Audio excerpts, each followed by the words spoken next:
The Adventures of Sherlock Holmes by Sir Arthur Conan Doyle. This recording is by Mark Smith. Adventure 1, A Scandal in Bohemia. To Sherlock Holmes she is always the woman. I have seldom heard him mention her under any other name. In his eyes she eclipses and predominates the whole of her sex. It was not that he felt any emotion akin to love for Irene Adler. All emotions, and that one particularly, were abhorrent to his cold, precise, but admirably balanced mind. He was, I take it, the most perfect reasoning and observing machine that the world has seen, but as a lover he would have placed himself in a false position. He never spoke of the softer passions, save with a gibe and a sneer. They were admirable things for the observer, excellent for drawing the veil from men's motives and actions. But for the trained reasoner to admit such intrusions into his own delicate and finely adjusted temperament was to introduce a distracting factor which might throw a doubt upon all his mental results. Grit in a sensitive instrument, or a crack in one of his own high-power lenses, would not be more disturbing than a strong emotion in a nature such as his. And yet there was but one woman to him, and that woman was the late Irene Adler, of dubious and questionable memory. I had seen little of Holmes lately. My marriage had drifted us away from each other.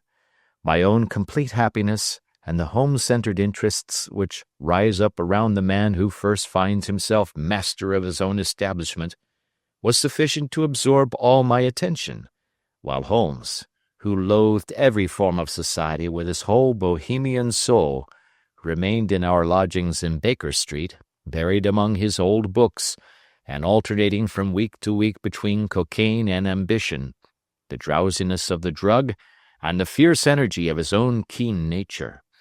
He was still, as ever, deeply attracted by the study of crime, and occupied his immense faculties and extraordinary powers of observation in following out those clues and clearing up those mysteries which had been abandoned as hopeless by the official police. From time to time I heard some vague account of his doings, of his summons to Odessa in the case of the Trepoff murder, of his clearing up of the singular tragedy of the Atkinson brothers at Trincomalee, and finally of the mission which he had accomplished so delicately and successfully for the reigning family of Holland. Beyond these signs of his activity, however, which I merely shared with all the readers of the daily press, I knew little of my former friend and companion. One night, it was on the 20th of March, 1888, I was returning from a journey to a patient, for I had now returned to civil practice, when my way led me through Baker Street. As I passed the well-remembered door, which must always be associated in my mind with my wooing and with the dark incidents of the study in scarlet, I was seized with a keen desire to see Holmes again, and to know how he was employing his extraordinary powers.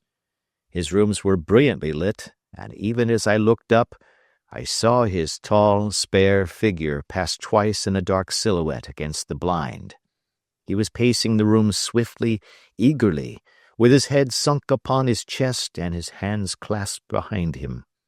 To me, who knew his every mood and habit, his attitude and manner told their own story. He was at work again. He had risen out of his drug-created dreams and was hot upon the scent of some new problem. I rang the bell and was shown up to the chamber which had formerly been in part my own. His manner was not effusive, it seldom was, but he was glad, I think, to see me. With hardly a word spoken, but with a kindly eye, he waved me to an armchair, threw across his case of cigars, and indicated a spirit case and a gasogene in the corner. Then he stood before the fire and looked me over in his singular introspective fashion. "Wedlock suits you," he remarked. "I think, Watson, that you have put on 7.5 pounds since I saw you."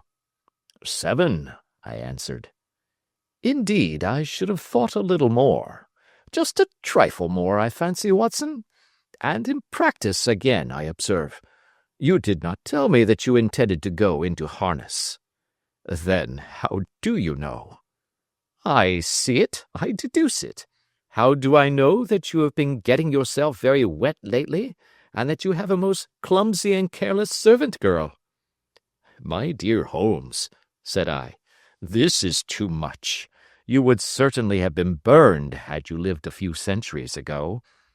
It is true that I had a country walk on Thursday and came home in a dreadful mess, but as I have changed my clothes, I can't imagine how you deduce it. As to Mary Jane, she is incorrigible, and my wife has given her notice, but there again, I fail to see how you work it out. He chuckled to himself and rubbed his long, nervous hands together. It is simplicity itself, said he. My eyes tell me that on the inside of your left shoe, just where the firelight strikes it, the leather is scored by 6 almost parallel cuts. Obviously, they have been caused by someone who has very carelessly scraped round the edges of the sole in order to remove crusted mud from it. Hence, you see, my double deduction that you have been out in vile weather, and that you had a particularly malignant boot-slitting specimen of the London slavey. As to your practice, if a gentleman walks into my rooms smelling of iodoform, with a black mark of nitrate of silver upon his right forefinger, and a bulge on the right side of his top hat, to show where he has secreted his stethoscope, I must be dull indeed, if I do not pronounce him to be an active member of the medical profession. I could not help laughing at the ease with which he explained his process of deduction. When I hear you give your reasons, I remarked, the thing always appears to me to be so ridiculously simple that I could easily do it myself, though at each successive instance of your reasoning I am baffled until you explain your process. And yet I believe that my eyes are as good as yours. Quite so, he answered, lighting a cigarette, and throwing himself down into an armchair. You see, but you do not observe. The distinction is clear. For example, you have frequently seen the steps which lead up from the hall to this room. Frequently. How often? Well, some hundreds of times. Then how many are there? How many? I don't know. Quite so. You have not observed, and yet you have seen. That is just my point. Now, I know that there are 17 steps, because I have both seen and observed. By the way, since you are interested in these little problems, and since you are good enough to chronicle one or two of my trifling experiences, you may be interested in this. He threw over a sheet of thick, pink-tinted notepaper which had been lying open upon the table. It came by the last post, said he. Read it aloud. The note was undated, and without either signature or address. There will call upon you tonight at 7:45, it said, a gentleman who desires to consult you upon a matter of the very deepest moment. Your recent services to one of the royal houses of Europe have shown that you are one who may safely be trusted with matters which are of an importance which can hardly be exaggerated. This account of you we have from all quarters received. Be in your chamber then at that hour, and do not take it amiss if your visitor wear a mask. This is indeed a mystery, I remarked. What do you imagine that it means? I have no data yet. It is a capital mistake to theorize before one has data. Insensibly one begins to twist facts to suit theories, instead of theories to suit facts. But the note itself, what do you deduce from it? I carefully examined the writing and the paper upon which it was written. The man who wrote it was presumably well-to-do, I remarked, endeavoring to imitate my companion's processes. Such paper could not be bought under 1/2 crown a packet. It is peculiarly strong and stiff. Peculiar, that is the very word, said Holmes. It is not an English paper at all. Hold it up to the light. I did so, and saw a large E with a small g, a capital P, and a large capital G with a small t woven into the texture of the paper. "What do you make of that?" asked Holmes. "The name of the maker, no doubt, or his monogram, rather." "Not at all. The G with a small t stands for Gesellschaft, which is German for company. It is a customary contraction like our CO for company. P, of course, stands for Papier. Now for the EG. Let us glance at our Continental Gazetteer." He took down a heavy brown volume from his shelves. Iglonitz, here we are, Egria. It is in a German-speaking country, in Bohemia, not far from Carlsbad. Remarkable as being the scene of the death of Wallenstein, and for its numerous glass factories and paper mills. Ha, my boy, what do you make of that?" His eyes sparkled, and he sent up a great blue triumphant cloud from his cigarette. "The paper was made in Bohemia," I said. "Precisely, and the man who wrote the note is a German. Do you note the peculiar construction of the sentence? 'This account of you we have from all quarters received'? A Frenchman or Russian could not have written that. It is the German who is so uncourteous to his verbs. It only remains, therefore, to discover what is wanted by this German who writes upon Bohemian paper and prefers wearing a mask to showing his face. And here he comes, if I am not mistaken, to resolve all our doubts." As he spoke, there was a sharp sound of horses' hoofs and grating wheels against the curb, followed by a sharp pull at the bell. Holmes whistled. "A pair, by the sound," said he. "Yes," he continued, glancing out of the window. "A nice little brougham and a pair of beauties. 150 guineas apiece. There's money in this case, Watson, if there is nothing else." "I think that I had better go, Holmes." "Not a bit, Doctor. Stay where you are. I am lost without my Boswell, and this promises to be interesting. It would be a pity to miss it." "But your client—" "Never mind him. I may want your help, and so may he. Here he comes. Sit down in that armchair, Doctor, and give us your best attention." A slow and heavy step, which had been heard upon the stairs and in the passage, paused immediately outside the door. Then there was a loud and authoritative tap. "Come in," said Holmes. A man entered who could hardly have been less than 6 feet 6 inches in height, with a chest and limbs of a Hercules. His dress was rich, with a richness which would, in England, be looked upon as akin to bad taste. Heavy bands of astrakhan were slashed across the sleeves and fronts of his double-breasted coat, while the deep blue cloak which was thrown over his shoulders was lined with flame-colored silk and secured at the neck with a brooch which consisted of a single flaming beryl. Boots, which extended halfway up his calves, and which were trimmed at the tops with rich brown fur, completed the impression of barbaric opulence which was suggested by his whole appearance. He carried a broad-brimmed hat in his hand, while he wore across the upper part of his face, extending down past the cheekbones, a black vizard mask, which he had apparently adjusted that very moment, for his hand was still raised to it as he entered. From the lower part of the face he appeared to be a man of strong character, with a thick, hanging lip, and a long, straight chin suggestive of resolution pushed to the length of obstinacy. "You had my note?" he asked, with a deep, harsh voice and a strongly marked German accent. "I told you that I would call." He looked from one to the other of us, as if uncertain which to address. "Pray take a seat," said Holmes. "This is my friend and colleague, Dr. Watson, who is occasionally good enough to help me in my cases. Whom have I the honor to address?" "You may address me as the Count von Kram, a Bohemian nobleman. I understand that this gentleman, your friend, is a man of honor and discretion. whom I may trust with a matter of the most extreme importance? If not, I should much prefer to communicate with you alone." I rose to go, but Holmes caught me by the wrist and pushed me back into my chair. "It is both or none," said he. "You may say before this gentleman anything which you may say to me."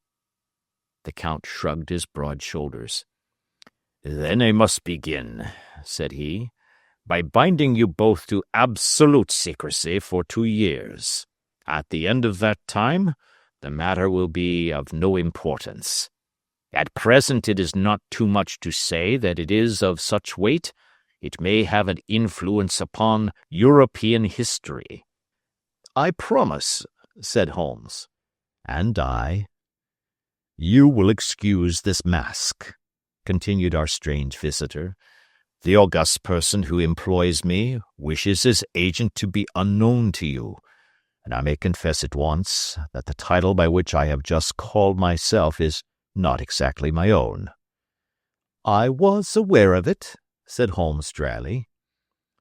"The circumstances are of great delicacy, and every precaution has to be taken to quench what might grow to be an immense scandal and seriously compromise one of the reigning families of Europe. To speak plainly, the matter implicates the great house of Ormstein, hereditary kings of Bohemia." "I was also aware of that," murmured Holmes, settling himself down in his armchair and closing his eyes. Our visitor glanced with some apparent surprise at the languid, lounging figure of the man who had been no doubt depicted to him as the most incisive reasoner and most energetic agent in Europe. Holmes slowly reopened his eyes and looked impatiently at his gigantic client. "If your Majesty would condescend to state your case," he remarked, "I should be better able to advise you." The man sprang from his chair and paced up and down the room in uncontrollable agitation.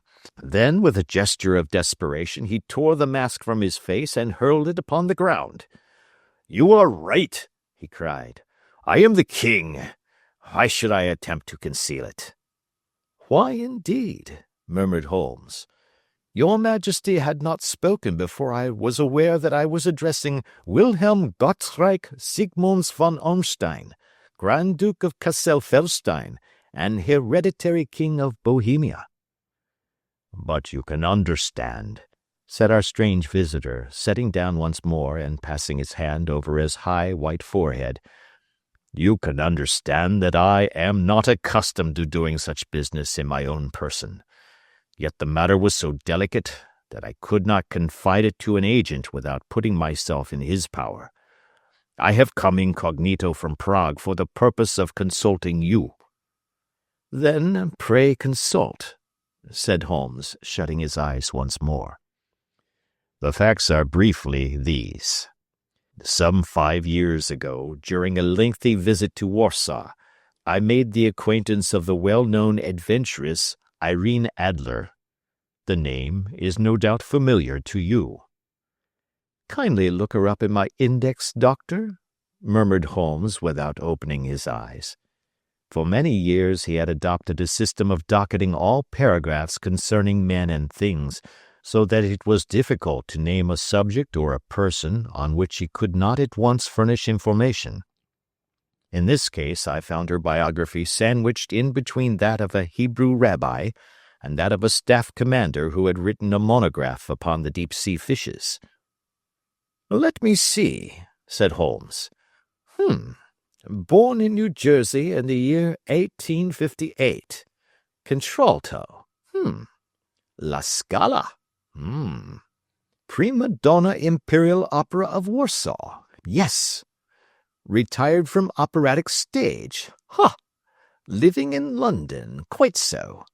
Your Majesty, as I understand, became entangled with this young person, wrote her some compromising letters, and is now desirous of getting those letters back." "Precisely so. But how? Was there a secret marriage?" "None." "No legal papers or certificates?" "None." "Then I failed to follow your Majesty. If this young person should produce her letters for blackmailing or other purposes, how is she to prove their authenticity? There is the writing. Poof, poof, forgery. My private notepaper. Stolen. My own seal. Imitated. My photograph. Bought. We were both in the photograph. Oh, dear, that is very bad. Your Majesty has indeed committed an indiscretion. I was mad, insane. You have compromised yourself seriously. I was only Crown Prince then. I was young. I am but 30 now. It must be recovered. We have tried and failed. Your Majesty must pay. It must be bought.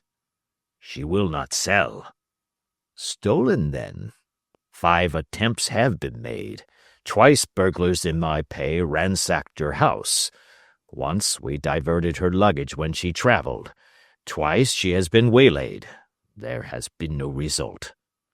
No sign of it? Absolutely none. Holmes laughed. It is quite a pretty little problem, said he.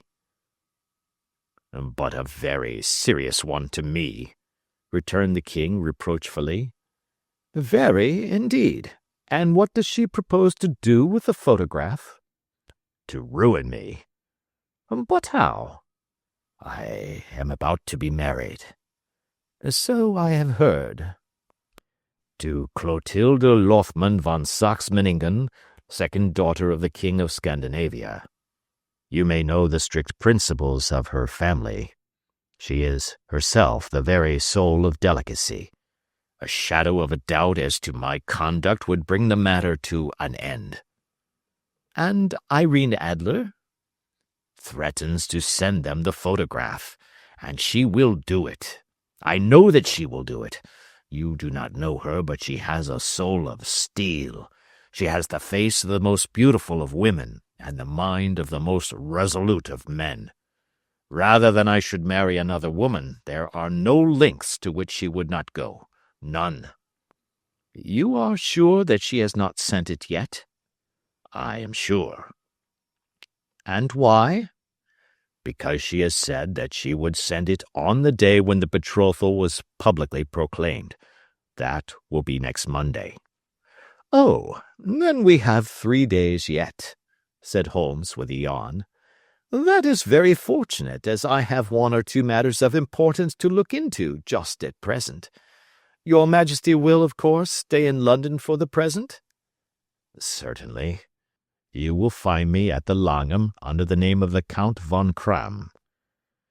Then I shall drop you a line to let you know how we progress. Pray do so. I shall be all anxiety. Then, as to money? You have carte blanche. Absolutely. I tell you that I would give 1 of the provinces of my kingdom to have that photograph. And for present expenses? The king took a heavy chamois leather bag from under his cloak and laid it on the table. There are £300 in gold and 700 in notes, he said. Holmes scribbled a receipt upon a sheet of his notebook and handed it to him. And Mademoiselle's address? He asked. Is Briony Lodge, Serpentine Avenue, St. John's Wood. Holmes took a note of it. 1 other question, said he. Was the photograph a cabinet? It was. Then good night, Your Majesty, and I trust that we shall soon have some good news for you. And good night, Watson, he added, as the wheels of the royal brougham rolled down the street. If you will be good enough to call tomorrow afternoon at 3 o'clock, I should like to chat this little matter over with you. Part 2. At 3 o'clock precisely, I was at Baker Street, but Holmes had not yet returned. The landlady informed me that he had left the house shortly after 8 o'clock in the morning. I sat down before the fire, however, with the intention of awaiting him, however long he might be. I was already deeply interested in his inquiry, for, though it was surrounded by none of the grim and strange features which were associated with the two crimes which I have already recorded, still, the nature of the case and the exalted station of his client gave it a character of its own. Indeed, apart from the nature of the investigation which my friend had on hand, there was something in his masterly grasp of a situation and his keen, incisive reasoning, which made it a pleasure to me to study his system of work and to follow the quick, subtle methods by which he disentangled the most inextricable mysteries. So accustomed was I to his invariable success that the very possibility of his failing had ceased to enter into my head. It was close upon 4 before the door opened, and a drunken-looking groom, ill-kempt and side-whiskered, with an inflamed face and disreputable clothes, walked into the room. Accustomed as I was to my friend's amazing powers in the use of disguises, I had to look 3 times before I was certain that it was indeed he. With a nod he vanished into the bedroom, whence he emerged in 5 minutes, tweed-suited and respectable as of old. Putting his hands into his pockets, he stretched out his legs in front of the fire and laughed heartily for some minutes. "Well, really," he cried, and then he choked and laughed again until he was obliged to lie back, limp and helpless, in the chair. "What is it?" "It's quite too funny. I am sure you could never guess how I employed my morning, or what I ended by doing." "I can't imagine. I suppose that you must have been watching the habits and perhaps the house of Miss Irene Adler?" "Quite so, but the sequel was rather unusual. I will tell you, however. I left the house a little after 8 o'clock this morning in the character of a groom out of work. There is a wonderful sympathy and freemasonry among horsey men. Be one of them, and you will know all that there is to know. I soon found Briony Lodge. It is a bijou villa with a garden at the back, but built out in front right up to the road, 2 stories. Chubb lock to the door. Large sitting room on the right side, well furnished, with long windows almost to the floor, and those preposterous English window fasteners which a child could open. Behind there was nothing remarkable, save that the passage window could be reached from the top of the coach-house. I walked round it and examined it closely from every point of view, but without noting anything of interest. I then lounged down the street and found, as I expected, that there was a mews in a lane which runs down by one wall of the garden. I lent the ostlers a hand in rubbing down their horses, and received in exchange 2d, a glass of half and half, 2 fills of shag tobacco, and as much information as I could desire about Miss Adler, to say nothing of 6 other people in the neighborhood in whom I was not in the least interested, but whose biographies I was compelled to listen to. "And what of Irene Adler?" I asked. "Oh, she has turned all the men's head down in that part. She is the daintiest thing under a bonnet on this planet. So say the Serpentine Mews to a man. She lives quietly, sings at concerts, drives out at 5 every day, and returns at 7 sharp for dinner. Seldom goes out at other times except when she sings. Has only 1 male visitor, but a good deal of him. He is dark, handsome, and dashing, never calls less than once a day, and often twice. He is a Mr. Godfrey Norton of the Inner Temple. See the advantages of a cabman as a confidant. They had driven him home 12 times from Serpentine Mews and knew all about him. When I had listened to all they had to tell, I began to walk up and down near Briony Lodge once more, and to think over my plan of campaign. This Godfrey Norton was evidently an important factor in the matter. He was a lawyer. That sounded ominous. What was the relation between them, and what the object of his repeated visits? Was she his client, his friend, or his mistress? If the former, she had probably transferred the photograph to his keeping. If the latter, it was less likely. On the issue of this question depended whether I should continue my work at Briony Lodge or turn my attention to the gentlemen's chambers in the Temple. It was a delicate point, and it widened the field of my inquiry. I fear that I bore you with these details, but I have to let you see my little difficulties if you are to understand the situation. I am following you closely, I answered. I was still balancing the matter in my mind when a hansom cab drove up to Briony Lodge, and a gentleman sprang out. He was a remarkably handsome man, dark, aquiline, and moustached, evidently the man of whom I had heard. He appeared to be in a great hurry, shouted to the cabman to wait, and brushed past the maid who opened the door with the air of a man who was thoroughly at home. He was in the house about half an hour, and I could catch glimpses of him in the windows of the sitting-room, pacing up and down, talking excitedly, and waving his arms. Of her I could see nothing. Presently he emerged, looking even more flurried than before.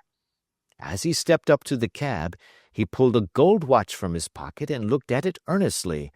"Drive like the devil," he shouted, "first to Gross and Hankey's in Regent Street, and then to the Church of St. Monica in the Edgware Road. Half a guinea if you do it in 20 minutes.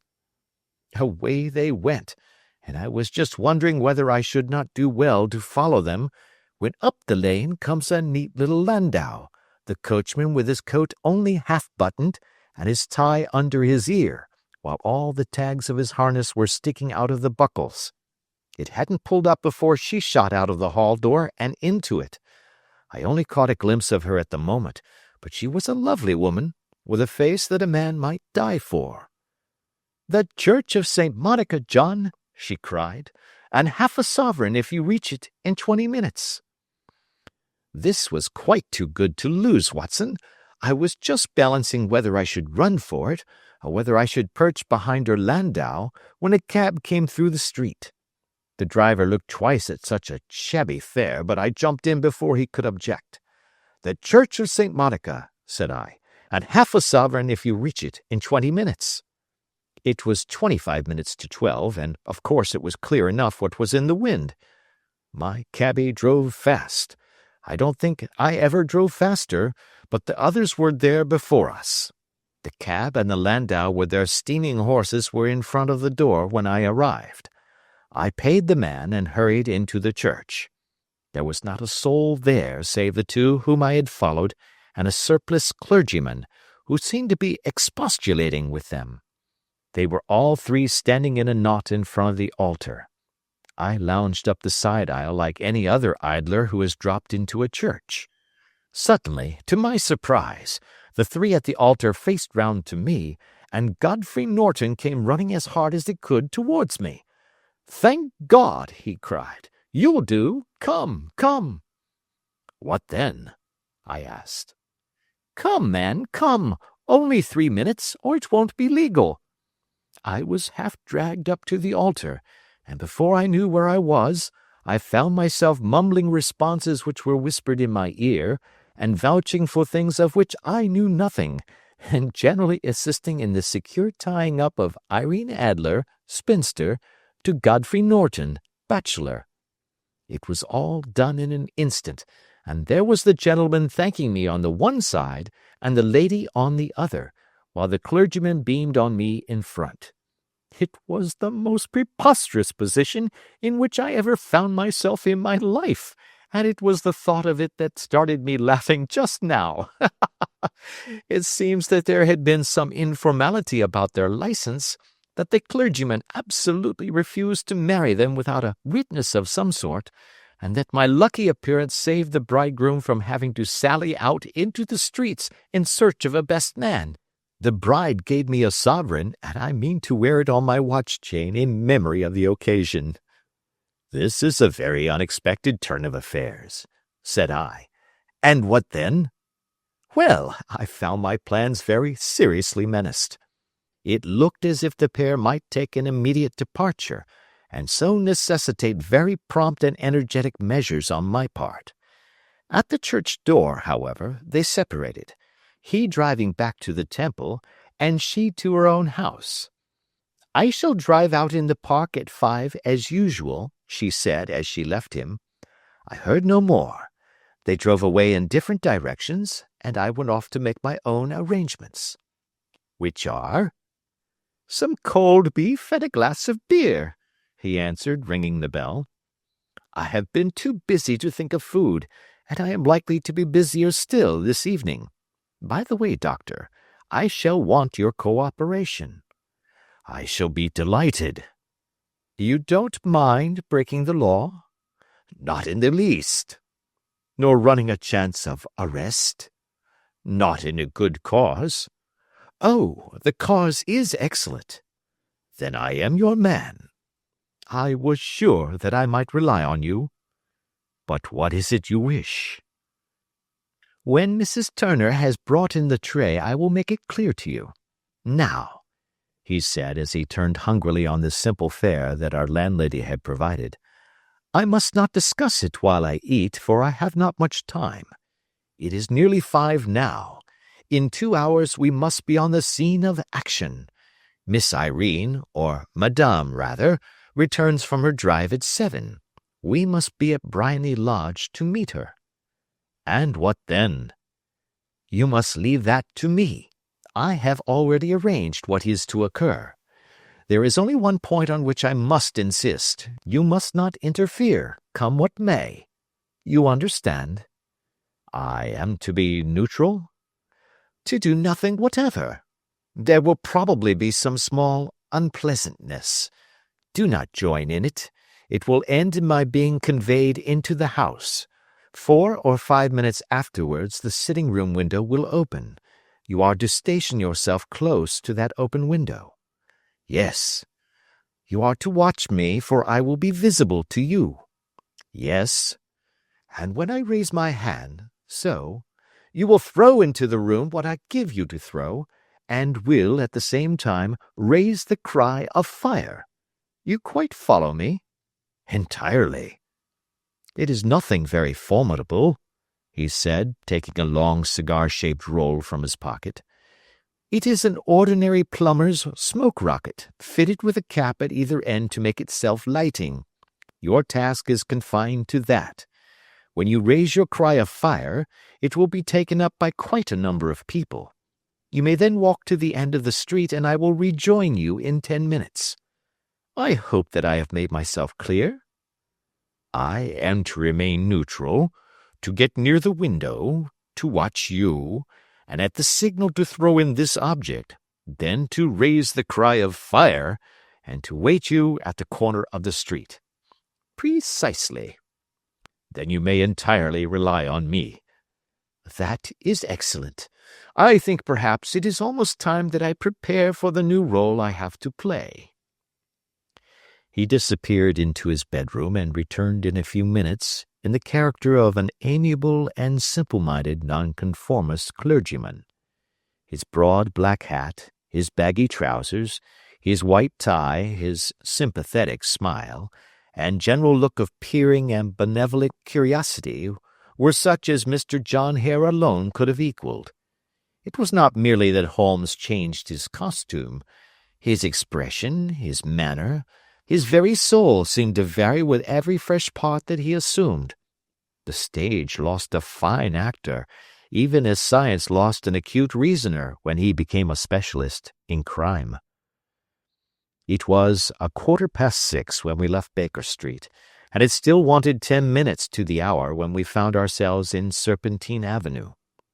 It was already dusk, and the lamps were just being lighted as we paced up and down in front of Briony Lodge, waiting for the coming of its occupant. The house was just such as I had pictured it from Sherlock Holmes's succinct description, but the locality appeared to be less private than I expected. On the contrary, for a small street in a quiet neighborhood, it was remarkably animated. There was a group of shabbily dressed men smoking and laughing in a corner, a scissors grinder with his wheel, 2 guardsmen who were flirting with a nurse girl, and several well-dressed young men who were lounging up and down with cigars in their mouths. "You see," remarked Holmes as we paced to and fro in front of the house. "This marriage rather simplifies matters. The photograph becomes a double-edged weapon now. The chances are that she would be as averse to its being seen by Mr. Godfrey Norton as our client is to its coming to the eyes of his princess. Now the question is, where are we to find the photograph?" "Where, indeed?" "It is most unlikely that she carries it about with her. It is cabinet size, too large for easy concealment about a woman's dress. She knows that the king is capable of having her waylaid and searched. 2 attempts of the sort have already been made. We may take it, then, that she does not carry it about with her." "Where, then?" "Her banker or her lawyer. There is that double possibility. But I am inclined to think neither. Women are naturally secretive, and they like to do their own secreting. Why should she hand it over to anyone else? She could trust her own guardianship, but she could not tell what indirect or political influence might be brought to bear upon a businessman. Besides, remember that she had resolved to use it within a few days. It must be where she can lay her hands upon it. It must be in her own house." "But it has twice been burgled." "Pshaw! They did not know how to look." "But how will you look?" "I will not look." "What then?" "I will get her to show me." "But she will refuse." "She will not be able to. But I hear the rumble of wheels. It is her carriage.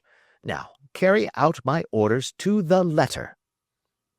As he spoke, the gleam of the sidelights of a carriage came round the curve of the avenue. It was a smart little landau which rattled up to the door of Briony Lodge. As he pulled up, one of the loafing men at the corner dashed forward to open the door in the hope of earning a copper, but was elbowed away by another loafer, who had rushed up with the same intention. A fierce quarrel broke out, which was increased by the 2 guardsmen, who took sides with one of the loungers, and by the scissors grinder, who was equally hot upon the other side. A blow was struck, and in an instant the lady, who had stepped from her carriage, was the centre of a little knot of flushed and struggling men, who struck savagely at each other with their fists and sticks. Holmes dashed into the crowd to protect the lady, but, just as he reached her, he gave a cry and dropped to the ground, with the blood running freely down his face. At his fall the guardsmen took to their heels in one direction, and the loungers in the other, while a number of better-dressed people, who had watched the scuffle without taking part in it, crowded in to help the lady and to attend to the injured man. Irene Adler, as I will still call her, had hurried up the steps, but she stood at the top with her superb figure outlined against the lights of the hall, looking back into the street. "Is the poor gentleman much hurt?" she asked. "He is dead," cried several voices. "No, no, there's life in him," shouted another, "but he'll be gone before you can get him to hospital." "He's a brave fellow," said a woman. "They would have had the lady's purse and watch if it hadn't been for him. They were a gang, and a rough one, too. Ah, he's breathing now." "He can't lie in the street. May we bring him in, marm?" "Surely. Bring him into the sitting-room. There is a comfortable sofa. This way, please." Slowly and solemnly he was borne into Briony Lodge and laid out in the principal room, while I still observed the proceedings from my post by the window. The lamps had been lit, but the blinds had not been drawn, so that I could see Holmes as he lay upon the couch.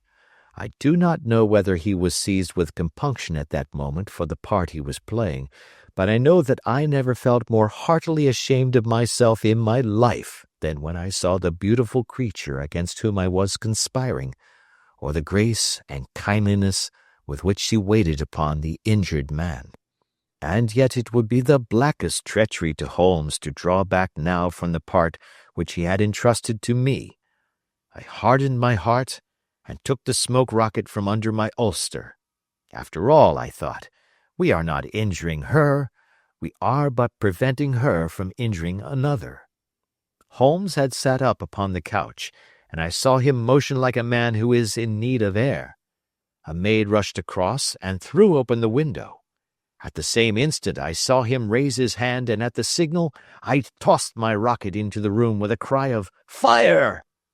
The word was no sooner out of my mouth than the whole crowd of spectators, well dressed and ill, gentlemen, ostlers, and servant-maids, joined in a general shriek of "Fire!"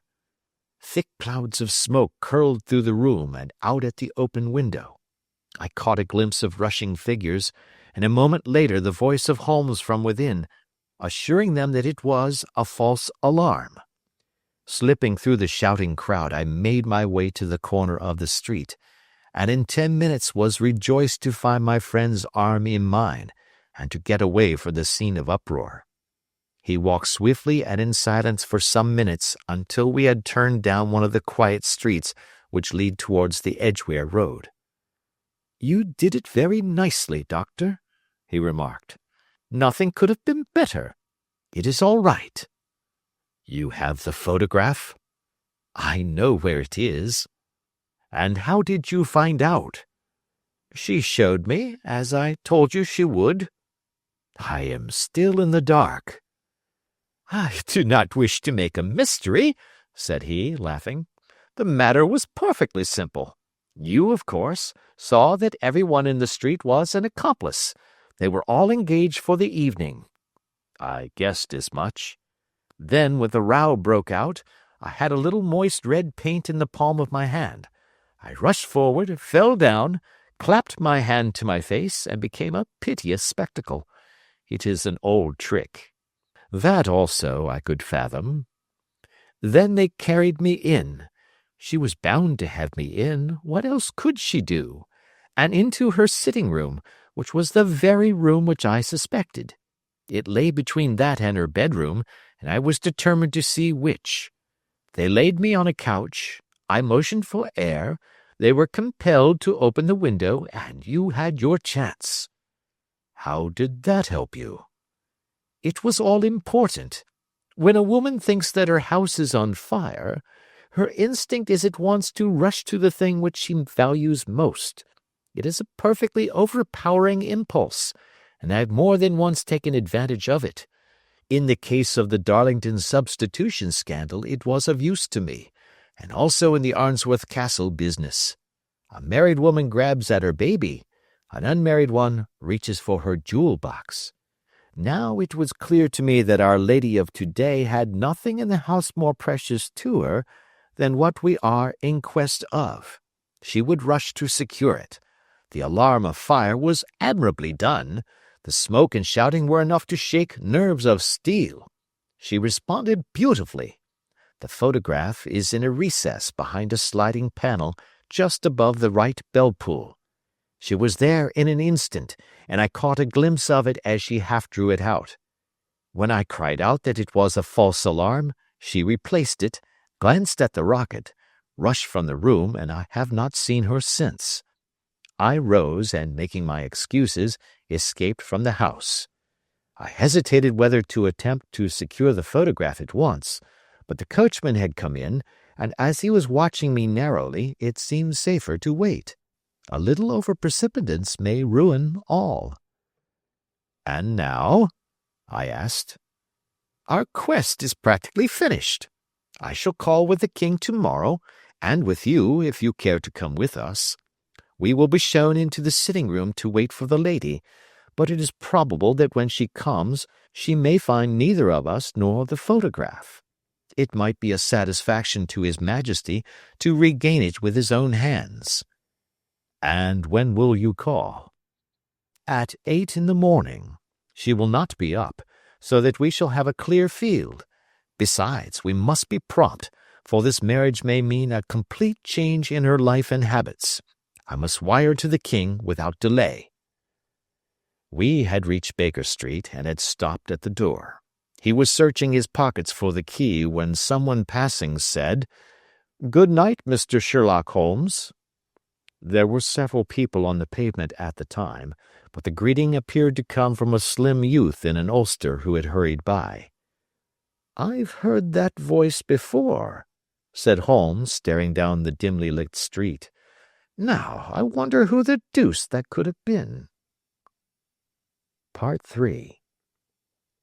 I slept at Baker Street that night, and we were engaged upon our toast and coffee in the morning when the King of Bohemia rushed into the room. "You have really got it?" he cried, grasping Sherlock Holmes by either shoulder and looking eagerly into his face. "Not yet." "But you have hopes?" "I have hopes." "Then come, I am all impatience to be gone." "We must have a cab." "No, my brougham is waiting." "Then that will simplify matters." We descended and started off once more for Bryony Lodge. "Irene Adler is married," remarked Holmes. "Married? When?" "Yesterday." "But to whom?" "To an English lawyer named Norton." "But she could not love him." "I am in hopes that she does." "And why in hopes?" "Because it would spare your Majesty all fear of future annoyance. If the lady loves her husband, she does not love your Majesty. If she does not love your Majesty, there is no reason why she should interfere with your Majesty's plan." "It is true, and yet, well, I wish she had been of my own station. What a queen she would have made!" He relapsed into a moody silence which was not broken until we drew up in Serpentine Avenue. The door of Bryony Lodge was open, and an elderly woman stood upon the steps. She watched us with a sardonic eye as we stepped from the brougham. "Mr. Sherlock Holmes, I believe," said she. "I am Mr. Holmes," answered my companion, looking at her with a questioning and rather startled gaze. "Indeed. My mistress told me that you were likely to call. She left this morning with her husband by the 5:15 train from Charing Cross for the Continent." "What?" Sherlock Holmes staggered back, white with chagrin and surprise. "Do you mean that she has left England?" "Never to return." "And the papers?" asked the king hoarsely. "All is lost." "We shall see." He pushed past the servant and rushed into the drawing-room, followed by the king and myself. The furniture was scattered about in every direction, with dismantled shelves and open drawers, as if the lady had hurriedly ransacked them before her flight. Holmes rushed at the bell-pull, tore back a small sliding shutter, and plunging in his hand, pulled out a photograph and a letter. The photograph was of Irene Adler herself in evening dress. The letter was superscribed to Sherlock Holmes, Esquire, to be left till called for. My friend tore it open, and we all three read it together. It was dated at midnight of the preceding night, and ran in this way. "My dear Mr. Sherlock Holmes, you really did it very well. You took me in completely.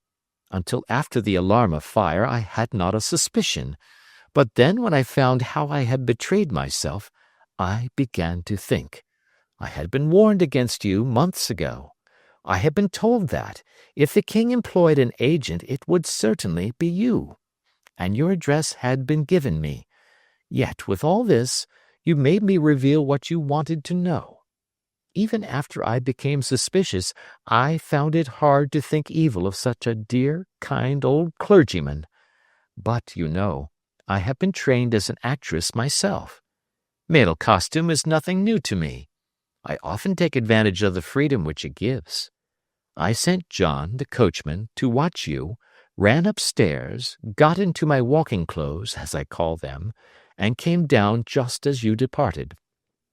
Well, I followed you to your door, and so made sure that I was really an object of interest to the celebrated Mr. Sherlock Holmes. Then I, rather imprudently, wished you good night, and started for the Temple to see my husband. We both thought the best resource was flight, when pursued by so formidable an antagonist. So you will find the nest empty when you call tomorrow. As to the photograph, your client may rest in peace. I love and am loved by a better man than he. The king may do what he will without hindrance from one whom he has cruelly wronged. I keep it only to safeguard myself, and to preserve a weapon which will always secure me from any steps which he might take in the future. I leave a photograph which he might care to possess, and I remain, dear Mr. Sherlock Holmes, very truly yours, Irene Norton, née Adler. "What a woman! Oh, what a woman!" cried the King of Bohemia when we had all three read this epistle. "Did I not tell you how quick and resolute she was? Would she not have made an admirable queen? Is it not a pity that she was not on my level?" From what I have seen of the lady, she seems indeed to be on a very different level to your Majesty, said Holmes coldly. I am sorry that I have not been able to bring your Majesty's business to a more successful conclusion. "On the contrary, my dear sir," cried the king, "nothing could be more successful. I know that her word is inviolate. The photograph is now as safe as if it were in the fire." I am glad to hear your Majesty say so. "I am immensely indebted to you. Pray tell me in what way I can reward you. This ring—" He slipped an emerald snake ring from his finger and held it out upon the palm of his hand. "Your Majesty has something which I should value even more highly," said Holmes. "You have but to name it." "This photograph." The king stared in amazement. "Irene's photograph!" he cried. "Certainly, if you wish it." "I thank your Majesty. Then there is no more to be done in the matter. I have the honor to wish you a very good morning." He bowed, and turning away without observing the hand which the king had stretched out to him, he set off in my company for his chambers. And that was how a great scandal threatened to affect the kingdom of Bohemia, and how the best plans of Mr. Sherlock Holmes were beaten by a woman's wit.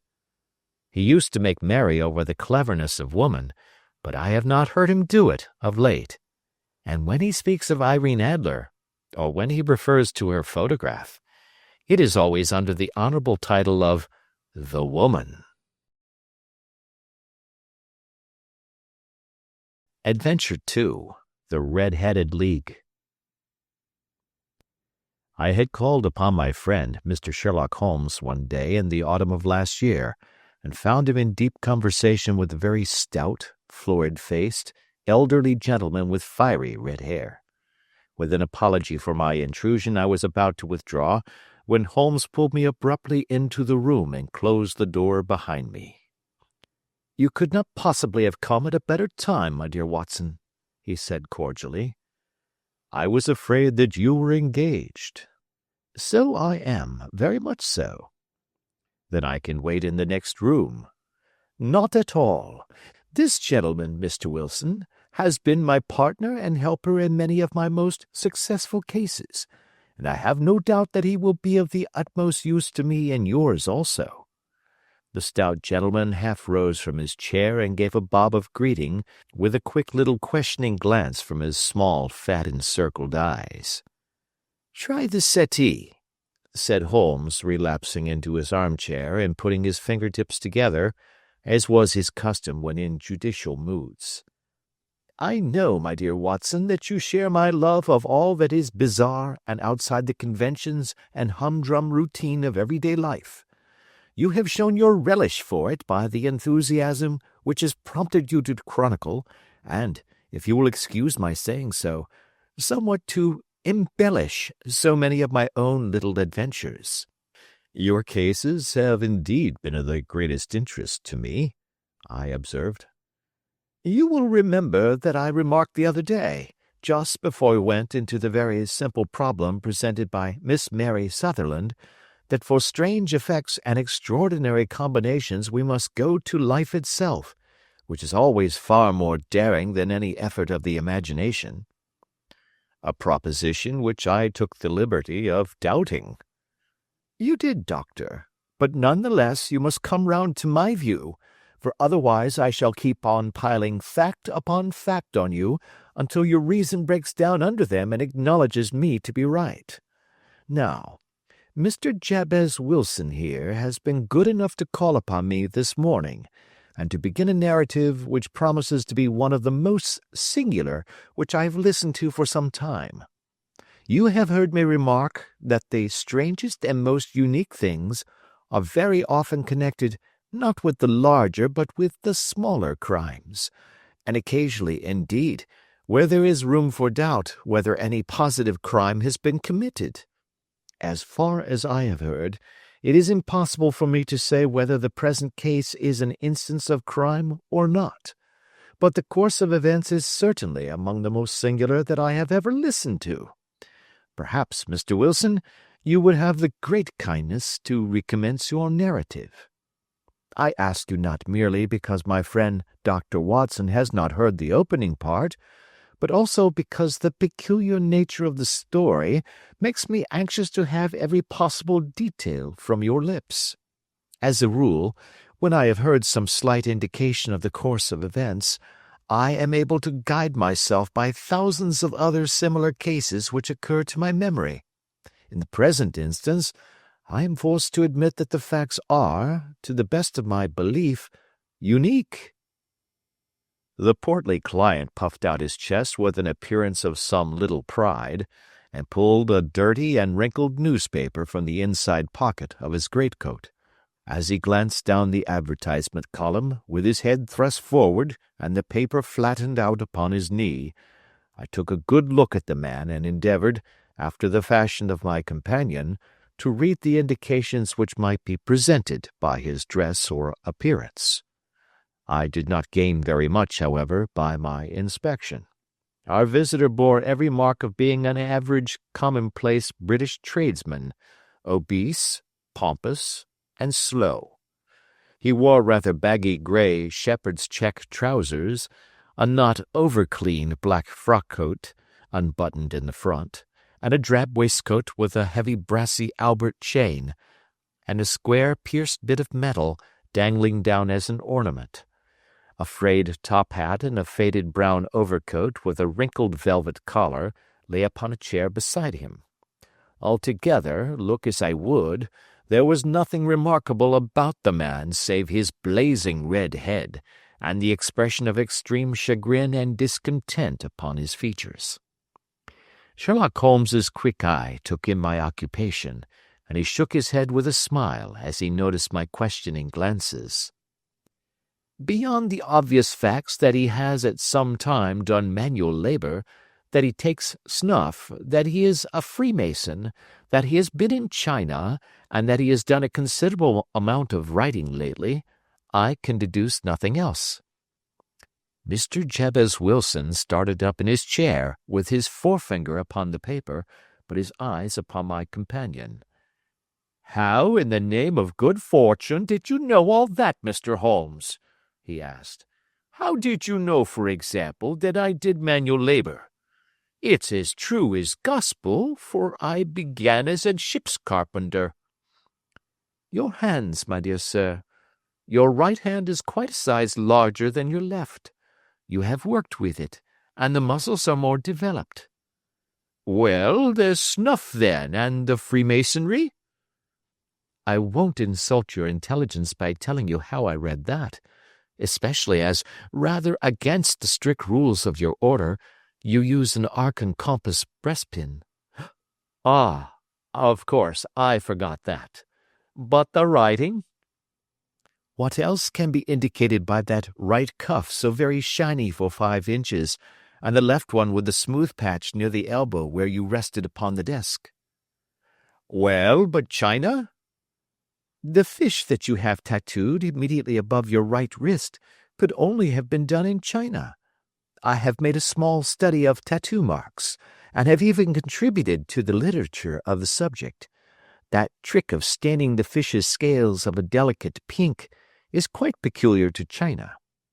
When, in addition, I see a Chinese coin hanging from your watch chain, the matter becomes even more simple." Mr. Jabez Wilson laughed heavily. "Well, I never," said he. I thought at first that you had done something clever, but I see that there was nothing in it after all." "I begin to think, Watson," said Holmes, "that I make a mistake in explaining. Omne ignoratum pro magnifico, you know, and my poor little reputation, such as it is, will suffer shipwreck if I am so candid. Can you not find the advertisement, Mr. Wilson?" "Yes, I have got it now," he answered with his thick red finger planted halfway down the column. "Here it is. This is what began it all. You just read it for yourself, sir." I took the paper from him and read as follows: "To the Red-Headed League. On account of the bequest of the late Ezekiah Hopkins of Lebanon, Pennsylvania, USA, there is now another vacancy open which entitles a member of the League to a salary of £4 a week for purely nominal services.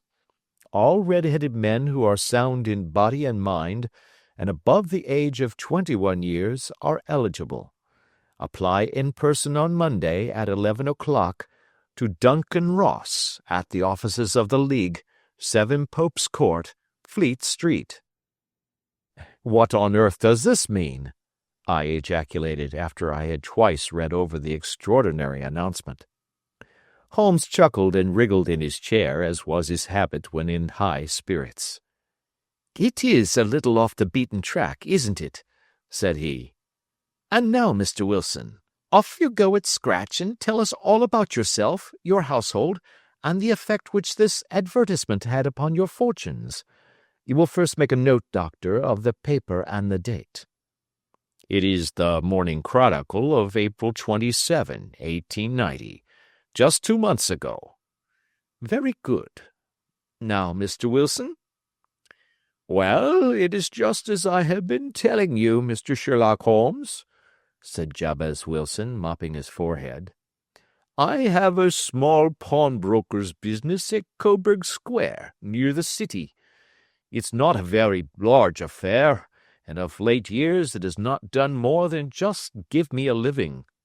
I used to be able to keep 2 assistants, but now I only keep 1, and I would have a job to pay him but that he is willing to come for half wages so as to learn the business."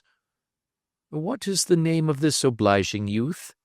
asked Sherlock Holmes. "His name is Vincent Spaulding, and he's not such a youth either. It's hard to say his age. I should not wish a smarter assistant, Mr. Holmes, and I know very well that he could better himself and earn twice what I am able to give him. But, after all, if he is satisfied, why should I put ideas in his head?" "Why, indeed? You seem most fortunate in having an employee who comes under the full market price. It is not a common experience among employers in this age. I don't know that your assistant is not as remarkable as your advertisement." "Oh, he has his faults, too," said Mr. Wilson. "Never was such a fellow for photography, snapping away with a camera when he ought to be improving his mind, and then diving down into the cellar like a rabbit into its hole to develop his pictures. That is his main fault, but on the whole, he's a good worker. There's no vice in him." "He is still with you, I presume?" "Yes, sir. He and a girl of 14, who does a bit of simple cooking and keeps the place clean. That's all I have in the house, for I am a widower and never had any family. We live very quietly, sir, the 3 of us, and we keep a roof over our heads and pay our debts, if we do nothing more. The first thing that put us out was that advertisement. Spaulding, he came down into the office just this day 8 weeks, with this very paper in his hand, and he says, 'I wish to the Lord, Mr. Wilson, that I was a red-headed man.' 'Why that?' I asks. 'Why,' says he, 'here's another vacancy on the League of the Red-Headed Men.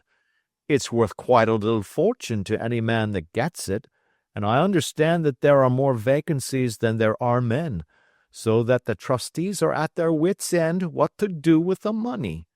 If my hair would only change color, Here's a nice little crib all ready for me to step into." "Why, what is it, then?" I asked. "You see, Mr. Holmes, I am a very stay-at-home man, and as my business come to me instead of my having to go to it, I was often weeks on end without putting my foot over the doormat. In that way, I didn't know much of what was going on outside, and I was always glad of a bit of news." "Have you never heard of the League of the Red-Headed Men?" he asked with his eyes open. "Never." "Why, I wonder at that, for you are eligible yourself for one of the vacancies." "And what are they worth?" I asked. "Oh, merely a couple of hundred a year, but the work is slight, and it need not interfere very much with one's other occupations." Well, you can easily think that that made me prick up my ears, for the business has not been over good for some years, and an extra couple of hundred would have been very handy. "Tell me all about it," said I. "Well," said he, showing me the advertisement, "you can see for yourself that the League has a vacancy, and there is the address where you should apply for particulars. As far as I can make out, the League was founded by an American millionaire, Ezekiah Hopkins, who was very peculiar in his ways. He was himself red-headed, and he had a great sympathy for all red-headed men. So, when he died, it was found that he had left his enormous fortune in the hands of trustees, with instructions to apply the interest to the providing of easy berths to men whose hair is of that color. From all I hear, it is splendid pay and very little to do." "But," said I, "there would be millions of red-headed men who would apply." "Not so many as you might think," he answered. "You see, it is really confined to Londoners and to grown men. This American had started from London when he was young, and he wanted to do the old town a good turn. Then again, I have heard it is no use your applying if your hair is light red or dark red or anything but real bright, blazing, fiery red. Now, if you cared to apply, Mr. Wilson, you would just walk in, but perhaps it would hardly be worth your while to put yourself out of the way for the sake of a few £100.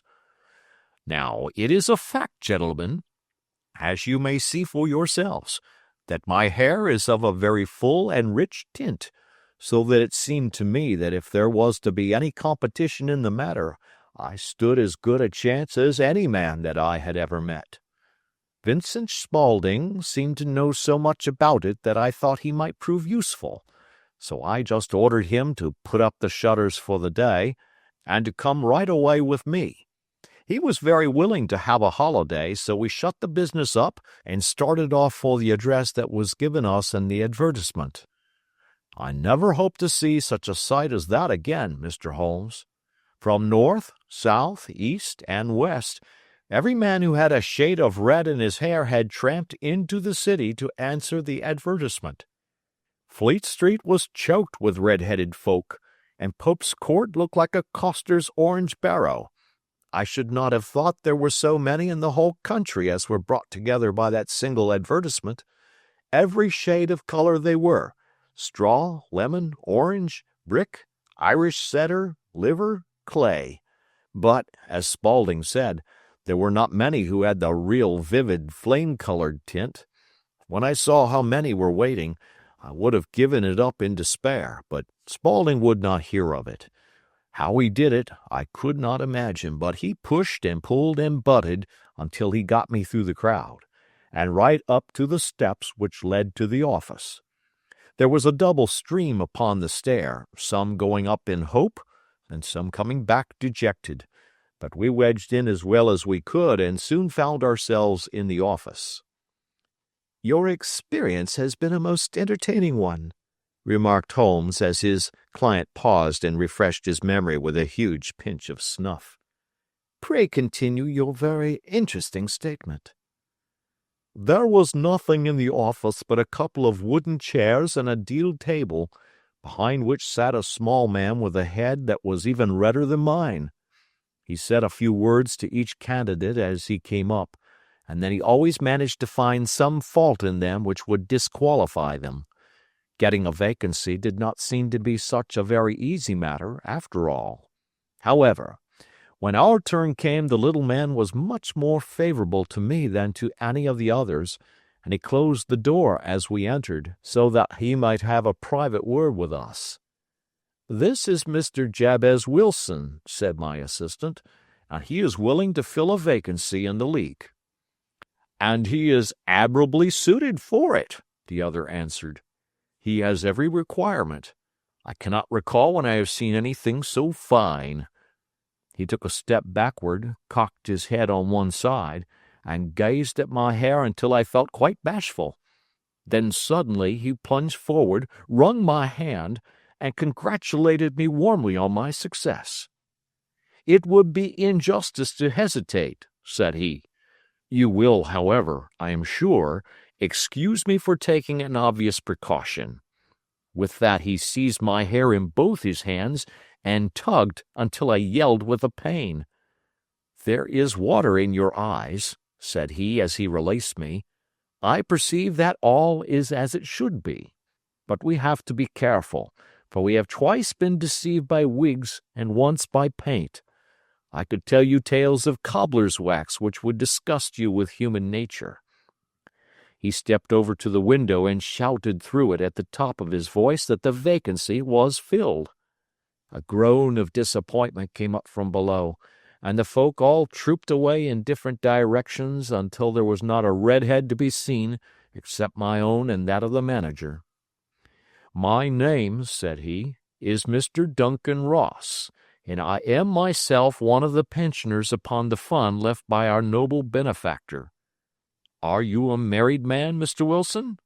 Have you a family?" I answered that I had not. His face fell immediately. "Dear me," he said gravely, "that is very serious indeed. I am sorry to hear you say that. The fund was, of course, for the propagation and spread of the redheads as well as for their maintenance. It is exceedingly unfortunate that you should be a bachelor." My face lengthened at this, Mr. Holmes, for I thought that I was not to have the vacancy after all, but after thinking it over for a few minutes he said that it would be all right.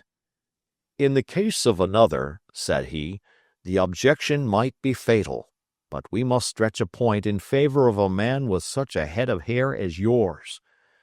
When shall you be able to enter upon your new duties?" "Well, it is a little awkward, for I have a business already," said I. "Oh, never mind about that, Mr. Wilson," said Vincent Spaulding.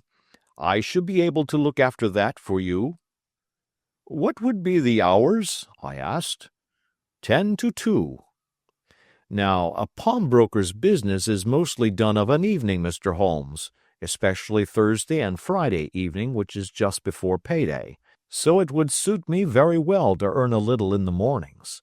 Besides, I knew that my assistant was a good man, and that he would see to anything that turned up. "That would suit me very well," said I. "And the pay?" "Is £4 a week." "And the work?" "Is purely nominal." "What do you call purely nominal?" "Well, you have to be in the office, or at least in the building, the whole time.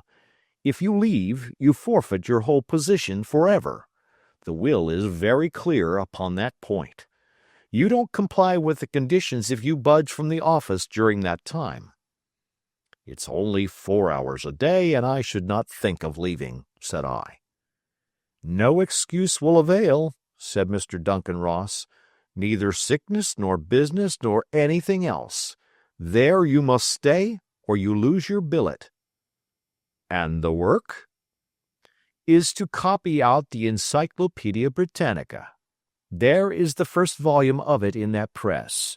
You must find your own ink, pens, and blotting paper, but we provide this table and chair. Will you be ready tomorrow?" "Certainly," I answered. "Then good-bye, Mr. Jabez Wilson, and let me congratulate you once more on the important position which you have been fortunate enough to gain." He bowed me out of the room, and I went home with my assistant, hardly knowing what to say or do. I was so pleased at my own good fortune. Well, I thought over the matter all day, and by evening I was in low spirits again, for I had quite persuaded myself that the whole affair must be some great hoax or fraud, though what its object might be I could not imagine. It seemed altogether past belief that anyone could make such a will, or that they would pay such a sum for doing anything so simple as copying out the Encyclopaedia Britannica. Vincent Spaulding did what he could to cheer me up, but by bedtime I had reasoned myself out of the whole thing. However, in the morning I determined to have a look at it anyhow, so I bought a penny bottle of ink, and with a quill pen and 7 sheets of foolscap paper, I started off for Pope's Court. Well, to my surprise and delight, everything was as right as possible. The table was set out ready for me, and Mr. Duncan Ross was there to see that I got fairly to work. He started me off upon the letter A, and then he left me, but would drop in from time to see that all was right with me. At 2 o'clock he bade me good day, complimented me upon the amount that I had written, and locked the door of the office after me. This went on for day after day, Mr. Holmes, and on Saturday the manager came in and planked down 4 golden sovereigns for my week's work. It was the same next week, and the same the week after. Every morning I was there at 10, and every afternoon I left at 2. By degrees Mr. Duncan Ross took to coming in only once of a morning, and then, after a time, he did not come in at all. Still, of course, I never dared to leave the room for an instant, for I was not sure when he might come, and the billet was such a good one and suited me so well that I would not risk the loss of it. 8 weeks passed away like this, and I had written about abbots, and archery, and armor, and architecture in Attica, and hoped with diligence that I might get on to the bees before very long.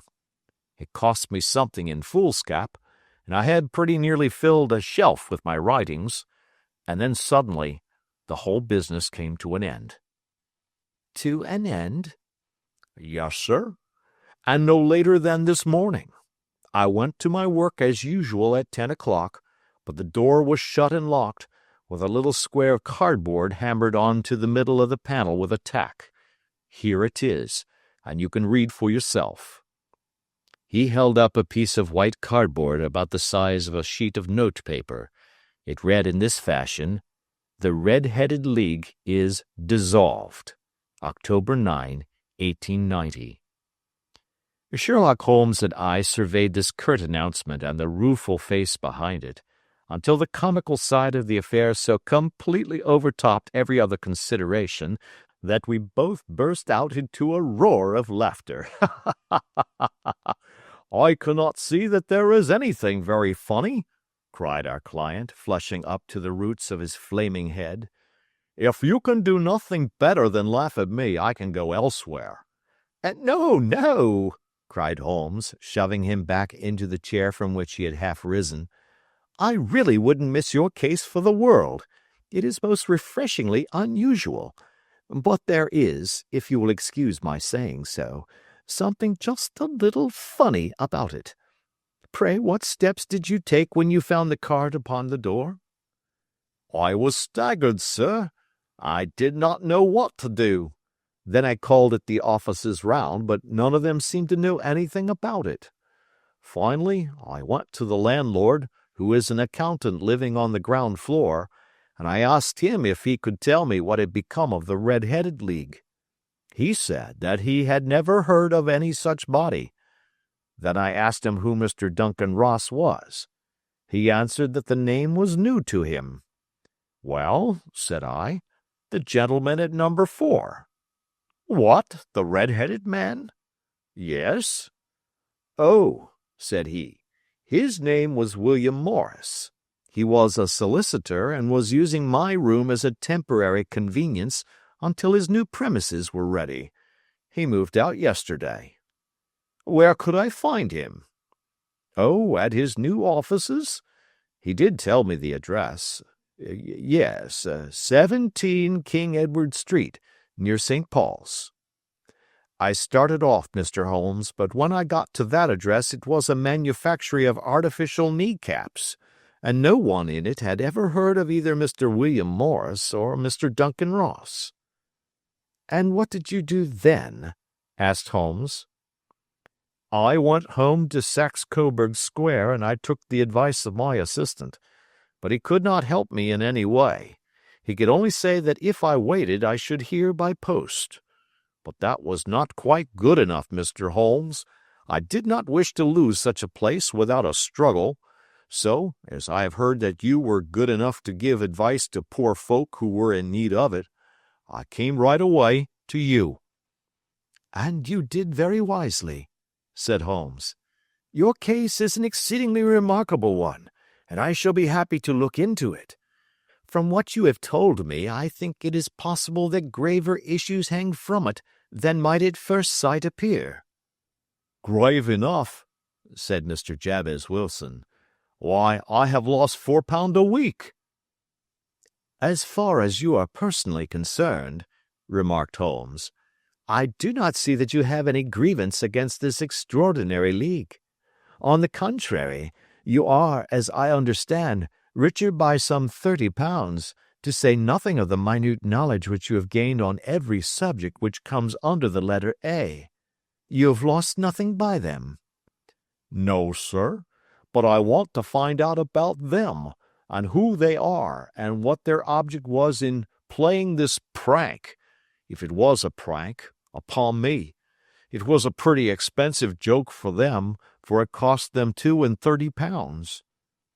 "We shall endeavor to clear up these points for you. And first, one or two questions, Mr. Wilson. This assistant of yours, who first called your attention to the advertisement, how long has he been with you?" "About a month, then." "How did he come?" "In answer to an advertisement." "Was he the only applicant?" "No, I had a dozen." "Why did you pick him?" "Because he was handy and would come cheap." "At half wages, in fact?" "Yes." "What is he like, this Vincent Spaulding?" "Small, stout built, very quick in his ways, no hair on his face, though he's not short of 30.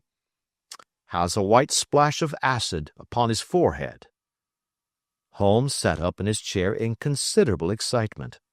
"I thought as much," said he. "Have you ever observed that his ears are pierced for earrings?" "Yes, sir. He told me that a gypsy had done it for him when he was a lad." Said Holmes, sinking back in deep thought. "He is still with you?" "Oh, yes, sir. I have only just left him." "And has your business been attended to in your absence?" "Nothing to complain of, sir. There's never very much to do of a morning." "That will do, Mr. Wilson. I shall be happy to give you an opinion upon the subject in the course of a day or two. Today is Saturday, and I hope that by Monday we may come to a conclusion."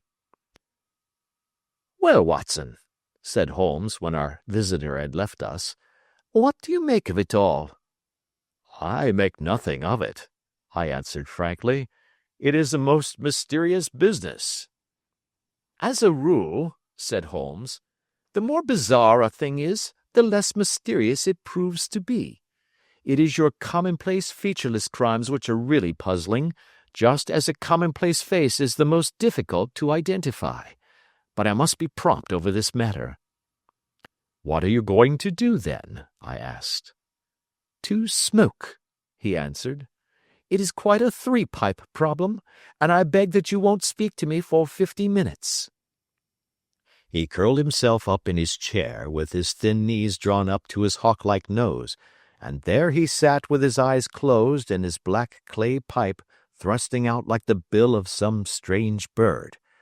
I had come to the conclusion that he had dropped asleep, and indeed was nodding myself, when he suddenly sprang out of his chair with the gesture of a man who has made up his mind, and put his pipe down upon the mantelpiece.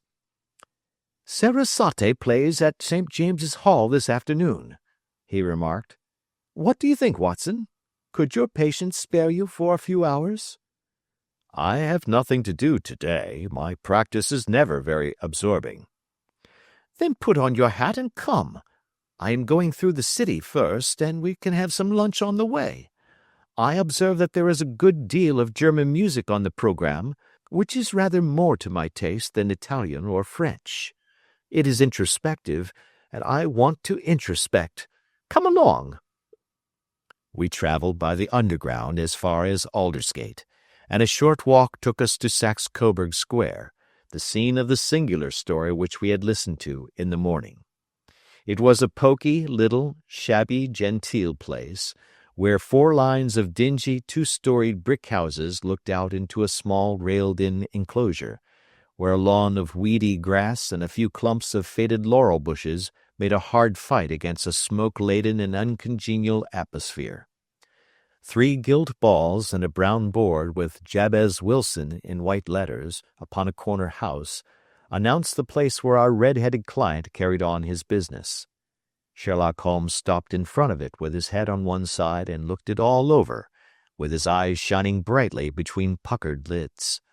Then he walked slowly up the street and then down again to the corner, still looking keenly at the houses. Finally he returned to the pawnbroker's, and, having thumped vigorously upon the pavement with his stick 2 or 3 times, he went up to the door and knocked. It was instantly opened by a bright-looking, clean-shaven young fellow who asked him to step in. "Thank you," said Holmes. "I only wish to ask you how you would go from here to the Strand." "3rd right, 4th left," answered the assistant promptly, closing the door. "Smart fellow, that," observed Holmes as we walked away. "He is, in my judgment, the 4th smartest man in London, and for daring I am not sure that he has not a claim to be 3rd. I have known something of him before." "Evidently," said I, "Mr. Wilson's assistant counts for a good deal in this mystery of the Red-Headed League. I am sure that you inquired your way merely in order that you might see him." "Not him." "What then?" "The knees of his trousers." "And what did you see?" "What I expected to see." "Why did you beat the pavement?" "My dear doctor, this is a time for observation, not for talk. We are spies in an enemy's country. We know something of Saxe Coburg Square. Let us now explore the parts which lie behind it."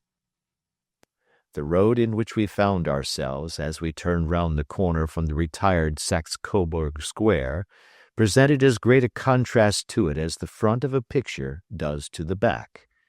It was one of the main arteries which conveyed the traffic of the city to the north and west. The roadway was blocked with the immense stream of commerce flowing in a double tide inward and outward, while the footpaths were black with the hurrying swarm of pedestrians.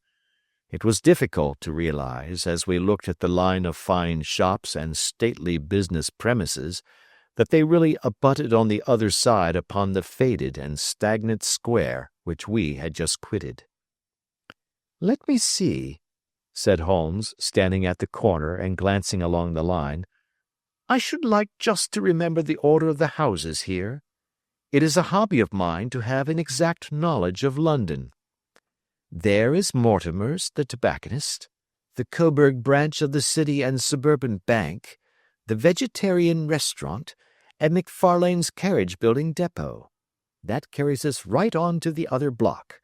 And now, Doctor, we've done our work, so it's time we had some play. A sandwich and a cup of coffee, and then off to Violin Land, where all is sweetness and delicacy and harmony, and there are no red-headed clients to vex us with their conundrums." My friend was an enthusiastic musician, being himself not only a very capable performer, but a composer of no ordinary merit. All the afternoon he sat in the stalls, wrapped in the most perfect happiness, gently waving his long, thin fingers in time to the music, while his gently smiling face and his languid, dreamy eyes were as unlike those of Holmes the sleuth-hound, Holmes the relentless, keen-witted, ready-handed criminal agent as it was possible to conceive. In his singular character, the dual nature alternately asserted itself, and his extreme exactness and astuteness represented, as I have often thought, the reaction against the poetic and contemplative mood which occasionally predominated in him. The swing of his nature took him from extreme languor to devouring energy, and as I knew well, he was never so truly formidable as when, for days on end, he had been lounging in his armchair amid his improvisations and his black-letter editions. Then it was that the lust of the chase would suddenly come upon him, and that his brilliant reasoning power would rise to the level of intuition, until those who were unacquainted with his methods would look askance at him as on a man whose knowledge was not that of other mortals. When I saw him that afternoon so enwrapped in the music at St. James's Hall, I felt that an evil time might be coming upon those whom he had set himself to hunt down. "You want to go home, no doubt, Doctor?" he remarked as we emerged. "Yes, it could be as well." "And I have some business to do which will take some hours. This business at Coburg Square is serious." "Why serious?" "A considerable crime is in contemplation. I have every reason to believe that we shall be in time to stop it. But today being Saturday rather complicates matters. I shall want your help tonight." "At what time?" 10 will be early enough. I shall be at Baker Street at 10. "Very well. And, I say, Doctor, there may be some little danger, so kindly put your army revolver in your pocket." He waved his hand, turned on his heel, and disappeared in an instant among the crowd. I trust that I am not more dense than my neighbors, but I was always oppressed with a sense of my own stupidity in my dealings with Sherlock Holmes. Here I had heard what he had heard, I had seen what he had seen, and yet from his words it was evident that he saw clearly not only what had happened but what was about to happen, while to me the whole business was still confused and grotesque. As I drove home to my house in Kensington, I thought over it all, with the extraordinary story of the red-headed copier of the encyclopedia, down to the visit to Saxe Coburg Square, and the ominous words with which he had parted from me. What was this nocturnal expedition, and why should I go armed? Where were we going, and what were we to do? I had the hint from Holmes that this smooth-faced pawnbroker's assistant was a formidable man, a man who might play a deep game. I tried to puzzle it out, but only gave it up in despair and set the matter aside until night should bring an explanation. It was 9:15 when I started from home and made my way across the park, and so through Oxford Street to Baker Street. 2 hansoms were standing at the door, and as I entered the passage I heard the sound of voices from above. On entering his room, I found Holmes in animated conversation with 2 men, one of whom I recognized as Peter Jones, the official police agent, while the other was a long, thin, sad-faced man with a very shiny hat and oppressively respectable frock coat. "Ha! Our party is complete," said Holmes, buttoning up his pea-jacket and taking his heavy hunting crop from the rack. "Watson, I think you know Mr. Jones of Scotland Yard. Let me introduce you to Mr. Merryweather, who is to be our companion in tonight's adventure." "We're hunting in couples again, Doctor, you see," said Jones in his consequential way. "Our friend here is a wonderful man for starting a chase. All he wants is an old dog to help him do the running down." "I hope a wild goose may not prove to be the end of our chase," observed Mr. Merryweather gloomily. "You may place considerable confidence in Mr. Holmes, sir," said the police agent loftily. "He has his own little methods, which are, if you won't mind my saying so, just a little too theoretical and fantastic, but he has the makings of a detective in him. It is not too much to say that once or twice, as in that business of the Sholto murder and the Agra treasure, he has been more nearly correct than the official force." "Oh, if you say so, Mr. Jones, it is all right," said the stranger with deference. "Still, I confess that I miss my rubber. It is the first Saturday night for 27 years that I have not had my rubber." "I think you will find," said Sherlock Holmes, "that you will play for a higher stake tonight than you have ever done yet, and that the play will be more exciting. For you, Mr. Merryweather, the stake will be some £30,000, and for you, Jones, it will be the man upon whom you wish to lay your hands." "John Clay, the murderer, thief, smasher, and forger. He's a young man, Mr. Merryweather, but he is at the head of his profession, and I would rather have my bracelets on him than on any criminal in London. He's a remarkable man, is young John Clay. His grandfather was a royal duke, and he himself has been to Eton and Oxford. His brain is as cunning as his fingers, and though we meet signs of him at every turn, we never know where to find the man himself. He'll crack a crib in Scotland one week, and be raising money to build an orphanage in Cornwall the next. I've been on his track for years and have never set eyes on him yet." "I hope that I may have the pleasure of introducing you tonight. I've had one or two little turns also with Mr. John Clay, and I agree with you that he is at the head of his profession. It is past 10, however, and quite time that we started. If you two will take the first hansom, Watson and I will follow in the second." Sherlock Holmes was not very communicative during the long drive and lay back in the cab humming the tunes which he had heard in the afternoon. We rattled through an endless labyrinth of gas-lit streets until we emerged into Farrington Street. "We are close there now," my friend remarked. "This fellow Merryweather is a bank director, and personally interested in the matter.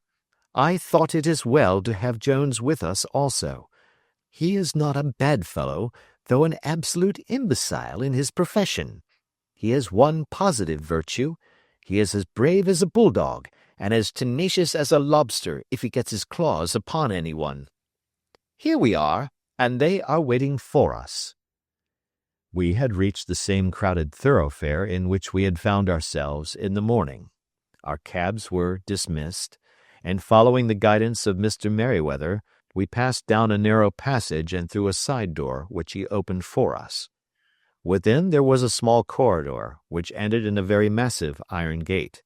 This also was opened and led down a flight of winding stone steps, which terminated at another formidable gate. Mr. Merryweather stopped to light a lantern and then conducted us down a dark, earth-smelling passage, and so, after opening a third door, into a huge vault or cellar, which was piled all round with crates and massive boxes. "You are not very vulnerable from above," Holmes remarked as he held up the lantern and gazed about him. "Nor from below," said Mr. Merryweather, striking his stick upon the flags which lined the floor. "Why, dear me, it sounds quite hollow," he remarked, looking up in surprise. "I must really ask you to be a little more quiet," said Holmes severely. "You have already imperiled the whole success of our expedition. Might I beg that you would have the goodness to sit down upon one of these boxes and not to interfere?" The solemn Mr. Merryweather perched himself upon a crate, with a very injured expression upon his face, while Holmes fell upon his knees upon the floor and, with the lantern and a magnifying lens, began to examine minutely the cracks between the stones. A few seconds sufficed to satisfy him, for he sprang to his feet again and put his glass in his pocket. "We have at least an hour before us," he remarked, "for they can hardly take any steps until the good pawnbroker is safely in bed. Then they will not lose a minute, for the sooner they do their work, the longer time they will have for their escape. We are at present, Doctor, as no doubt you have divined, in the cellar of the City branch of one of the principal London banks. Mr. Merryweather is the chairman of directors, and he will explain to you that there are reasons why the more daring criminals of London should take a considerable interest in this cellar at present." "It is our French gold," whispered the director. "We have had several warnings that an attempt might be made upon it." "Your French gold?" "Yes. We had occasion some months ago to strengthen our resources, and borrowed for that purpose 30,000 Napoleons from the Bank of France. It has become known that we have never had occasion to unpack the money, and that it is still lying in our cellar. The crate upon which I sit contains 2,000 Napoleons packed between layers of lead foil. Our reserve of bullion is much larger at present than is usually kept in a single branch office, and the directors have had misgivings upon the subject."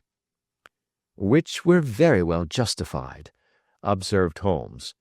"And now it is time that we arranged our little plans. I expect that within an hour matters will come to a head. In the meantime, Mr. Merryweather, we must put the screen over that dark lantern." "And sit in the dark?" "I am afraid so. I had brought a pack of cards in my pocket, and I thought that, as we were a partie carrée, you might have your rubber after all. But I see that the enemy's preparations have gone so far that we cannot risk the presence of a light. And, first of all, we must choose our positions. These are daring men, and though we shall take them at a disadvantage, they may do us some harm unless we are careful. I shall stand behind this crate, and do you conceal yourselves behind those. Then, when I flash a light upon them, close in swiftly. If they fire, Watson, have no compunction about shooting them down." I placed my revolver, cocked, upon the top of the wooden case behind which I crouched. Holmes shot the slide across the front of his lantern and left us in pitch darkness, such an absolute darkness as I have never before experienced. The smell of hot metal remained to assure us that the light was still there, ready to flash out at a moment's notice. To me, with my nerves worked up to a pitch of expectancy, there was something depressing and subduing in the sudden gloom, and in the cold, dank air of the vault. "They have but one retreat," whispered Holmes.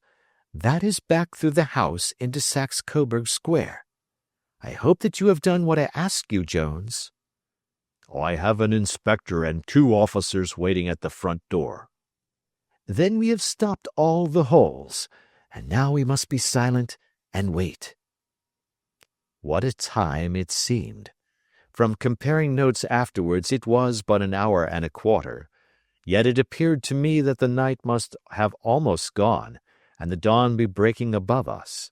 My limbs were weary and stiff, for I feared to change my position, yet my nerves were worked up to the highest pitch of tension, and my hearing was so acute that I could not only hear the gentle breathing of my companions, but I could distinguish the deeper, heavier in-breath of the bulky Jones from the thin, sighing note of the bank director. From my position I could look over the case in the direction of the floor. Suddenly, my eyes caught the glint of a light. At first it was but a lurid spark upon the stone pavement. Then it lengthened out until it became a yellow line, and then, without any warning or sound, a gash seemed to open, and a hand appeared, a white, almost womanly hand, which felt about in the center of the little area of light. For a minute or more the hand, with its writhing fingers, protruded out of the floor. Then it was withdrawn as suddenly as it appeared, and all was dark again save the single lurid spark which marked a chink between the stones. Its disappearance, however, was but momentary. With a rending, tearing sound, one of the broad white stones turned over upon its side and left a square, gaping hole, through which streamed the light of a lantern. Over the edge there peeped a clean-cut, boyish face, which looked keenly about it, and then, with a hand on either side of the aperture, drew itself shoulder-high and waist-high until one knee rested upon the edge. In another instant he stood at the side of the hole and was hauling after him a companion, lithe and small like himself, with a pale face, and a shock of very red hair. "It's all clear," he whispered. "Have you the chisel and the bags? Great Scott! Jump, Archie, jump, and I'll swing for it." Sherlock Holmes had sprung out and seized the intruder by the collar. The other dived down the hole, and I heard the sound of rending cloth as Jones clutched at his skirts. The light flashed upon the barrel of a revolver, but Holmes's hunting crop came down on the man's wrist, and the pistol clinked upon the stone floor. "It's no use, John Clay," said Holmes blandly. "You have no chance at all." "So I see," the other answered with the utmost coolness. "I fancy that my pal is all right, though I see you have got his coat-tails." "There are 3 men waiting for him at the door," said Holmes. "Oh, indeed. You seem to have done the thing very completely. I must compliment you." "And I, you," Holmes answered. "Your red-headed idea was very new and effective." "You'll see your pal again presently," said Jones. "He's quicker at climbing down holes than I am. Just hold out while I fix the derbies." "I beg that you will not touch me with your filthy hands," remarked our prisoner as the handcuffs clattered upon his wrist. "You may not be aware that I have royal blood in my veins. Have the goodness also, when you address me, always to say sir and please." "All right," said Jones with a stare and a snigger. "Well, would you please, sir, march upstairs where we can get a cab to carry your highness to the police station?" "That is better," said John Clay serenely. He made a sweeping bow to the 3 of us and walked quietly off in the custody of the detective. "Really, Mr. Holmes," said Mr. Merryweather as we followed them from the cellar, "I do not know how the bank can thank you or repay you. There is no doubt that you have detected and defeated in the most complete manner one of the most determined attempts at bank robbery that have ever come within my experience." "I have had 1 or 2 little scores of my own to settle with Mr. John Clay," said Holmes. "I have been at some small expense over this matter, which I shall expect the bank to refund, but beyond that I am amply repaid by having had an experience which is in many ways unique, and by hearing the very remarkable narrative of the Red-Headed League. You see, Watson," he explained in the early hours of the morning, as we sat over a glass of whiskey and soda in Baker Street, "it was perfectly obvious from the first that the only possible object of this rather fantastic business of the advertisement of the League and the copying of the encyclopedia must be to get this not overbright pawnbroker out of the way for a number of hours every day. It was a curious way of managing it, but really it would be difficult to suggest a better. The method was no doubt suggested to Clay's ingenious mind by the color of his accomplice's hair. The £4 a week was a lure which must draw him, and what was it to them, who were playing for thousands? They put in the advertisement, one rogue has the temporary office, the other rogue incites the man to apply for it, and together they managed to secure his absence every morning in the week. From the time that I heard of the assistant having come for half wages, it was obvious to me that he had some strong motive for securing the situation." "But how could you guess what the motive was?" "Had there been women in the house, I should have suspected a mere vulgar intrigue. That, however, was out of the question. The man's business was a small one, and there was nothing in his house which could account for such elaborate preparations, and such an expenditure as they were at. It must then be something out of the house. What could it be? I thought of the assistant's fondness for photography, and his trick of vanishing into the cellar. The cellar! There was the end of this tangled clue. Then I made inquiries as to this mysterious assistant, and found that I had to deal with one of the coolest and most daring criminals in London. He was doing something in the cellar, something which took many hours a day for months on end. What could it be, once more? I could think of nothing save that he was running a tunnel to some other building. So far I had got when we went to visit the scene of action. I surprised you by beating upon the pavement with my stick. I was ascertaining whether the cellar stretched out in front or behind. It was not in front. Then I rang the bell, and as I hoped, the assistant answered it. We have had some skirmishes, but we had never set eyes upon each other before. I hardly looked at his face. His knees were what I wished to see.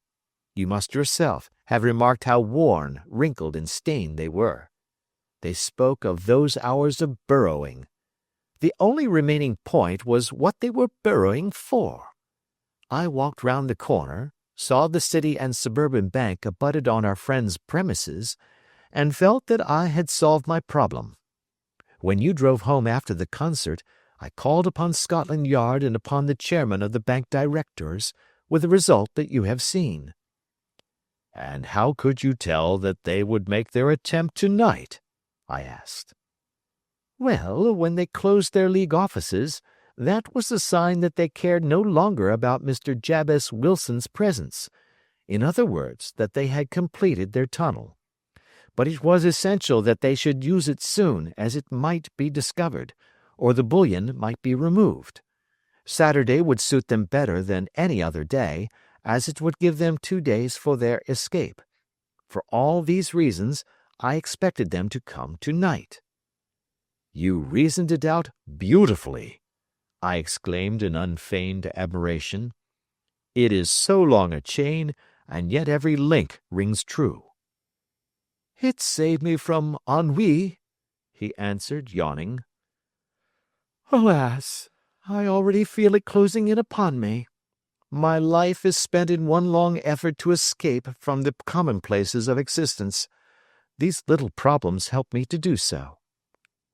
And you are a benefactor of the race, said I. He shrugged his shoulders. Well, perhaps, after all, it is of some little use, he remarked. L'homme c'est rien, l'œuvre c'est tout, as Gustave Flaubert wrote to George Sand. Adventure 3. A Case of Identity. "My dear fellow," said Sherlock Holmes as we sat on either side of the fire in his lodgings at Baker Street, "life is infinitely stranger than anything which the mind of man could invent. We would not dare to conceive the things which are really mere commonplaces of existence. If we could fly out of that window hand in hand, hover over this great city, gently remove the roofs, and peep in at the queer things which are going on, the strange coincidences, the plannings, the cross-purposes, the wonderful chains of events, working through generations and leading to the most outré results, it would make all fiction with its conventionalities and foreseen conclusions most stale and unprofitable." "And yet I am not convinced of it," I answered. "The cases which come to light in the papers are, as a rule, bald enough and vulgar enough.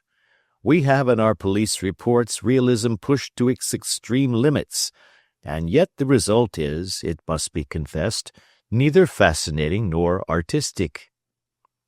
"A certain selection and discretion must be used in producing a realistic effect," remarked Holmes.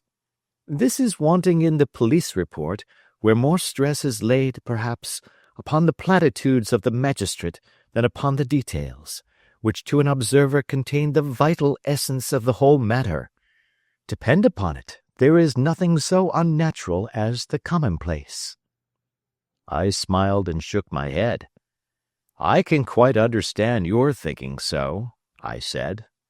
"Of course, in your position of unofficial adviser and helper to everybody who is absolutely puzzled throughout 3 continents, you are brought in contact with all that is strange and bizarre.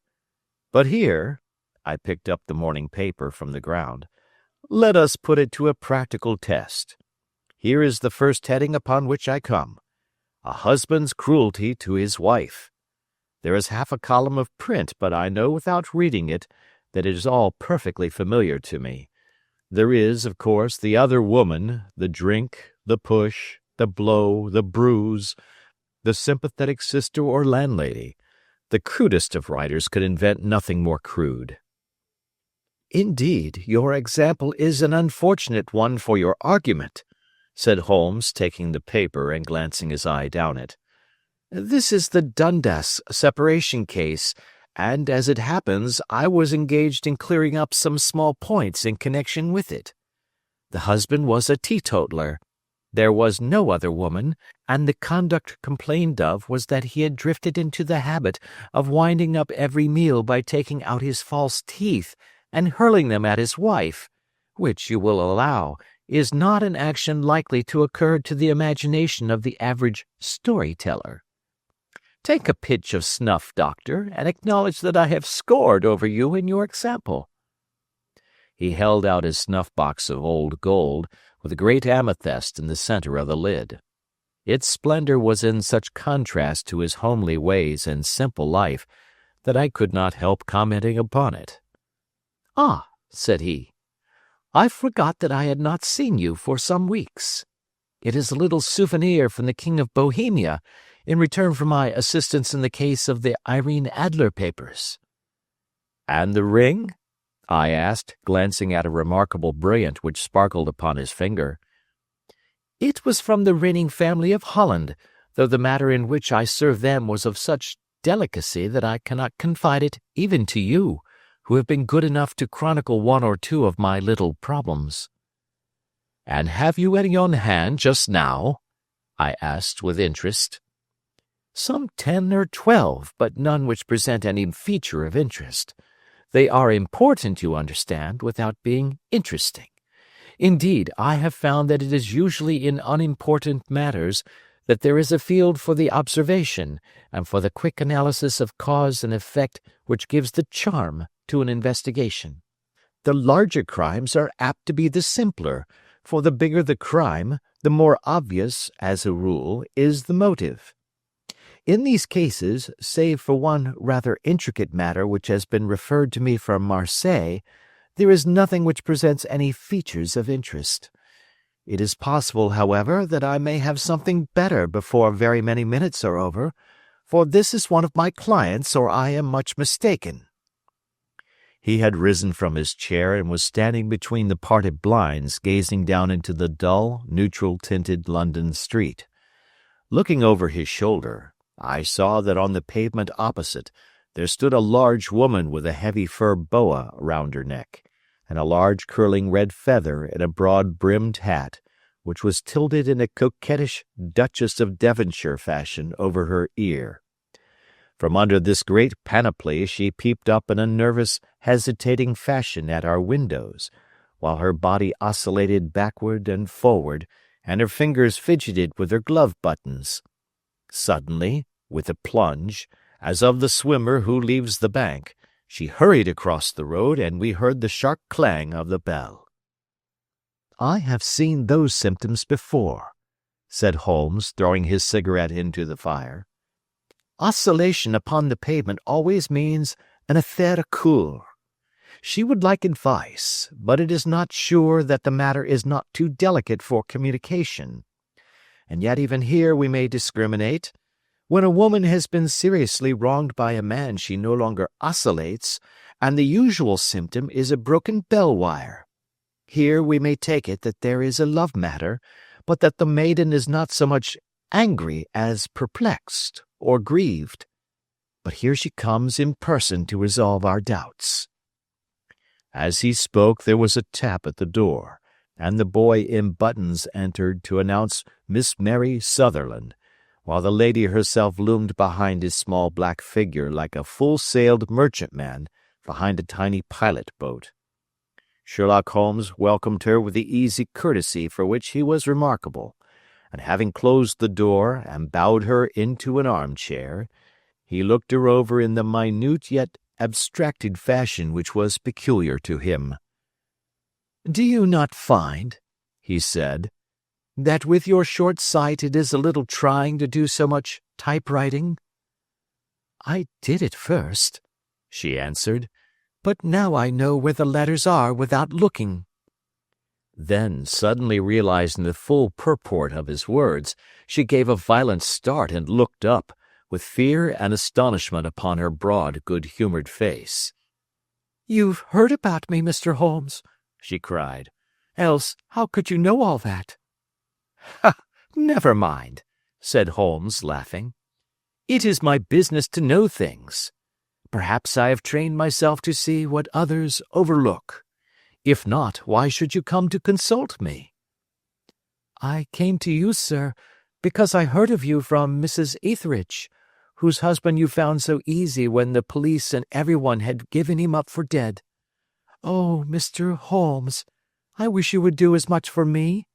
I'm not rich, but still I have 100 a year in my own right, besides the little that I make by the machine, and I would give it all to know what has become of Mr. Hosmer Angel."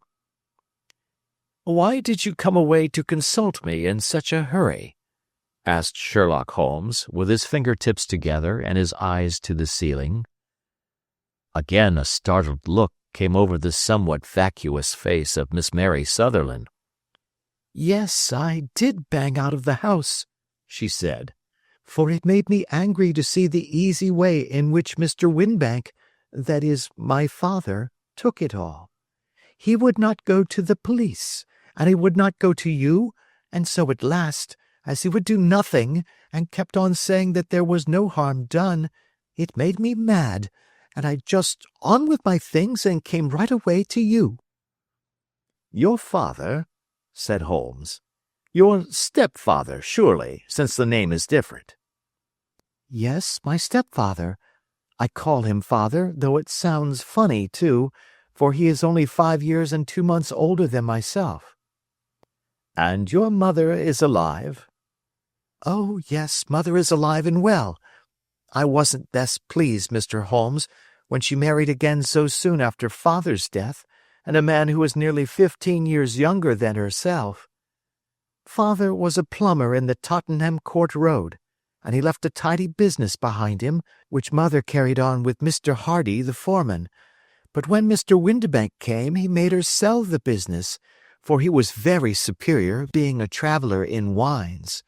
They got £4,700 for the goodwill and interest, which wasn't near as much as father could have got if he had been alive."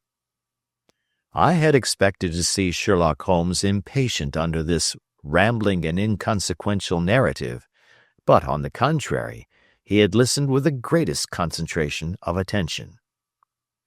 "Your own little income," he asked, "does it come out of the business?" "Oh, no, sir. It is quite separate and was left me by my Uncle Ned in Auckland. It is in New Zealand stock, paying 4.5%. £2,500 was the amount, but I can only touch the interest." "You interest me extremely," said Holmes, "and since you draw so large a sum as 100 a year, with what you earn into the bargain, you no doubt travel a little and indulge yourself in every way. I believe that a single lady can get on very nicely upon an income of about £60. "I could do with much less than that, Mr. Holmes, but you understand that as long as I live at home, I don't wish to be a burden to them, and so they have the use of the money just while I am staying with them. Of course, that is only just for the time. Mr. Windibank draws my interest every quarter and pays it over to mother, and I find that I can do pretty well with what I earn at typewriting. It brings me 2d. a sheet, and I can often do from 15 to 20 sheets in a day." "You have made your position very clear to me," said Holmes. "This is my friend, Dr. Watson, before whom you can speak as freely as before myself. Kindly tell us now all about your connection with Mr. Hosmer Angel." A flush stole over Miss Sutherland's face, and she picked nervously at the fringe of her jacket. "I met him first at the gasfitter's ball," she said. "They used to send father tickets when he was alive, and then afterwards they remembered us and sent them to mother. Mr. Windibank did not wish us to go. He never did wish us to go anywhere. He would get quite mad if I wanted so much as to join a Sunday school treat. But this time I was set on going, and I would go, for what right had he to prevent? He said the folk were not fit for us to know when all father's friends were to be there, and he said that I had nothing fit to wear when I had my purple plush that I had never so much as taken out of the drawer. At last, when nothing else would do, he went off to France upon the business of the firm, but we went, mother and I, with Mr. Hardy, who used to be our foreman, and it was there I met Mr. Hosmer Angel." "I suppose," said Holmes, "that when Mr. Windibank came back from France, he was very annoyed at your having gone to the ball." "Oh, well, he was very good about it. He laughed, I remember, and shrugged his shoulders, and said there was no use denying anything to a woman, for she would have her way." "I see. Then at the gasfitter's ball you met, as I understand, a gentleman called Mr. Hosmer Angel." "Yes, sir. I met him that night, and he called next day to ask if we had got home all safe, and after that we met him. That is to say, Mr. Holmes, I met him twice for walks, but after that father came back again, and Mr. Hosmer Angel could not come to the house any more." "No." "Well, you know father didn't like anything of the sort. He wouldn't have any visitors if he could help it, and he used to say that a woman should be happy in her own family circle. But then, as I used to say to mother, a woman wants her own circle to begin with, and I had not got mine yet." "But how about Mr. Hosmer Angel? Did he make no attempt to see you?" "Well, father was going off to France again in a week, and Hosmer wrote and said that it would be safer and better not to see each other until he had gone. We could write in the meantime, and he used to write every day. I took the letters in the morning, so there was no need for father to know." "Were you engaged to the gentleman at this time?" "Oh, yes, Mr. Holmes. We were engaged after the first walk that we took. Hosmer, Mr. Angel, was a cashier in an office in Leadenhall Street, and—" "What office?" "That's the worst of it, Mr. Holmes. I don't know." "Where did he live, then?" "He slept on the premises." "And you don't know his address?" "No, except that it was Leadenhall Street." "Where did you address your letters, then?" "To the Leadenhall Street post office, to be left till called for. He said that if they were sent to the office he would be chaffed by all the other clerks about having letters from a lady, so I offered to typewrite them, like he did his, but he wouldn't have that, for he said that when I wrote them they seemed to come from me, but when they were typewritten he always felt that the machine had come between us. That will just show you how fond he was of me, Mr. Holmes, and the little things that he would think of." "It was most suggestive," said Holmes. "It has long been an axiom of mine that the little things are infinitely the most important. Can you remember any other little things about Mr. Hosmer Angel?" "He was a very shy man, Mr. Holmes. He would rather walk with me in the evening than in the daylight, for he said that he hated to be conspicuous. Very retiring and gentlemanly he was. Even his voice was gentle. He'd had the quinsy and swollen glands when he was young, he told me, and it had left him with a weak throat and a hesitating, whispering fashion of speech. He was always well dressed, very neat and plain, but his eyes were weak just as mine are, and he wore tinted glasses against the glare." "Well, and what happened when Mr. Windibank, your stepfather, returned to France?" "Mr. Hosmer Angel came to the house again and proposed that we should marry before father came back.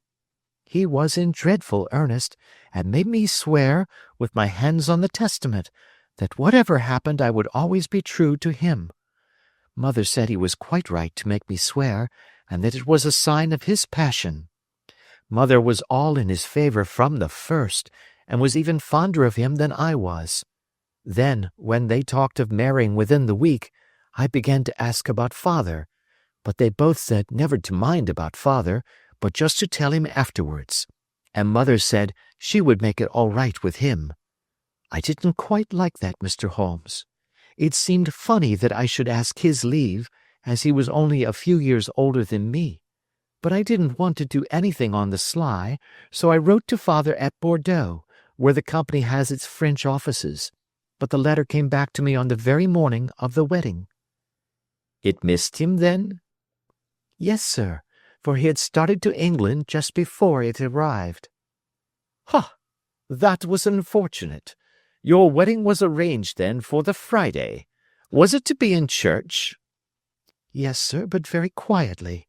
It was to be at Son Saviour's, near King's Cross, and we were to have breakfast afterwards at the St. Pancras Hotel.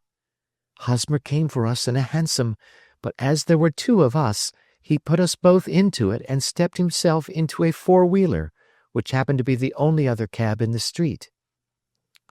We got to the church first, and when the four-wheeler drove up we waited for him to step out, but he never did, and when the cabman got down from the box and looked, there was no one there. The cabman said that he could not imagine what had become of him, for he had seen him get in with his own eyes. That was last Friday, Mr. Holmes, and I have neither seen nor heard anything since then to throw any light upon what has become of him. It seems to me that you have been very shamefully treated, said Holmes. Oh, no, sir. He was too good and kind to leave me so.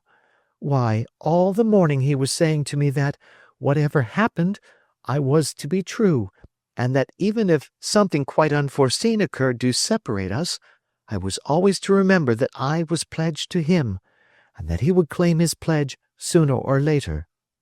It seemed strange talk for a wedding morning, but what has happened since gives a meaning to it.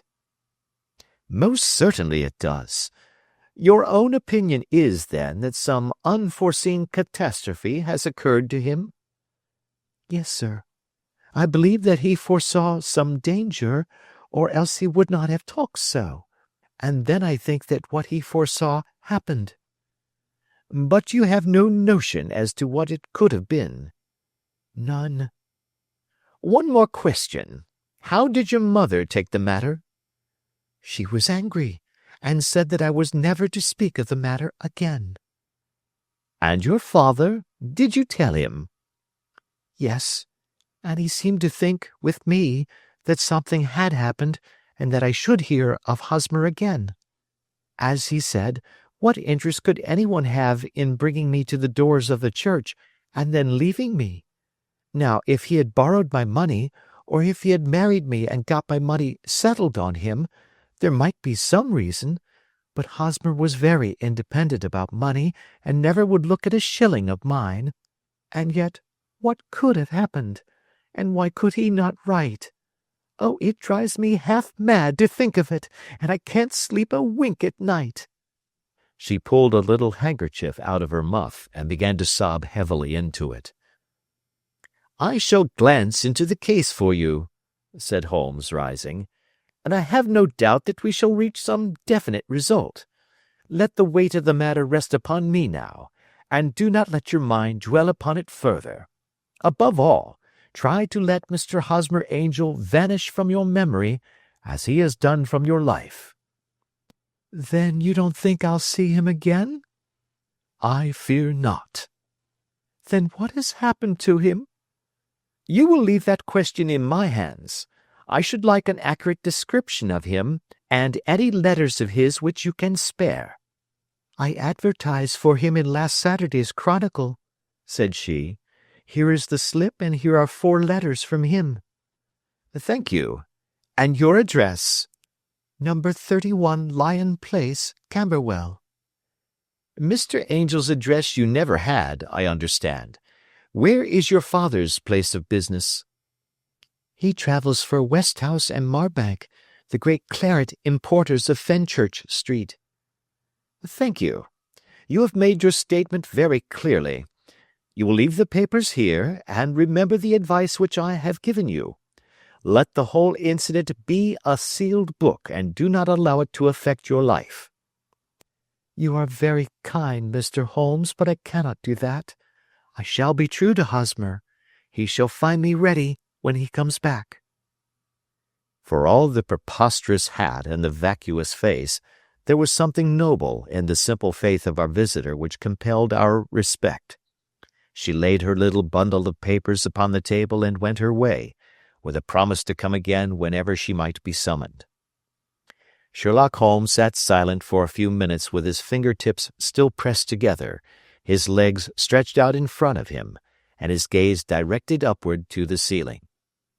Then he took down from the rack the old and oily clay pipe, which was to him as a counselor, and, having lit it, he leaned back in his chair, with the thick blue cloud wreaths spinning up from him, and a look of infinite languor in his face.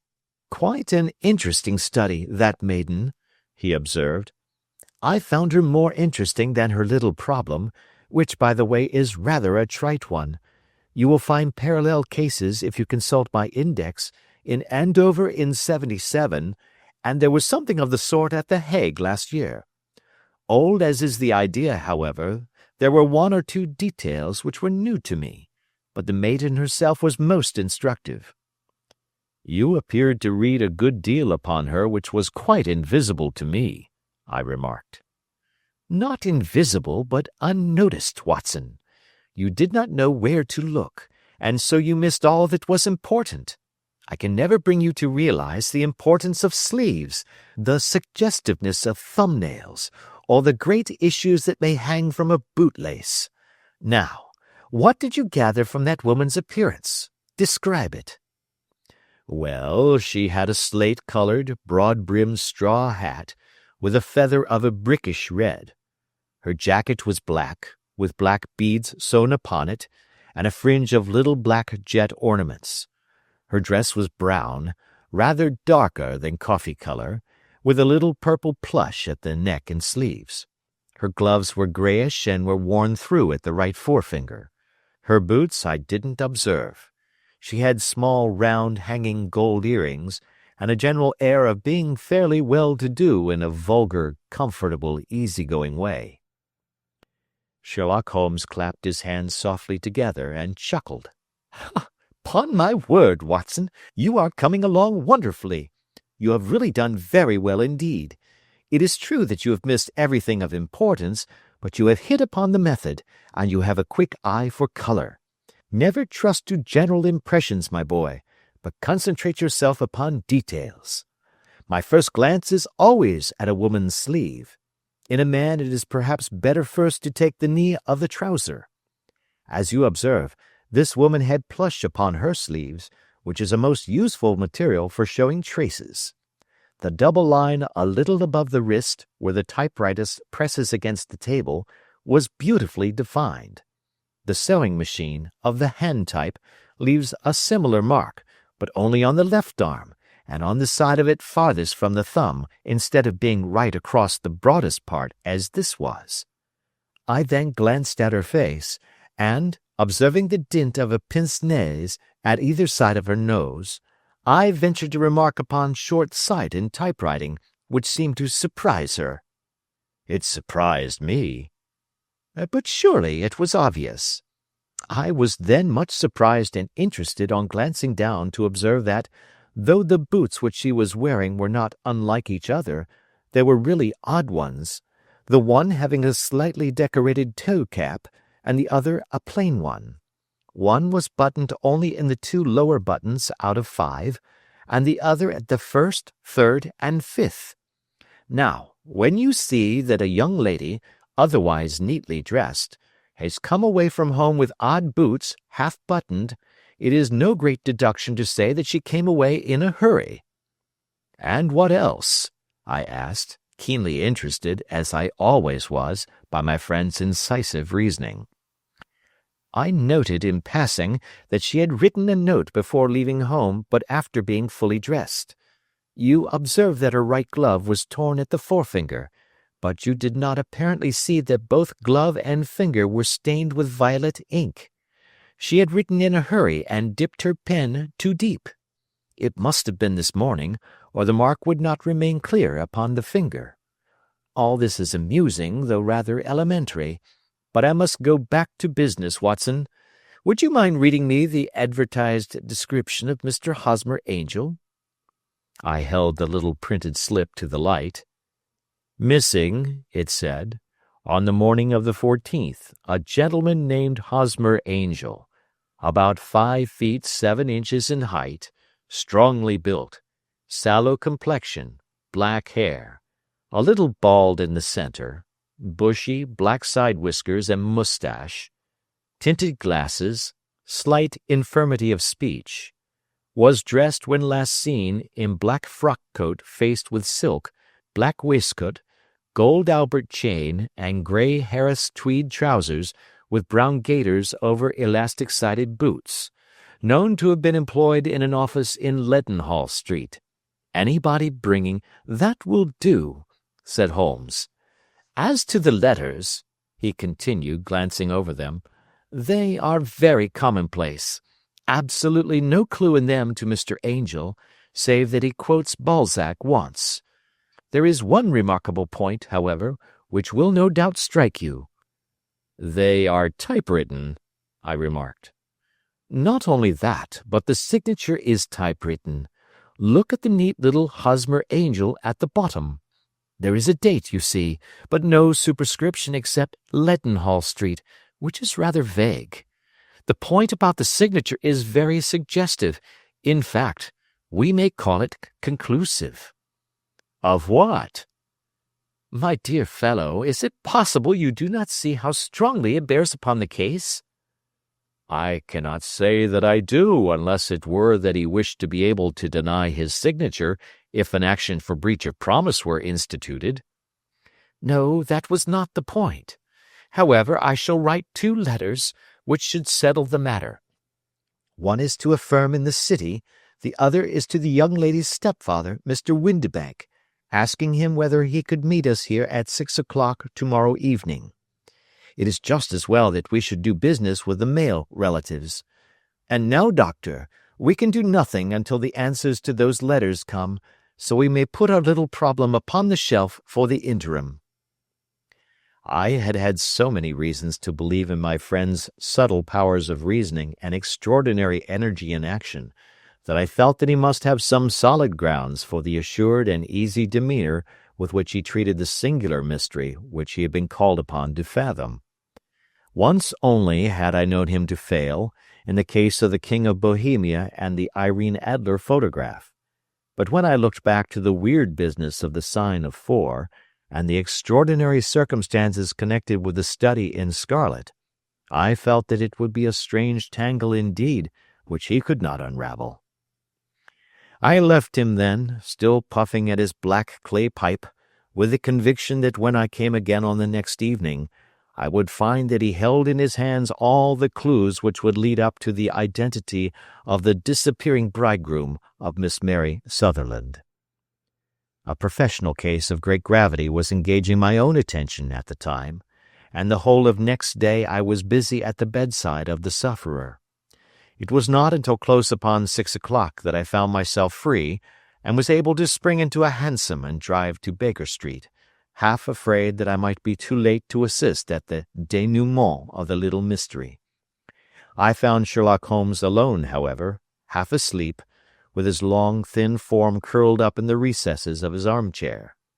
A formidable array of bottles and test tubes, with the pungent, cleanly smell of hydrochloric acid, told me that he had spent his day in the chemical work which was so dear to him.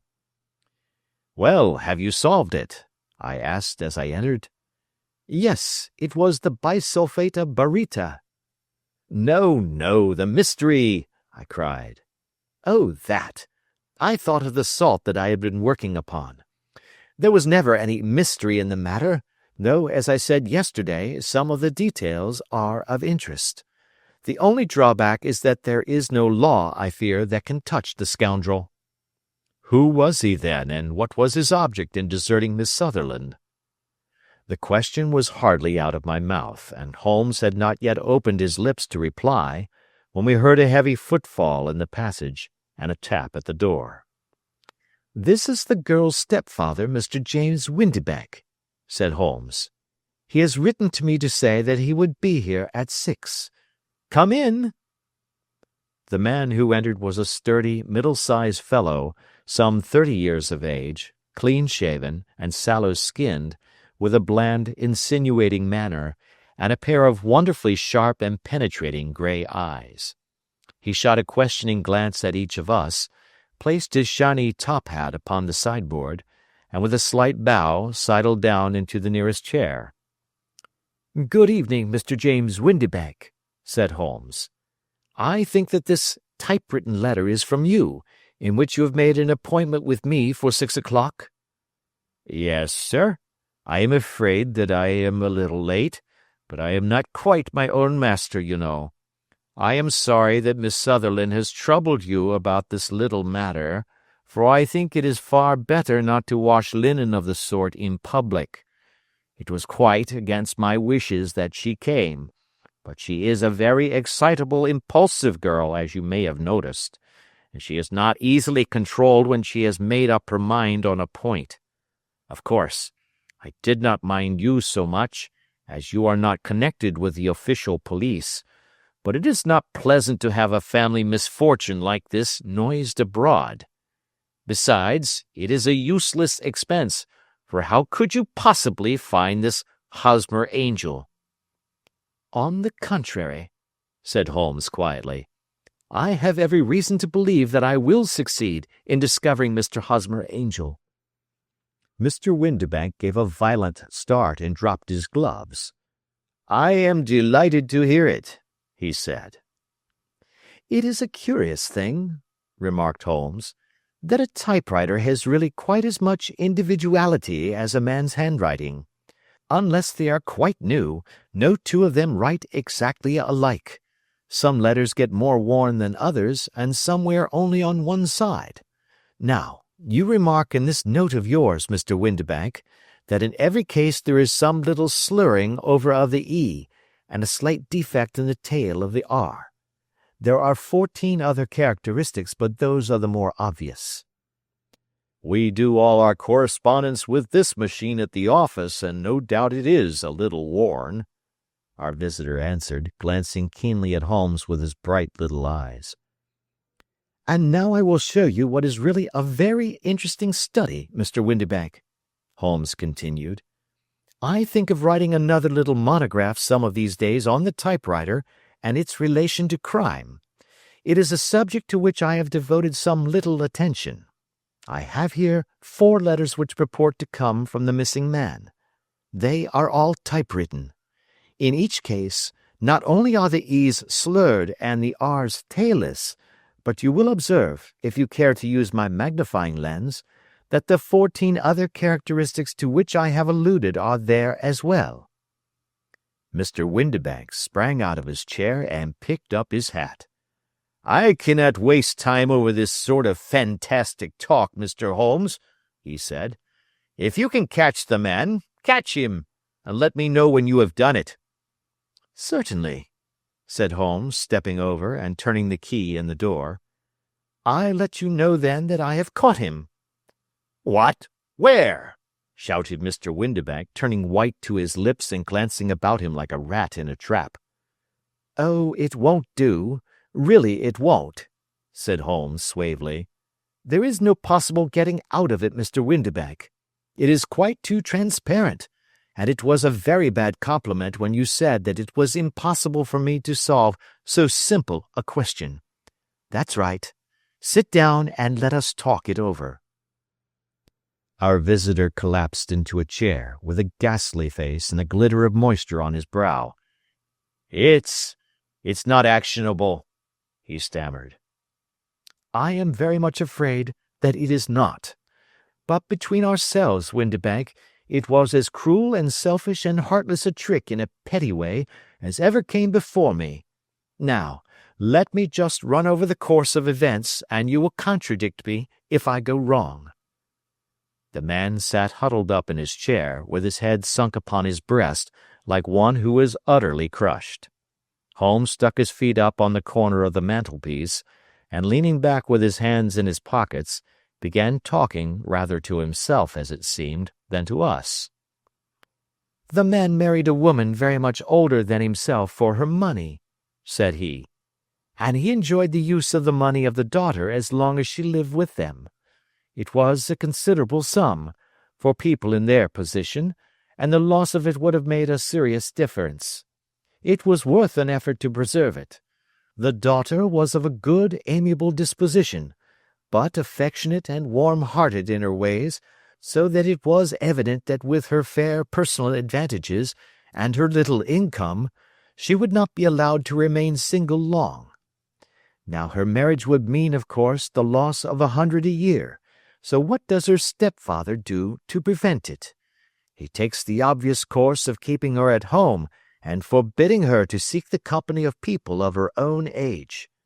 But soon he found that that would not answer forever.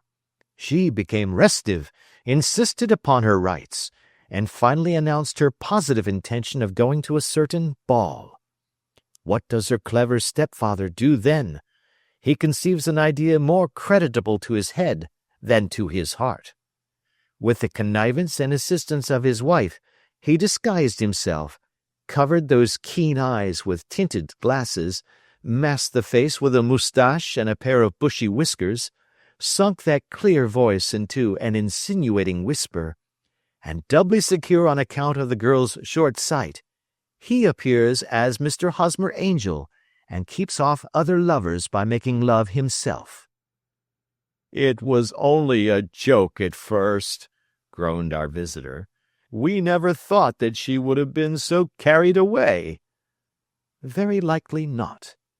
However that may be, the young lady was very decidedly carried away, and having quite made up her mind that her stepfather was in France, the suspicion of treachery never for an instant entered her mind.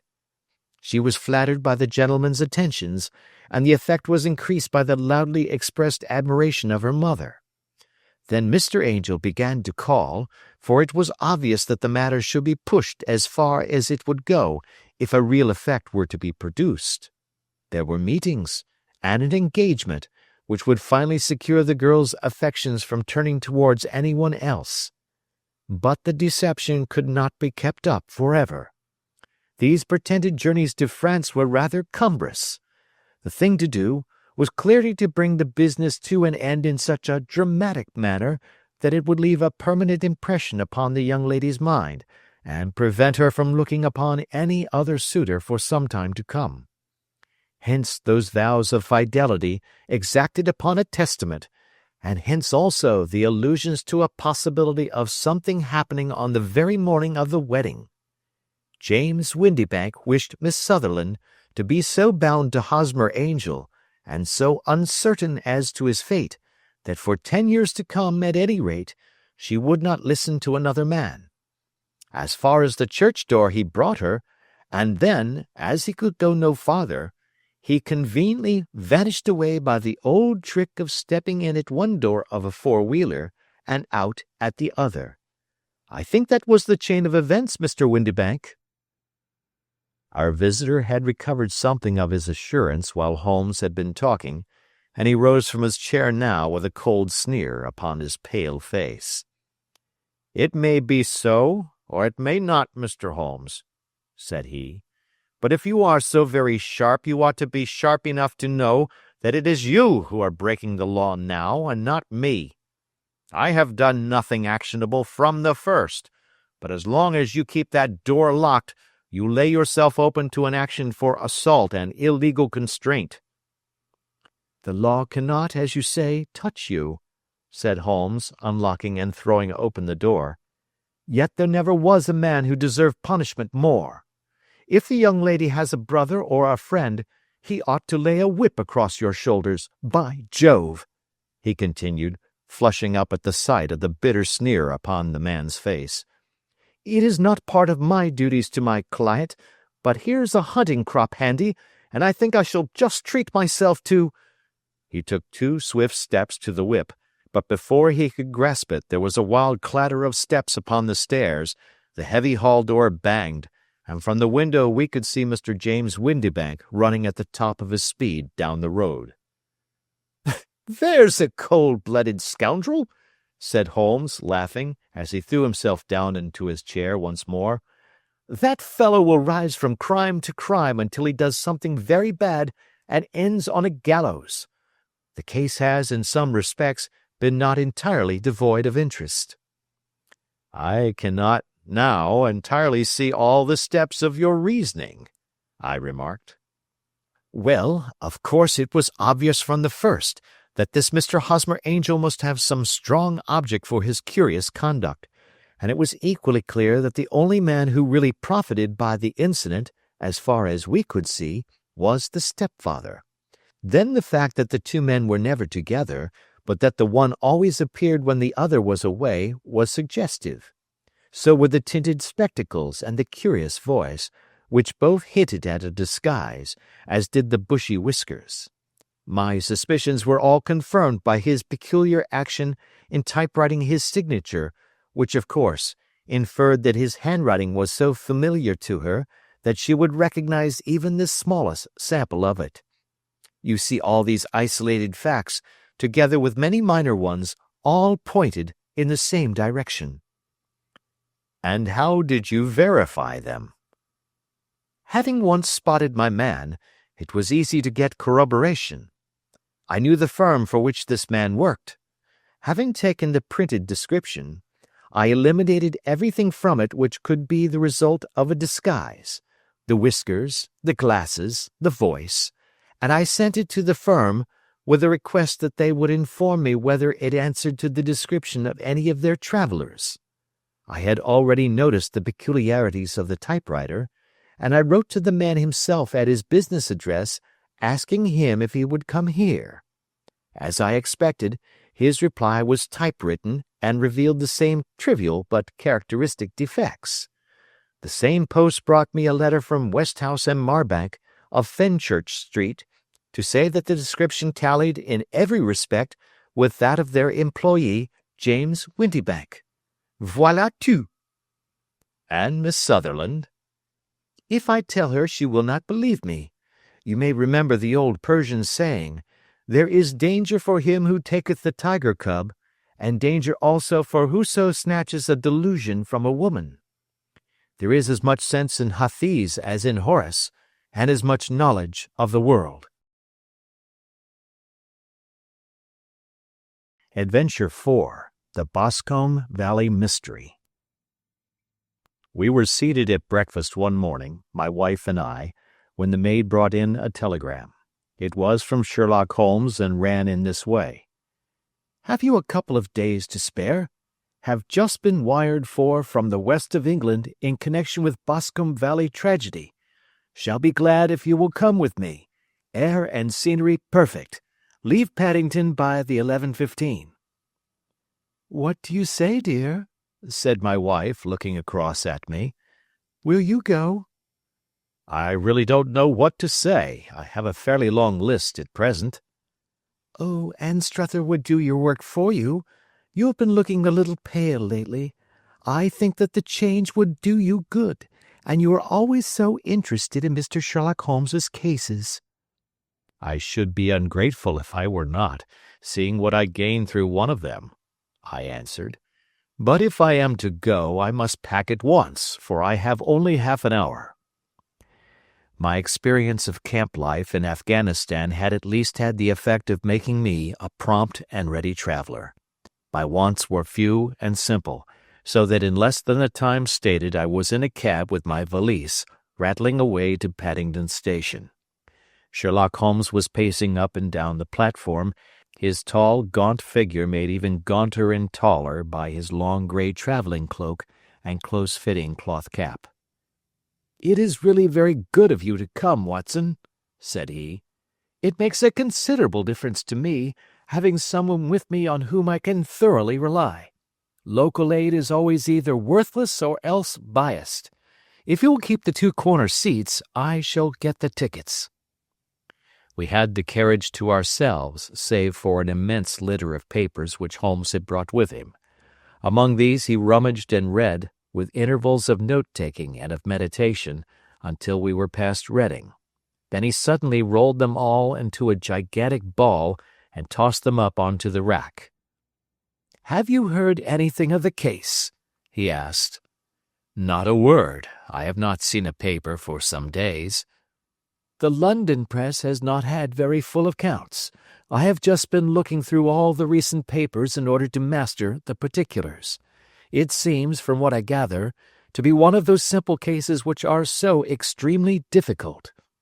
"That sounds a little paradoxical." "But it is profoundly true. Singularity is almost invariably a clue. The more featureless and commonplace a crime is, the more difficult it is to bring it home. In this case, however, they have established a very serious case against the son of the murdered man."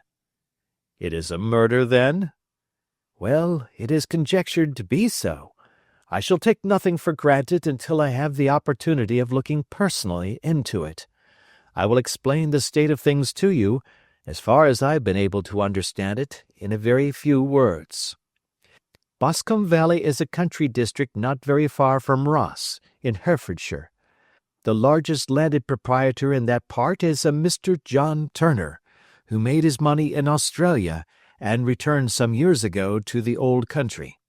One of the farms which he held, that of Hatherley, was let to Mr. Charles McCarthy, who was also an ex-Australian. The men had known each other in the colonies, so that it was not unnatural that when they came to settle down, they should do so as near each other as possible. Turner was apparently the richer man, so McCarthy became his tenant, but still remained, it seems, upon terms of perfect equality, as they were frequently together. McCarthy had one son, a lad of 18, and Turner had an only daughter of the same age, but neither of them had wives living. They appeared to have avoided the society of the neighboring English families and to have led retired lives, though both the McCarthys were fond of sport and were frequently seen at the race meetings of the neighborhood. McCarthy kept 2 servants, a man and a girl. Turner had a considerable household, some half-dozen at the least. That is as much as I have been able to gather about the families. Now for the facts. On June 3rd, that is, on Monday last, McCarthy left his house at Hatherley about 3 in the afternoon and walked down to the Boscombe Pool, which is a small lake formed by the spreading out of the stream which runs down the Boscombe Valley. He had been out with his serving man in the morning at Ross, and he had told the man that he must hurry, as he had an appointment of importance to keep at 3. From that appointment he never came back alive. From Hatherley farmhouse to the Boscombe Pool is 1/4 of a mile, and 2 people saw him as he passed over this ground. One was an old woman, whose name is not mentioned, and the other was William Crowder, a gamekeeper in the employ of Mr. Turner. Both these witnesses depose that Mr. McCarthy was walking alone. The gamekeeper adds that within a few minutes of his seeing McCarthy pass, he had seen his son, Mr. James McCarthy, going the same way with a gun under his arm. To the best of his belief, the father was actually in sight at the time, and the son was following him. He thought no more of the matter until he heard in the evening of the tragedy that had occurred. The 2 McCarthys were seen after the time when William Crowder, the gamekeeper, lost sight of them. The Boscombe Pool is thickly wooded round, with just a fringe of grass and of reeds around the edge. A girl of 14, Patience Moran, who is the daughter of the lodge-keeper of the Boscombe Valley estate, was in one of the woods picking flowers. She states that while she was there she saw, at the border of the wood and close by the lake, Mr. McCarthy and his son, and that they appeared to be having a violent quarrel. She heard Mr. McCarthy the elder using very strong language to his son, and she saw the latter raise up his hand as if to strike his father. She was so frightened by their violence that she ran away and told her mother, when she reached home, that she had left the 2 McCarthys quarreling near Boscombe Pool, and that she was afraid that they were going to fight. She had hardly said the words when young Mr. McCarthy came running up to the lodge to say that he had found his father dead in the wood, and to ask for the help of the lodge-keeper. He was much excited, without either his gun or his hat, and his right hand and sleeve were observed to be stained with fresh blood. On following him, they found the dead body stretched out upon the grass beside the pool. The head had been beaten in by repeated blows of some heavy and blunt weapon. The injuries were such as might very well have been inflicted by the butt end of his son's gun, which was found lying on the grass within a few paces of the body.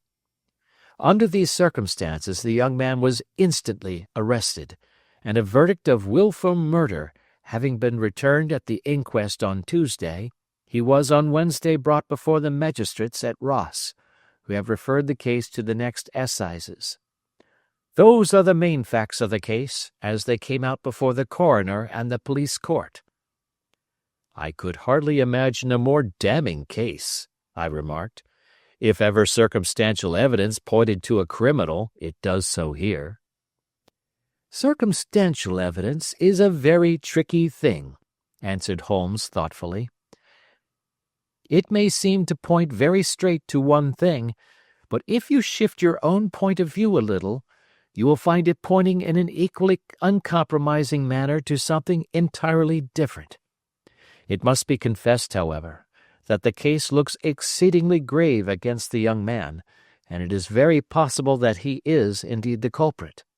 There are several people in the neighborhood, however, and among them Miss Turner, the daughter of the neighboring landowner, who believe in his innocence, and who have retained Lestrade, whom you may recollect in connection with the study in scarlet, to work out the case in his interest.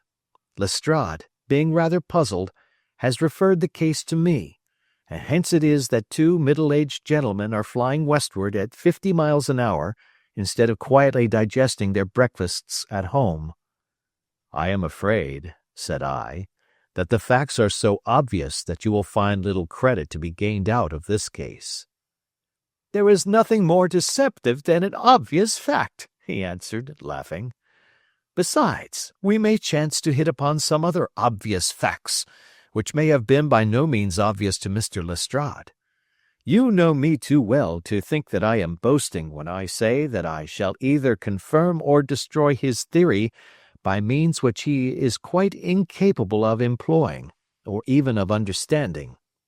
To take the first example to hand, I very clearly perceive that in your bedroom the window is upon the right-hand side, and yet I question whether Mr. Lestrade would have noted even so self-evident a thing as that. How on earth, my dear fellow, I know you well. I know the military neatness which characterizes you. You shave every morning, and in this season you shave by the sunlight. But since your shaving is less and less complete as we get farther back on the left side, until it becomes positively slovenly as we get round the angle of the jaw, it is surely very clear that that side is less illuminated than the other. I could not imagine a man of your habits looking at himself in an equal light and being satisfied with such a result. I only quote this as a trivial example of observation and inference. Therein lies my métier, and it is just possible that it may be of some service in the investigation which lies before us. There are one or two minor points which were brought out in the inquest and which are worth considering. What are they? It appears that his arrest did not take place at once, but after the return to Hatherley Farm. On the inspector of constabulary informing him that he was a prisoner, he remarked that he was not surprised to hear it, and that it was no more than his deserts. This observation of his had the natural effect of removing any traces of doubt which might have remained in the minds of the coroner's jury. "It was a confession," I ejaculated. "No, for it was followed by a protestation of innocence." "Coming on the top of such a damning series of events, it was at least a most suspicious remark." "On the contrary," said Holmes, "it is the brightest rift which I can at present see in the clouds. However innocent he might be, he could not be such an absolute imbecile as not to see that the circumstances were very black against him. Had he appeared surprised at his own arrest, or feigned indignation at it, I should have looked upon it as highly suspicious, because such surprise or anger would not be natural under the circumstances, and yet might appear to be the best policy to a scheming man. His frank acceptance of the situation marks him as either an innocent man or else as a man of considerable self-restraint and firmness. As to his remark about his deserts, it was also not unnatural if you consider that he stood beside the dead body of his father, and that there is no doubt that he had that very day so far forgotten his filial duty as to bandy words with him, and even, according to the little girl whose evidence is so important, to raise his hand as if to strike him. The self-reproach and contrition which are displayed in his remark appear to me to be the signs of a healthy mind rather than of a guilty one. I shook my head. Many men have been hanged on far slighter evidence, I remarked. So they have, and many men have been wrongfully hanged. What is the young man's own account of the matter? It is, I'm afraid, not very encouraging to his supporters, though there are one or two points in it which are suggestive. You will find it here, and may read it for yourself. He picked out from his bundle a copy of the local Herefordshire paper, and having turned down the sheet, he pointed out the paragraph in which the unfortunate young man had given his own statement of what had occurred. I settled myself down in the corner of the carriage and read it very carefully. It ran in this way. Mr. James McCarthy, the only son of the deceased, was then called and gave evidence as follows. I had been away from home for 3 days at Bristol, and had only just returned upon the morning of last Monday, the 3rd. My father was absent from home at the time of my arrival, and I was informed by the maid that he had driven over to Ross with John Cobb, the groom. Shortly after my return, I heard the wheels of his trap in the yard, and looking out of my window, I saw him get out and walk rapidly out of the yard, though I was not aware in which direction he was going. I then took my gun and strolled out in the direction of the Boscombe pool, with the intention of visiting the rabbit warren which is upon the other side. On my way I saw William Crowder, the gamekeeper, as he had stated in his evidence, but he is mistaken in thinking that I was following my father. I had no idea that he was in front of me. When about 100 yards from the pool I heard a cry of "Coo-wee," which was a usual signal between my father and myself. I then hurried forward, and found him standing by the pool. He appeared to be much surprised at seeing me, and asked me rather roughly what I was doing there. A conversation ensued which led to high words and almost to blows, for my father was a man of a very violent temper. Seeing that his passion was becoming ungovernable, I left him and returned towards Hatherley Farm. I had not gone more than 150 yards, however, when I heard a hideous outcry behind me, which caused me to run back again. I found my father expiring upon the ground, with his head terribly injured. I dropped my gun and held him in my arms, but he almost instantly expired. I knelt beside him for some minutes, and then made my way to Mr. Turner's lodge-keeper, his house being the nearest, to ask for assistance. I saw no one near my father when I returned, and I have no idea how he came by his injuries.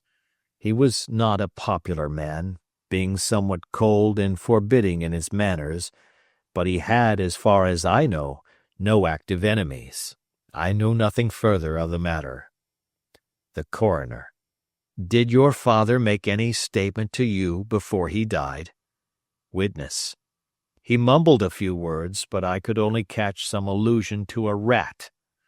The Coroner: What did you understand by that?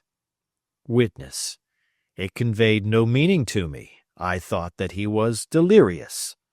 The Coroner: What was the point upon which you and your father had this final quarrel?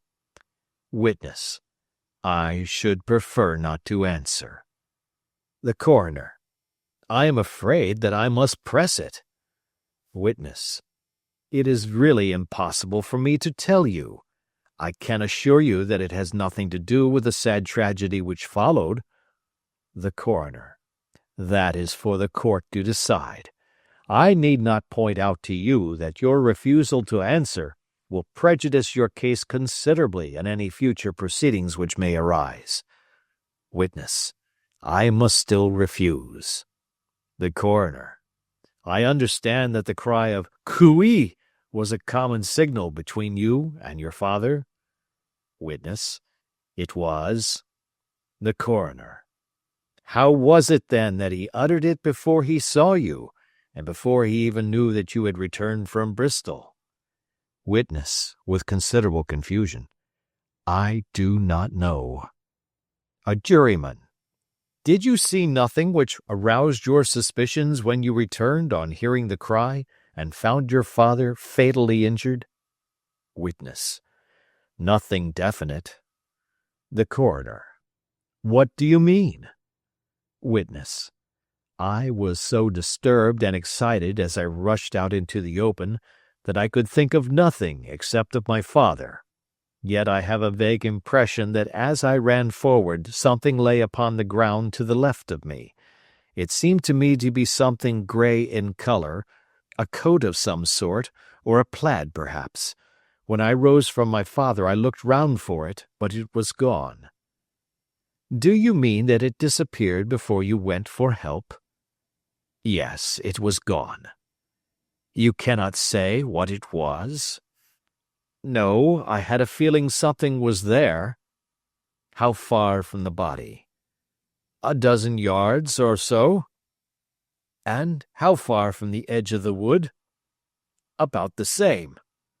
Then if it was removed, it was while you were within 12 yards of it? Yes, but with my back toward it. This concluded the examination of the witness.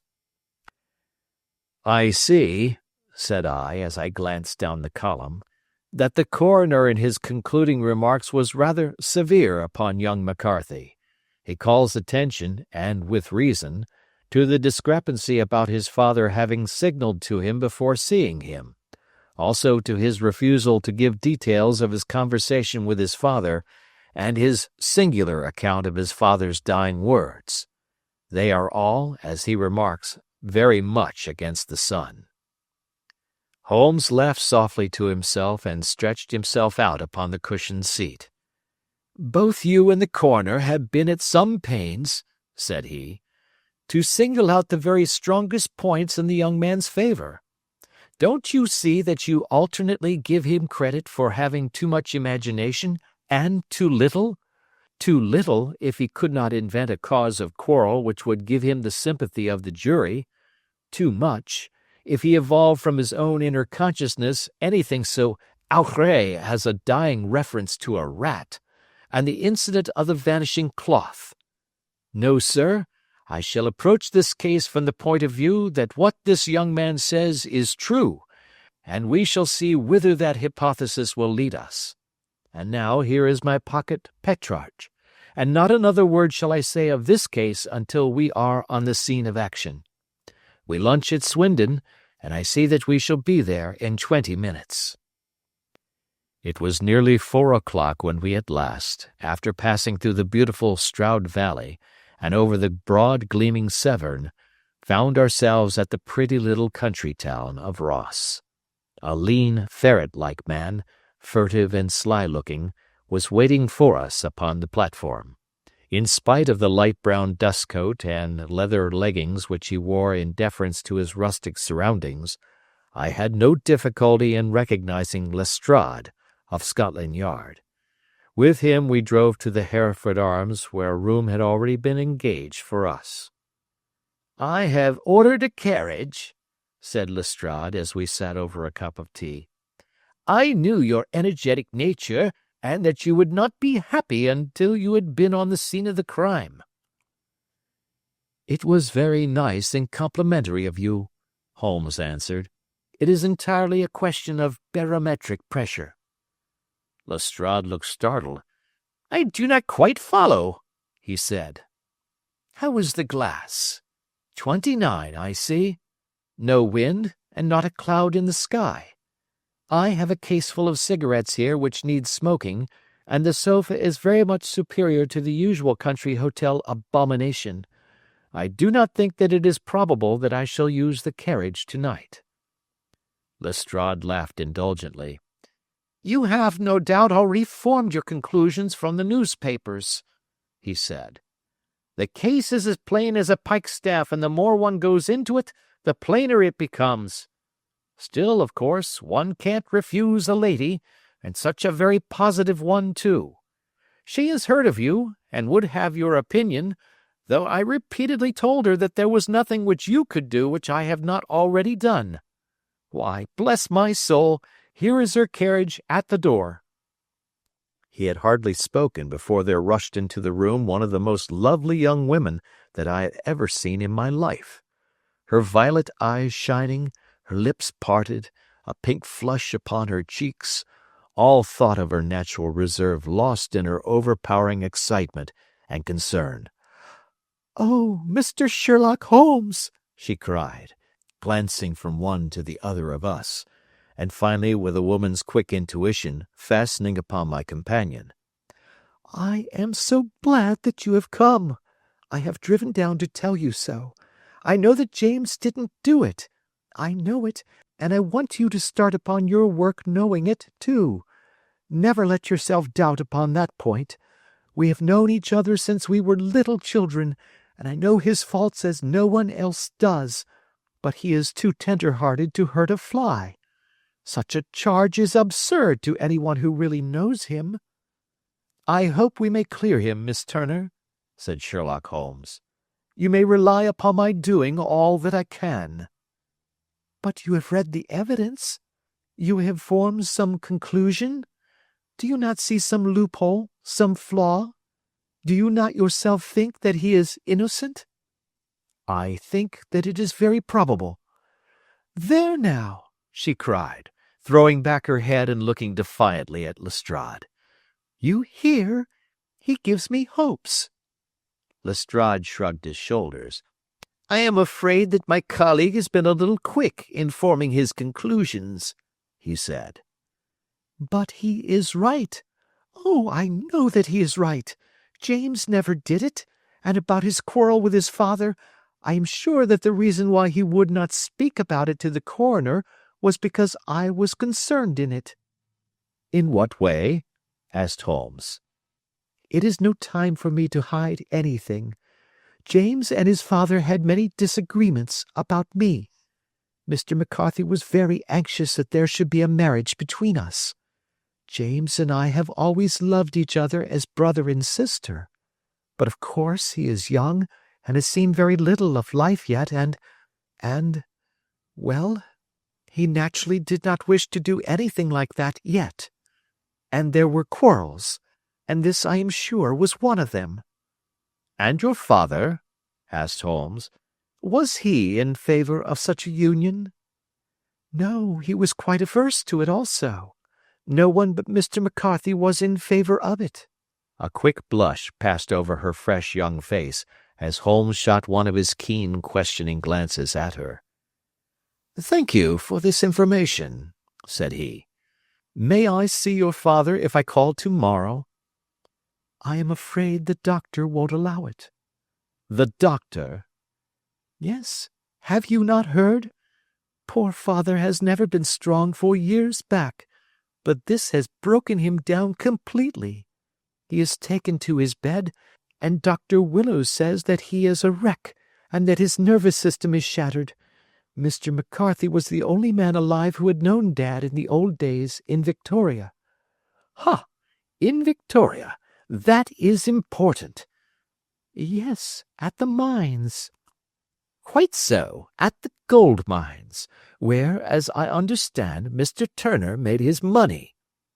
"Yes, certainly." "Thank you, Miss Turner. You have been of material assistance to me." "You will tell me if you have any news tomorrow. No doubt you will go to the prison to see James. Oh, if you do, Mr. Holmes, do tell him that I know him to be innocent." "I will, Miss Turner." "I must go home now, for Dad is very ill, and he misses me so if I leave him.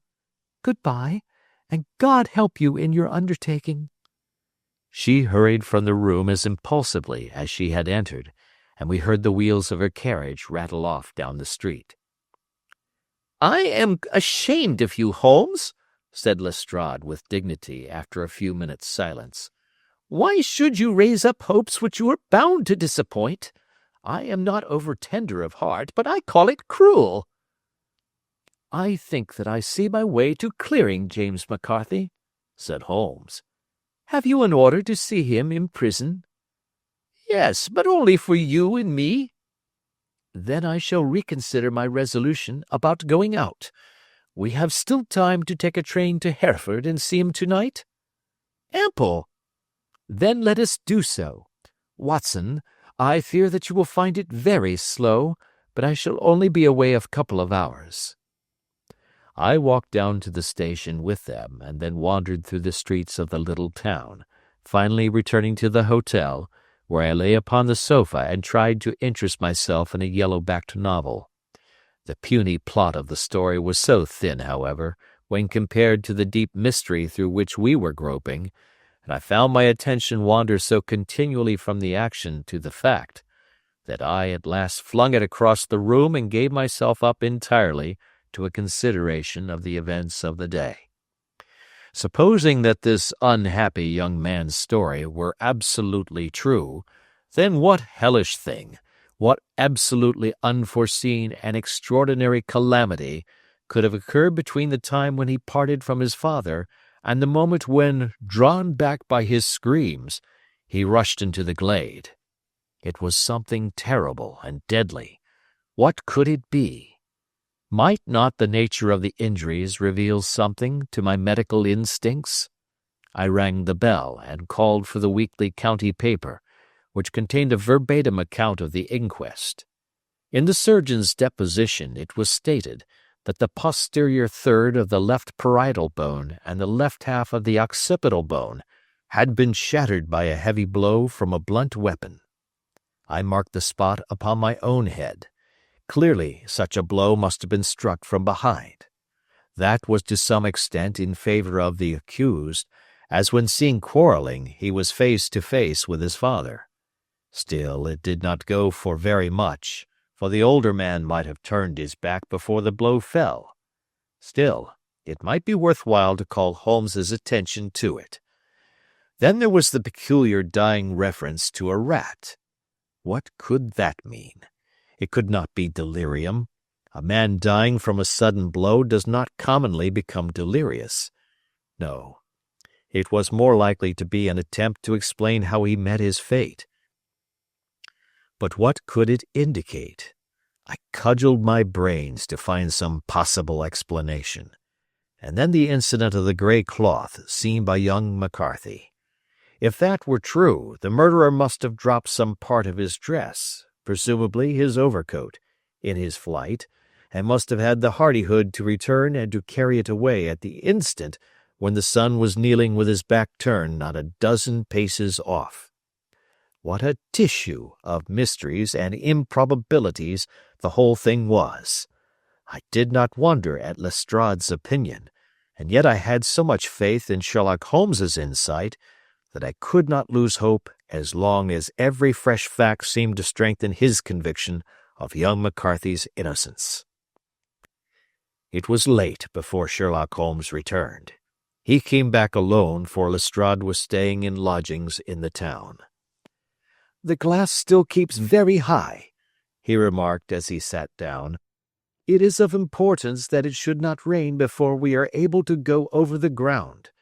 On the other hand, a man should be at his very best and keenest for such nice work as that, and I did not wish to do it when fagged by a long journey. I have seen young McCarthy." "And what did you learn from him?"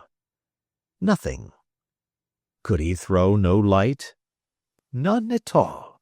I was inclined to think at one time that he knew who had done it, and was screening him or her, but I am convinced now that he is as puzzled as everyone else. He is not a very quick-witted youth, though comely to look at and, I should think, sound at heart." "I cannot admire his taste," I remarked, "if it is indeed a fact that he was averse to a marriage with so charming a young lady as this Miss Turner." "Ah, thereby hangs a rather painful tale. This fellow is madly, insanely in love with her, but some 2 years ago, when he was only a lad, and before he really knew her, for she had been away 5 years at a boarding school, what does the idiot do but get into the clutches of a barmaid in Bristol and marry her at a registry office? No one knows a word of the matter, but you can imagine how maddening it must be to him to be upbraided for not doing what he would give his very eyes to do, but what he knows to be absolutely impossible. It was sheer frenzy of this sort which made him throw his hands up into the air when his father, at their last interview, was goading him on to propose to Miss Turner. On the other hand, he had no means of supporting himself, and his father, who was by all accounts a very hard man, would have thrown him over utterly had he known the truth. It was with his barmaid wife that he had spent the last 3 days in Bristol, and his father did not know where he was. Mark that point. It is of importance. Good has come out of evil, however, for the barmaid, finding from the papers that he is in serious trouble and likely to be hanged, has thrown him over utterly and has written to him to say that she has a husband already in the Bermuda dockyard, so that there is really no tie between them. I think that that bit of news has consoled young McCarthy for all that he has suffered. But if he is innocent, who has done it? Ah, who? I would call your attention very particularly to 2 points. One is that the murdered man had an appointment with someone at the pool, and that the someone could not have been his son, for his son was away, and he did not know when he would return. The second is that the murdered man was heard to cry "Cooey" before he knew that his son had returned. Those are the crucial points upon which the case depends.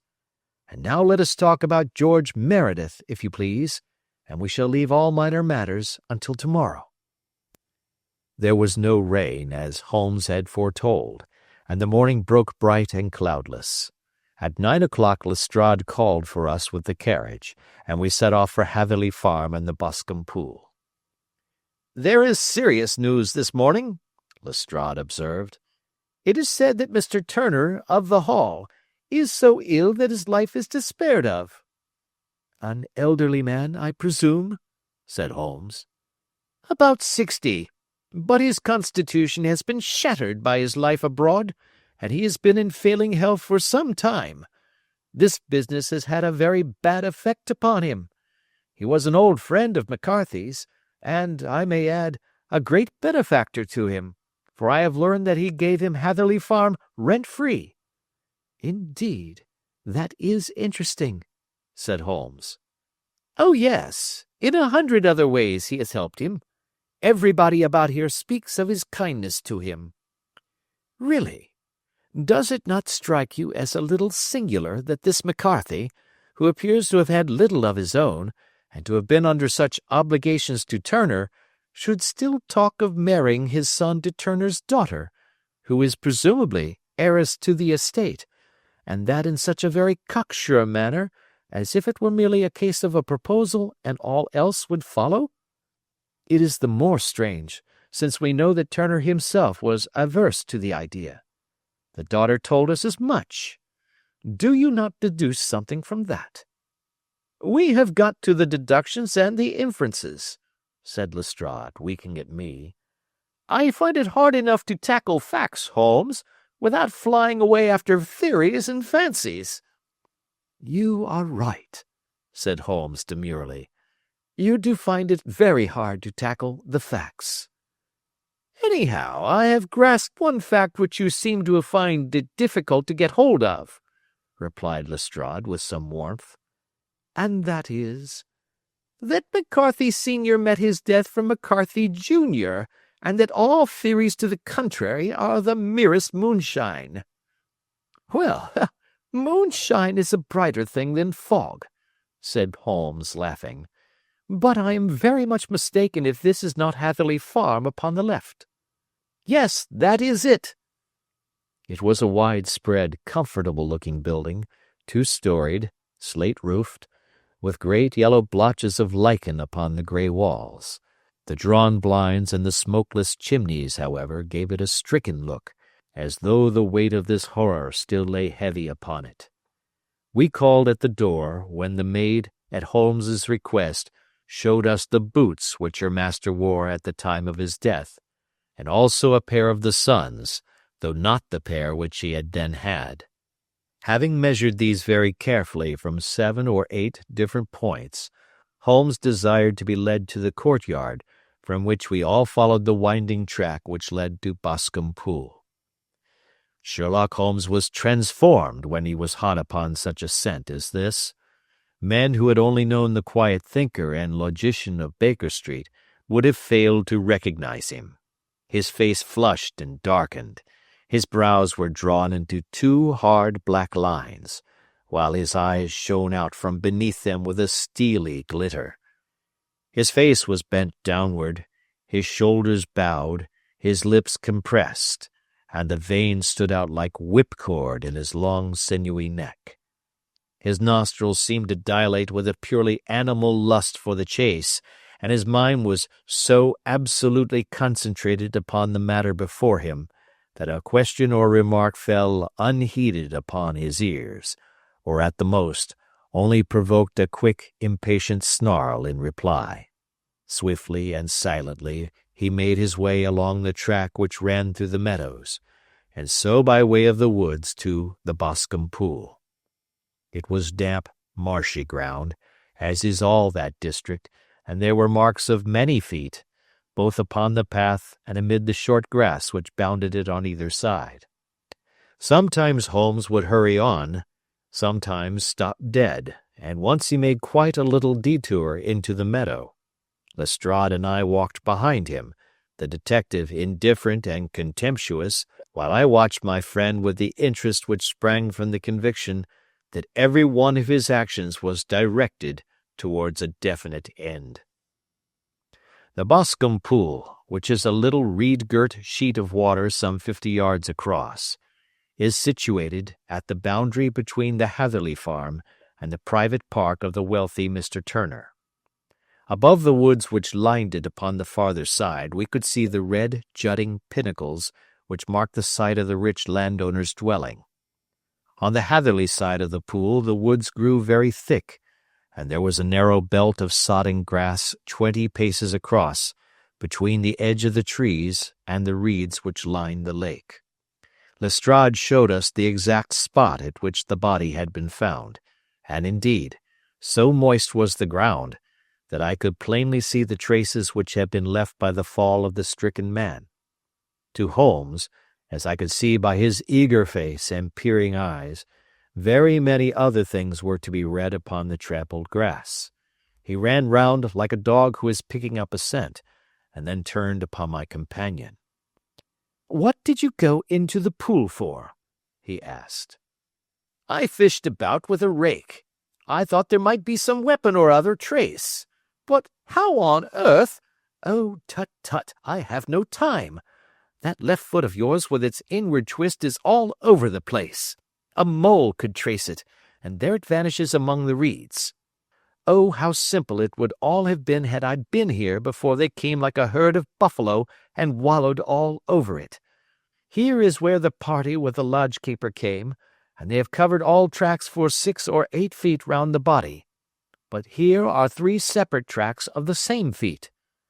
He drew out a lens and lay down upon his waterproof to have a better view, talking all the time rather to himself than to us. "These are young McCarthy's feet. Twice he was walking, and once he ran swiftly, so that the soles are deeply marked and the heels hardly visible. That bears out his story. He ran when he saw his father on the ground. Then here are the father's feet as he paced up and down. What is this, then? It is the butt end of the gun as the son stood listening. And this? Ha ha! What have we here? Tiptoes! Tiptoes! Square, too, quite unusual boots. They come, they go, they come again. Of course, that was for the cloak. Now where did they come from?" He ran up and down, sometimes losing, sometimes finding the track until we were well within the edge of the wood and under the shadow of a great beech, the largest tree in the neighborhood. Holmes traced his way to the farther side of this, and lay down once more upon his face with a little cry of satisfaction. For a long time he remained there, turning over the leaves and dried sticks, gathering up what seemed to me to be dust into an envelope, and examining with his lens not only the ground but even the bark of the tree as far as he could reach. A jagged stone was lying among the moss, and this also he carefully examined and retained. Then he followed a pathway through the wood until he came to the high road, where all traces were lost. "It has been a case of considerable interest," he remarked, returning to his natural manner. "I fancy that this grey house on the right must be the lodge. I think that I will go in and have a word with Moran, and perhaps write a little note. Having done that, we may drive back to our luncheon. You may walk to the cab, and I shall be with you presently." It was about 10 minutes before we regained our cab and drove back into Ross, Holmes still carrying with him the stone which he had picked up in the wood. "This may interest you, Lestrade," he remarked, holding it out. "The murder was done with it." "I see no marks." "There are none." "How do you know, then?" "The grass was growing under it. It had only lain there a few days. There was no sign of a place whence it had been taken. It corresponds with the injuries. There is no sign of any other weapon." "And the murderer?" "Is a tall man, left-handed, limps with the right leg, wears thick-soled shooting boots and a grey cloak, smokes Indian cigars, uses a cigar holder, and carries a blunt penknife in his pocket. There are several other indications, but these may be enough to aid us in our search." Lestrade laughed. "I am afraid that I am still a skeptic," he said. "Theories are all very well, but we have to deal with a hard-headed British jury." "Nous verrons," answered Holmes calmly. "You work your own method, and I shall work mine. I shall be busy this afternoon, and shall probably return to London by the evening train." "And leave your case unfinished?" "No, finished." "But the mystery?" "It is solved." "Who was the criminal, then?" "The gentleman I describe." "But who is he?" "Surely it would not be difficult to find out. This is not such a populous neighborhood." Lestrade shrugged his shoulders.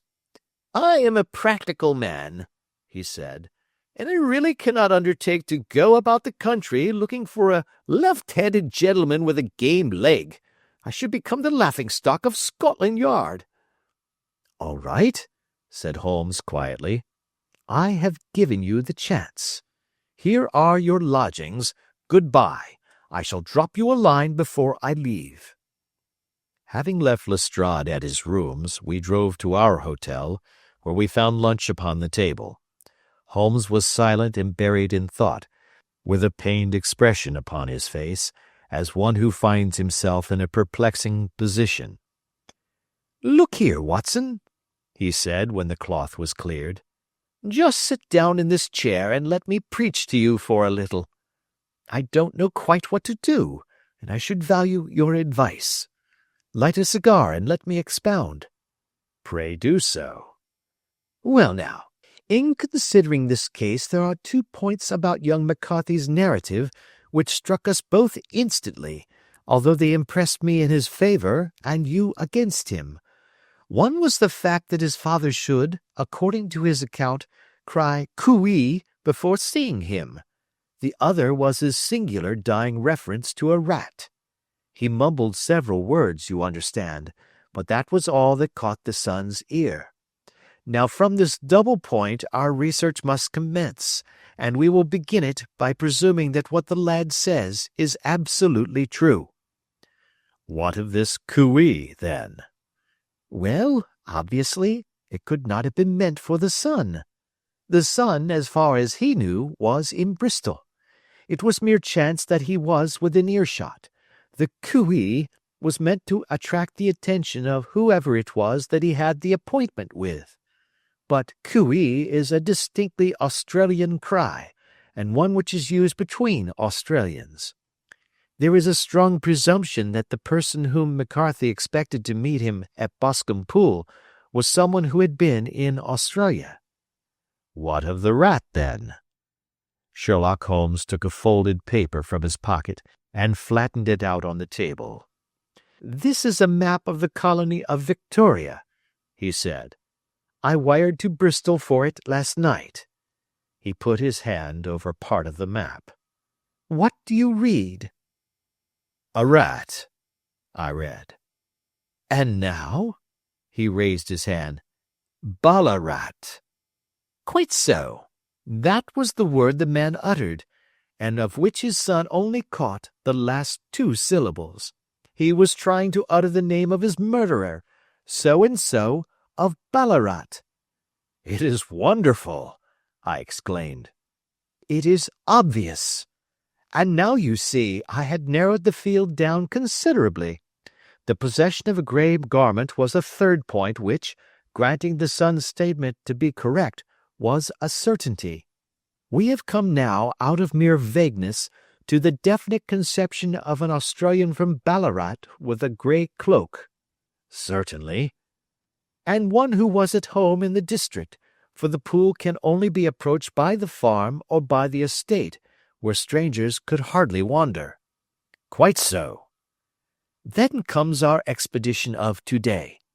By an examination of the ground, I gained the trifling details which I gave to that imbecile Lestrade, as to the personality of the criminal."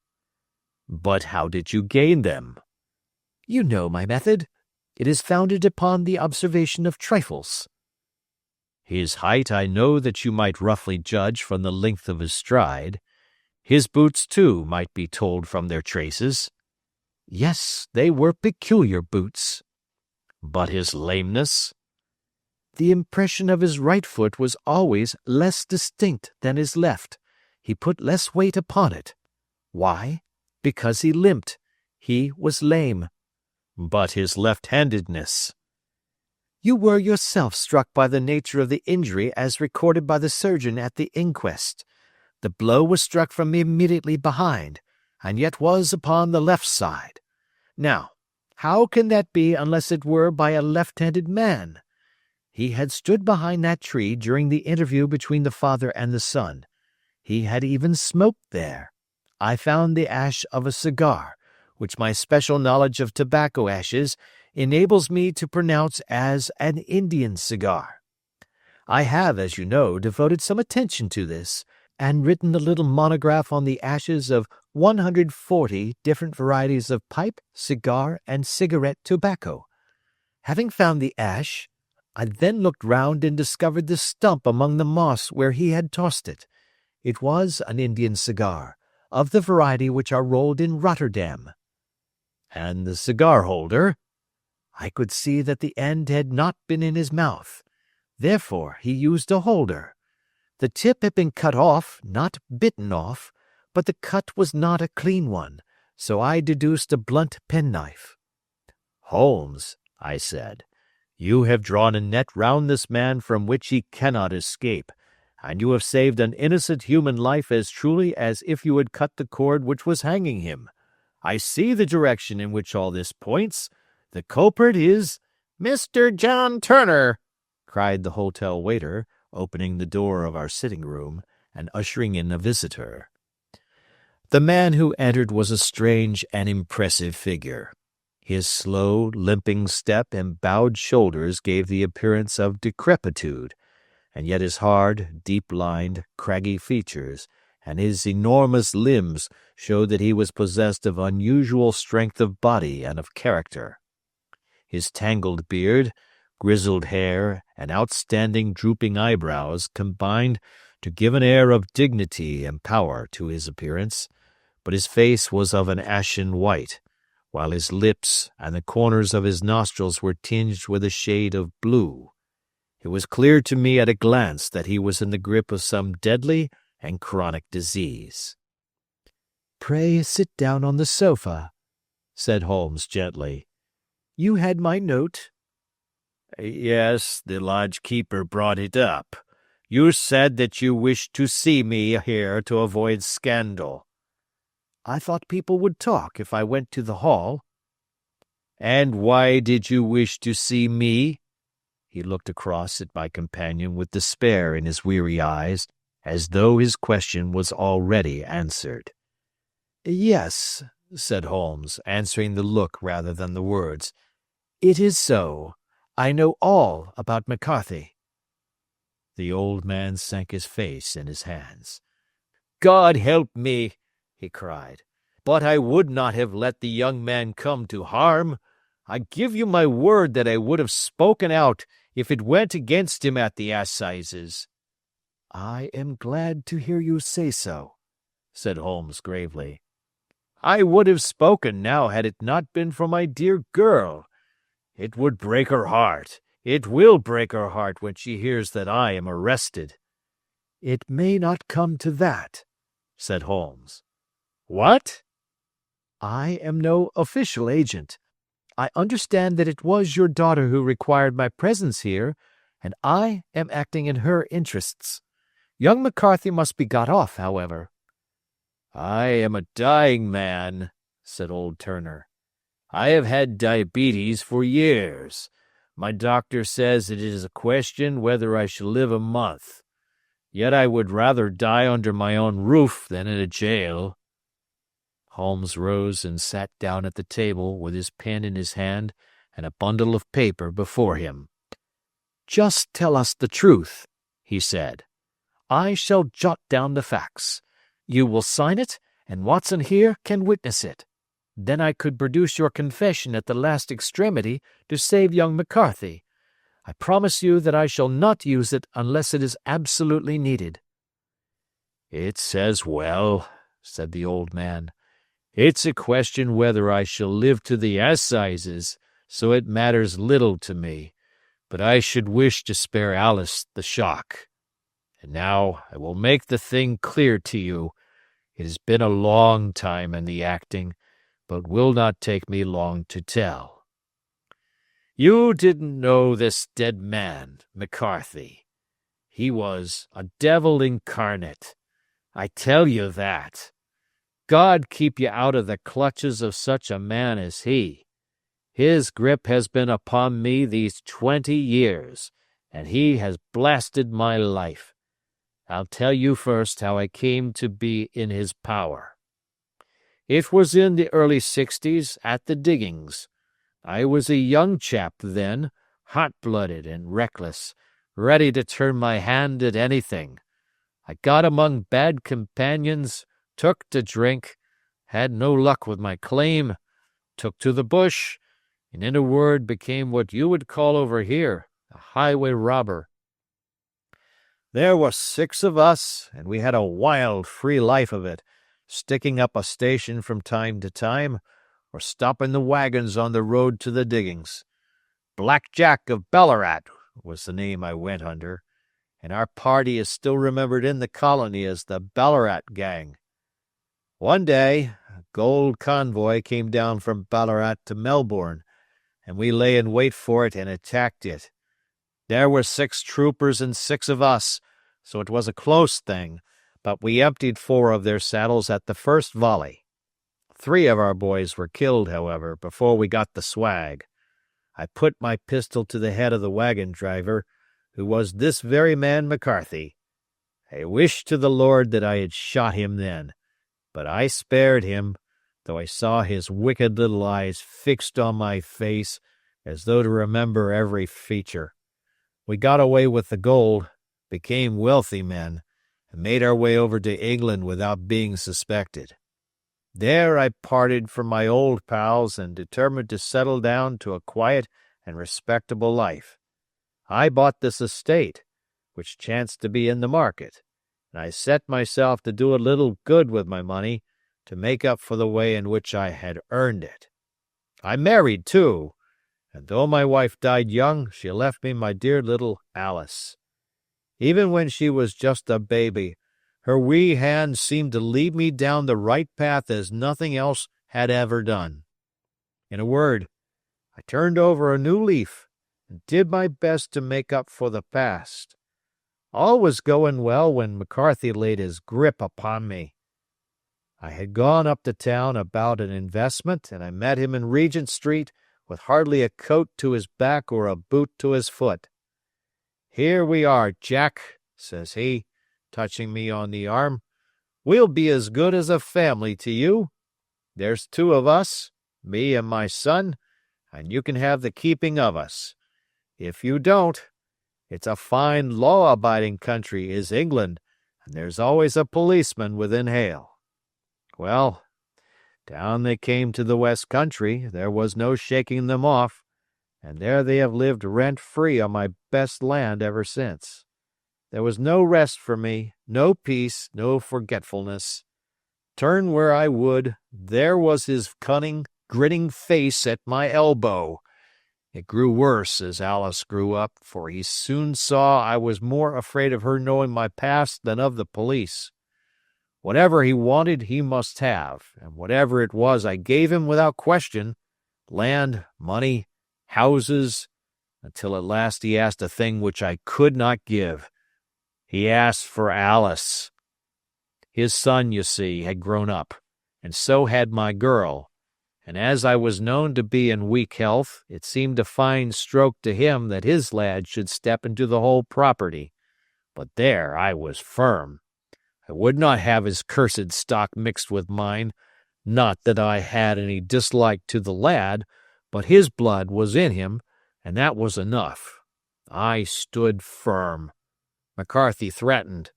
I braved him to do his worst. We were to meet at the pool midway between our houses to talk it over. When I went down there I found him talking with his son, so I smoked a cigar and waited behind a tree until he should be alone. But as I listened to his talk, all that was black and bitter in me seemed to come uppermost. He was urging his son to marry my daughter with as little regard for what she might think as if she were a slut from off the streets. It drove me mad to think that I and all that I held most dear should be in the power of such a man as this.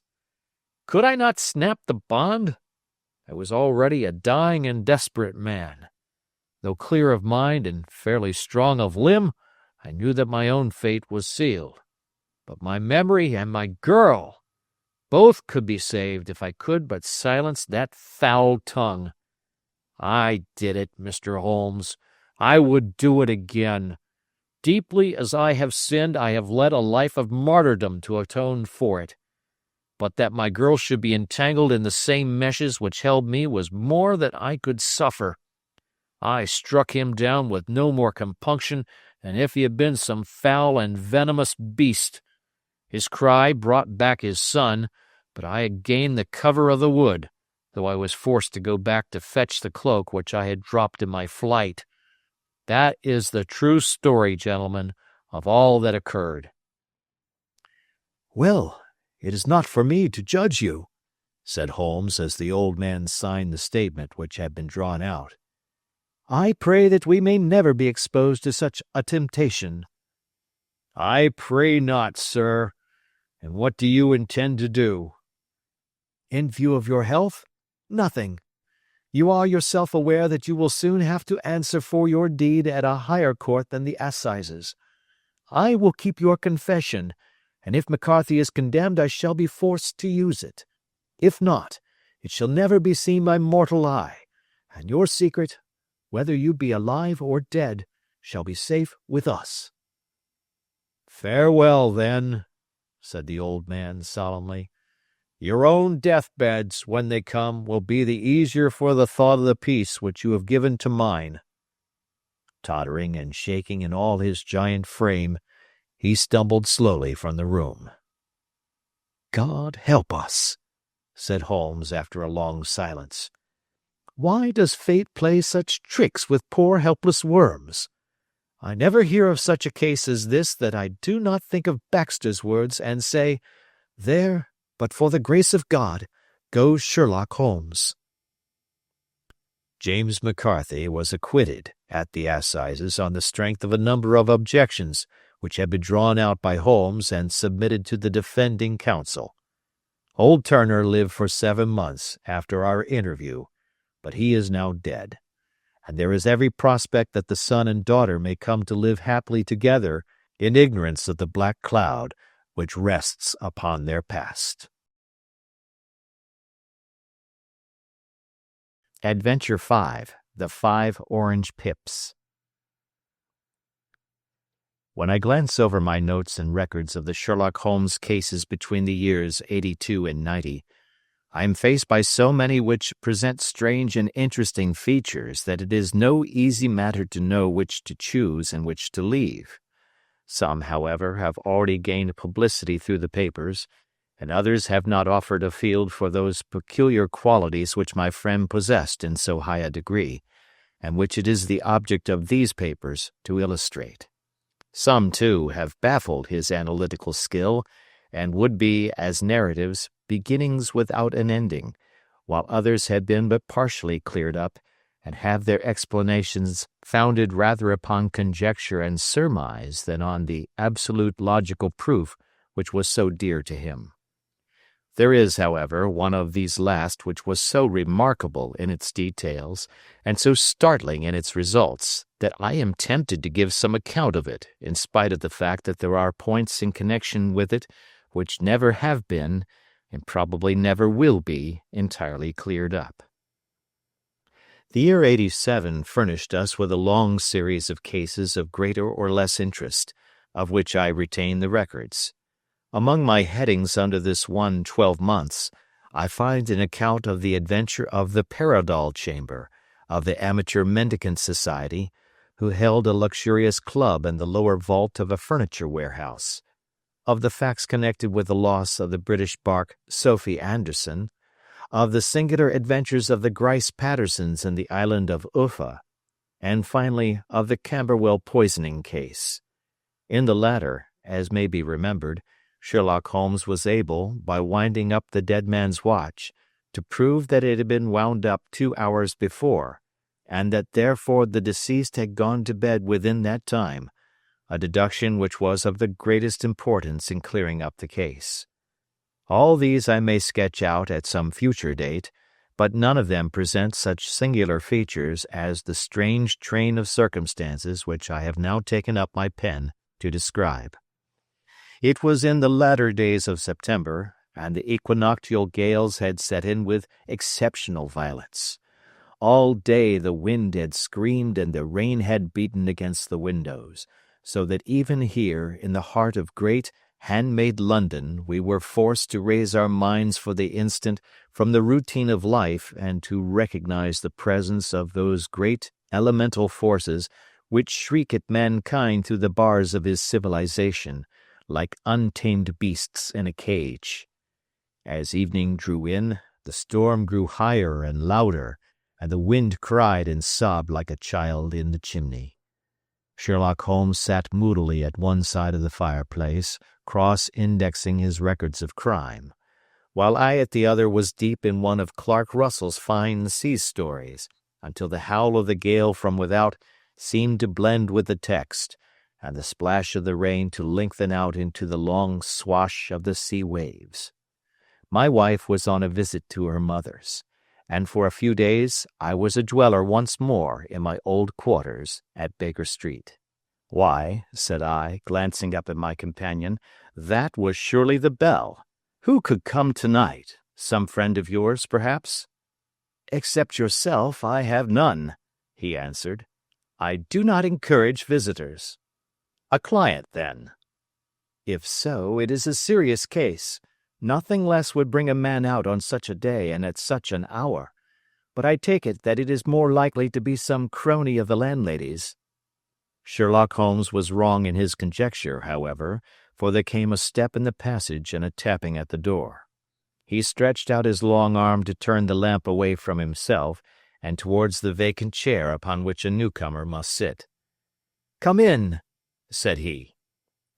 The man who entered was young, some 22 at the outside, well-groomed and trimly clad, with something of refinement and delicacy in his bearing.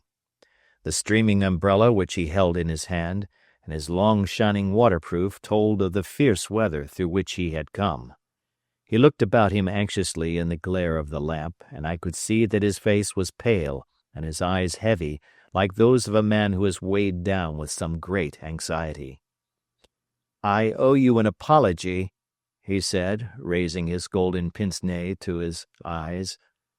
"I trust that I am not intruding. I fear that I have brought some traces of the storm and rain into your snug chamber." "Give me your coat and umbrella," said Holmes. "They may rest here on the hook, and will be dry presently. You have come up from the southwest, I see." "Yes, from Horsham. That clay and chalk mixture which I see upon your toe-caps is quite distinctive." "I have come for advice." "That is easily got." "And help." "That is not always so easy." "I have heard of you, Mr. Holmes. I heard from Major Prendergast how you saved him in the Tankerville Club scandal." "Ah, of course. He was wrongfully accused of cheating at cards." "He said that you could solve anything." "He said too much." "That you are never beaten." "I have been beaten 4 times, 3 times by men and once by a woman." "But what is that compared with the number of your successes?" "It is true that I have been generally successful." "Then you may be so with me." "I beg that you will draw your chair up to the fire and favor me with some details as to your case." "It is no ordinary one." "None of those which come to me are. I am the last court of appeal." "And yet I question, sir, whether, in all your experience, you have ever listened to a more mysterious and inexplicable chain of events than those which have happened in my own family." "You fill me with interest," said Holmes. "Pray give us the essential facts from the commencement, and I can afterwards question you as to those details which seem to me to be most important." The young man pulled his chair up and pushed his wet feet out towards the blaze. "My name," said he, "is John Openshaw, but my own affairs have, as far as I can understand, little to do with this awful business. It is a hereditary matter, so in order to give you an idea of the facts I must go back to the commencement of the affair. You must know that my grandfather had 2 sons, my uncle Elias and my father Joseph. My father had a small factory at Coventry, which he enlarged at the time of the invention of bicycling. He was a patentee of the Openshaw unbreakable tire, and his business met with such success that he was able to sell it and to retire upon a handsome competence. My uncle Elias emigrated to America when he was a young man and became a planter in Florida, where he was reported to have done very well. At the time of the war he fought in Jackson's army, and afterwards under Hood, where he rose to be a colonel. When Lee laid down his arms, my uncle returned to his plantation, where he remained for 3 or 4 years. About 1869 or 1870, he came back to Europe and took a small estate in Sussex, near Horsham. He had made a very considerable fortune in the States, and his reason for leaving them was his aversion to the negroes, and his dislike of the Republican policy in extending the franchise to them. He was a singular man, fierce and quick-tempered, very foul-mouthed when he was angry, and of a most retiring disposition. During all the years that he lived at Horsham, I doubt if ever he set foot in the town. He had a garden and 2 or 3 fields round his house, and there he would take his exercise, though very often for weeks on end he would never leave his room.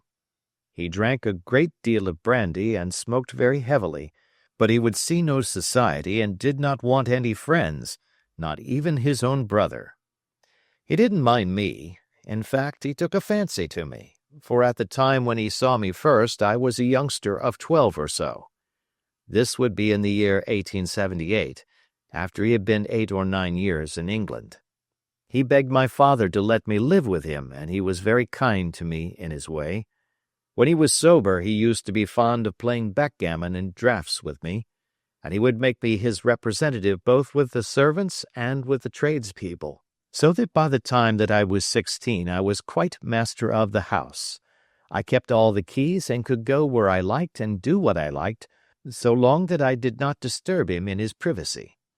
There was one singular exception, however, for he had a single room, a lumber room up among the attics, which was invariably locked, and which he would never permit either me or anyone else to enter. With a boy's curiosity, I have peeped through the keyhole, but I was never able to see more than such a collection of old trunks and bundles as would be expected in such a room. One day, it was in March, 1883, a letter with a foreign stamp lay upon the table in front of the Colonel's plate. It was not a common thing for him to receive letters, for his bills were all paid in ready money, and he had no friends of any sort. "From India," said he as he took it up. "Pondicherry postmark. What can this be?" Opening it hurriedly, out there jumped 5 little dried orange pips, which pattered down upon his plate. I began to laugh at this, but the laugh was struck from my lips at the sight of his face. His lip had fallen, his eyes were protruding, his skin the color of putty, and he glared at the envelope which he still held in his trembling hand. "K, K, K!" he shrieked, and then, my God, my sins have overtaken me." "What is it, uncle?" I cried. "Death," said he, and rising from the table he retired to his room, leaving me palpitating with horror. I took up the envelope and saw scrawled in red ink upon the inner flap, just above the gum, the letter K 3 times repeated. There was nothing else save the 5 dried pips. What could be the reason of his overpowering terror? I left the breakfast table, and as I ascended the stair I met him coming down with an old rusty key, which must have belonged to the attic, in one hand, and a small brass box, like a cash box, in the other. "They may do what they like, but I'll checkmate them still," said he with an oath. "Tell Mary that I shall want a fire in my room today, and send down to Fordham the Horsham lawyer." I did as he ordered, and when the lawyer arrived I was asked to step up to the room. The fire was burning brightly, and in the grate there was a mass of black fluffy ashes as of burned paper, while the brass box stood open and empty beside it. As I glanced at the box I noticed, with a start, that upon the lid was printed the treble K which I had read in the morning upon the envelope. "I wish you, John," said my uncle, "to witness my will. I leave my estate, with all its advantages and all its disadvantages, to my brother, your father, whence it will, no doubt, descend to you. If you can enjoy it in peace, well and good. If you find you cannot, take my advice, my boy, and leave it to your deadliest enemy. I am sorry to give you such a two-edged thing, but I can't say what turn things are going to take. Kindly sign the paper where Mr. Fordham shows you." I signed the paper as directed, and the lawyer took it away with him. The singular incident made, as you may think, the deepest impression upon me, and I pondered over it and turned it every way in my mind without being able to make anything of it. Yet I could not shake off the vague feeling of dread which it left behind, though the sensation grew less keen as the weeks passed and nothing happened to disturb the usual routine of our lives. I could see a change in my uncle, however. He drank more than ever, and he was less inclined for any sort of society. Most of his time he would spend in his room, with the door locked upon the inside. But sometimes he would emerge in a sort of drunken frenzy, and would burst out of the house and tear about the garden with a revolver in his hand, screaming out that he was afraid of no man, and that he was not to be cooped up, like a sheep in a pen, by man or devil. When these hot fits were over, however, he would rush tumultuously in at the door and lock and bar it behind him, like a man who can brazen it out no longer against the terror which lies at the roots of his soul. At such times I have seen his face, even on a cold day, glisten with moisture, as though it were new raised from a basin. Well, to come to an end of the matter, Mr. Holmes, and not to abuse your patience, there came a night when he made one of those drunken sallies from which he never came back. We found him, when we went to search for him, face downward in a little green-scummed pool which lay at the foot of the garden. There was no sign of any violence, and the water was but 2 feet deep, so that the jury, having regard to his known eccentricity, brought in a verdict of suicide. But I, who knew how he winced from the very thought of death, had much ado to persuade myself that he had gone out of his way to meet it. The matter passed, however, and my father entered into possession of the estate and of some £14,000 which lay to his credit at the bank. "One moment," Holmes interposed. "Your statement is, I foresee, one of the most remarkable to which I have ever listened. Let me have the date of the reception by your uncle of the letter, and the date of his supposed suicide." The letter arrived on March 10, 1883. His death was 7 weeks later, upon the night of May 2nd. "Thank you. Pray proceed." When my father took over the Horsham property, he, at my request, made a careful examination of the attic, which had been always locked up. We found the brass box there, although its contents had been destroyed. On the inside of the cover was a paper label with the initials of K.K.K. repeated upon it, and letters, memoranda, receipts, and a register written beneath. These, we presume, indicated the nature of the papers which had been destroyed by Colonel Openshaw. For the rest, there was nothing of much importance in the attic save a great many scattered papers and notebooks bearing upon my uncle's life in America. Some of them were of the wartime and showed that he had done his duty well and had borne the repute of a brave soldier. Others were of a date during the reconstruction of the Southern States, and were mostly concerned with politics, for he had evidently taken a strong part in opposing the carpet-bag politicians who had been sent down from the North. Well, it was at the beginning of '84 when my father came to live at Horsham, and all went as well as possible with us until the January of '85. On the 4th day after the New Year, I heard my father give a sharp cry of surprise as we sat together at the breakfast table. There he was, sitting with a newly opened envelope in one hand and 5 dried orange pips in the outstretched palm of the other one. He had always laughed at what he called my cock and bull story about the colonel, but he looked very scared and puzzled now that the same thing had come upon himself. "Why, what on earth does this mean, John?" he stammered. My heart had turned to lead. "It is K.K.K.," said I. He looked inside the envelope. "So it is," he cried. "Here are the very letters. But what is this written above them?" "Put the papers on the sundial," I read, peeping over his shoulder. "What papers? What sundial?" he asked. "The sundial in the garden, there is no other," said I, "but the papers must be those that are destroyed." "Pooh," said he, gripping hard at his courage, "we are in a civilized land here, and we can't have tomfoolery of this kind. Where does the thing come from?" "From Dundee," I answered, glancing at the postmark. "Some preposterous practical joke," said he. "What have I to do with sundials and papers? I shall take no notice of such nonsense." "I should certainly speak to the police," I said. "And to be laughed at for my pains, nothing of the sort." "Then let me do so?" "No, I forbid you. I won't have a fuss made about such nonsense." It was in vain to argue with him, for he was a very obstinate man. I went about, however, with a heart which was full of forebodings. On the 3rd day after the coming of the letter, my father went from home to visit an old friend of his, Major Freebody, who is in command of one of the forts upon Portsdown Hill. I was glad that he should go up, for it seemed to me that he was farther from danger when he was away from home. In that, however, I was in error. Upon the 2nd day of his absence, I received a telegram from the Major imploring me to come at once. My father had fallen over one of the deep chalk pits which abound in the neighborhood, and was lying senseless with a shattered skull. I hurried to him, but he passed away without having ever recovered his consciousness.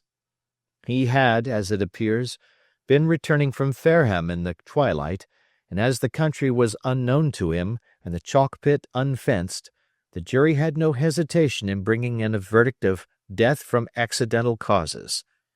Carefully as I examined every fact connected with his death, I was unable to find anything which could suggest the idea of murder. There were no signs of violence, no footmarks, no robbery, no record of strangers having been seen upon the roads. And yet I need not tell you that my mind was far from at ease, and that I was well nigh certain that some foul plot had been woven round him. In this sinister way I came into my inheritance. You will ask me why I did not dispose of it? I answer, because I was well convinced that our troubles were in some way dependent upon an incident in my uncle's life, and that the danger would be as pressing in one house as in another.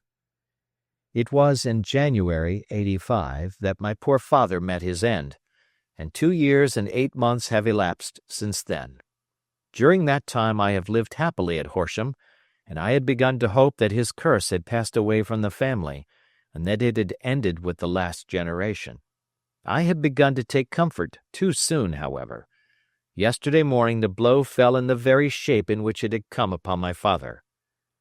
The young man took from his waistcoat a crumpled envelope, and turning to the table he shook out upon it 5 little dried orange pips.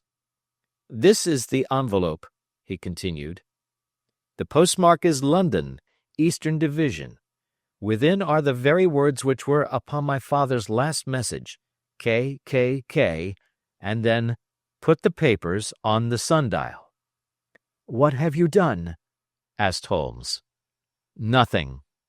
"Nothing?" "To tell the truth," he sank his face into his thin white hands, "I have felt helpless. I have felt like one of those poor rabbits when the snake is writhing towards it. I seem to be in the grasp of some resistless, inexorable evil, which no foresight and no precautions can guard against." "Tut, tut!" cried Sherlock Holmes. "You must act, man, or you are lost. Nothing but energy can save you. This is no time for despair." "I have seen the police." "Ah! But they listened to my story with a smile. I am convinced that the inspector has formed the opinion that the letters are all practical jokes, and that the deaths of my relations were really accidents, as the jury stated, and were not to be connected with the warnings." Holmes shook his clenched hands in the air. "Incredible imbecility!" he cried. "They have, however, allowed me a policeman who may remain in the house with me." "Has he come with you tonight?" "No, his orders were to stay in the house." Again Holmes raved in the air. "Why did you come to me?" he cried. "And, above all, why did you not come at once?" "I did not know. It was only today that I spoke to Major Prendergast about my troubles and was advised by him to come to you." "It is really 2 days since you had the letter. We should have acted before this. You have no further evidence, I suppose, than that which you have placed before us? No suggestive detail which might help us?" "There is one thing," said John Openshaw. He rummaged in his coat pocket, and drawing out a piece of discolored blue-tinted paper, he laid it out upon the table. "I have some remembrance," said he, "that on the day when my uncle burned the papers I observed that the small unburned margins which lay amid the ashes were of this particular color. I found this single sheet upon the floor of his room, and I am inclined to think that it may be one of the papers which has, perhaps, fluttered out from among the others, and in that way has escaped destruction. Beyond the mention of pips, I do not see that it helps us much. I think myself that it is a page from some private diary. The writing is undoubtedly my uncle's." Holmes moved the lamp, and we both bent over the sheet of paper, which showed by its ragged edge that it had indeed been torn from a book. It was headed March, 1869, and beneath were the following enigmatical notices: 4th, Hudson came, same old platform. 7th, set the pips on Macaulay, Paramore, and John Swain of St. Augustine. 9th, Macaulay cleared. 10th, John Swain cleared. 12th, visited Paramore, all well. "Thank you," said Holmes, folding up the paper and returning it to our visitor. "And now you must on no account lose another instant. We cannot spare time even to discuss what you have told me. You must get home instantly and act." "What shall I do?" "There is but one thing to do. It must be done at once. You must put this piece of paper which you have shown us into the brass box which you have described. You must also put in a note to say that all the other papers were burned by your uncle, and that this is the only one which remains. You must assert that in such words as will carry conviction with them. Having done this, you must at once put the box out upon the sundial as directed. Do you understand?" "Entirely." "Do not think of revenge or anything of the sort at present. I think that we may gain that by means of the law, but we have our web to weave, while theirs is already woven. The first consideration is to remove the pressing danger which threatens you. The second is to clear up the mystery and to punish the guilty parties." "I thank you," said the young man, rising and pulling on his overcoat. "You have given me fresh life and hope. I shall certainly do as you advise." "Do not lose an instant, and, above all, take care of yourself in the meanwhile, for I do not think that there can be a doubt that you are threatened by a very real and imminent danger. How do you go back?" "By train from Waterloo." "It is not yet 9. The streets will be crowded, so I trust that you may be in safety, and yet you cannot guard yourself too closely." "I am armed." "That is well. Tomorrow I shall set to work upon your case." "I shall see you at Horsham, then?"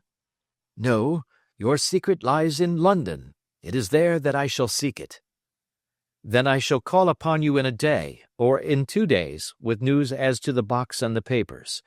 I shall take your advice in every particular." He shook hands with us and took his leave. Outside the wind still screamed and the rain splashed and pattered against the windows.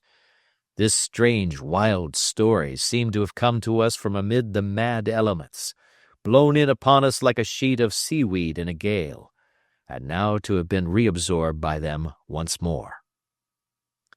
Sherlock Holmes sat for some time in silence, with his head sunk forward and his eyes bent upon the red glow of the fire. Then he lit his pipe, and leaning back in his chair he watched the blue smoke rings as they chased each other up to the ceiling. "I think, Watson," he remarked at last, "that of all our cases we have had none more fantastic than this." "Save, perhaps, the sign of 4. "Well, yes, save, perhaps, that. And yet this John Openshaw seems to me to be walking amid even greater perils than did the Sholtos." "But have you," I asked, "formed any definite conception as to what these perils are?" "There can be no question as to their nature," he answered. "Then what are they? Who is this KKK, and why does he pursue this unhappy family?" Sherlock Holmes closed his eyes and placed his elbows upon the arms of his chair, with his fingertips together. "The ideal reasoner," he remarked, "would, when he had once been shown a single fact in all its bearings, deduce from it not only all the chain of events which led up to it, but also all the results which would follow from it. As Cuvier could correctly describe a whole animal by the contemplation of a single bone, so the observer who has thoroughly understood one link in a series of incidents should be able to accurately state all the other ones, both before and after. We have not yet grasped the results which the reason alone can attain to.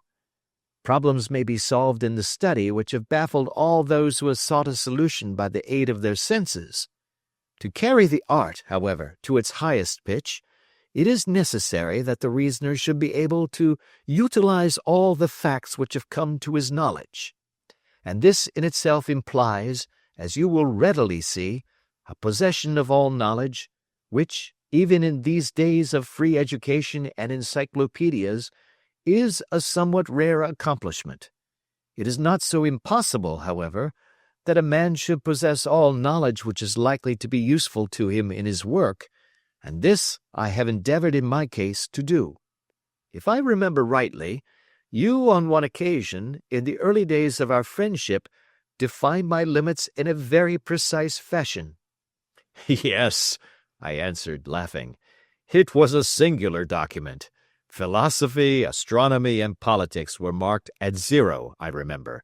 Botany variable, geology profound as regards the mud stains from any region within 50 miles of town, chemistry eccentric, anatomy unsystematic, sensational literature and crime records unique, violin player, boxer, swordsman, lawyer, and self-poisoner by cocaine and tobacco.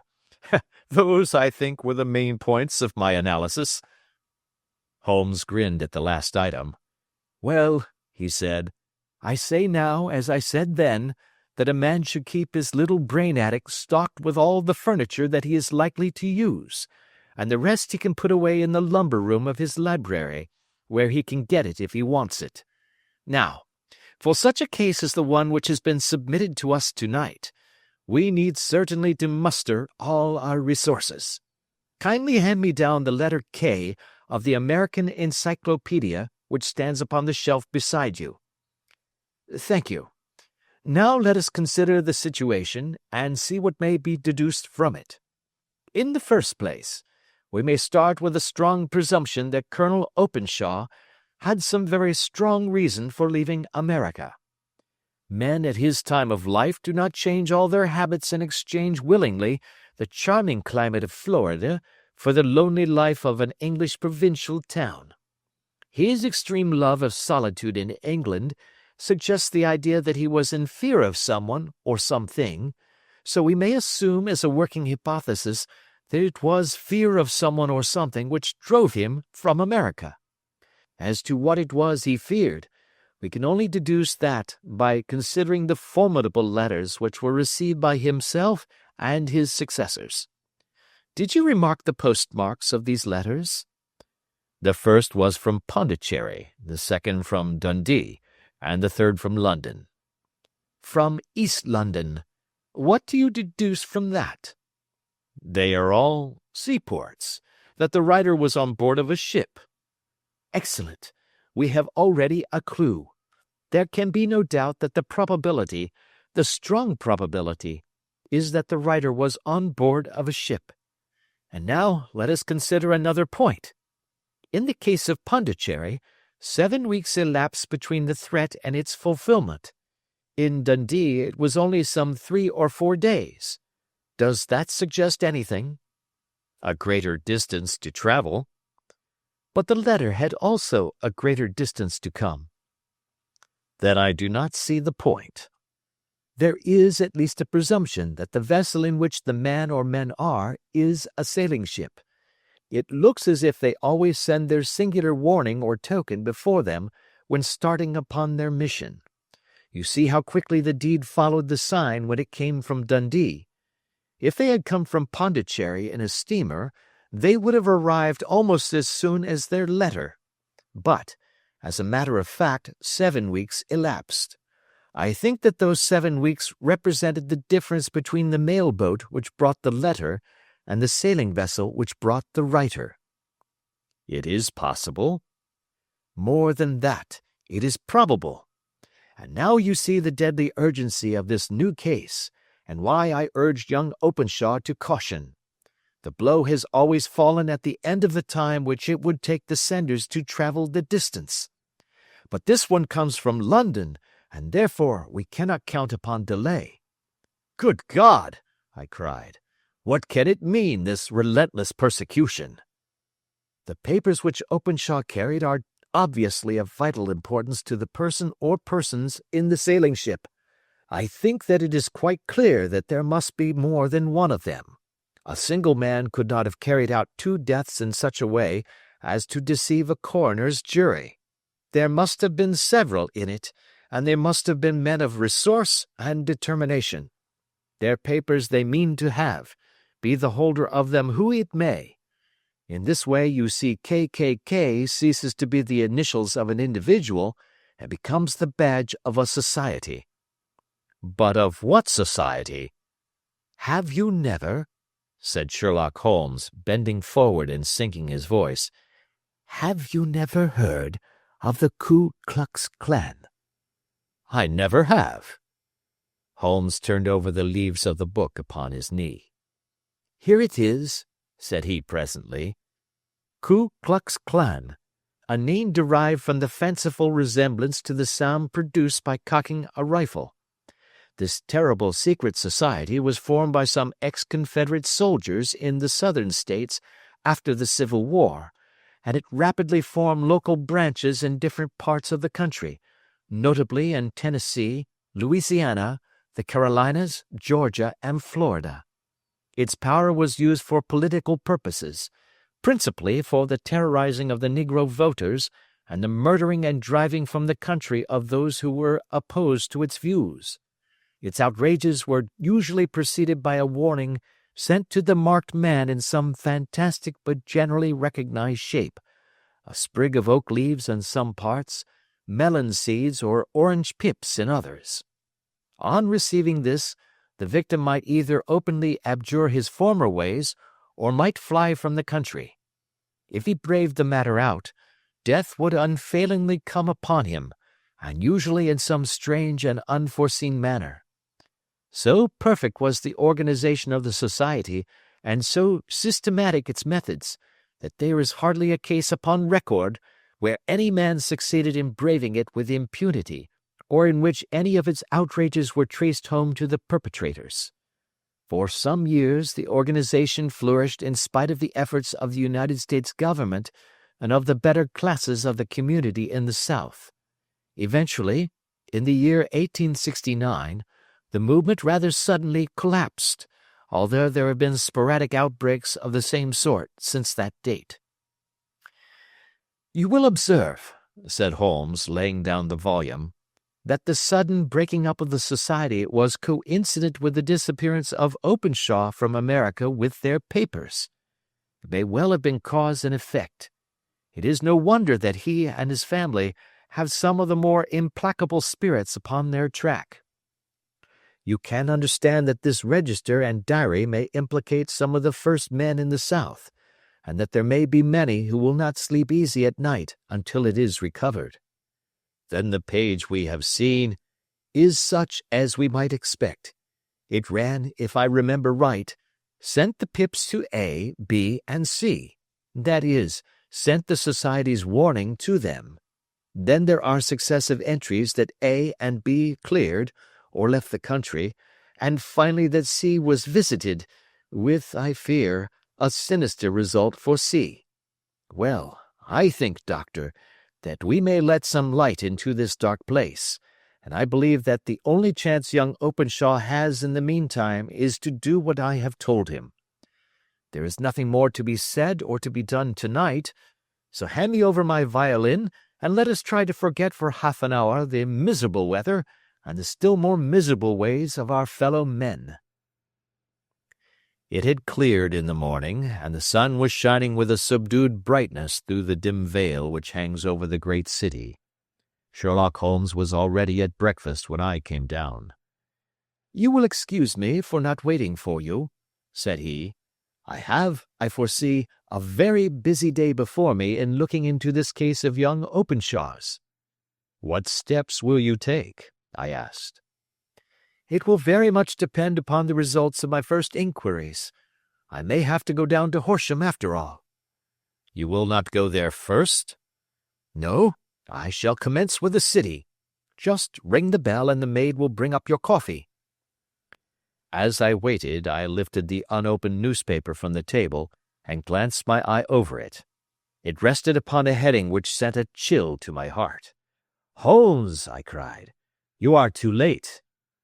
"Ah," said he, laying down his cup. "I feared as much. How was it done?" He spoke calmly, but I could see that he was deeply moved.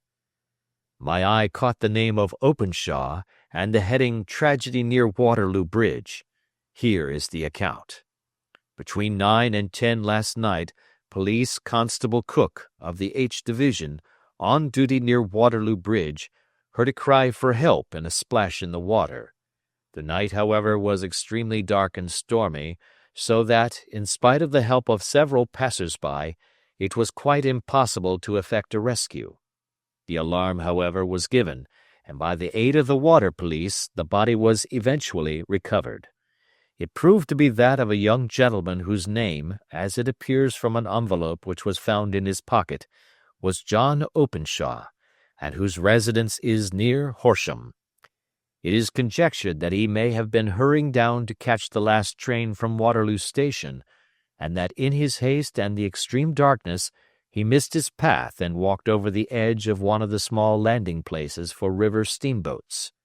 The body exhibited no traces of violence, and there can be no doubt that the deceased had been the victim of an unfortunate accident, which should have the effect of calling the attention of the authorities to the condition of the riverside landing stages. We sat in silence for some minutes, Holmes more depressed and shaken than I had ever seen him. "That hurts my pride, Watson," he said at last. "It is a petty feeling, no doubt, but it hurts my pride. It becomes a personal matter with me now, and if God sends me health, I shall set my hand upon this gang.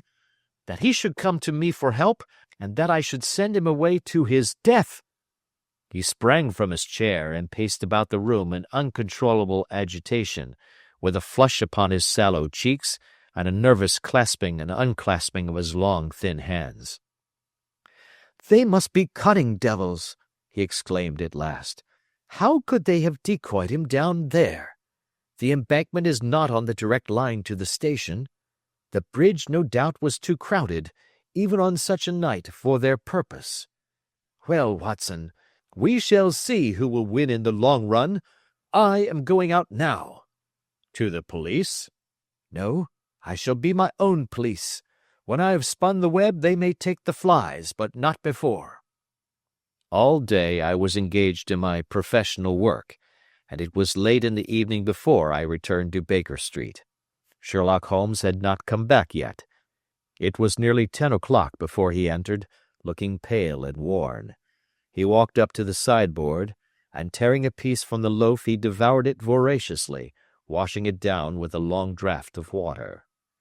"You are hungry," I remarked. "Starving. It had escaped my memory.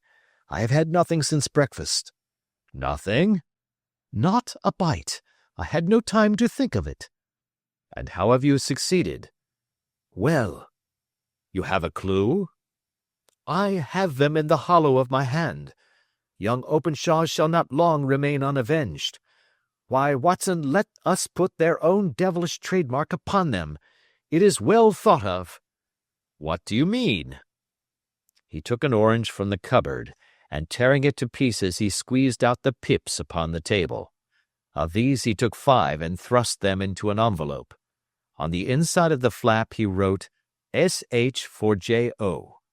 Then he sealed it and addressed it to Captain James Calhoun, Bark Lone Star, Savannah, Georgia. "This will await him when he enters port," said he, chuckling. "It may give him a sleepless night. He will find it as sure a precursor of his fate as Openshaw did before him." "And who is this Captain Calhoun?" "The leader of the gang. I shall have the others, but he first." "How did you trace it, then?" He took a large sheet of paper from his pocket, all covered with dates and names. "I have spent the whole day," said he, "over Lloyd's registers and files of the old papers, following the future career of every vessel which touched at Pondicherry in January and February in '83. There were 36 ships of fair tonnage which were reported there during those months. Of these, one, the Lone Star, instantly attracted my attention, since, although it was reported as having cleared from London, the name is that which is given to one of the states of the Union. Texas, I think. I was not and am not sure which, but I knew that the ship must have an American origin." "What then?" "I searched the Dundee records, and when I found that the bark Lone Star was there in January '85, my suspicion became a certainty. I then inquired as to the vessels which lay at present in the port of London. Yes. The Lone Star had arrived here last week. I went down to the Albert Dock and found that she had been taken down the river by the early tide this morning, homeward bound to Savannah. I wired to Gravesend and learned that she had passed some time ago, and as the wind is easterly, I have no doubt that she is now past the Goodwins and not very far from the Isle of Wight. What will you do, then? Oh, I have my hand upon him. He and the two mates are, as I learn, the only native-born Americans in the ship. The others are Finns and Germans. I know also that they were all three away from the ship last night. I had it from the stevedore who has been loading their cargo. By the time that their sailing ship reaches Savannah, the mail-boat will have carried this letter, and the cable will have informed the police of Savannah that these three gentlemen are badly wanted here upon a charge of murder. There is ever a flaw, however, in the best laid of human plans, and the murderers of John Openshaw were never to receive the orange pips which would show them that another, as cunning and as resolute as themselves, was upon their track. Very long and very severe were the equinoctial gales that year. We waited long for news of the Lone Star of Savannah, but none ever reached us. We did at last hear that somewhere, far out in the Atlantic, a shattered sternpost of a boat was seen swinging in the trough of a wave, with the letters L.S. carved upon it, and that is all which we shall ever know of the fate of the Lone Star. Adventure 6. The Man with a Twisted Lip.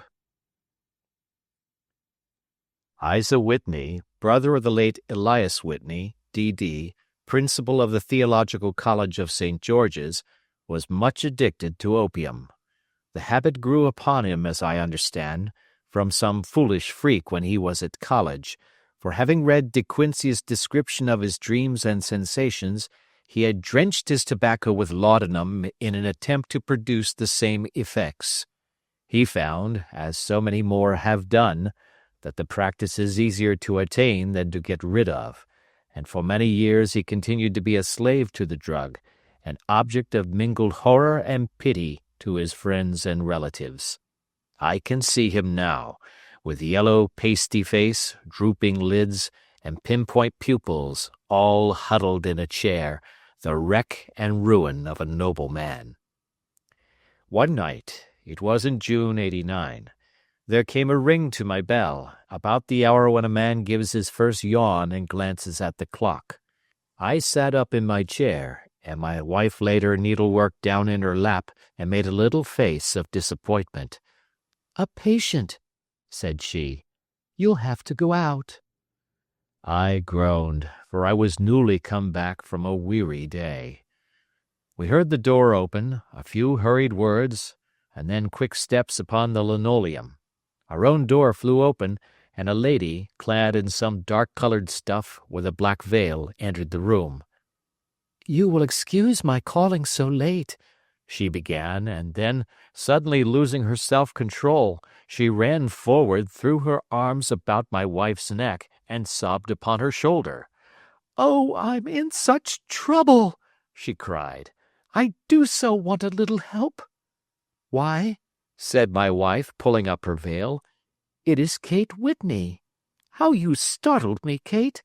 I had not an idea who you were when you came in." "I don't know what to do, so I came straight to you." That was always the way. Folk who were in grief came to my wife like birds to a lighthouse. "It was very sweet of you to come. Now, you must have some wine and water, and sit here comfortably and tell us all about it. Or should you rather that I sent James off to bed?" "Oh, no, no. I want the doctor's advice and help, too. It's about Isa. He's not been home for 2 days. I'm so frightened about him." It was not the first time that she had spoken to us of her husband's trouble, to me as a doctor, to my wife as an old friend and school companion. We soothed and comforted her by such words as we could find. Did she know where her husband was? Was it possible that we could bring him back to her? It seems that it was. She had the surest information that of late he had, when the fit was on him, made use of an opium den in the farthest east of the city. Hitherto his orgies had always been confined to one day, and he had come back twitching and shattered in the evening. But now the spell had been upon him 48 hours, and he lay there, doubtless among the dregs of the docks, breathing in the poison or sleeping off the effects. There he was to be found, she was sure of it, at the Bar of Gold in Upper Swandam Lane. But what was she to do? How could she, a young and timid woman, make her way into such a place and pluck her husband out from among the ruffians who surrounded him? There was the case, and of course there was but one way out of it. Might I not escort her to this place? And then, as a second thought, why should she come at all? I was Isa Whitney's medical adviser, and as such I had influence over him. I could manage it better if I were alone. I promised her on my word that I would send him home in a cab within 2 hours, if he were indeed at the address which she had given me. And so in 10 minutes I had left my armchair and cheery sitting-room behind me, and was speeding eastward in a hansom on a strange errand, as it seemed to me at the time, though the future only could show how strange it was to be. But there was no great difficulty in the first stage of my adventure. Upper Swandam Lane is a vile alley lurking behind the high wharves which line the north side of the river to the east of London Bridge. Between a slop shop and a gin shop, approached by a steep flight of steps leading down to a black gap like the mouth of a cave, I found the den of which I was in search. Ordering my cab to wait, I passed down the steps, worn hollow in the center by the ceaseless tread of drunken feet, and by the light of a flickering oil lamp above the door I found the latch and made my way into a long, low room, thick and heavy with the brown opium smoke, and terraced with wooden berths like the forecastle of an emigrant ship. Through the gloom one could dimly catch a glimpse of bodies lying in strange, fantastic poses, bowed shoulders, bent knees, heads thrown back, chins pointing upward, with here and there a dark, lackluster eye turned upon the newcomer. Out of the black shadows there glimmered little red circles of light, now bright, now faint, as the burning poison waxed or waned in the bowls of the metal pipes. The most lay silent, but some muttered to themselves, and others talked together in a strange, low, monotonous voice, their conversation coming in gushes, and then suddenly tailing off into silence, each mumbling out his own thoughts and paying little heed to the words of his neighbor. At the farther end was a small brazier of burning charcoal, beside which, on a three-legged wooden stool, there sat a tall, thin old man, with his jaw resting upon his two fists and his elbows upon his knees, staring into the fire. As I entered, a sallow Malay attendant had hurried up with a pipe for me and a supply of the drug, beckoning me to an empty berth. "Thank you, I have not come to stay," said I. "There is a friend of mine here, Mr. Isa Whitney, and I wish to speak with him." There was a movement and an exclamation from my right, and peering through the gloom, I saw Whitney, pale, haggard, and unkempt, staring out at me. "My God, it's Watson!" said he. He was in a pitiable state of reaction, with every nerve in a twitter. "I say, Watson, what o'clock is it?" "Nearly 11. "Of what day?" "Of Friday, June 19th. "Good heavens, I thought it was Wednesday." "It is Wednesday. What do you want to frighten a chap for?" He sank his face onto his arms and began to sob in a high treble key. "I tell you that it is Friday, man. Your wife has been waiting this 2 days for you. You should be ashamed of yourself." "So I am. But you've got mixed, Watson, for I have only been here a few hours. 3 pipes, 4 pipes, I forget how many. But I'll go home with you. I wouldn't frighten Kate, poor little Kate. Give me your hand. Have you a cab?" "Yes, I have one waiting." "Then I shall go in it. But I must owe something. Find what I owe, Watson. I am all off color. I can do nothing for myself." I walked down the narrow passage between the double row of sleepers, holding my breath to keep out the vile, stupefying fumes of the drug, and looking about for the manager. As I passed the tall man who sat by the brazier, I felt a sudden pluck at my skirt, and a low voice whispered, "Walk past me, and then look back at me." The words fell quite distinctly upon my ear. I glanced down. They could only have come from the old man at my side, and yet he sat now as absorbed as ever, very thin, very wrinkled, bent with age, an opium pipe dangling down from between his knees as though it had dropped in sheer lassitude from his fingers. I took 2 steps forward and looked back. It took all my self-control to prevent me from breaking out into a cry of astonishment. He had turned his back so that none could see him but I. His form had filled out, his wrinkles were gone, the dull eyes had regained their fire, and there, sitting by the fire and grinning at my surprise, was none other than Sherlock Holmes. He made a slight motion to me to approach him, and instantly, as he turned his face half round to the company once more, subsided into a doddering, loose-lipped senility. "Holmes," I whispered, "what on earth are you doing in this den?" "As low as you can," he answered. "I have excellent ears. If you would have the great kindness to get rid of that sottish friend of yours, I should be exceedingly glad to have a little talk with you." "I have a cab outside." "Then pray send him home in it.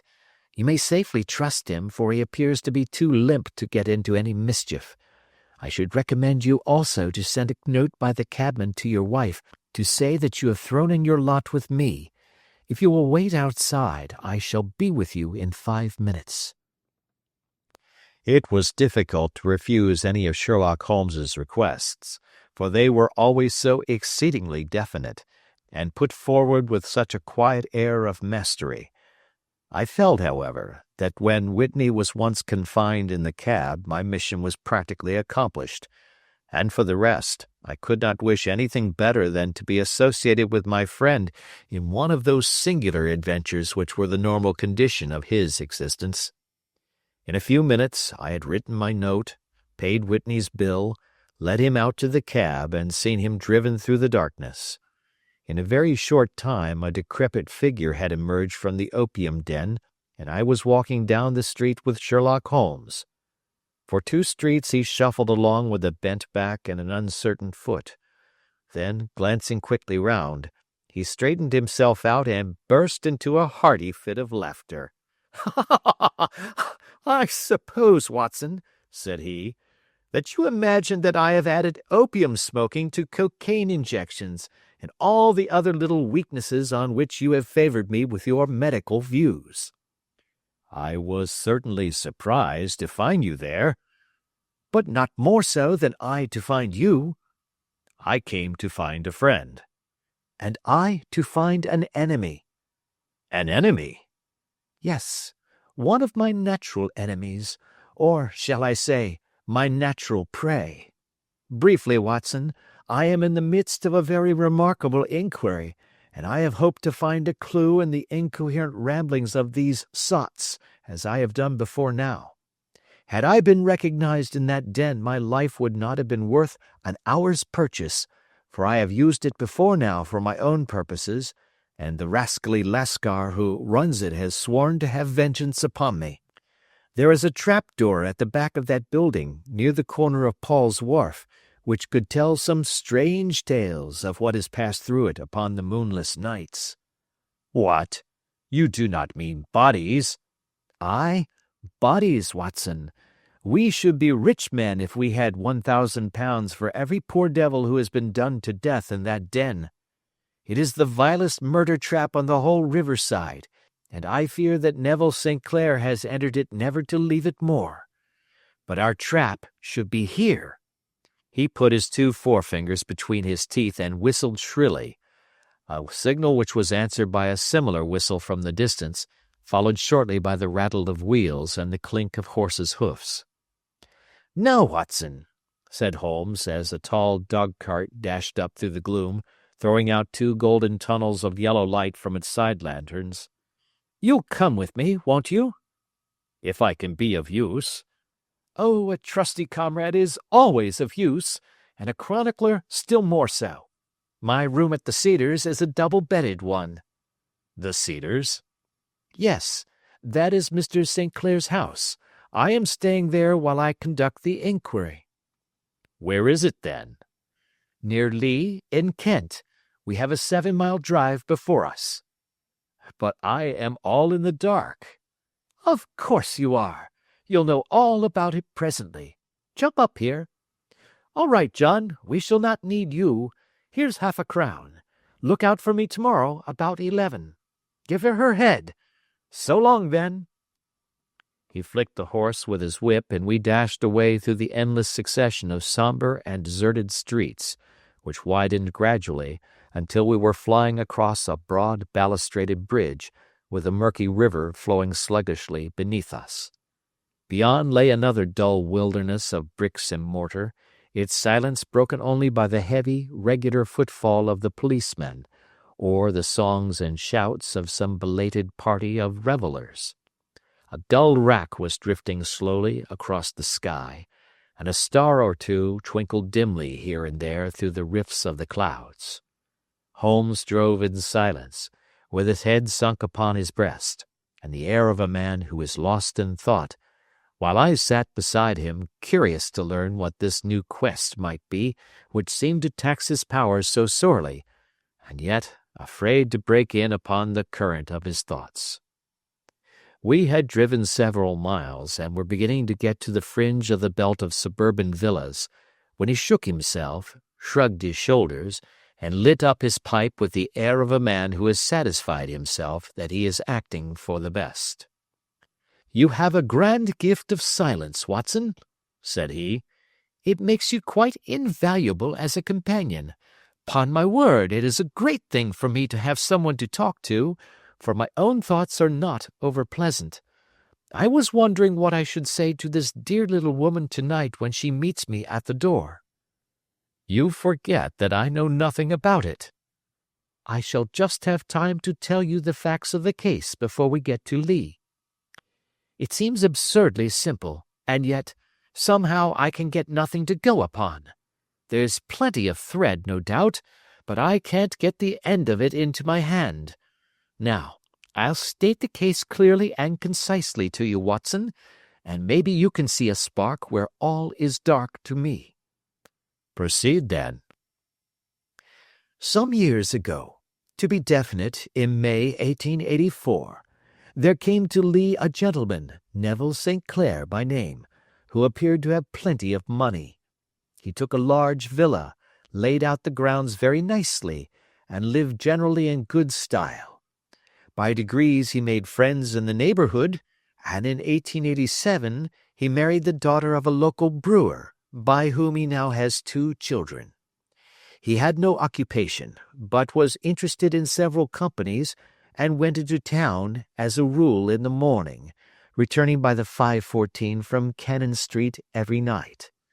Mr. St. Clair is now 37 years of age, is a man of temperate habits, a good husband, a very affectionate father, and a man who is popular with all who know him.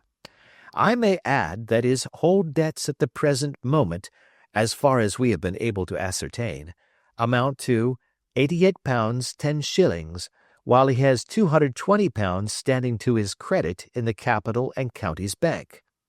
There is no reason, therefore, to think that money troubles have been weighing upon his mind. Last Monday Mr. Neville St. Clair went into town rather earlier than usual, remarking before he started that he had 2 important commissions to perform, and that he would bring his little boy home a box of bricks. Now, by the merest chance, his wife received a telegram upon this same Monday, very shortly after his departure, to the effect that a small parcel of considerable value which she had been expecting was waiting for her at the offices of the Aberdeen Shipping Company. Now, if you are well up in your London, you will know that the office of the company is in Fresno Street, which branches out of Upper Swandam Lane, where you found me tonight. Mrs. St. Clair had her lunch, started for the city, did some shopping, proceeded to the company's office, got her packet, and found herself at exactly 4:35 walking through Swandam Lane on her way back to the station. Have you followed me so far? It is very clear. If you remember, Monday was an exceedingly hot day, and Mrs. St. Clair walked slowly, glancing about in the hope of seeing a cab, as she did not like the neighborhood in which she found herself. While she was walking in this way down Swandam Lane, she suddenly heard an ejaculation or cry, and was struck cold to see her husband looking down at her and, as it seemed to her, beckoning to her from a second-floor window. The window was open, and she distinctly saw his face, which she describes as being terribly agitated. He waved his hands frantically to her, and then vanished from the window so suddenly that it seemed to her that he had been plucked back by some irresistible force from behind. One singular point, which struck her quick feminine eye, was that although he wore some dark coat, such as he had started to town in, he had on neither collar nor necktie. Convinced that something was amiss with him, she rushed down the steps, for the house was none other than the opium den in which you found me tonight, and running through the front room, she attempted to ascend the stairs which led to the first floor. At the foot of the stairs, however, she met this Lascar scoundrel of whom I have spoken, who thrust her back, and, aided by a Dane, who acts as assistant there, pushed her out into the street. Filled with most maddening doubts and fears, she rushed down the lane, and by rare good fortune met in Fresno Street a number of constables with an inspector, all on their way to their beat. The inspector and two men accompanied her back, and in spite of the continued resistance of the proprietor, they made their way to the room in which Mr. St. Clair had last been seen. There was no sign of him there. In fact, in the whole of that floor, there was no one to be found save a crippled wretch of hideous aspect, who, it seems, made his home there. Both he and the Lascar stoutly swore that no one else had been in the front room during the afternoon. So determined was their denial that the inspector was staggered, and had almost come to believe that Mrs. St. Clair had been deluded when, with a cry, she sprang at a small deal box which lay upon the table and tore the lid from it. Out there fell a cascade of children's bricks. It was the toy which he had promised to bring home. This discovery, and the evident confusion which the cripple showed, made the inspector realize that the matter was serious. The rooms were carefully examined, and results all pointed to an abominable crime. The front room was plainly furnished as a sitting room, and led into a small bedroom, which looked out upon the back of one of the wharves. Between the wharf and the bedroom window is a narrow strip, which is dry at low tide, but is covered at high tide with at least 4½ feet of water. The bedroom window was a broad one and opened from below. On examination, traces of blood were to be seen upon the window-sill, and several scattered drops were visible upon the wooden floor of the bedroom. Thrust away behind a curtain in the front room were all the clothes of Mr. Neville St. Clair, with the exception of his coat.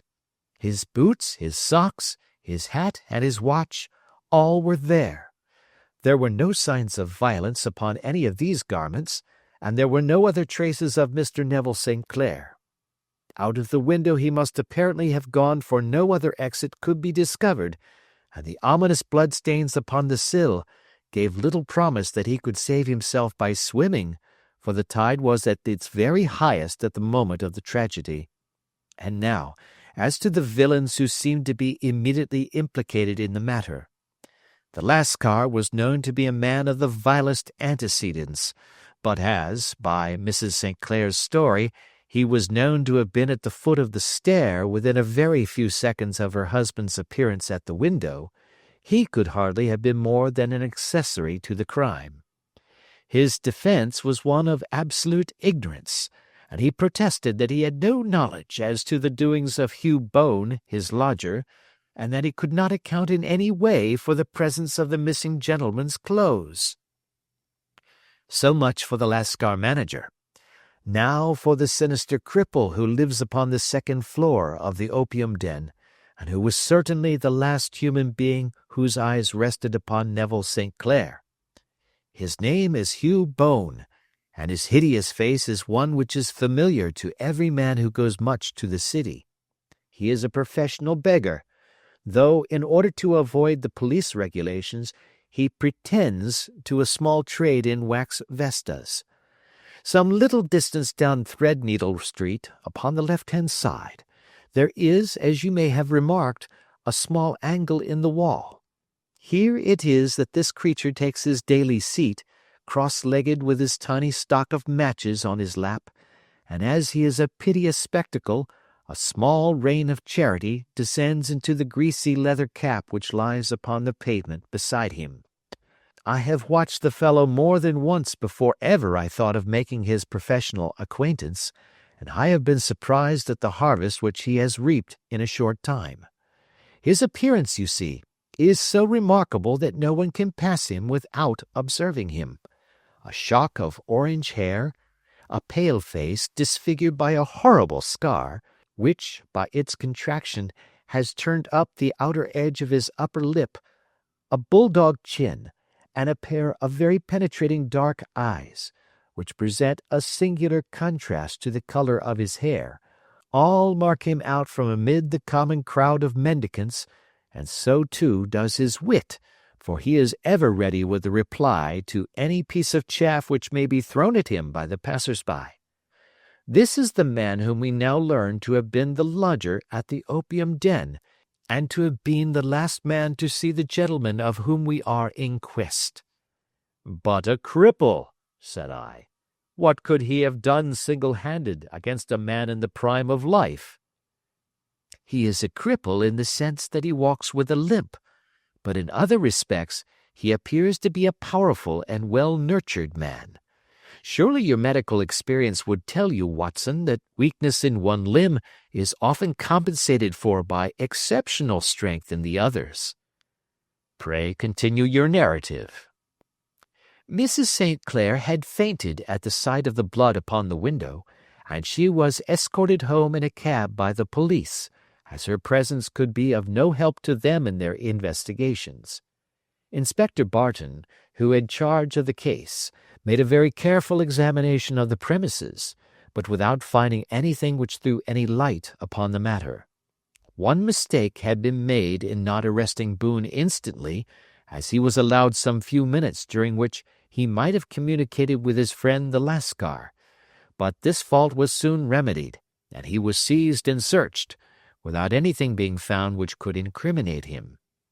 There were, it is true, some bloodstains upon his right shirt-sleeve, but he pointed to his ring finger, which had been cut near the nail, and explained that the bleeding came from there, adding that he had been to the window not long before, and that the stains which had been observed there came doubtless from the same source.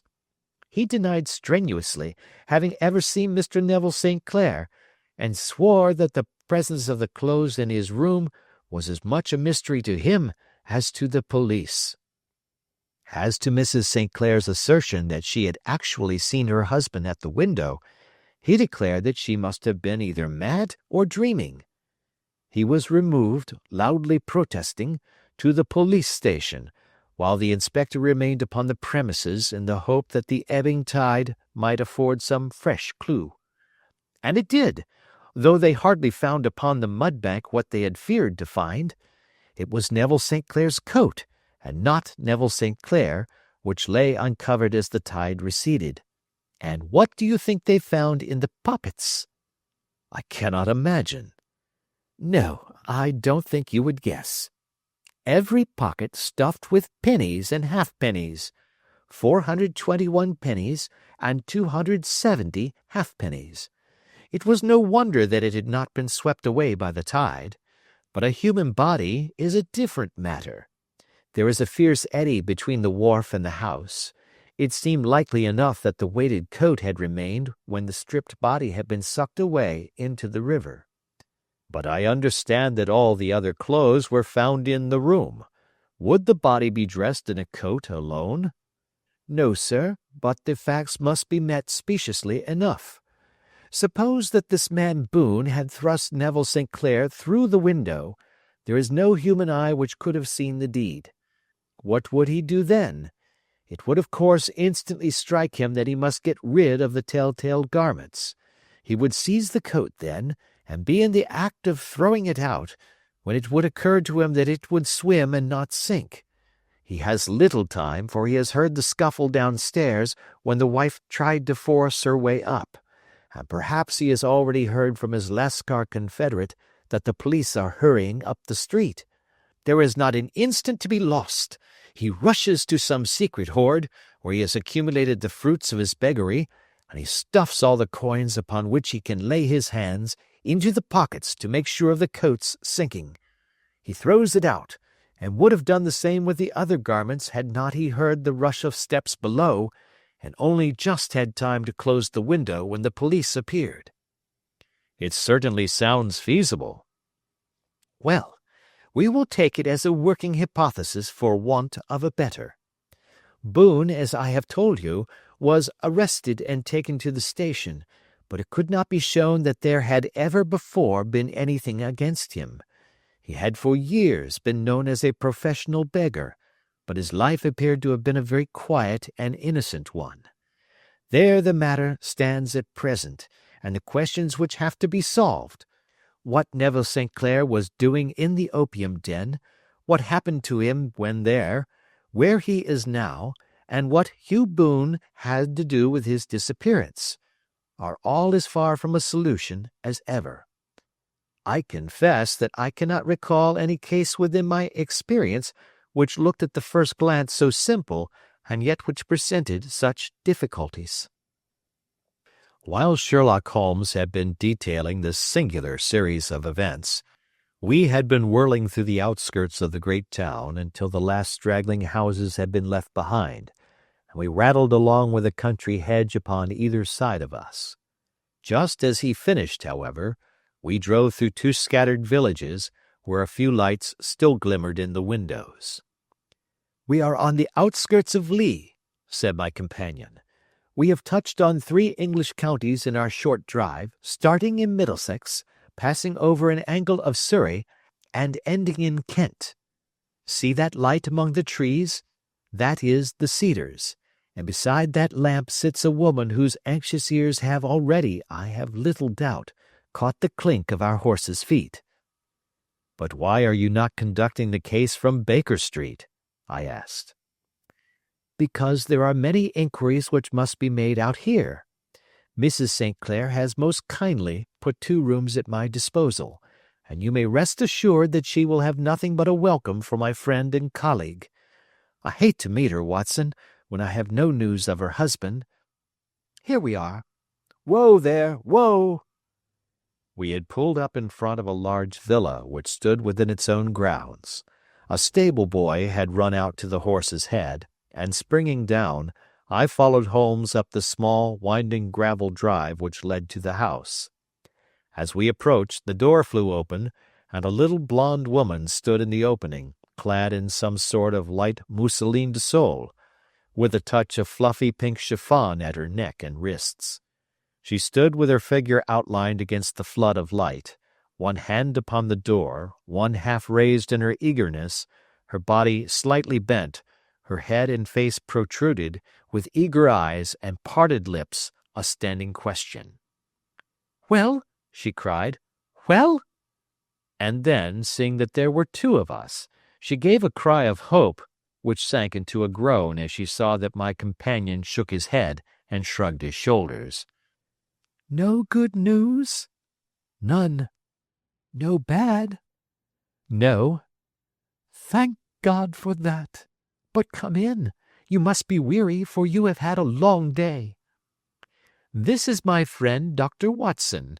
He has been of most vital use to me in several of my cases, and a lucky chance has made it possible for me to bring him out and associate him with this investigation. I am delighted to see you, said she, pressing my hand warmly. You will, I am sure, forgive anything that may be wanting in our arrangements when you consider the blow which has come so suddenly upon us. My dear madam, said I am an old campaigner, and if I were not, I can very well see that no apology is needed. If I can be of any assistance, either to you or to my friend here, I shall be indeed happy.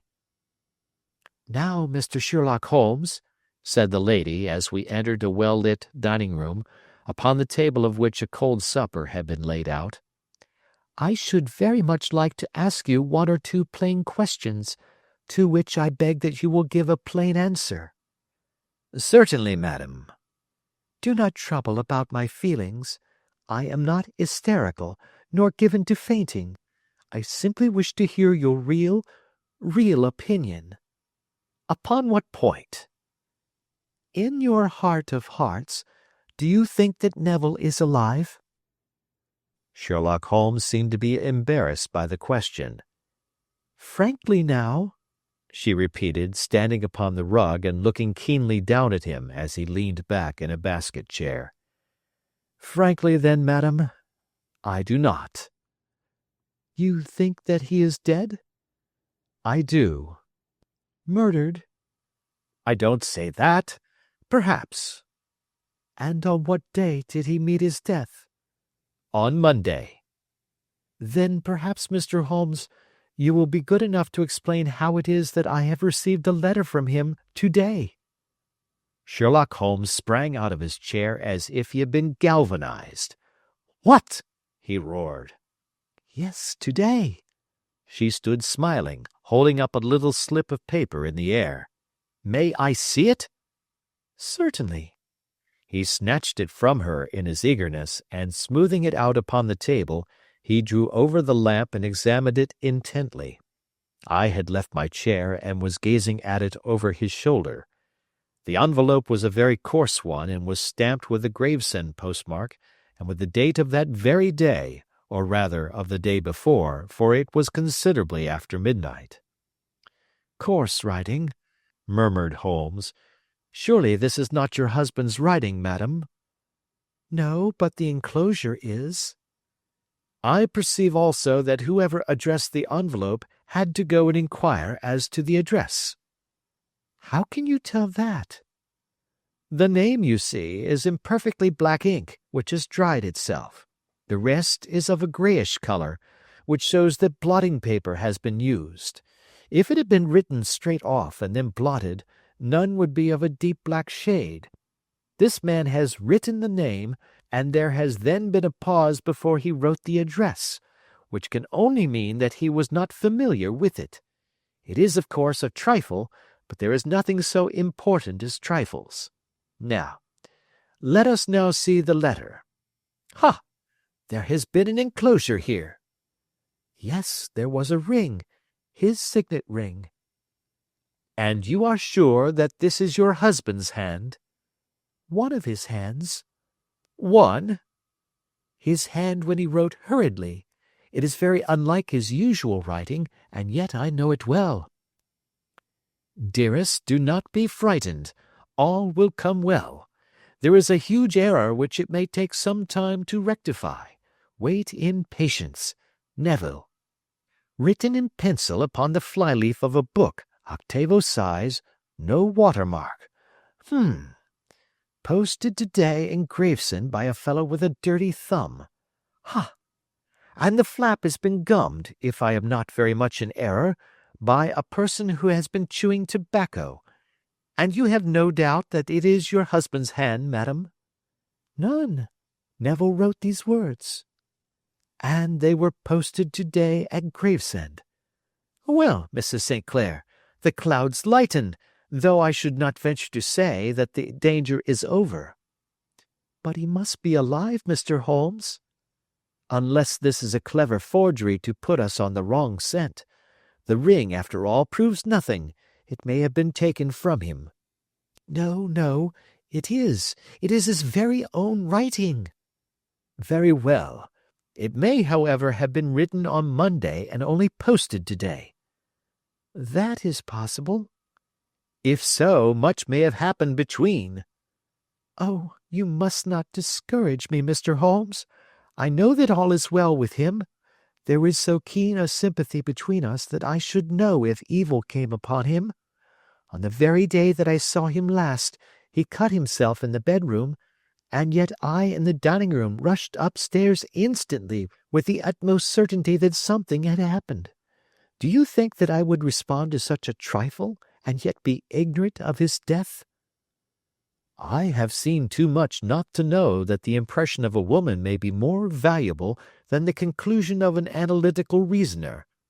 And in this letter you certainly have a very strong piece of evidence to corroborate your view. But if your husband is alive and able to write letters, why should he remain away from you?" "I cannot imagine. It is unthinkable." "And on Monday he made no remarks before leaving you?" "No." "And you were surprised to see him in Swandam Lane?" "Very much so." "Was the window open?" "Yes." "Then he might have called to you?" "He might." "He only, as I understand, gave an inarticulate cry." "Yes." "A call for help, you thought?" "Yes, he waved his hands." "But it might have been a cry of surprise. Astonishment at the unexpected sight of you might cause him to throw up his hands?" "It is possible." "And you thought he was pulled back?" "He disappeared so suddenly." "He might have leaped back. You did not see anyone else in the room?" "No, but this horrible man confessed to having been there, and the Lascar was at the foot of the stairs." "Quite so. Your husband, as far as you could see, had his ordinary clothes on?" "But without his collar or tie. I distinctly saw his bare throat." "Had he ever spoken of Swandam Lane?" "Never." "Had he ever showed any signs of having taken opium?" "Never." "Thank you, Mrs. St. Clair. Those are the principal points about which I wish to be absolutely clear. We shall now have a little supper and then retire, for we may have a very busy day tomorrow." A large and comfortable double-bedded room had been placed at our disposal, and I was quickly between the sheets, for I was weary after my night of adventure. Sherlock Holmes was a man, however, who, when he had an unsolved problem upon his mind, would go for days, and even for a week, without rest, turning it over, rearranging his facts, looking at it from every point of view until he had either fathomed it or convinced himself that his data were insufficient. It was soon evident to me that he was now preparing for an all-night sitting. He took off his coat and waistcoat, put on a large blue dressing-gown, and then wandered about the room collecting pillows from his bed and cushions from the sofa and armchairs. With these he constructed a sort of Eastern divan, upon which he perched himself cross-legged, with an ounce of shag tobacco and a box of matches laid out in front of him. In the dim light of the lamp I saw him sitting there, an old briar pipe between his lips, his eyes fixed vacantly upon the corner of the ceiling, the blue smoke curling up from him, silent, motionless, and the light shining upon his strong-set aquiline features. So he sat as I dropped off to sleep, and so he sat when a sudden ejaculation caused me to wake up, and I found the summer sun shining into the apartment. The pipe was still between his lips, the smoke still curled upward, and the room was full of a dense tobacco haze, but nothing remained of the heap of shag which I had seen upon the previous night.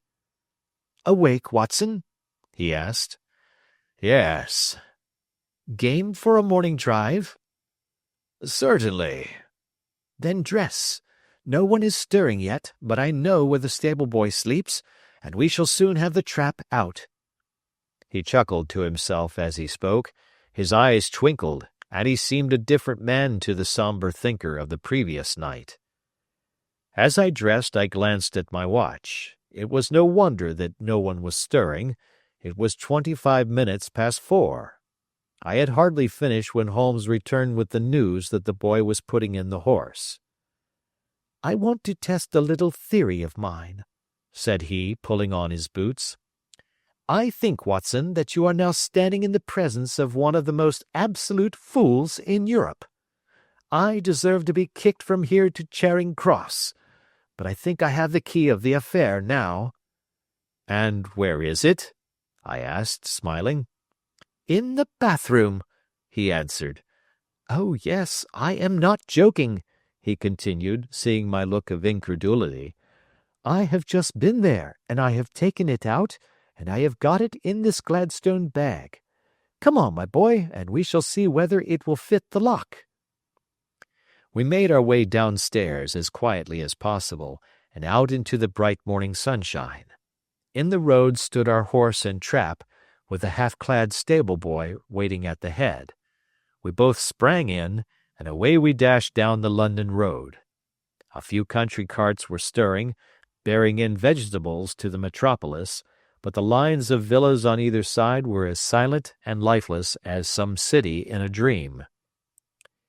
"It has been in some points a singular case," said Holmes, flicking the horse on into a gallop. "I confess that I have been as blind as a mole, but it is better to learn wisdom late than never to learn it at all." In town, the earliest risers were just beginning to look sleepily from their windows as we drove through the streets of the Surrey side. Passing down the Waterloo Bridge Road, we crossed over the river, and dashing up Wellington Street, wheeled sharply to the right and found ourselves in Bow Street.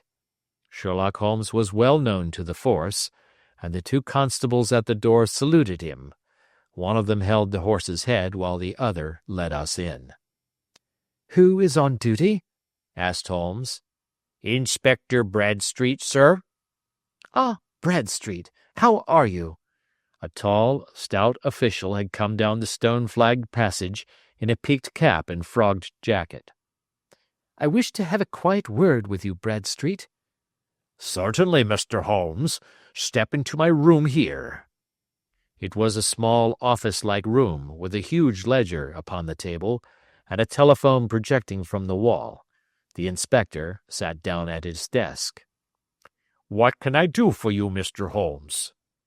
"I called about that beggarman, Boone, the one who was charged with being concerned in the disappearance of Mr. Neville St. Clair, of Lee." "Yes, he was brought up and remanded for further inquiries." "So I heard. You have him here?" "In the cells." "Is he quiet?" "Oh, he gives no trouble, but he is a dirty scoundrel." "Dirty?" "Yes, it is all we can do to make him wash his hands, and his face is as black as a tinker's. Well, when once his case has been settled, he will have a regular prison bath, and I think if you saw him, you would agree with me that he needed it." "I should like to see him very much." "Would you? That is easily done. Come this way. You can leave your bag." "No, I think that I'll take it." "Very good. Come this way, if you please."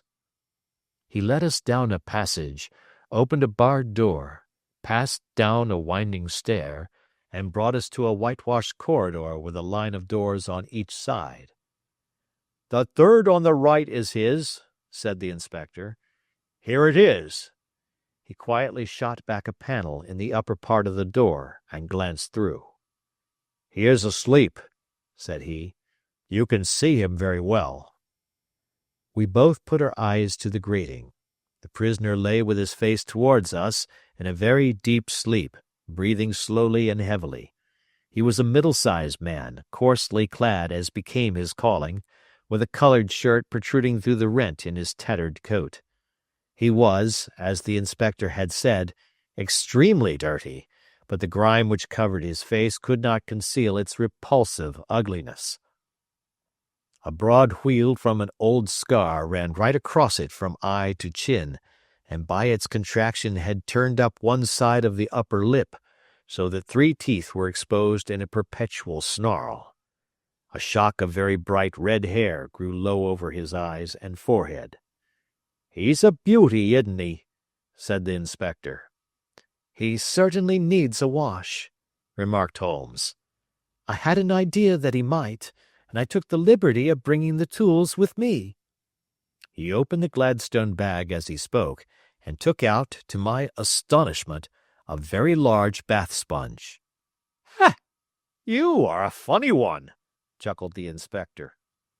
"Now, if you will have the great goodness to open that door very quietly, we will soon make him cut a much more respectable figure." "Well, I don't know why not," said the inspector. "He doesn't look a credit to the Bow Street cells, does he?" He slipped his key into the lock, and we all very quietly entered the cell. The sleeper half turned and then settled down once more into a deep slumber. Holmes stooped to the water jug, moistened his sponge, and then rubbed it twice vigorously across and down the prisoner's face. "Let me introduce you," he shouted, "to Mr. Neville St. Clair of Lee in the county of Kent." Never in my life had I seen such a sight. The man's face peeled off under the sponge like the bark from a tree. Gone was the coarse brown tint. Gone, too, was the horrid scar which had seamed it across, and the twisted lip which had given the repulsive sneer to the face. A twitch brought away the tangled red hair, and there, sitting up in his bed, was a pale, sad-faced, refined-looking man, black-haired and smooth-skinned, rubbing his eyes and staring about him with sleepy bewilderment. Then suddenly realizing the exposure, he broke into a scream and threw himself down with his face to the pillow. "Good heavens!" cried the inspector. "It is indeed the missing man. I know him from the photograph." The prisoner turned with the reckless air of a man who abandons himself to his destiny. "Be it so," said he. "And pray what am I charged with?" "With making away with Mr. Neville St. Oh, come, you can't be charged with that unless they make a case of attempted suicide of it," said the inspector with a grin. "Well, I've been 27 years in the force, but this takes the cake." "If I am Mr. Neville St. Clair, then it is obvious that no crime has been committed, and that therefore I am illegally detained." "No crime, but a very great error has been committed," said Holmes. "You would have done better to have trusted your wife." "It was not the wife, it was the children," groaned the prisoner. "God help me, I would not have them ashamed of their father. My God, what an exposure! What can I do?" Sherlock Holmes sat down beside him on the couch and patted him kindly on the shoulder. "If you leave it to a court of law to clear the matter up," said he, "of course you can hardly avoid publicity. On the other hand, if you convince the police authorities that there is no possible case against you, I do not know that there is any reason that the details should find their way into the papers. Inspector Bradsheet would, I am sure, make notes upon anything which you might tell us and submit it to the proper authorities. The case would then never go into court at all." "God bless you!" cried the prisoner passionately. "I would have endured imprisonment, aye, even execution, rather than have left my miserable secret as a family blot to my children. You are the first who have ever heard my story. My father was a schoolmaster in Chesterfield, where I received an excellent education. I traveled in my youth, took to the stage, and finally became a reporter on an evening paper in London. One day my editor wished to have a series of articles upon begging in the metropolis, and I volunteered to supply them. There was the point from which all my adventures started. It was only by trying begging as an amateur that I could get the facts upon which to base my articles. When an actor, I had, of course, learned all the secrets of making up, and had been famous in the green room for my skill. I took advantage now of my attainments. I painted my face, and to make myself as pitiable as possible, I made a good scar and fixed one side of my lip in a twist by the aid of a small slip of flesh-colored plaster. Then, with a red head of hair and an appropriate dress, I took my station in the business part of the city, ostensibly as a match-seller but really as a beggar. For 7 hours I plied my trade, and when I returned home in the evening, I found to my surprise that I had received no less than 26 shillings 4 pence. I wrote my articles and thought little more of the matter until, some time later, I backed a bill for a friend and had a writ served upon me for £25. I was at my wits' end where to get the money, but a sudden idea came to me. I begged a fortnight's grace from the creditor, asked for a holiday from my employers, and spent the time in begging in the city under my disguise. In 10 days I had the money and had paid the debt. Well, you can imagine how hard it was to settle down to arduous work at £2 a week, when I knew that I could earn as much in a day by smearing my face with a little paint, laying my cap on the ground, and sitting still. It was a long fight between my pride and the money, but the dollars won at last, and I threw up reporting and sat day after day in the corner which I had first chosen, inspiring pity by my ghastly face and filling my pockets with coppers. Only one man knew my secret. He was the keeper of a low den in which I used to lodge in Swandam Lane, where I could every morning emerge as a squalid beggar, and in the evenings transform myself into a well-dressed man about town. This fellow, a Lascar, was well paid by me for his rooms, so that I knew that my secret was safe in his possession. Well, very soon I found that I was saving considerable sums of money. I do not mean that any beggar in the streets of London could earn £700 a year, which is less than my average takings, but I had exceptional advantages in my power of making up, and also in a facility of repartee, which improved by practice and made me quite a recognized character in the city. All day a stream of pennies, varied by silver, poured in upon me, and it was a very bad day in which I failed to take £2. As I grew richer I grew more ambitious, took a house in the country, and eventually married, without anyone having a suspicion as to my real occupation. My dear wife knew that I had business in the city. She little knew what. Last Monday I had finished for the day and was dressing in my room above the opium den, when I looked out of my window and saw, to my horror and astonishment, that my wife was standing in the street, with her eyes fixed full upon me.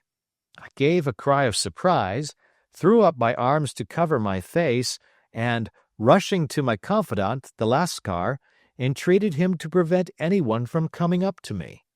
I heard her voice downstairs, but I knew that she could not ascend. Swiftly I threw off my clothes, pulled on those of a beggar, and put on my pigments and wig. Even a wife's eyes could not pierce so complete a disguise. But then it occurred to me that there might be a search in the room, and that the clothes might betray me. I threw open the window, reopening by my violence a small cut which I had inflicted upon myself in the bedroom that morning. Then I seized my coat, which was weighted by the coppers which I had just transferred to it from the leather bag in which I carried my takings. I hurled it out of the window, and it disappeared into the Thames. The other clothes would have followed, but at that moment there was a rush of constables up the stair, and a few minutes after I found, rather, I confess, to my relief, that instead of being identified as Mr. Neville St. Clair, I was arrested as his murderer. I do not know that there is anything else for me to explain. I was determined to preserve my disguise as long as possible, and hence my preference for a dirty face. Knowing that my wife would be terribly anxious, I slipped off my ring and confided it to the Lascar at a moment when no constable was watching me, together with a hurried scrawl telling her that she had no cause to fear. "That note only reached her yesterday," said Holmes. Good God, what a week she must have spent!" "The police have watched this Lascar," said Inspector Bradstreet, "and I can quite understand that he might find it difficult to post a letter unobserved. Probably he handed it to some sailor customer of his who forgot all about it for some days." "That was it," said Holmes, nodding approvingly. "I have no doubt of it. But have you never been prosecuted for begging?" "Many times, but what was a fine to me?" "It must stop here, however," said Bradstreet. "If the police are to hush this thing up, there must be no more of Hugh Boone." "I have sworn it by the most solemn oaths which a man can take." "In that case, I think that it is probable that no further steps may be taken. But if you are found again, then all must come out. I am sure, Mr. Holmes, that we are very much indebted to you for having cleared the matter up. I wish I knew how you reach your results." "I reached this one," said my friend, "by sitting upon 5 pillows and consuming an ounce of shag. I think, Watson, that if we drive to Baker Street we shall be just in time for breakfast." Adventure 7. The Adventure of the Blue Carbuncle. I had called upon my friend Sherlock Holmes upon the second morning after Christmas, with the intention of wishing him the compliments of the season. He was lounging upon the sofa in a purple dressing-gown, a pipe-rack within his reach upon the right, and a pile of crumpled morning papers, evidently newly studied, near at hand. Beside the couch was a wooden chair, and on the angle of the back hung a very seedy and disreputable hard felt hat, much the worse for wear, and cracked in several places. A lens and a forceps lying upon the seat of the chair suggested that the hat had been suspended in this manner for the purpose of examination. "You are engaged," said I. "Perhaps I interrupt you." "Not at all. I am glad to have a friend with whom I can discuss my results. The matter is a perfectly trivial one." He jerked his thumb in the direction of the old hat. "But there are points in connection with it which are not entirely devoid of interest and even of instruction." I seated myself in his armchair and warmed my hands before his crackling fire, for a sharp frost had set in, and the windows were thick with the ice crystals. "I suppose," I remarked, "that, homely as it looks, this thing has some deadly story linked on to it, that it is the clue which will guide you in the solution of some mystery and the punishment of some crime." No crime," said Sherlock Holmes, laughing. "Only one of those whimsical little incidents which will happen when you have 4,000,000 human beings all jostling each other within the space of a few square miles. Amid the action and reaction of so dense a swarm of humanity, every possible combination of events may be expected to take place, and many a little problem will be presented which may be striking and bizarre without being criminal. We already had experience of such." "So much so," I remarked, "that of the last 6 cases which I have added to my notes, 3 have been entirely free of any legal crime." "Precisely. You allude to my attempt to recover the Irene Adler papers, to the singular case of Miss Mary Sutherland, and to the adventure of the man with the twisted lip. Well, I have no doubt that this small matter will fall into the same innocent category. You know Peterson, the commissionaire?" "Yes." "It is to him that this trophy belongs?" "It is his hat." No, he found it. Its owner is unknown. I beg that you will look upon it not as a battered billycock but as an intellectual problem. And first, as to how it came here. It arrived upon Christmas morning in company with good fat goose, which is, I have no doubt, roasting at this moment in front of Peterson's fire. The facts are these. About 4 o'clock on Christmas morning, Peterson, who, as you know, is a very honest fellow, was returning from some small jollification and was making his way homeward down Tottenham Court Road. In front of him he saw, in the gaslight, a tallish man, walking with a slight stagger, and carrying a white goose slung over his shoulder. As he reached the corner of Goodge Street, a row broke out between this stranger and a little knot of roughs. One of the latter knocked off the man's hat, on which he raised his stick to defend himself, and swinging it over his head, smashed the shop window behind him. Peterson had rushed forward to protect the stranger from his assailants, but the man, shocked at having broken the window, and seeing an official-looking person in uniform rushing towards him, dropped his goose, took to his heels, and vanished amid the labyrinth of small streets which lie at the back of Tottenham Court Road. The roughs had also fled at the appearance of Peterson, so that he was left in possession of the field of battle, and also of the spoils of victory, in the shape of this battered hat and a most unimpeachable Christmas goose, which surely he restored to their owner. My dear fellow, there lies the problem. It is true that "For Mrs. Henry Baker" was printed upon a small card which was tied to the bird's left leg, and it is also true that the initials H.B.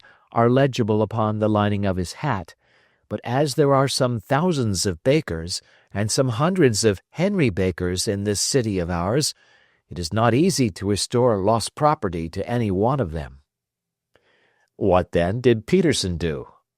He brought round both hat and goose to me on Christmas morning, knowing that even the smallest problems are of interest to me. The goose we retained until this morning, when there were signs that, in spite of the slight frost, it would be well that it should be eaten without unnecessary delay. Its finder has carried it off, therefore, to fulfill the ultimate destiny of a goose, while I continue to retain the hat of the unknown gentleman who lost his Christmas dinner. Did he not advertise? No. Then what clue could you have as to his identity? Only as much as we can deduce. From his hat? Precisely. But you are joking. What can you gather from this old battered felt? Here is my lens. You know my methods. What can you gather yourself as to the individuality of the man who has worn this article? I took the tattered object in my hands and turned it over rather ruefully. It was a very ordinary black hat of the usual round shape, hard and much the worse for wear. The lining had been of red silk, but was a good deal discolored. There was no maker's name, but, as Holmes had remarked, the initials H.B. were scrawled upon one side. It was pierced in the brim for a hat securer, but the elastic was missing. For the rest, it was cracked, exceedingly dusty, and spotted in several places, although there seemed to have been some attempt to hide the discolored patches by smearing them with ink. "I can see nothing," said I, handing it back to my friend. "On the contrary, Watson, you can see everything. You fail, however, to reason from what you see. You are too timid in drawing your inferences." "Then pray tell me what it is that you can infer from this hat." He picked it up and gazed at it in the peculiar introspective fashion which was characteristic of him. "It is perhaps less suggestive than it might have been," he remarked, "and yet there are a few inferences which are very distinct, and a few others which represent at least a strong balance of probability. That the man was highly intellectual is of course obvious upon the face of it, and also that he was fairly well-to-do within the last 3 years, although he has now fallen upon evil days. He had foresight, but has less now than formerly, pointing to a moral retrogression, which, when taken with the decline of his fortunes, seems to indicate some evil influence, probably drink, at work upon him. This may account also for the obvious fact that his wife has ceased to love him." "My dear Holmes!" "He has, however, retained some degree of self-respect," he continued, disregarding my remonstrance. "He is a man who leads a sedentary life, goes out little, is out of training entirely, is middle-aged, has grizzled hair which he has had cut within the last few days, and which he anoints with lime cream. These are the more patent facts which are to be deduced from this hat. Also, by the way, that it is extremely improbable that he has gas laid on in his house." "You are certainly joking, Holmes." "Not in the least. Is it possible that even now, when I give you these results, you are unable to see how they are attained?" "I have no doubt that I am very stupid, but I must confess that I am unable to follow you. For example, how did you deduce that this man was intellectual?" For answer, Holmes clapped the hat upon his head. It came right over the forehead and settled upon the bridge of his nose. "It is a question of cubic capacity," said he. "A man with so large a brain must have something in it." "The decline of his fortunes, then?" "This hat is 3 years old. These flat brims curled at the edge came in then. It is a hat of the very best quality. Look at the band of ribbed silk and the excellent lining. If this man could afford to buy so expensive a hat 3 years ago, and has had no hat since, then he has assuredly gone down in the world." "Well, that is clear enough, certainly.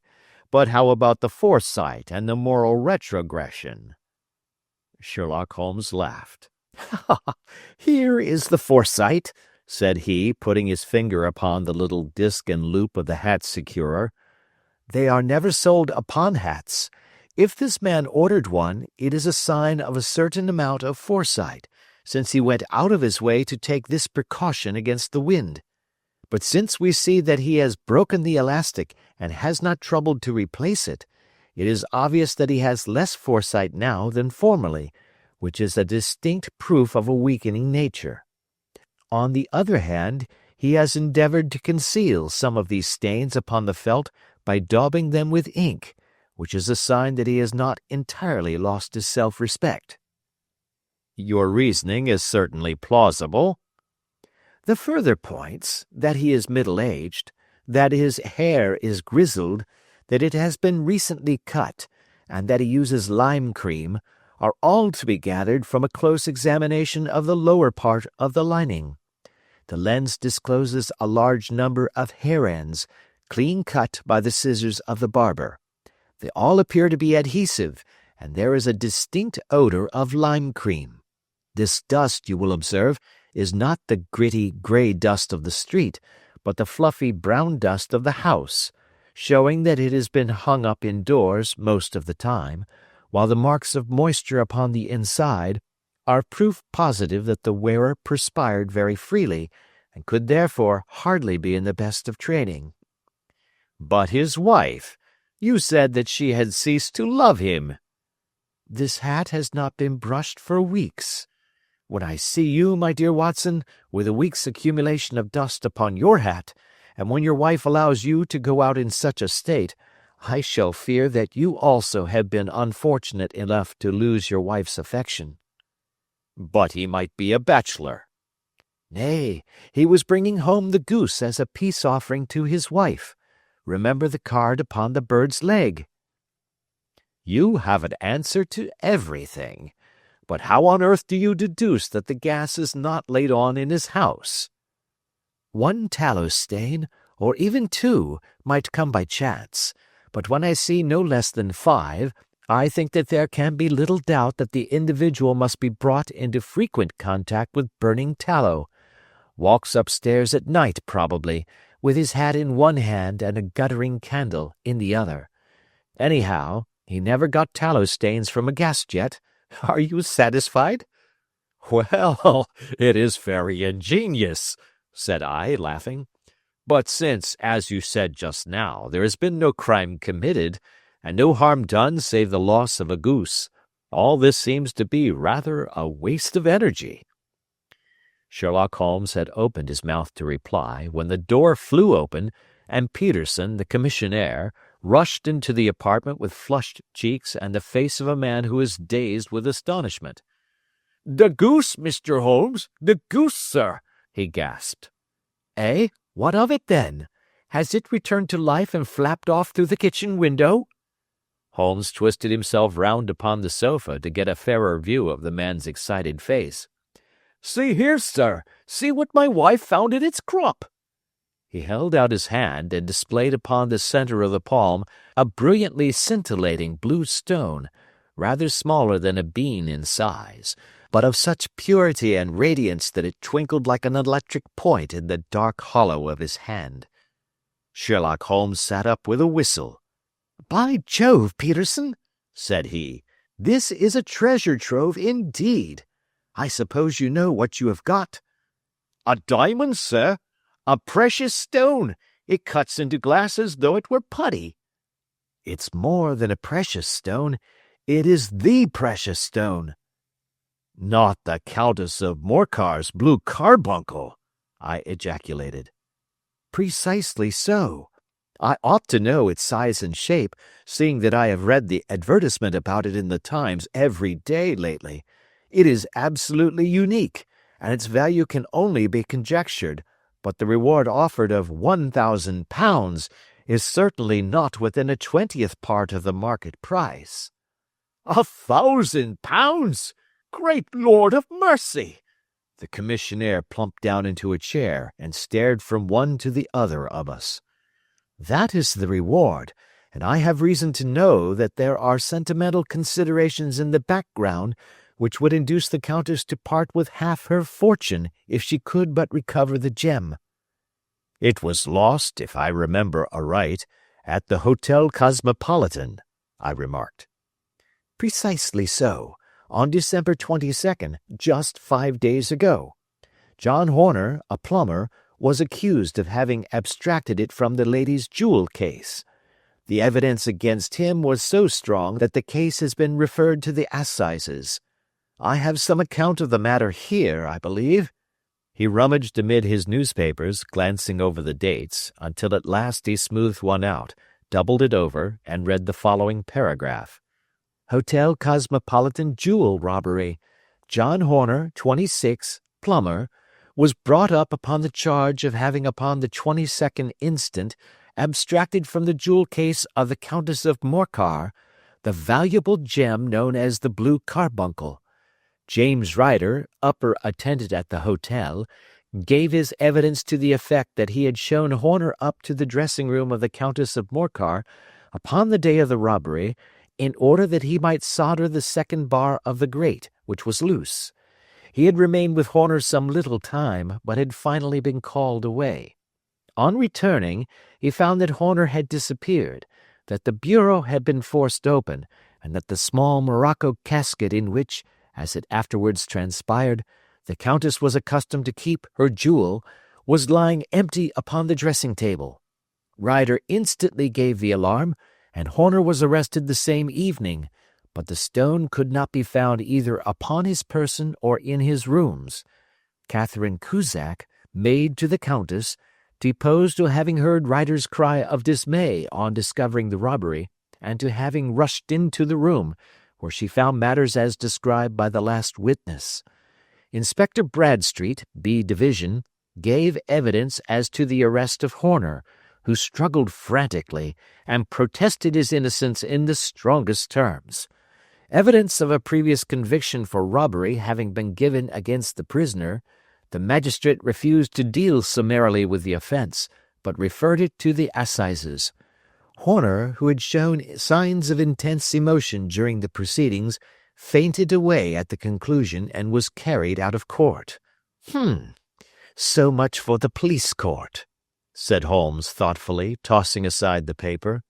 "The question for us now to solve is the sequence of events leading from a rifled jewel case at one end to the crop of a goose in Tottenham Court Road at the other.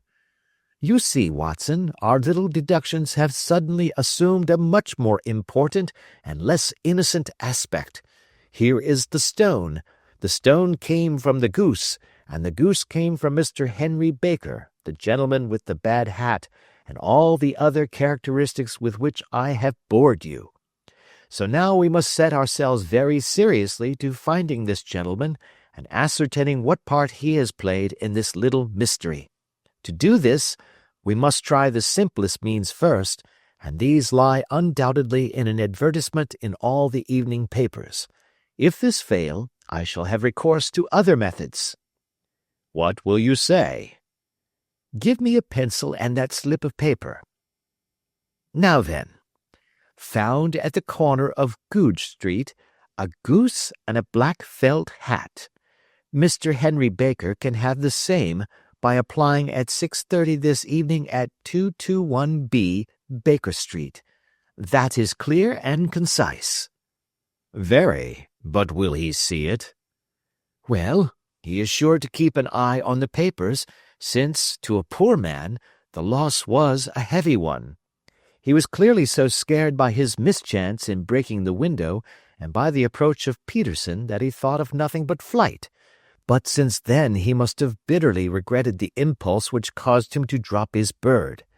Then again, the introduction of his name will cause him to see it, for everyone who knows him will direct his attention to it.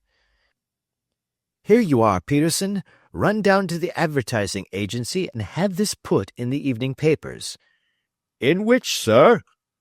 "Oh, in the Globe, Star, Pall Mall, St. James's, Evening News, Standard, Echo, and any others that occur to you." "Very well, sir. And this stone?" "Ah, yes.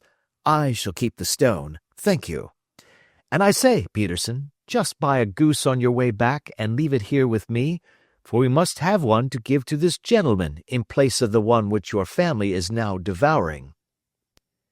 When the commissionaire had gone, Holmes took up the stone and held it against the light. "It's a bonny thing," said he. "Just see how it glints and sparkles. Of course it is the nucleus and focus of crime. Every good stone is. They are the devil's pet baits. In the larger and older jewels, every facet may stand for a bloody deed. This stone is not yet 20 years old. It was found in the banks of the Amoy River in southern China, and is remarkable in having every characteristic of the carbuncle, save that it is blue in shade instead of ruby red. In spite of its youth, it has already a sinister history. There have been 2 murders, a vitriol throwing, a suicide, and several robberies brought about for the sake of this 40-grain weight of crystallized charcoal. Who would think that so pretty a toy would be a purveyor to the gallows and the prison? I'll lock it up in my strong box now and drop a line to the Countess to say that we have it." "Do you think that this man Horner is innocent?" "I cannot tell." "Well, then, do you imagine that this other one, Henry Baker, had anything to do with the matter?" "It is, I think, much more likely that Henry Baker is an absolutely innocent man, who had no idea that the bird which he was carrying was of considerably more value than if it were made of solid gold. That, however, I shall determine by a very simple test, if we have an answer to our advertisement." "And you can do nothing until then?" "Nothing." "In that case I shall continue my professional round. But I shall come back in the evening at the hour you have mentioned, for I should like to see the solution of so tangled a business." "Very glad to see you. I dine at 7. There is a woodcock, I believe. By the way, in view of recent occurrences, perhaps I ought to ask Mrs. Hudson to examine its crop." I had been delayed at a case, and it was a little after 6:30 when I found myself in Baker Street once more. As I approached the house I saw a tall man in a Scotch bonnet, with a coat which was buttoned up to its chin, waiting outside in the bright semicircle which was thrown from the fanlight. Just as I arrived the door was opened, and we were shown up together to Holmes's room. "Mr. Henry Baker, I believe," said he, rising from his armchair and greeting his visitor with the easy air of geniality which he could so readily assume. "Pray take this chair by the fire, Mr. Baker. It is a cold night, and I observe that your circulation is more adapted for summer than for winter. Ah, Watson, you have just come at the right time. Is that your hat, Mr. Baker?" "Yes, sir, that is undoubtedly my hat." He was a large man with rounded shoulders, a massive head, and a broad, intelligent face, sloping down to a pointed beard of grizzled brown. A touch of red in nose and cheeks, with a slight tremor of his extended hand, recalled Holmes's surmise as to his habits. His rusty black frock coat was buttoned right up in front, with the collar turned up, and his lank wrists protruded from his sleeves without a sign of cuff or shirt. He spoke in a slow staccato fashion, choosing his words with care, and gave the impression generally of a man of learning and letters who had had ill usage at the hands of fortune. "We have retained these things for some days," said Holmes, "because we expected to see an advertisement from you giving your address. I am at a loss to know why you did not advertise." Our visitor gave a rather shamefaced laugh. "Shillings have not been so plentiful with me as they once were," he remarked. "I had no doubt that the gang of roughs who assaulted me had carried off both my hat and the bird. I did not care to spend more money in a hopeless attempt at recovering them." "Very naturally. By the way, about the bird, we were compelled to eat it." "To eat it?" Our visitor half rose from his chair in his excitement. "Yes, it would have been of no use to anyone had we not done so. But I presume that this other goose upon the sideboard, which is about the same weight and perfectly fresh, will answer your purpose equally well?" "Oh, certainly, certainly," answered Mr. Baker with a sigh of relief. "Of course, we still have the feathers, legs, crop, and so on of your own bird, so if you wish—" The man burst into a hearty laugh. "They might be useful to me as relics of my adventure," said he, "but beyond that I can hardly see what use the disjecta membra of my late acquaintance are going to be to me. No, sir, I think that, with your permission, I will confine my attentions to the excellent bird which I perceive upon the sideboard." Sherlock Holmes glanced sharply across at me with a slight shrug of his shoulders. "There is your hat, then, and there your bird," said he. "By the way, would it bore you to tell me where you got the other one from? I am somewhat of a fowl fancier, and I have seldom seen a better grown goose." "Certainly, sir," said Baker, who had risen and tucked his newly gained property under his arm. "There are a few of us who frequent the Alpha Inn, near the museum. We are to be found in the museum itself during the day, you understand. This year our good host, Windigate by name, instituted a goose club, by which, on consideration of some few pence every week, we were each to receive a bird at Christmas. My pence were duly paid, and the rest is familiar to you. I am much indebted to you, sir, for a Scotch bonnet is fitted neither to my years nor my gravity." With a comical pomposity of manner he bowed solemnly to both of us, and strode off upon his way. "So much for Mr. Henry Baker," said Holmes when he had closed the door behind him. "It is quite certain that he knows nothing whatever about the matter. Are you hungry, Watson?" "Not particularly." "Then I suggest that we turn our dinner into a supper and follow up this clue while it is still hot." "By all means." It was a bitter night, so we drew on our ulsters and wrapped cravats about our throats. Outside, the stars were shining coldly in a cloudless sky, and the breath of the passers-by blew out into smoke like so many pistol shots.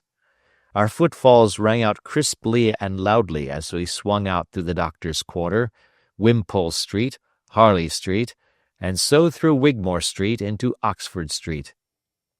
In a quarter of an hour we were in Bloomsbury at the Alpha Inn, which is a small public-house at the corner of one of the streets which runs down into Holborn. Holmes pushed open the door of the private bar, and ordered 2 glasses of beer from the ruddy-faced, white-aproned landlord. "Your beer should be excellent if it is as good as your geese," said he. "My geese!" The man seemed surprised. Yes, I was speaking only half an hour ago to Mr. Henry Baker, who was a member of your goose club. Ah, yes, I see. But you see, sir, them's not our geese. Indeed. Whose then? Well, I got the 24 from a salesman in Covent Garden. Indeed. I know some of them. Which was it? Breckenridge is his name. Ah, I don't know him. Well, here's your good health, landlord, and prosperity to your house. Good night. Now for Mr. Breckenridge, he continued, buttoning up his coat as we came out into the frosty air.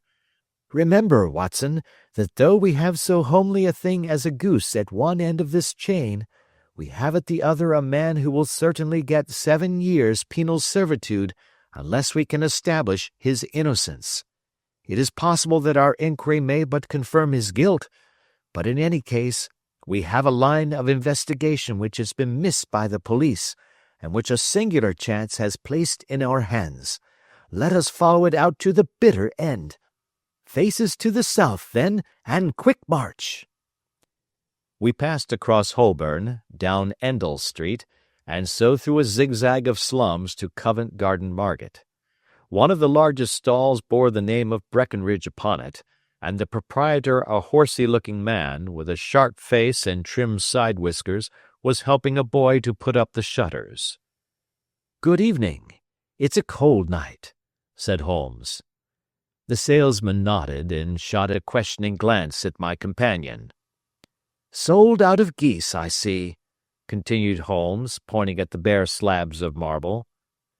"Let you have 500 tomorrow morning." "That's no good." "Well, there are some on the stall with a gas flare." "Ah, but I was recommended to you." "Who by?" "The landlord of the Alpha." "Oh, yes, I sent him a couple of dozen."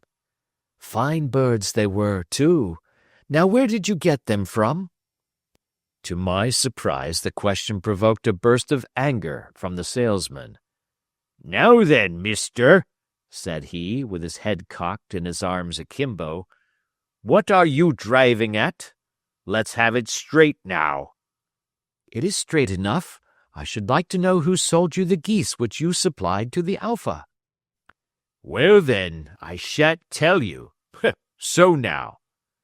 "Oh, it is a matter of no importance, but I don't know why you should be so warm over such a trifle."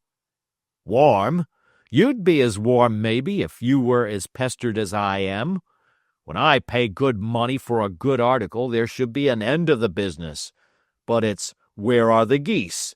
And who did you sell the geese to? And what will you take for the geese?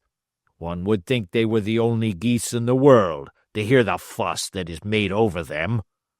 "Well, I have no connection with any other people who have been making inquiries," said Holmes carelessly. "If you won't tell us, the bet is off, that is all. But I'm always ready to back my opinion on a matter of fowls, and I have a fiver on it that the bird I ate is country bred." "Well, then, you've lost your fiver, for it's town bred," snapped the salesman. "It's nothing of the kind." "I say it is." "I don't believe it." "Do you think you know more about fowls than I, who have handled them ever since I was a nipper? I tell you, all those birds that went to the Alpha were town bred." "You'll never persuade me to believe that."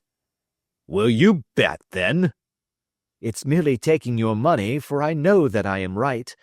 But I'll have a sovereign on with you just to teach you not to be obstinate." The salesman chuckled grimly. "Bring me the books, Bill," said he. The small boy brought round a small thin volume and a great greasy-backed one, laying them out together beneath the hanging lamp. "Now then, Mr. Cocksure," said the salesman, "I thought that I was out of geese, but before I finish you'll find that there is still one left in my shop. You see this little book?" "Well?" "That's the list of the folk from whom I buy. Do you see? Well, then, here on this page are the country folk, and the numbers after their names are where their accounts are in the big ledger. Now then, you see this other page in red ink? Well, that is a list of my town suppliers. Now, look at that third name. Just read it out to me." "Mrs. Oakshott, 117 Brixton Road, 249, read Holmes. "Quite so. Now turn that up in the ledger." Holmes turned to the page indicated. "Here you are. Mrs. Oakshott, 117 Brixton Road, egg and poultry supplier." "Now then, what's the last entry?" "December 22nd, 24 geese at 7 shillings 6 pence. "Quite so. There you are. And underneath?"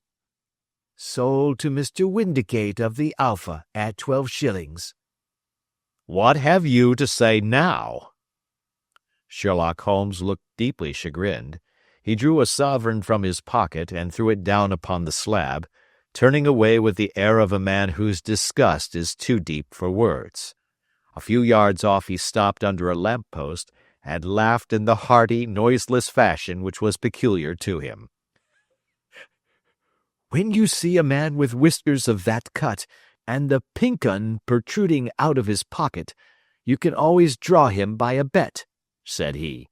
"I dare say that if I had put £100 down in front of him, that man would not have given me such complete information as was drawn from him by the idea that he was doing me on a wager.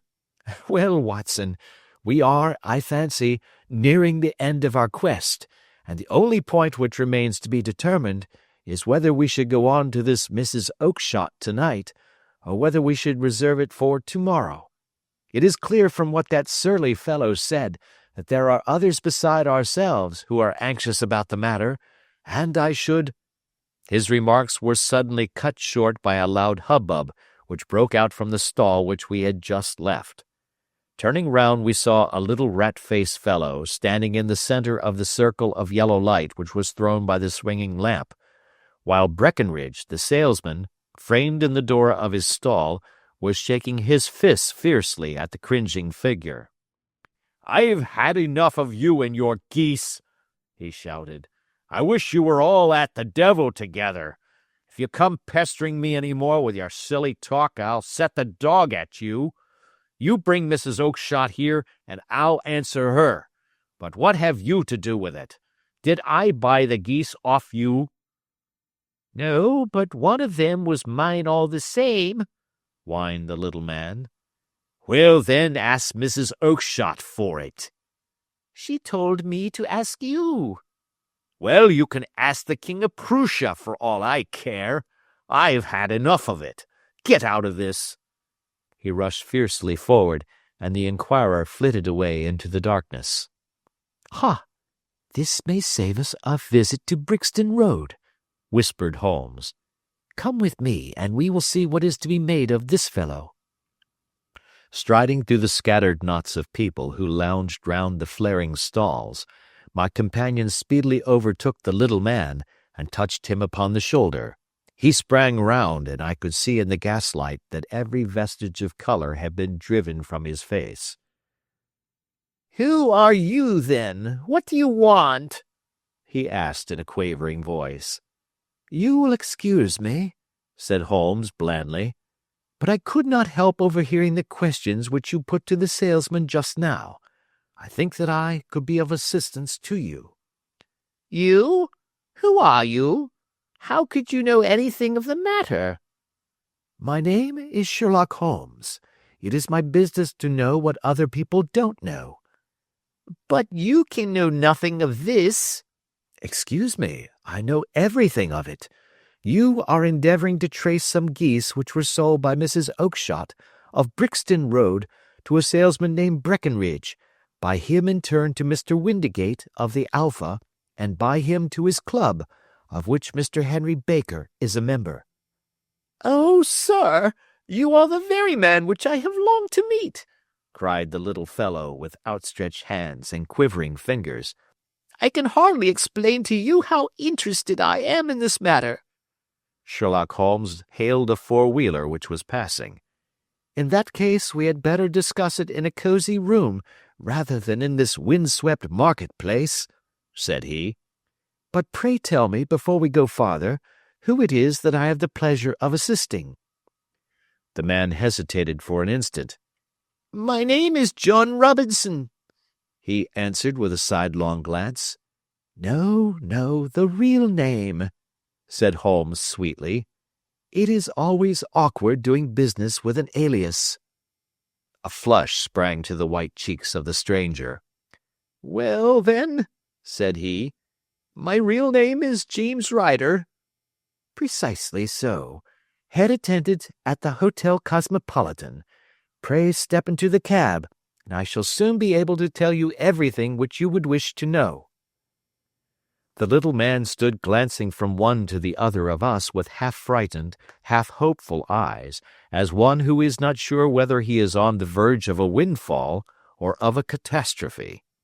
Then he stepped into the cab, and in half an hour we were back in the sitting-room at Baker Street. Nothing had been said during our drive, but the high, thin breathing of our new companion and the claspings and unclaspings of his hands spoke of the nervous tension within him. "Here we are," said Holmes cheerily as we filed into the room. "The fire looks very seasonable in this weather. You look cold, Mr. Ryder. Pray take the basket chair. I will just put on my slippers before we settle this little matter of yours. Now then, you want to know what became of those geese?" "Yes, sir." "Or rather, I fancy, of that goose.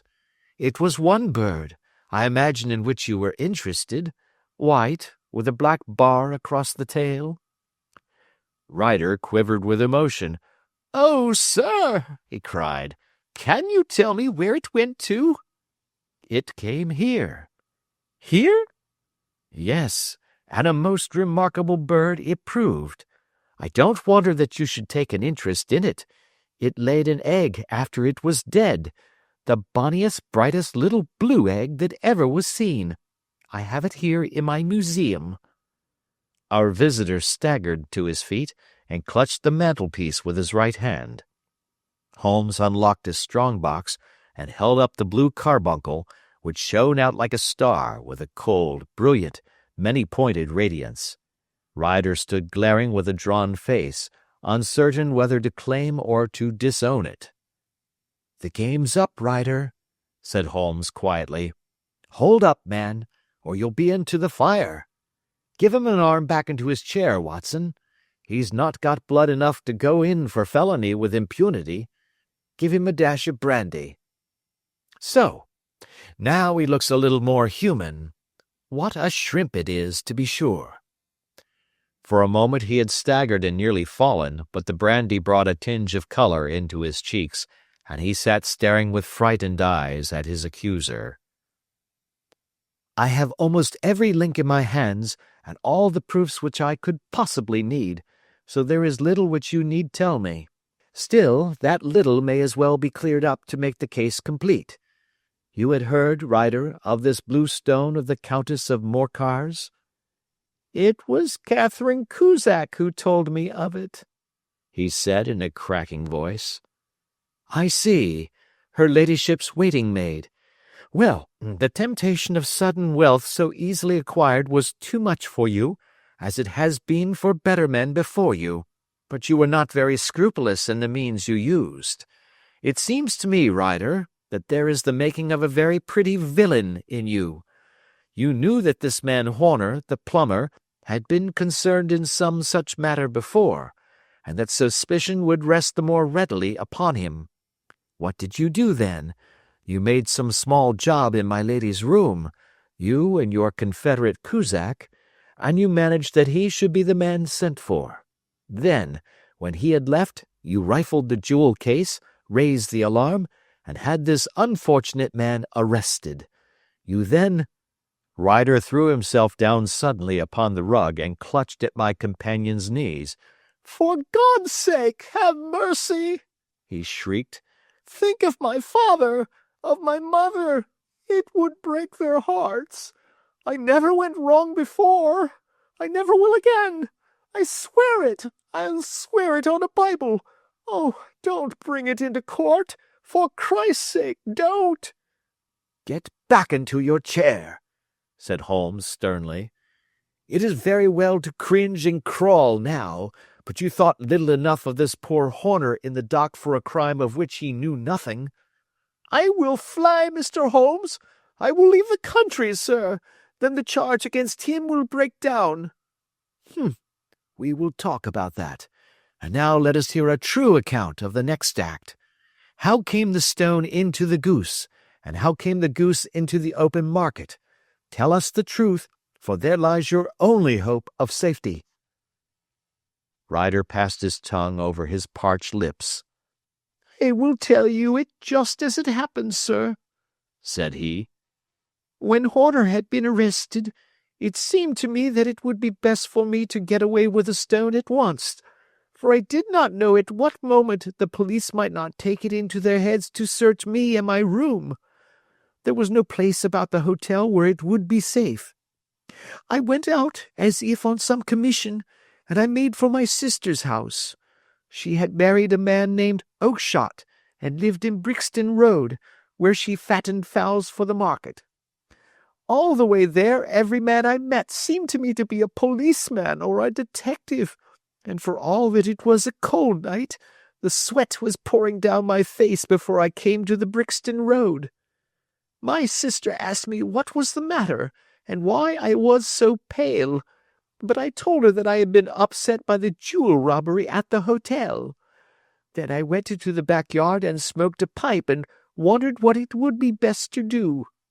I had a friend once called Maudsley, who went to the bad and has just been serving his time in Pentonville. One day he had met me and fell into talk about the ways of thieves and how they could get rid of what they stole. I knew that he would be true to me, for I knew one or two things about him, so I made up my mind to go right on to Kilburn, where he lived, and take him into my confidence. He would show me how to turn the stone into money, but how to get to him in safety. I thought of the agonies I had gone through in coming from the hotel. I might at any moment be seized and searched, and there would be the stone in my waistcoat pocket. I was leaning against the wall at the time, and looking at the geese which were waddling about round my feet, and suddenly an idea came into my head which showed me how I could beat the best detective that ever lived. My sister had told me some weeks before that I might have the pick of her geese for a Christmas present, and I knew that she was always as good as her word. I would take my goose now, and in it I would carry my stone to Kilburn. There was a little shed in the yard, and behind this I drove one of the birds, a fine big one, white with a barred tail. I caught it, and prying its bill open, I thrust the stone down its throat as far as my finger could reach. The bird gave a gulp, and I felt the stone pass along its gullet and down into its crop. But the creature flapped and struggled, and out came my sister to know what was the matter. As I turned to speak to her, the brute broke loose and fluttered off among the others. "Whatever were you doing with that bird, Jim?" says she. "Well," says I, "you said you'd give me one for Christmas, and I was feeling which was the fattest." "Oh," says she, "we've set yours aside for you.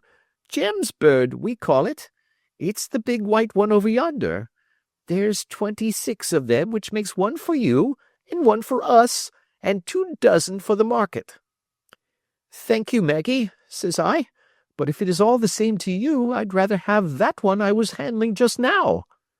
"The other is a good 3 pound heavier," said she, "and we fattened it expressly for you." "Never mind, I'll have the other, and I'll take it now," said I. "Oh, just as you like," said she, a little huffed. "Which is it you want, then?"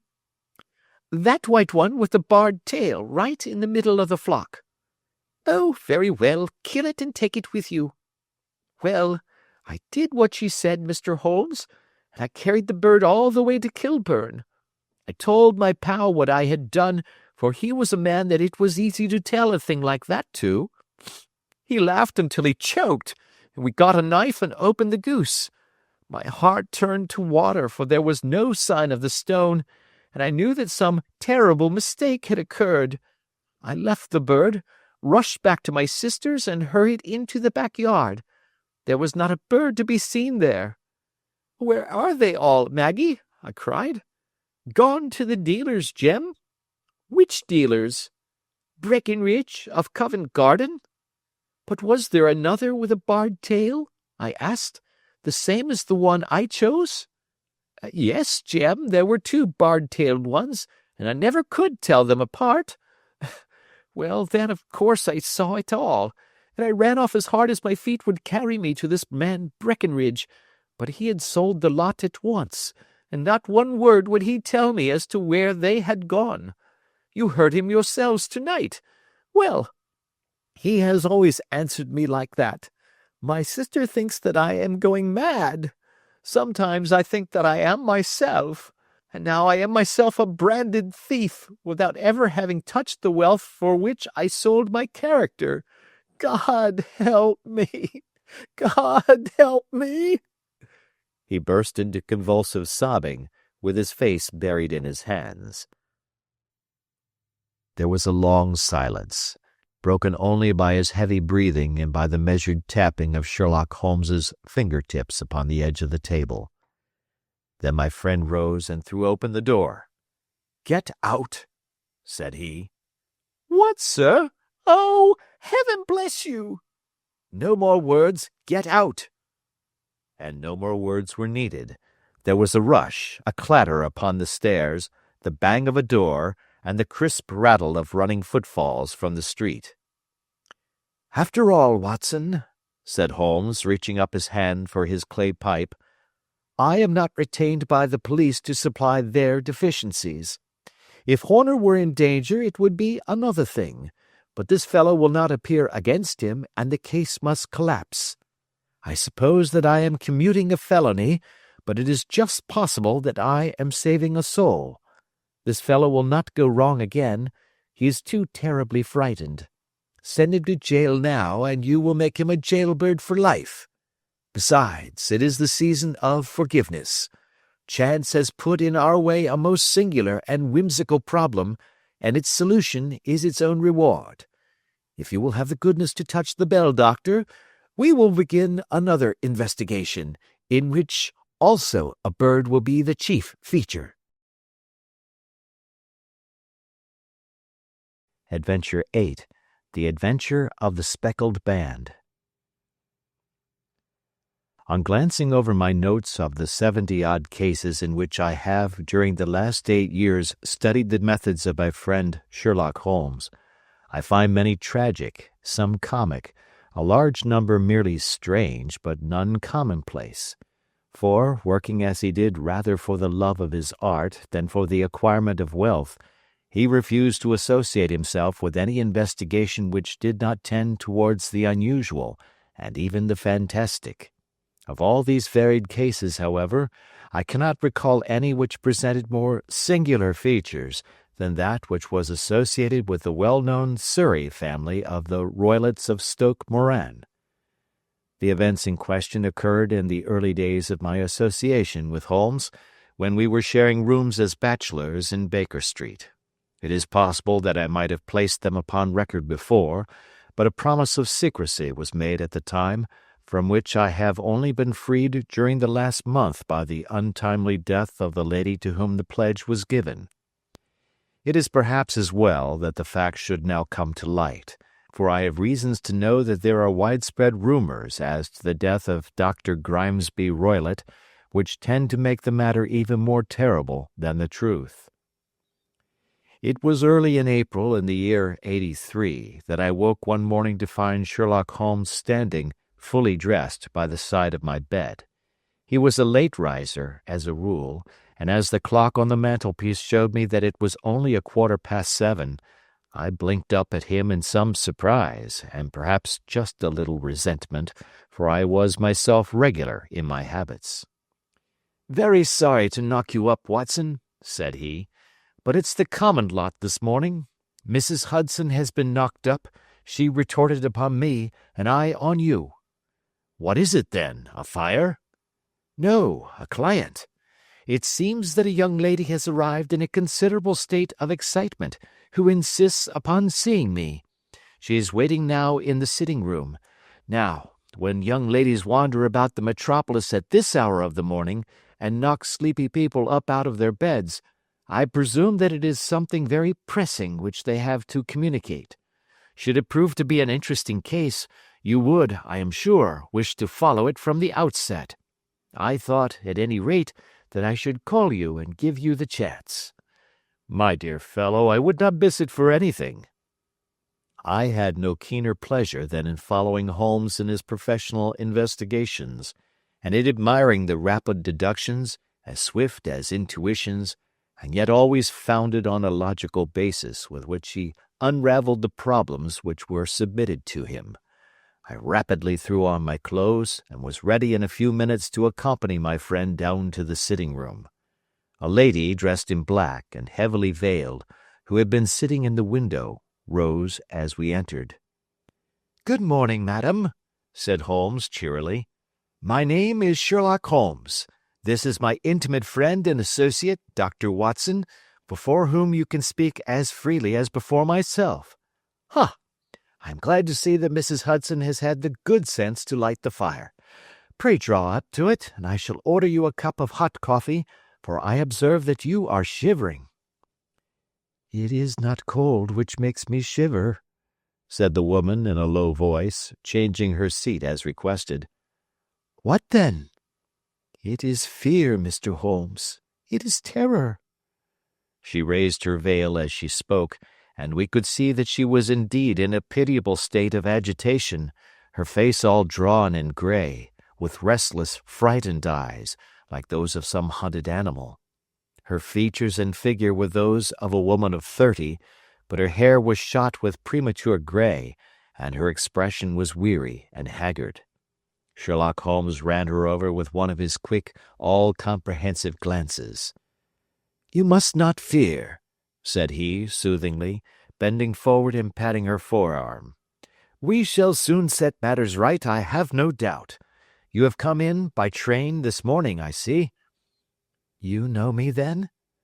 "No, but I observed the second half of a return ticket in the palm of your left glove.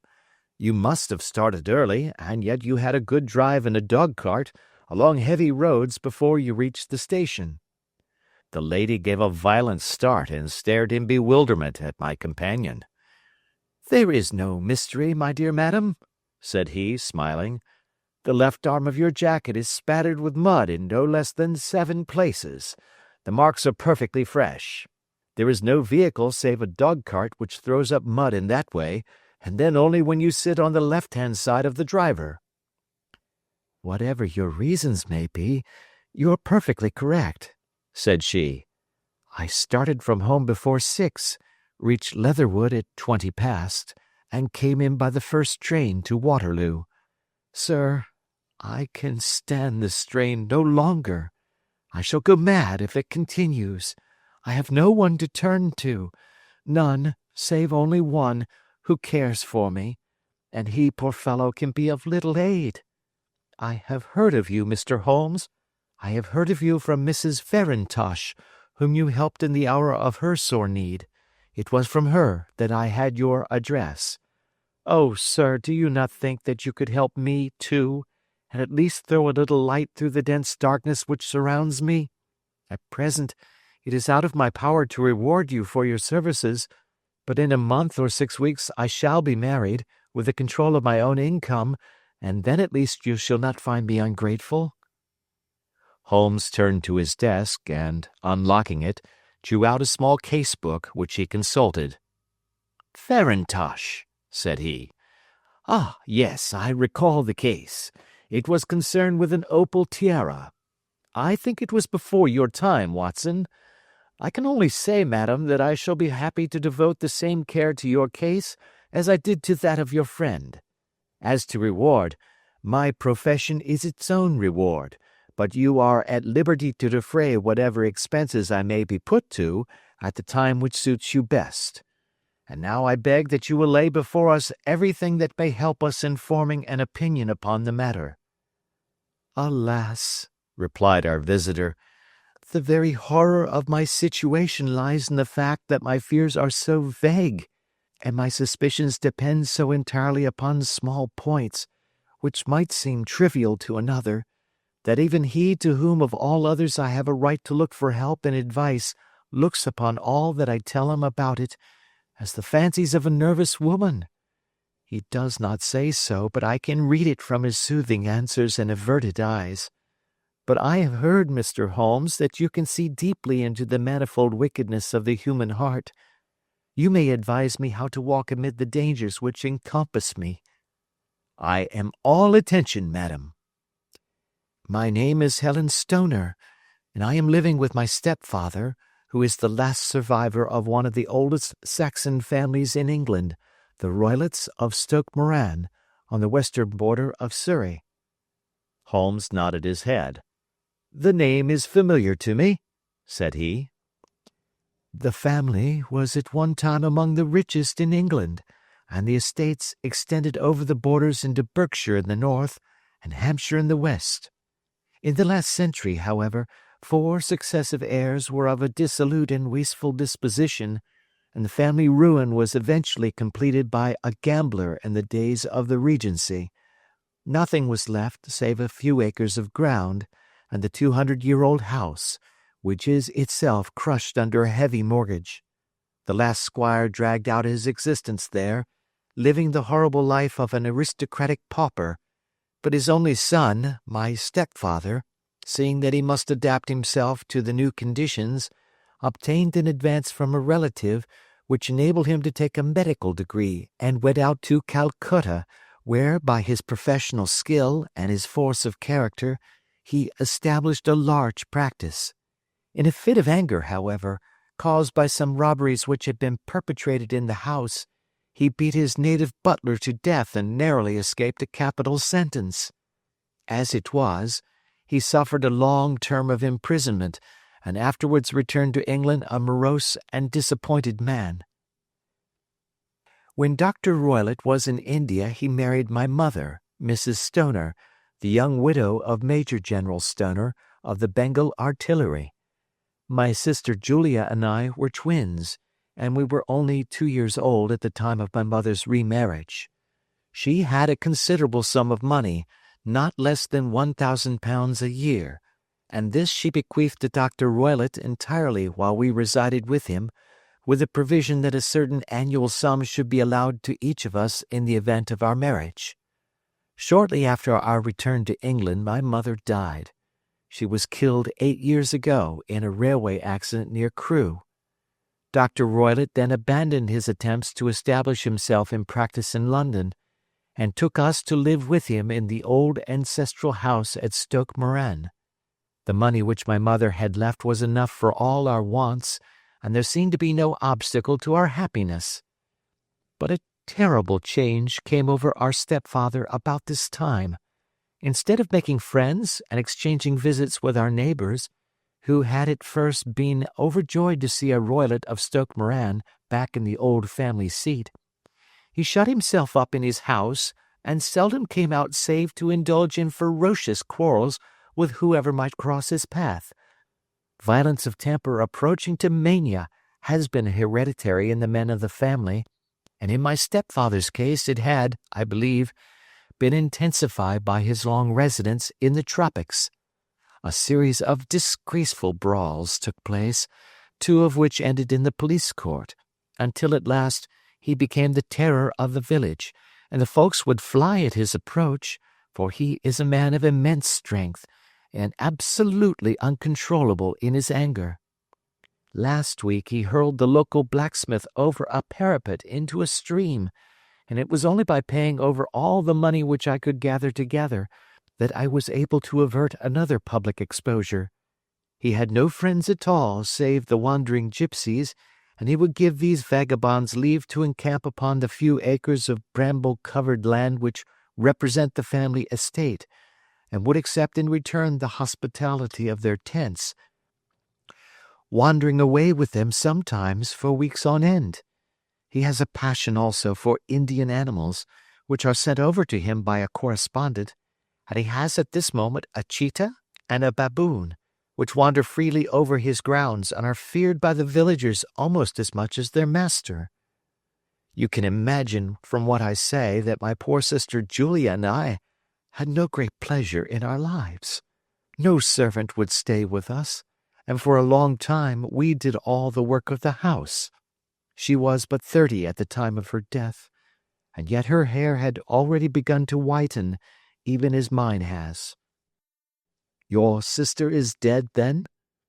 She died just 2 years ago, and it is of her death that I wish to speak to you.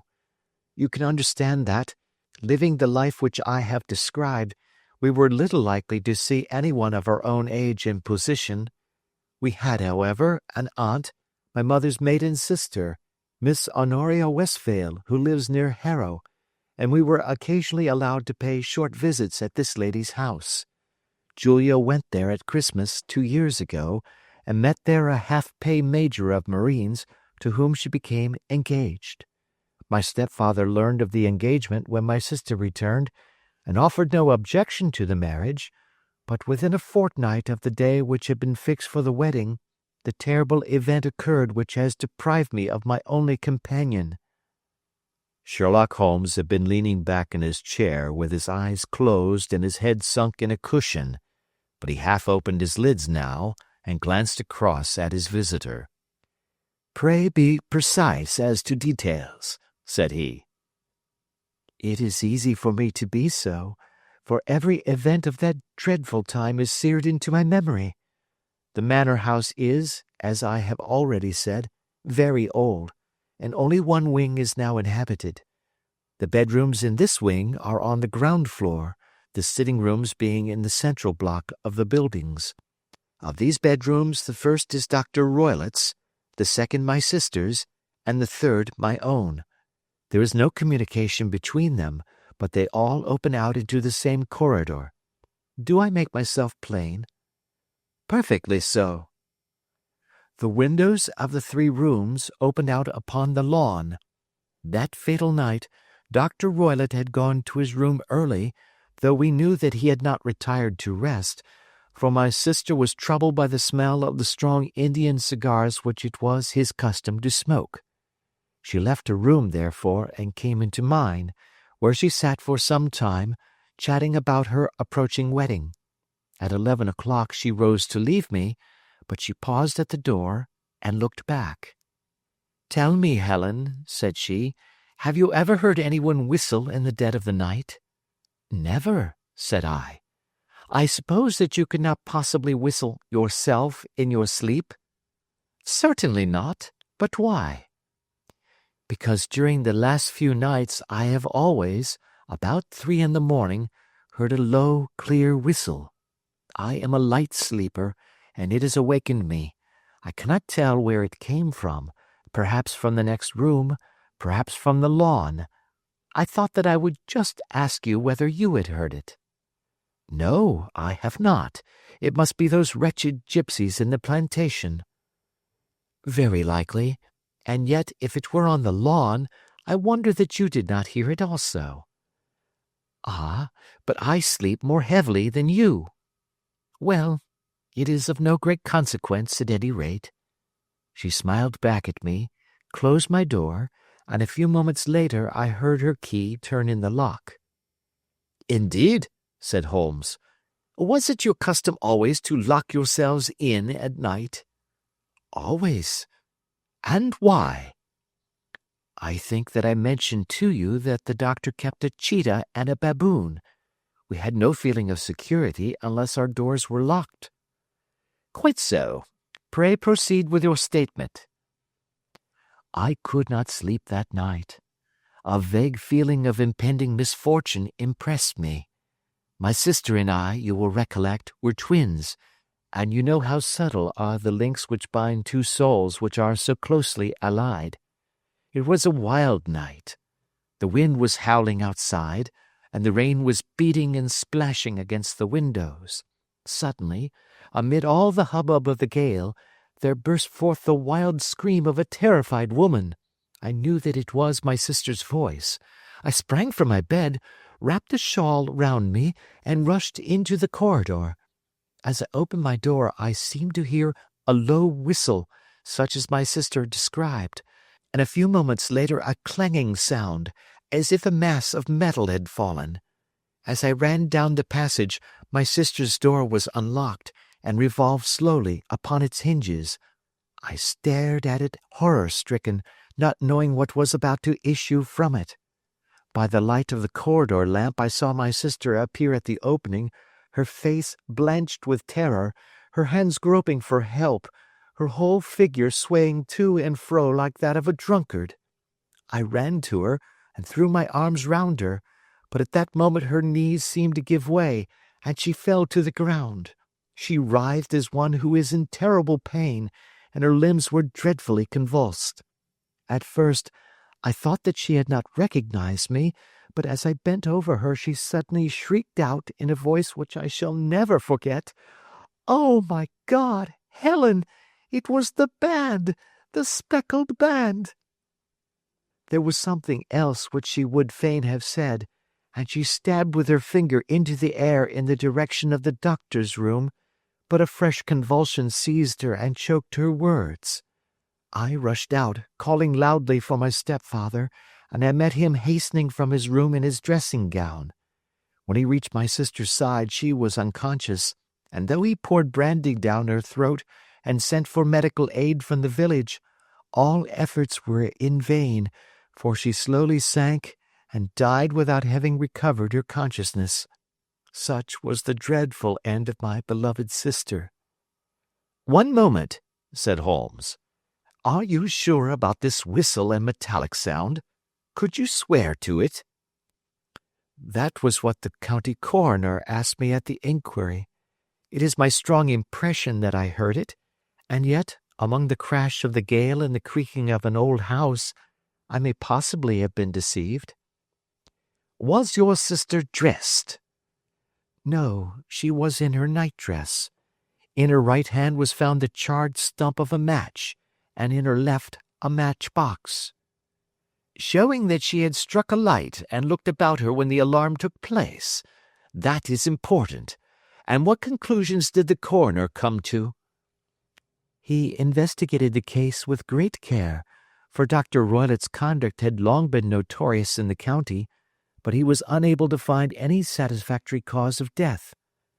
My evidence showed that the door had been fastened upon the inner side, and the windows were blocked by old-fashioned shutters with broad iron bars which were secured every night. The walls were carefully sounded and were shown to be quite solid all round, and the flooring was also thoroughly examined, with the same result. The chimney is wide, but is barred up by 4 large staples. It is certain, therefore, that my sister was quite alone when she met her end. Besides, there were no marks of any violence upon her." "How about poison?" "The doctors examined her for it, but without success." "What do you think that this unfortunate lady died of, then?" "It is my belief that she died of pure fear and nervous shock, though what it was that frightened her, I cannot imagine." "Were there gypsies in the plantation at the time?" "Yes, there were nearly always some there." "Ah, and what did you gather from this allusion to a band, a speckled band?" "Sometimes I have thought that it was merely the wild talk of delirium. Sometimes that it may have referred to some band of people, perhaps to these very gypsies in the plantation. I do not know whether the spotted handkerchiefs which so many of them wear over their heads might have suggested the strange adjective which he used." Holmes shook his head like a man who is far from being satisfied. "These are very deep waters," said he. "Pray go on with your narrative." 2 years have passed since then, and my life has been until lately lonelier than ever. A month ago, however, a dear friend, whom I have known for many years, has done me the honor to ask my hand in marriage. His name is Armitage, Percy Armitage, the second son of Mr. Armitage of Crane Water, near Reading.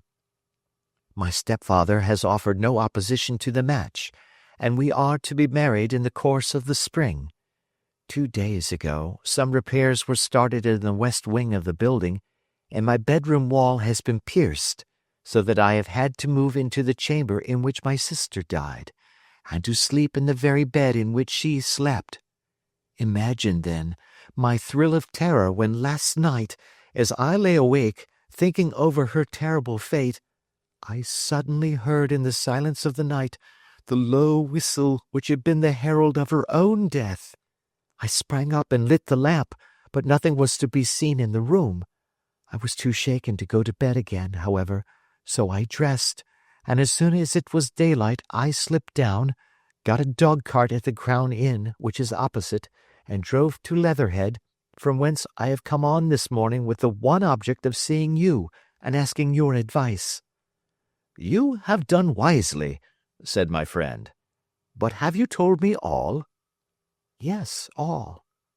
"Miss Roylott, you have not. You are screening your stepfather." "Why, what do you mean?" For answer, Holmes pushed back the frill of black lace which fringed the hand that lay upon our visitor's knee. 5 little livid spots, the marks of 4 fingers and a thumb, were printed upon the white wrist. "You have been cruelly used," said Holmes. The lady colored deeply and covered over her injured wrist. "He is a hard man," she said, "and perhaps he hardly knows his own strength." There was a long silence, during which Holmes leaned his chin upon his hands and stared into the crackling fire. "This is a very deep business," he said at last. "There are 1,000 details which I should desire to know before I decide upon our course of action. Yet we have not a moment to lose. If we were to come to Stoke Moran today, would it be possible for us to see over these rooms without the knowledge of your stepfather? As it happens, he spoke of coming into town today upon some most important business. It is probable that he will be away all day, and that there will be nothing to disturb you. We have a housekeeper now, but she is old and foolish, and I could easily get her out of the way." "Excellent. You are not averse to this trip, Watson?" "By no means." "Then we shall both come. What are you going to do yourself?" "I have 1 or 2 things which I would wish to do now that I am in town, but I shall return by the 12 o'clock train, so as to be there in time for your coming." "And you may expect us early in the afternoon. I have myself some small business matters to attend to. Will you not wait and breakfast?" "No, I must go. My heart is lightened already since I have confided my trouble to you. I shall look forward to seeing you again this afternoon."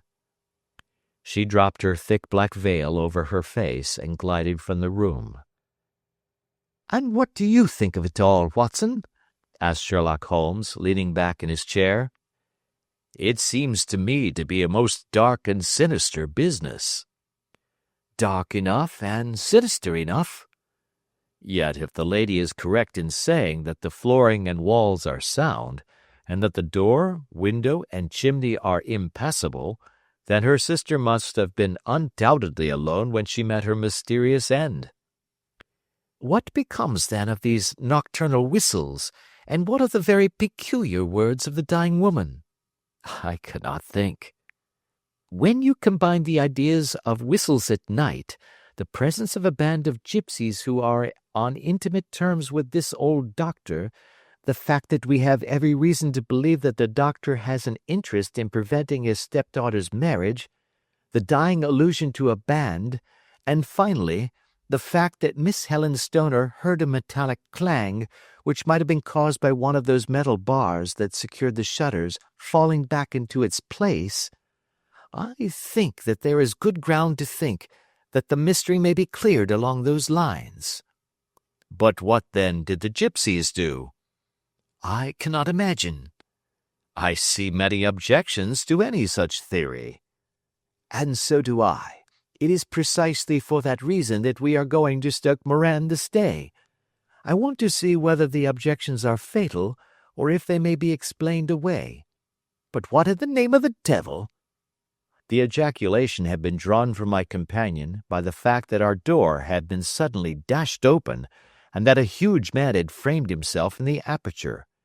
His costume was a peculiar mixture of the professional and of the agricultural, having a black top hat, a long frock coat, and a pair of high gaiters, with a hunting crop swinging in his hand. So tall was he that his hat actually brushed the crossbar of the doorway, and his breadth seemed to span it across from side to side. A large face, seared with 1,000 wrinkles, burned yellow with the sun, and marked with every evil passion, was turned from one to the other of us, while his deep-set, bile-shot eyes, and his high, thin, fleshless nose gave him somewhat the resemblance to a fierce old bird of prey. "Which of you is Holmes?" asked this apparition. "My name, sir, but you have the advantage of me," said my companion quietly.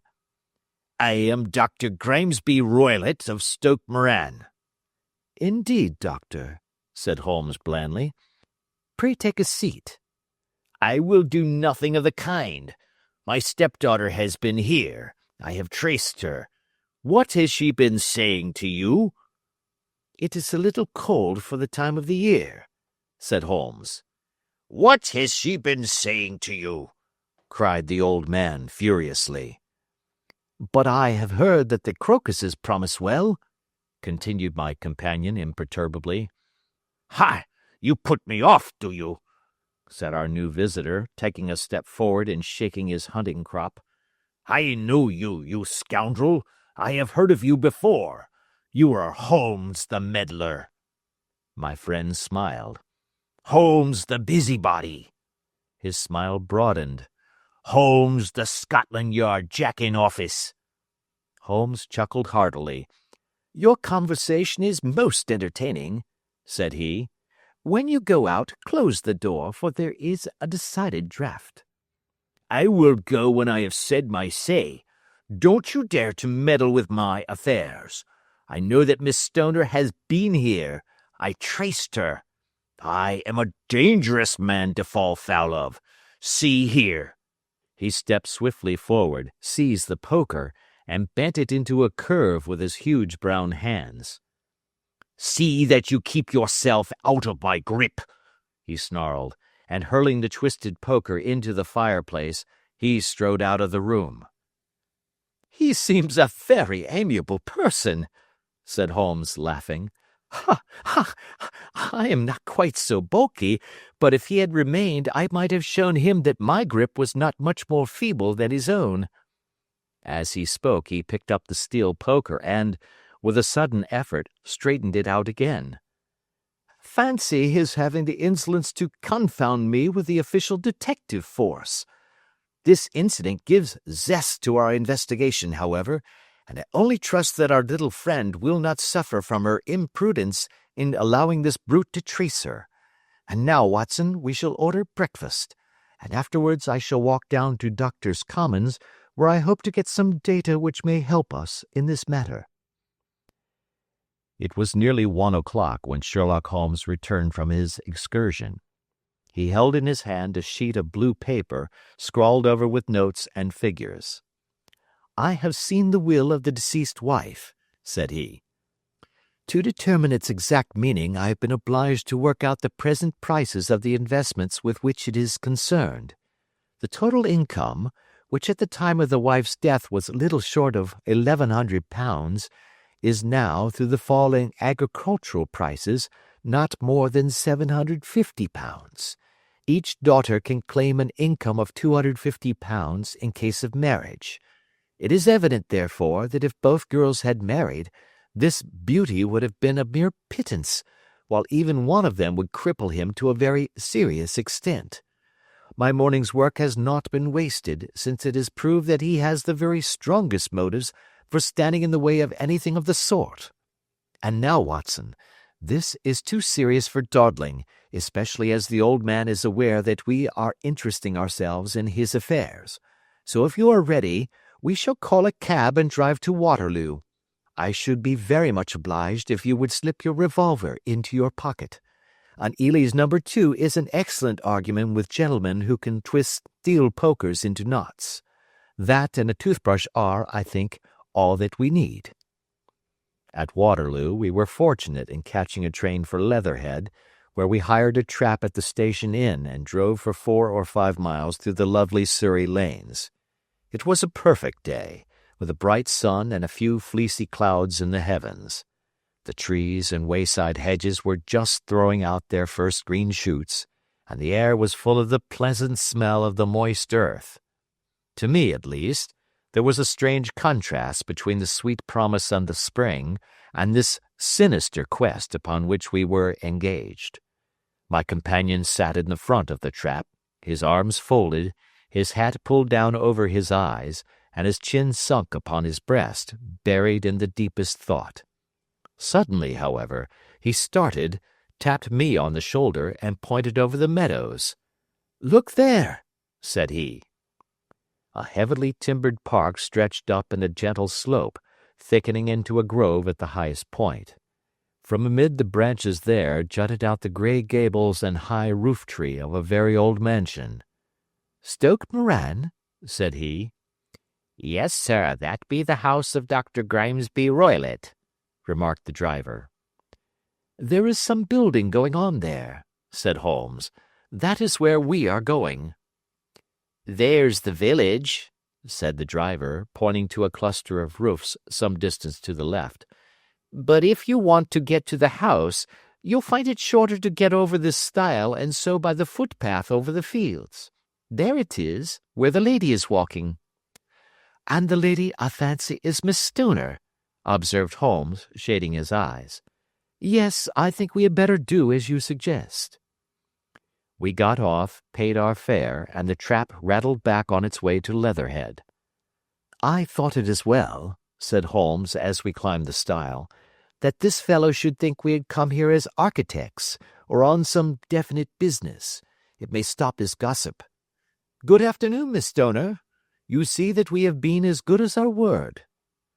Our client of the morning had hurried forward to meet us with a face which spoke her joy. "I have been waiting so eagerly for you," she cried, shaking hands with us warmly. "All has turned out splendidly. Dr. Roylott has gone to town, and it is unlikely that he will be back before evening." "We have had the pleasure of making the doctor's acquaintance," said Holmes, and in a few words he sketched out what had occurred. Miss Stoner turned white to the lips as she listened. "Good heavens!" she cried. "He has followed me, then?" "So it appears." "He is so cunning that I never know when I am safe from him. What will he say when he returns?" "He must guard himself, for he may find that there is someone more cunning than himself upon his track. You must lock yourself up from him tonight. If he is violent, we shall take you away to your aunt's at Harrow. Now, we must make the best use of our time, so kindly take us at once to the rooms which we are to examine." The building was of grey, lichen-blotched stone, with a high central portion and 2 curving wings like the claws of a crab, thrown out on each side. In one of these wings the windows were broken and blocked with wooden boards, while the roof was partly caved in, a picture of ruin.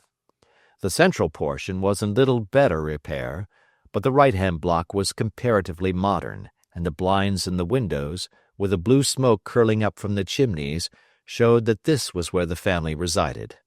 Some scaffolding had been erected against the end wall, and the stonework had been broken into, but there were no signs of any workmen at the moment of our visit. Holmes walked slowly up and down the ill-trimmed lawn, and examined with deep attention the outsides of the windows. "This, I take it, belongs to the room in which you used to sleep, the centre one to your sister's, and the one next to the main building to Dr. Roylott's chamber?" "Exactly so, but I am now sleeping in the middle one." "Pending the alterations, as I understand. By the way, there does not seem to be any very pressing need for repairs at that end wall." "There were none. I believe that it was an excuse to move me from my room." "Ah, that is suggestive. Now, on the other side of this narrow wing runs the corridor from which these 3 rooms open. There are windows in it, of course." "Yes, but very small ones, too narrow for anyone to pass through." As you both locked your doors at night, your rooms were unapproachable from that side. Now, would you have the kindness to go into your room and bar your shutters?" Miss Stoner did so, and Holmes, after a careful examination through the open window, endeavored in every way to force the shutter open, but without success. There was no slit through which a knife could be passed to raise the bar. Then with his lens he tested the hinges, but they were of solid iron, built firmly into the massive masonry. Said he, scratching his chin in some perplexity. "My theory certainly presents some difficulties. No one could pass these shutters if they were bolted. Well, we shall see if the inside throws any light upon the matter." A small side door led into the whitewashed corridor from which the 3 bedrooms opened. Holmes refused to examine the 3rd chamber, so he passed at once to the 2nd, that in which Miss Stoner was now sleeping, and in which her sister had met with her fate. It was a homely little room, with a low ceiling and a gaping fireplace, after the fashion of old country houses. A brown chest of drawers stood in one corner, a narrow white counterpaned bed at another, and a dressing-table on the left-hand side of the window. These articles, with 2 small wicker-work chairs, made up all the furniture in the room save for a square of Wilton carpet in the center. The boards round and the paneling of the walls were of brown, worm-eaten oak, so old and discolored that it may have dated from the original building of the house. Holmes drew one of the chairs into a corner and sat silent, while his eyes traveled round and up and down, taking in every detail of the apartment. "Where does that bell communicate with?" he asked at last, pointing to a thick bell-rope which hung down beside the bed, the tassel actually lying upon the pillow. "It goes to the housekeeper's room." "It looks newer than the other things?" "Yes, it was only put there a couple of years ago." "Your sister asked for it, I suppose?" "No, I never heard of her using it. We used always to get what we wanted for ourselves." "Indeed? It seemed unnecessary to put so nice a bell-pull there. You will excuse me for a few minutes while I satisfy myself as to this floor." He threw himself down upon his face with his lens in his hand, and crawled swiftly backward and forward, examining minutely the cracks between the boards. Then he did the same with the woodwork with which the chamber was paneled. Finally he walked over to the bed, and spent some time in staring at it, and in running his eye up and down the wall. Finally he took the bell-rope in his hand and gave it a brisk tug. "Why, it's a dummy," said he. "Won't it ring?" "No, it is not even attached to a wire. This is very interesting. You can see now that it is fastened to a hook, just above where the little opening for the ventilator is." "How very absurd! I never noticed that before." "Very strange," muttered Holmes, pulling at the rope. "There are 1 or 2 very singular points about this room. For example, what a fool a builder must be to open a ventilator into another room, when with the same trouble he might have communicated with the outside air." "That is also quite modern," said the lady. "Done about the same time as the bell-rope," remarked Holmes. "Yes, there were several little changes carried out about that time." "They seem to have been of a most interesting character, dummy bell-ropes and ventilators which do not ventilate. With your permission, Miss Stoner, we shall now carry our researches into the inner apartment." Dr. Grimesby Roylott's chamber was larger than that of his stepdaughter, but was as plainly furnished. A camp bed, a small wooden shelf full of books, mostly of a technical character, an armchair beside the bed, a plain wooden chair against the wall, a round table, and a large iron safe were the principal things which met the eye. Holmes walked slowly round and examined each and all of them with the keenest interest. "What's in here?" he asked, tapping the safe. "My stepfather's business papers." "Oh, you have seen inside, then?" "Only once, some years ago. I remember that it was full of papers.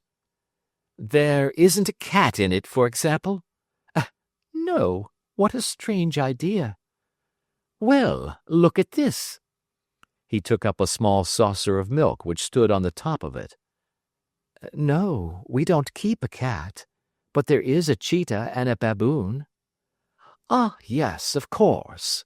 Well, a cheetah is just a big cat, and yet a saucer of milk does not go very far in satisfying its wants, I dare say. There is one point which I should wish to determine.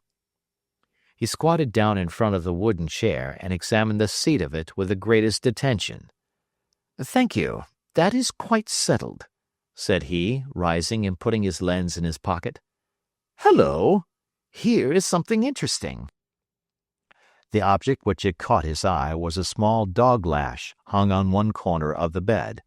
The lash, however, was curled upon itself and tied so as to make a loop of whipcord. What do you make of that, Watson? It's a common enough lash, but I don't know why it should be tied. That is not quite so common, is it? Ah, me! It's a wicked world, and when a clever man turns his brains to crime, it is the worst of all. I think that I have seen enough now, Miss Stoner, and with your permission we shall walk out upon the lawn. I had never seen my friend's face so grim, or his brows so dark as it was when we turned from the scene of this investigation. We had walked several times up and down the lawn, neither Miss Stoner nor myself liking to break in upon his thoughts before he roused himself from his reverie. It is very essential, Miss Stoner, said he, that you should absolutely follow my advice in every respect. I shall most certainly do so. The matter is too serious for any hesitation. Your life may depend upon your compliance. I assure you that I am in your hands. In the first place, both my friend and I must spend the night in your room. Both Miss Stoner and I gazed at him in astonishment. Yes, it must be so. Let me explain. I believe that is the village inn over there? Yes, that is the Crown. Very good. Your windows would be visible from there? Certainly. You must confine yourself to your room on pretence of a headache when your stepfather comes back. Then when you hear him retire for the night, you must open the shutters of your window, undo the hasp, put your lamp there as a signal to us, and then withdraw quietly with everything which you are likely to want into the room which you used to occupy. I have no doubt that, in spite of the repairs, you could manage there for one night. Oh, yes, easily. The rest you will leave in our hands. But what will you do? We shall spend the night in your room, and we shall investigate the cause of this noise which has disturbed you. I believe, Mr. Holmes, that you have already made up your mind, said Miss Stoner, laying her hand upon my companion's sleeve. Perhaps I have. Then for pity's sake, tell me what was the cause of my sister's death. I should prefer to have clearer proofs before I speak. You can at least tell me whether my own thought is correct, and if she died from some sudden fright. No, I do not think so. I think that there was probably some more tangible cause. And now, Miss Stoner, we must leave you, for if Dr. Roylott returned and saw us, our journey would be in vain.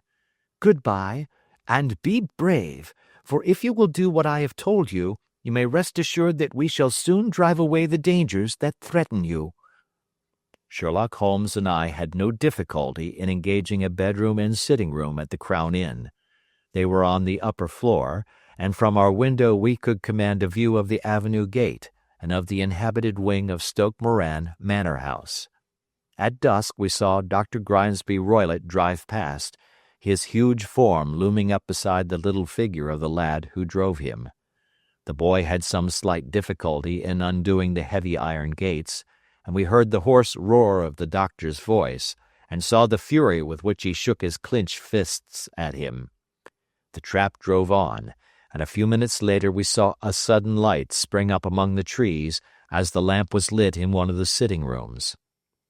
"Do you know, Watson," said Holmes as we sat together in the gathering darkness, "I have really some scruples as to taking you tonight. There is a distinct element of danger." "Can I be of assistance?" "Your presence might be invaluable." "Then I shall certainly come." "It is very kind of you." "You speak of danger. You have evidently seen more in these rooms than was visible to me." "No, but I fancy that I may have deduced a little more. I imagine that you saw all that I did." "I saw nothing remarkable save the bell rope, and what purpose that could answer I confess is more than I can imagine." "You saw the ventilator, too?" "Yes, but I do not think that it is such a very unusual thing to have a small opening between two rooms. It was so small that a rat could hardly pass through." "I knew that we should find a ventilator before ever we came to Stoke Moran."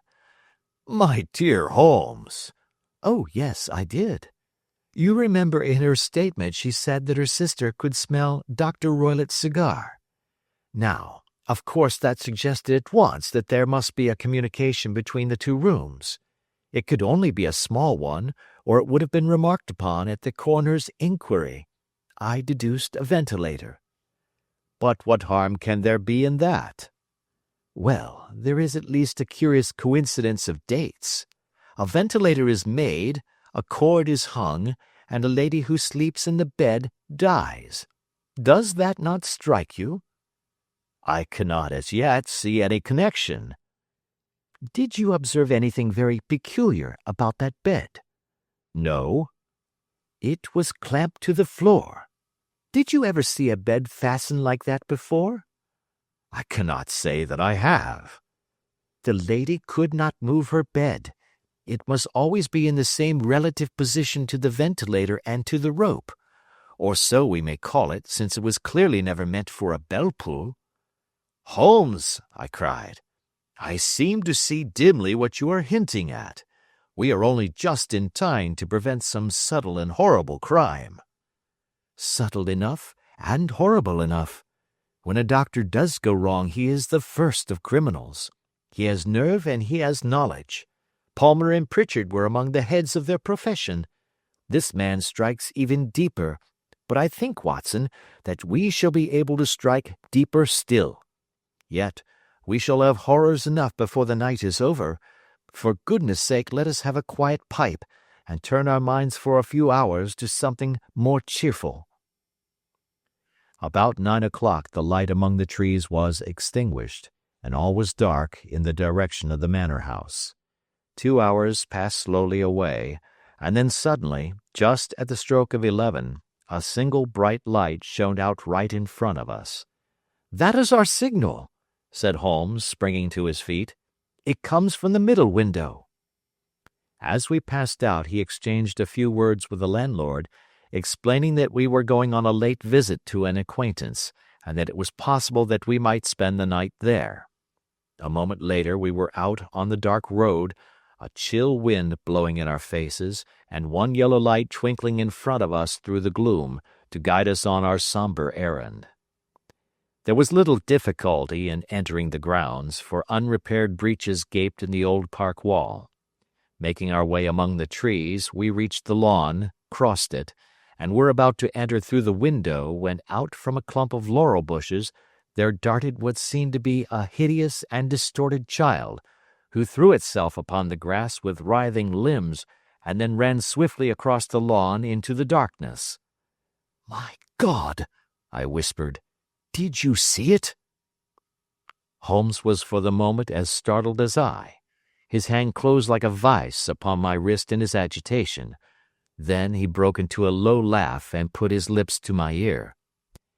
"It is a nice household," he murmured. "That is the baboon." I had forgotten the strange pets which the doctor affected. There was a cheetah, too. Perhaps we might find it upon our shoulders at any moment. I confess that I felt easier in my mind when, after following Holmes's example and slipping off my shoes, I found myself inside the bedroom. My companion noiselessly closed the shutters, moved the lamp onto the table, and cast his eyes round the room. All was as we had seen it in the daytime. Then creeping up to me and making a trumpet of his hand, he whispered into my ear again so gently that it was all that I could do to distinguish the words. "The least sound would be fatal to our plans." I nodded to show that I had heard. "We must sit without light. He would see it through the ventilator." I nodded again. "Do not go asleep. Your very life may depend upon it. Have your pistol ready in case we should need it. I will sit on the side of the bed, and you in that chair." I took out my revolver and laid it on the corner of the table. Holmes had brought up a long thin cane, and this he placed upon the bed beside him. By it he laid the box of matches and the stump of a candle. Then he turned down the lamp and we were left in darkness. How shall I ever forget that dreadful vigil? I could not hear a sound, not even the drawing of a breath, and yet I knew that my companion sat open-eyed, within a few feet of me, in the same state of nervous tension in which I was myself. The shutters cut off the least ray of light, and we waited in absolute darkness. From outside came the occasional cry of a night bird, and once at our very window a long-drawn cat-like whine, which told us that the cheetah was indeed at liberty. Far away we could hear the deep tones of the parish clock, which boomed out every quarter of an hour. How long they seemed, those quarters! 12 struck, and 1, and 2, and 3, and still we sat waiting silently for whatever might befall. Suddenly, there was the momentary gleam of a light up in the direction of the ventilator, which vanished immediately, but was succeeded by a strong smell of burning oil and heated metal. Someone in the next room had lit a dark lantern. I heard a gentle sound of movement, and then all was silent once more, though the smell grew stronger. For half an hour I sat with straining ears. Then suddenly another sound became audible, a very gentle, soothing sound, like that of a small jet of steam escaping continually from a kettle. The instant that we heard it, Holmes sprang from the bed, struck a match, and lashed furiously with his cane at the bell-pull. "You see it, Watson?" he yelled. "You see it?" But I saw nothing. At the moment when Holmes struck the light, I heard a low, clear whistle, but the sudden glare flashing into my weary eyes made it impossible for me to tell what it was at which my friend lashed so savagely. I could, however, see that his face was deadly pale and filled with horror and loathing. He had ceased to strike and was gazing up at the ventilator, when suddenly there broke from the silence of the night the most horrible cry to which I have ever listened. It swelled up louder and louder, a hoarse yell of pain and fear and anger all mingled in the one dreadful shriek. They say that away down in the village, and even in the distant parsonage, that cry raised the sleepers from their beds. It struck cold to our hearts, and I stood gazing at Holmes and he at me until the last echoes of it had died away into the silence from which it rose. "What can it mean?" I gasped. "It means that it is all over," Holmes answered, "and perhaps, after all, it is for the best. Take your pistol and we will enter Dr. Roylott's room." With a grave face he lit the lamp and led the way down the corridor.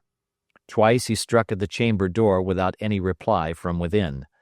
Then he turned the handle and entered, I at his heels with the cocked pistol in my hand. It was a singular sight which met our eyes. On the table stood a dark lantern with a shutter half open, throwing a brilliant beam of light upon the iron safe, the door of which was ajar.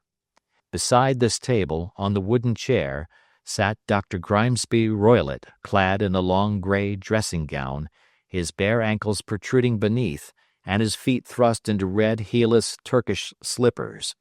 Across his lap lay the short stock with the long lash which we had noticed during the day. His chin was cocked upward, and his eyes were fixed in a dreadful, rigid stare at the corner of the ceiling. Round his brow he had a peculiar yellow band, with brownish speckles, which seemed to be bound tightly round his head. As we entered, he made neither sound nor motion. "The band, the speckled band," whispered Holmes. I took a step forward. In an instant his strange headgear began to move, and there reared itself from among his hair the squat, diamond-shaped head and puffed neck of a loathsome serpent. "It is a swamp adder!" cried Holmes, "the deadliest snake in India. He has died within 10 seconds of being bitten. Violence does in truth recoil upon the violent, and the schemer falls into the pit which he digs for another. Let us thrust this creature back into its den, and we can then remove Miss Stoner to some place of shelter and let the county police know what has happened." As he spoke, he drew the dog whip swiftly from the dead man's lap, and throwing the noose round the reptile's neck, he drew it from its horrid perch, and carrying it at arm's length, threw it into the iron safe which he closed upon it. Such are the true facts of the death of Dr. Grimesby Roylott of Stoke Moran. It is not necessary that I should prolong a narrative which has already run to too great a length by telling how we broke the sad news to the terrified girl, how we conveyed her by the morning train to the care of her good aunt at Harrow, of how the slow process of official inquiry came to the conclusion that the doctor met his fate while indiscreetly playing with a dangerous pet. The little which I had yet to learn of the case was told me by Sherlock Holmes as we travelled back next day. "I had," said he, "come to an entirely erroneous conclusion which shows, my dear Watson, how dangerous it always is to reason from insufficient data. The presence of the gypsies, and the use of the word band, which was used by the poor girl, no doubt, to explain the appearance which she had caught a hurried glimpse of by the light of her match, were sufficient to put me upon an entirely wrong scent. I can only claim the merit that I instantly reconsidered my position when, however, it became clear to me that whatever danger threatened an occupant of the room could not come either from the window or the door. My attention was speedily drawn, as I have already remarked to you, to this ventilator and to the bell rope which hung down to the bed. The discovery that this was a dummy, and that the bed was clamped to the floor, instantly gave rise to the suspicion that the rope was there as a bridge for something passing through the hole and coming to the bed. The idea of a snake instantly occurred to me, and when I coupled it with my knowledge that the doctor was furnished with a supply of creatures from India, I felt that I was probably on the right track.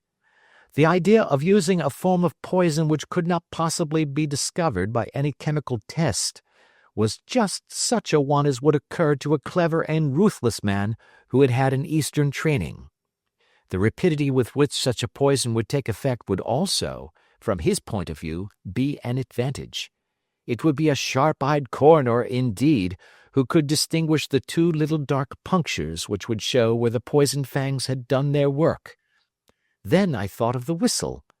Of course, he must recall the snake before the morning light revealed it to the victim. He had trained it, probably by the use of the milk which we saw, to return to him when summoned. He would put it through this ventilator at the hour that he thought best, with the certainty that it would crawl down the rope and land on the bed.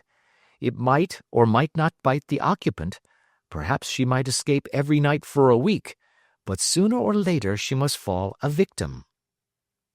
I had come to these conclusions before ever I had entered his room. An inspection of his chair showed me that he had been in the habit of standing on it, which of course would be necessary in order that he should reach the ventilator.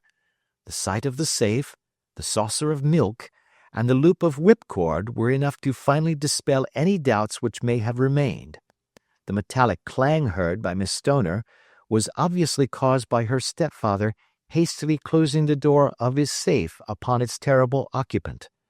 Having once made up my mind, you know the steps which I took in order to put the matter to the proof. I heard the creature hiss, as I have no doubt that you did also, and I instantly lit the light and attacked it. With the result of driving it through the ventilator. And also with the result of causing it to turn upon its master at the other side. Some of the blows of my cane came home and roused its snakish temper, so that it flew upon the first person it saw. In this way I am no doubt indirectly responsible for Dr. Grimesby Roylott's death, and I cannot say that it is likely to weigh very heavily upon my conscience. Adventure 9. The Adventure of the Engineer's Thumb. Of all the problems which had been submitted to my friend, Mr. Sherlock Holmes, for solution during the years of our intimacy, there were only two which I was the means of introducing to his notice, that of Mr. Hatherley's thumb and that of Colonel Warburton's madness.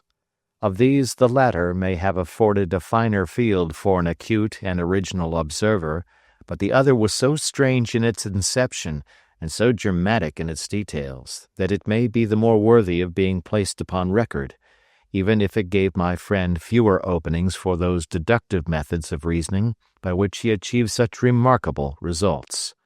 The story has, I believe, been told more than once in the newspapers, but, like all such narratives, its effect is much less striking when set forth en bloc in a single half-column of print than when the facts slowly evolve before your own eyes, and the mystery clears gradually away as each new discovery furnishes a step which leads on to the complete truth. At the time the circumstances made a deep impression upon me, and the lapse of 2 years has hardly served to weaken the effect. It was in the summer of '89, not long after my marriage, that the events occurred which I am now about to summarize. I had returned to civil practice and had finally abandoned Holmes in his Baker Street rooms, although I continually visited him and occasionally even persuaded him to forego his Bohemian habits so far as to come and visit us. My practice had steadily increased, and as I happened to live at no very great distance from Paddington Station, I got a few patients from among the officials. One of these, whom I had cured of a painful and lingering disease, was never weary of advertising my virtues and of endeavoring to send me on every sufferer over whom he might have any influence. One morning, at a little before 7 o'clock, I was awakened by the maid tapping at the door to announce that 2 men had come from Paddington and were waiting in the consulting room. I dressed hurriedly, for I knew by experience that railway cases were seldom trivial, and hastened downstairs. As I descended, my old ally, the guard, came out of the room and closed the door tightly behind him. "I've got him here," he whispered, jerking his thumb over his shoulder. "He's all right." "What is it, then?" I asked, for his manner suggested that it was some strange creature which he had caged up in my room. "It's a new patient," he whispered. "I thought I'd bring him round myself. Then he couldn't slip away. There he is, all safe and sound. I must go now, doctor. I have my duties just the same as you." And off he went, this trusty toot, without even giving me time to thank him. I entered my consulting room and found a gentleman seated by the table. He was quietly dressed in a suit of heather tweed, with a soft cloth cap which he had laid down upon my books. Round one of his hands he had a handkerchief wrapped, which was mottled all over with blood stains. He was young, not more than 25, I should say, with a strong masculine face, but he was exceedingly pale and gave me the impression of a man who was suffering from some strong agitation, which it took all his strength of mind to control. "I am sorry to knock you up so early, doctor," said he, "but I have had a very serious accident during the night. I came in by train this morning, and on inquiring at Paddington as to where I might find a doctor, a worthy fellow very kindly escorted me here. I gave the maid a card, but I see that she has left it upon the side table." I took it up and glanced at it. Mr. Victor Hatherley, Hydraulic Engineer, 16A, Victoria Street, 3rd floor. That was the name, style, and abode of my morning visitor. "I regret that I have kept you waiting," said I, sitting down in my library chair. You are fresh from a night journey, I understand, which is in itself a monotonous occupation. "Oh, my night could not be called monotonous," said he, and laughed. He laughed very heartily, with a high, ringing note, leaning back in his chair and shaking his sides. All my medical instincts rose up against that laugh. "Stop it!" I cried. "Pull yourself together!" And I poured out some water from a carafe. It was useless, however. He was off in one of those hysterical outbursts which come upon a strong nature when some great crisis is over and gone. Presently he came to himself once more, very weary and pale-looking. "I have been making a fool of myself," he gasped. "Not at all. Drink this." I dashed some brandy into the water, and the color began to come back to his bloodless cheeks. "That's better," said he. "And now, doctor, perhaps you would kindly attend to my thumb, or rather to the place where my thumb used to be?" He unwound the handkerchief and held out his hand. It gave even my hardened nerves a shudder to look at it. There were 4 protruding fingers and a horrid red, spongy surface where the thumb should have been. It had been hacked or torn right out from the roots. "Good heavens!" I cried. "This is a terrible injury. It must have bled considerably." "Yes, it did. I fainted when it was done, and I think that I must have been senseless for a long time. When I came to, I found that it was still bleeding, so I tied one end of my handkerchief very tightly round the wrist and braced it up with a twig." "Excellent. You should have been a surgeon." "It is a question of hydraulics, you see, and came within my own province." "This has been done," said I, examining the wound, "by a very heavy and sharp instrument." "A thing like a cleaver," said he. "An accident, I presume?" "By no means." "What? A murderous attack?" "Very murderous indeed." "You horrify me." I sponged the wound, cleaned it, dressed it, and finally covered it over with cotton wadding and carbolized bandages. He lay back without wincing, though he bit his lip from time to time. "How is that?" I asked when I had finished. "Capital. Between your brandy and your bandage, I feel a new man. I was very weak, but I have had a good deal to go through." "Perhaps you had better not speak of the matter. It is evidently trying to your nerves." "Oh, no, not now. I shall have to tell my tale to the police. But between ourselves, if it were not for the convincing evidence of this wound of mine, I should be surprised if they believed my statement, for it is a very extraordinary one, and I have not much in the way of proof with which to back it up. And even if they believe me, the clues which I can give them are so vague that it is a question whether justice will be done." "Ha!" cried I. "If it is anything in the nature of a problem which you desire to see solved, I should strongly recommend you to come to my friend, Mr. Sherlock Holmes, before you go to the official police." "Oh, I have heard of that fellow," answered my visitor, "and I should be very glad if he would take the matter up, though of course I must use the official police as well.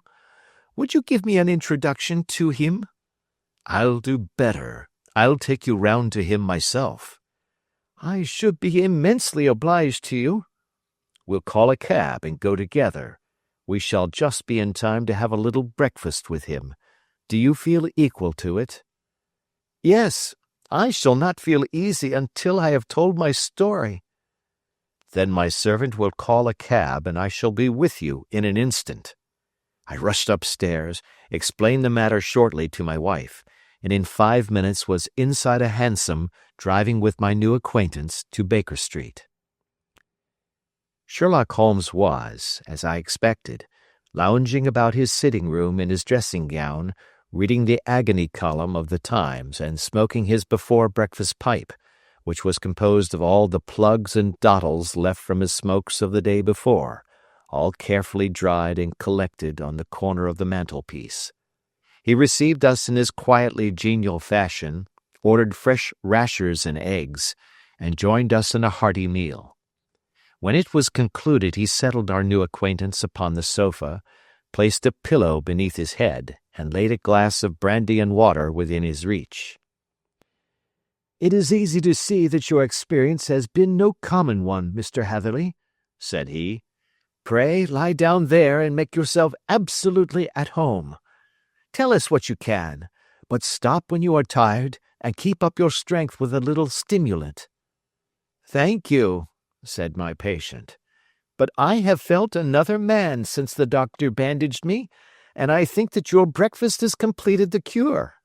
I shall take up as little of your valuable time as possible, so I shall start at once upon my peculiar experiences." Holmes sat in his big armchair with the weary, heavy-lidded expression which veiled his keen and eager nature, while I sat opposite to him, and we listened in silence to the strange story which our visitor detailed to us. "You must know," said he, "that I am an orphan and a bachelor, residing alone in lodgings in London. By profession I am a hydraulic engineer, and I have had considerable experience of my work during the 7 years that I was apprenticed to Venner and Matheson, the well-known firm of Greenwich. 2 years ago, having served my time, and having also come into a fair sum of money through my poor father's death, I determined to start in business for myself, and took professional chambers in Victoria Street. I suppose that everyone finds his first independent start in business a dreary experience. To me, it has been exceptionally so. During 2 years I have had 3 consultations and 1 small job, and that is absolutely all that my profession has brought me. My gross takings amount to £27 10 shillings.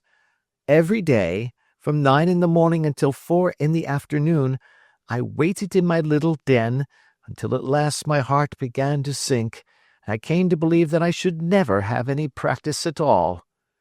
Yesterday, however, just as I was thinking of leaving the office, my clerk entered to say there was a gentleman waiting who wished to see me upon business. He brought up a card, too, with the name of Colonel Lysander Stark engraved upon it. Close at his heels came the colonel himself, a man rather over the middle size, but of an exceeding thinness. I do not think that I have ever seen so thin a man. His whole face sharpened away into nose and chin, and the skin of his cheeks was drawn quite tense over his outstanding bones.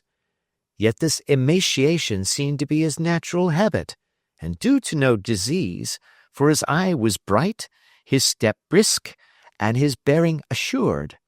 He was plainly but neatly dressed, and his age, I should judge, would be nearer 40 than 30. "Mr. Hatherley," said he, with something of a German accent, "you have been recommended to me, Mr. Hatherley, as being a man who is not only proficient in his profession, but is also discreet and capable of preserving a secret." I bowed, feeling as flattered as any young man would at such an address. "May I ask who it was who gave me so good a character?"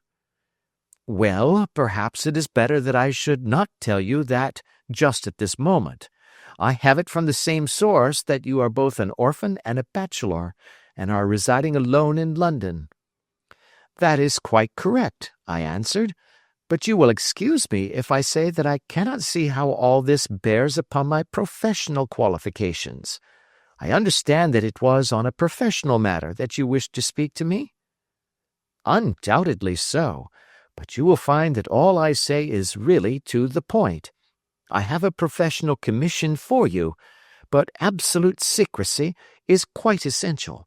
Absolute secrecy, you understand, and of course we may expect that more from a man who is alone than from one who lives in the bosom of his family." "If I promise to keep a secret," said I, "you may absolutely depend upon my doing so." He looked very hard at me as I spoke, and it seemed to me that I had never seen so suspicious and questioning an eye. "Do you promise, then?" said he at last. "Yes, I promise." Absolute and complete silence before, during, and after? No reference to the matter at all, either in word or writing? I have already given you my word. Very good. He suddenly sprang up, and darting like lightning across the room, he flung open the door. The passage outside was empty. That's all right, said he, coming back. I know that clerks are sometimes curious as to their master's affairs. Now we can talk in safety. He drew up his chair very close to mine, and began to stare at me again with the same questioning and thoughtful look. A feeling of repulsion and of something akin to fear had begun to rise within me at the strange antics of this fleshless man. Even my dread of losing a client could not restrain me from showing my impatience. "I beg that you will state your business, sir," said I. "My time is of value." Heaven forgive me for that last sentence, but the words came to my lips. "How would 50 guineas for a night's work suit you?" he asked. "Most admirably." "I say a night's work, but an hour's would be nearer the mark. I simply want your opinion about a hydraulic stamping machine which has got out of gear. If you show us what is wrong, we shall soon set it right ourselves. What do you think of such a commission as that?" "The work appears to be light and the pay munificent." "Precisely so. We shall want you to come tonight by the last train." "Where to?" "To Iford in Berkshire. It is a little place near the borders of Oxfordshire and within 7 miles of Reading. There is a train from Paddington which would bring you there at about 11:15. "Very good. I shall come down in a carriage to meet you." "There is a drive, then?" "Yes, our little place is quite out in the country. It is a good 7 miles from Iford station." "Then we can hardly get there before midnight. I suppose there would be no chance of a train back. I should be compelled to stop the night." "Yes, we could easily give you a shakedown." "That is very awkward. Could I not come at some more convenient hour?" "We have judged it best that you should come late. It is to recompense you for any inconvenience that we are paying to you, a young and unknown man, a fee which would buy an opinion from the very heads of your profession. Still, of course, if you would like to draw out of the business, there is plenty of time to do so." I thought of the 50 guineas and of how useful they would be to me. "Not at all," said I. "I shall be very happy to accommodate myself to your wishes. I should like, however, to understand a little more clearly what it is that you wish me to do." "Quite so. It is very natural that the pledge of secrecy which we have exacted from you should have aroused your curiosity. I have no wish to commit you to anything without your having it all laid before you. I suppose that we are absolutely safe from eavesdroppers?" "Entirely." "Then the matter stands thus. You are probably aware that Fuller's earth is a valuable product, and that it is only found in 1 or 2 places in England?" "I have heard so." "Some little time ago I bought a small place, a very small place, within 10 miles of Reading. I was fortunate enough to discover that there was a deposit of Fuller's earth in one of my fields. On examining it, however, I found that this deposit was a comparatively small one, and that it formed a link between 2 very much larger ones upon the right and left, both of them, however, in the grounds of my neighbors. These good people were absolutely ignorant that their land contained that which was quite as valuable as a gold mine. Naturally, it was to my interest to buy their land before they discovered its true value, but unfortunately I had no capital by which I could do this. I took a few of my friends into the secret, however, and they suggested that we should quietly and secretly work our own little deposit, and that in this way we should earn the money which would enable us to buy the neighboring fields. This we have now been doing for some time, and in order to help us in our operations, we erected a hydraulic press. This press, as I have already explained, has got out of order, and we wish your advice upon the subject. We guard our secret very jealously, however, and if it once became known that we had hydraulic engineers coming to our little house, it would soon rouse inquiry, and then, if the facts came out, it would be goodbye to any chance of getting these fields and carrying out our plans. That is why I have made you promise me that you will not tell a human being that you are going to Eyford tonight. I hope that I make it all plain." "I quite follow you," said I.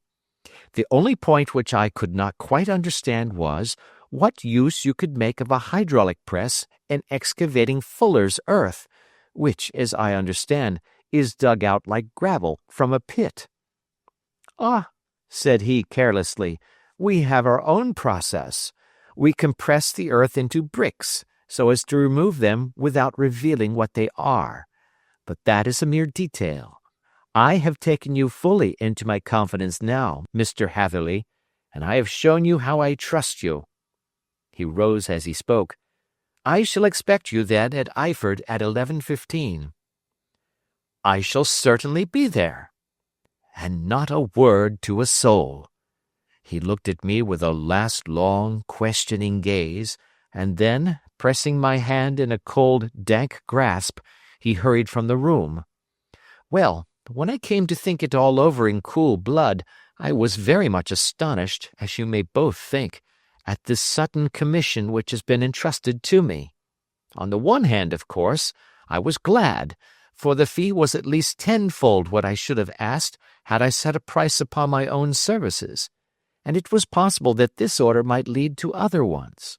On the other hand, the face and manner of my patron had made an unpleasant impression upon me, and I could not think that his explanation of the fuller's earth was sufficient to explain the necessity of my coming at midnight, and his extreme anxiety lest I should tell anyone of my errand. However, I threw all fears to the winds, ate a hearty supper, drove to Paddington, and started off, having obeyed to the letter the injunction as to holding my tongue. At Reading, I had to change not only my carriage but my station. However, I was in time for the last train to Eyford, and I reached the little dim-lit station after 11 o'clock. I was the only passenger who got out there, and there was no one upon the platform save a single sleepy porter with a lantern. As I passed out through the wicket gate, however, I found my acquaintance of the morning waiting in the shadow upon the other side. Without a word he grasped my arm and hurried me into a carriage, the door of which was standing open. He drew up the windows on either side, tapped on the woodwork, and away we went as fast as the horse could go. "One horse?" interjected Holmes. "Yes, only one." "Did you observe the color?" "Yes, I saw it by the side lights when I was stepping into the carriage. It was a chestnut." "Tired-looking or fresh?" "Oh, fresh and glossy." "Thank you. I am sorry to have interrupted you. Pray continue your most interesting statement." "Away we went then, and we drove for at least an hour. Colonel Lysander Stark had said that it was only 7 miles, but I should think, from the rate that we seemed to go, and from the time that we took, that it must have been nearer 12. He sat at my side in silence all the time, and I was aware, more than once when I glanced in his direction, that he was looking at me with great intensity. The country road seemed to be not very good in that part of the world, for we lurched and jolted terribly. I tried to look out of the windows to see something of where we were, but they were made of frosted glass, and I could make out nothing save the occasional bright blur of a passing light. Now and then I hazarded some remark to break the monotony of the journey, but the colonel answered only in monosyllables, and the conversation soon flagged. At last, however, the bumping of the road was exchanged for the crisp smoothness of a gravel drive, and the carriage came to a stand. Colonel Lysander Stark sprang out, and, as I followed after him, pulled me swiftly into a porch which gaped in front of us. We stepped, as it were, right out of the carriage and into the hall, so that I failed to catch the most fleeting glance of the front of the house. The instant that I had crossed the threshold, the door slammed heavily behind us, and I heard faintly the rattle of the wheels as the carriage drove away. It was pitch dark inside the house, and the colonel fumbled about looking for matches and muttering under his breath. Suddenly a door opened at the other end of the passage, and a long, golden bar of light shot out in our direction. It grew broader, and a woman appeared with a lamp in her hand, which she held above her head, pushing her face forward and peering at us. I could see that she was pretty, and from the gloss with which the light shone upon her dark dress, I knew that it was a rich material. She spoke a few words in a foreign tongue, in a tone as though asking a question, and when my companion answered in a gruff monosyllable, she gave such a start that the lamp nearly fell from her hand. Colonel Stark went up to her, whispered something in her ear, and then, pushing her back into the room from whence she had come, he walked towards me again with the lamp in his hand. "Perhaps you will have the kindness to wait in this room for a few minutes," said he, throwing open another door. It was a quiet, little, plainly furnished room, with a round table in the center, on which several German books were scattered. Colonel Stark laid down the lamp on the top of a harmonium beside the door. "I shall not keep you waiting an instant," said he, and vanished into the darkness. I glanced at the books upon the table, and in spite of my ignorance of German I could see that 2 of them were treatises on science, the others being volumes of poetry. Then I walked across to the window, hoping that I might catch some glimpse of the countryside, but an oak shutter, heavily barred, was folded across it. It was a wonderfully silent house. There was an old clock ticking loudly somewhere in the passage, but otherwise everything was deadly still. A vague feeling of uneasiness began to steal over me. Who were these German people, and what were they doing living in this strange, out-of-the-way place? And where was the place? I was 10 miles or so from Eyford, that was all I knew, but whether north, south, east, or west, I had no idea. For that matter, Reading, and possibly other large towns, were within that radius, so the place might not be so secluded after all. Yet it was quite certain, from the absolute stillness, that we were in the country. I paced up and down the room, humming a tune under my breath to keep up my spirits, and feeling that I was thoroughly earning my 50-guinea fee. Suddenly, without any preliminary sound in the midst of the utter stillness, the door of my room swung slowly open. The woman was standing in the aperture, the darkness of the hall behind her, the yellow light from my lamp beating upon her eager and beautiful face. I could see at a glance that she was sick with fear, and the sight sent a chill to my own heart. She held up one shaking finger to warn me to be silent, and she shot a few whispered words of broken English at me, her eyes glancing back, like those of a frightened horse, into the gloom behind her. "I would go," said she, trying hard, as it seemed to me, to speak calmly. "I would go. I should not stay here. There is no good for you to do." "But, madam," said I have not yet done what I came for. I cannot possibly leave until I have seen the machine." "It is not worth your while to wait," she went on. "You can pass through the door. No one hinders."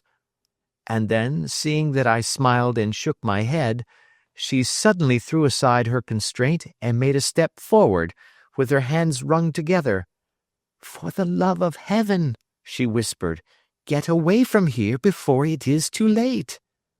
But I am somewhat headstrong by nature, and the more ready to engage in an affair when there is some obstacle in the way. I thought of my 50-guinea fee, of my wearisome journey, and of the unpleasant night which seemed to be before me. Was it all to go for nothing? Why should I slink away without having carried out my commission, and without the payment which was my due? This woman might, for all I knew, be a monomaniac. With a stout bearing, therefore, though her manner had shaken me more than I cared to confess, I still shook my head and declared my intention of remaining where I was. She was about to renew her entreaties when a door slammed overhead, and the sound of several footsteps was heard upon the stairs. She listened for an instant, threw up her hands with a despairing gesture, and vanished as suddenly and as noiselessly as she had come. The newcomers were Colonel Lysander Stark and a short, thick man with a chinchilla beard growing out of the creases of his double chin, who was introduced to me as Mr. Ferguson. "This is my secretary and manager," said the colonel. "By the way, I was under the impression that I left this door shut just now. I fear that you have felt the draught." "On the contrary," said I opened the door myself because I felt the room to be a little close." He shot one of his suspicious looks at me. "Perhaps we had better proceed to business, then," said he. "Mr. Ferguson and I will take you up to see the machine." "I had better put my hat on, I suppose." "Oh, no, it is in the house." "What? You dig fuller's earth in the house?" No, this is only where we compress it. But never mind that. All we wish you to do is to examine the machine and to let us know what is wrong with it." We went upstairs together, the colonel first with the lamp, the fat manager and I behind him. It was a labyrinth of an old house, with corridors, passages, narrow winding staircases, and little low doors, the thresholds of which were hollowed out by the generations who had crossed them. There were no carpets and no signs of any furniture above the ground floor, while the plaster was peeling off the walls, and the damp was breaking through in green, unhealthy blotches. I tried to put on as unconcerned an air as possible, but I had not forgotten the warnings of the lady, even though I disregarded them, and I kept a keen eye upon my two companions. Ferguson appeared to be a morose and silent man, but I could see from the little that he said that he was at least a fellow countryman. Colonel Lysander Stark stopped at last before a low door, which he unlocked. Within was a small square room, in which the three of us could hardly get at one time. Ferguson remained outside, and the colonel ushered me in. "We are now," said he, "actually within the hydraulic press, and it would be a particularly unpleasant thing for us if anyone were to turn it on. The ceiling of this small chamber is really the end of the descending piston, and it comes down with the force of many tons upon this metal floor. There are small lateral columns of water outside which receive the force, and which transmit and multiply it in the manner which is familiar to you. The machine goes readily enough, but there is some stiffness in the working of it, and it has lost a little of its force. Perhaps you will have the goodness to look it over, and to show us how we can set it right." I took the lamp from him, and I examined the machine very thoroughly. It was indeed a gigantic one, and capable of exercising enormous pressure. When I passed outside, however, and pressed down the levers which controlled it, I knew at once by the whishing sound that there was a slight leakage, which allowed a regurgitation of water through one of the side cylinders. An examination showed that one of the india-rubber bands which was round the head of a driving rod had shrunk so as to not quite fill the socket along which it worked. This was clearly the cause of the loss of power, and I pointed it out to my companions, who followed my remarks very carefully and asked several practical questions as to how they should proceed to set it right. When I had made it clear to them, I returned to the main chamber of the machine and took a good look at it to satisfy my own curiosity. It was obvious at a glance that the story of the fuller's earth was the merest fabrication, for it would be absurd to suppose that so powerful an engine could be designed for so inadequate a purpose. The walls were of wood, but the floor consisted of a large iron trough, and when I came to examine it, I could see a crust of metallic deposit all over it. I had stooped and was scraping at this to see exactly what it was, when I heard a muttered exclamation in German and saw the cadaverous face of the colonel looking down at me. "What are you doing there?" he asked. I felt angry at having been tricked by so elaborate a story as that which he had told me. "I was admiring your fuller's earth," said I.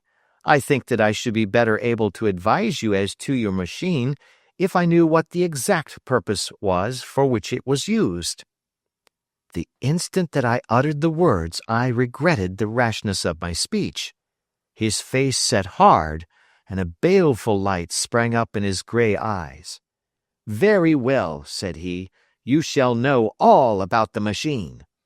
He took a step backward, slammed the little door, and turned the key in the lock. I rushed towards it and pulled at the handle, but it was quite secure, and did not give in the least to my kicks and shoves. "Hello!" I yelled. "Hullo, Colonel, let me out!" And then suddenly in the silence, I heard a sound which set my heart into my mouth. It was the clank of the levers and the swish of the leaking cylinder. He had set the engine at work. The lamp still stood upon the floor where I had placed it when examining the trough. By its light I saw that the black ceiling was coming down upon me, slowly, jerkily, but, as none knew better than myself, with a force which must within a minute grind me to a shapeless pulp. I threw myself screaming against the door, and dragged with my nails at the lock. I implored the colonel to let me out, but the remorseless clanking of the levers drowned my cries. The ceiling was only a foot or two above my head, and with my hand upraised I could feel its hard, rough surface.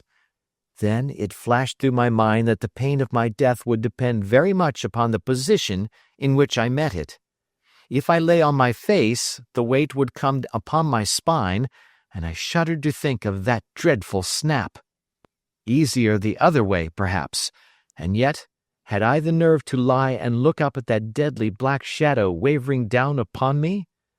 Already I was unable to stand erect, when my eye caught something which brought a gush of hope back to my heart. I have said that though the floor and ceiling were of iron, the walls were of wood. As I gave a last hurried glance around, I saw a thin line of yellow light between two of the boards, which broadened and broadened as a small panel was pushed backwards. For an instant I could hardly believe that here was indeed a door which led away from death. The next instant I threw myself through, and lay half fainting upon the other side. The panel had closed again behind me, but the crash of the lamp, and a few moments afterwards the clang of the two slabs of metal, told me how narrow had been my escape. I was recalled to myself by a frantic plucking at my wrist, and I found myself lying upon the stone floor of a narrow corridor, while a woman bent over me and tugged at me with her left hand, while she held a candle in her right. It was the same good friend whose warning I had so foolishly rejected. "Come, come," she cried breathlessly. "They will be here in a moment. They will see that you are not there. Oh, do not waste the so precious time, but come." This time, at least, I did not scorn her advice. I staggered to my feet and ran with her along the corridor and down a winding stair. The latter led to another broad passage, and just as we reached it we heard the sound of running feet and the shouting of two voices, one answering the other from the floor on which we were and from the one beneath.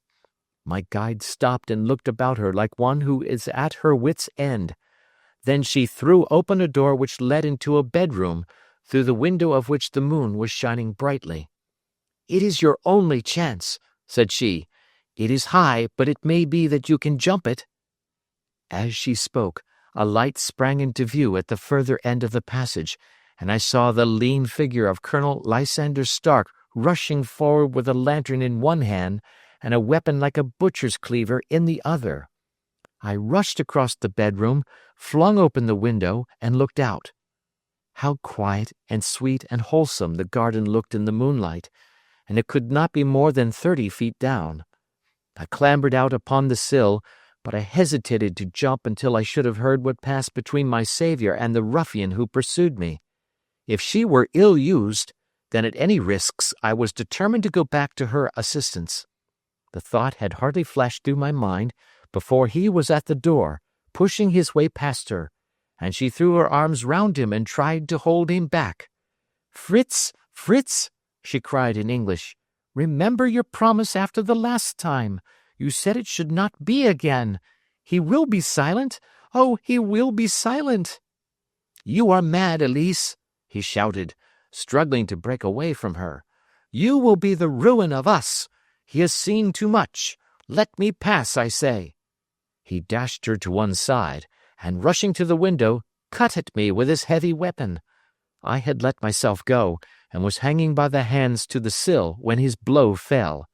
I was conscious of a dull pain, my grip loosened, and I fell into the garden below.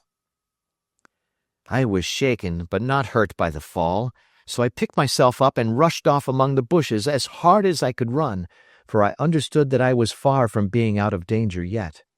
Suddenly, however, as I ran, a deadly dizziness and sickness came over me. I glanced down at my hand, which was throbbing painfully, and then for the first time saw that my thumb had been cut off and that the blood was pouring from my wound. I endeavored to tie my handkerchief round it, but there came a sudden buzzing in my ears, and next moment I fell in a dead faint among the rose bushes. How long I remained unconscious, I cannot tell. It must have been a very long time, for the moon had sunk, and a bright morning was breaking when I came to myself. My clothes were all sodden with dew, and my coat sleeve was drenched with blood from my wounded thumb. The smarting of it recalled in an instant all the particulars of my night's adventure, and I sprang to my feet with the feeling that I might hardly yet be safe from my pursuers.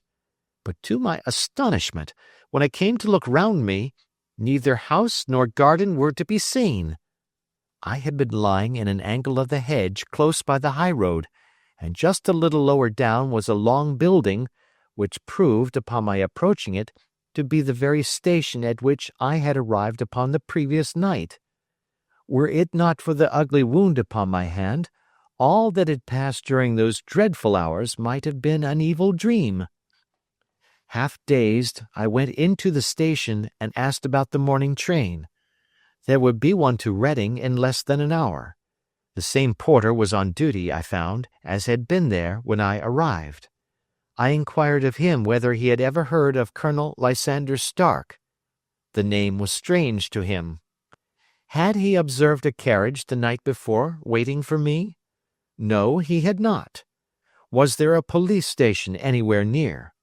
There was one about 3 miles off. It was too far for me to go, weak and ill as I was. I determined to wait until I got back to town before telling my story to the police. It was a little past 6 when I arrived, so I went first to have my wound dressed, and then the doctor was kind enough to bring me along here. I put the case into your hands and shall do exactly what you advise." We both sat in silence for some little time after listening to this extraordinary narrative. Then Sherlock Holmes pulled down from the shelf one of the ponderous commonplace books in which he placed his cuttings. "Here is an advertisement which will interest you," said he. "It appeared in all the papers about a year ago. Listen to this. 'Lost on the 9th instant, Mr. Jeremiah Hayling, aged 26, a hydraulic engineer. Left his lodgings at 10 o'clock at night and has not been heard of since.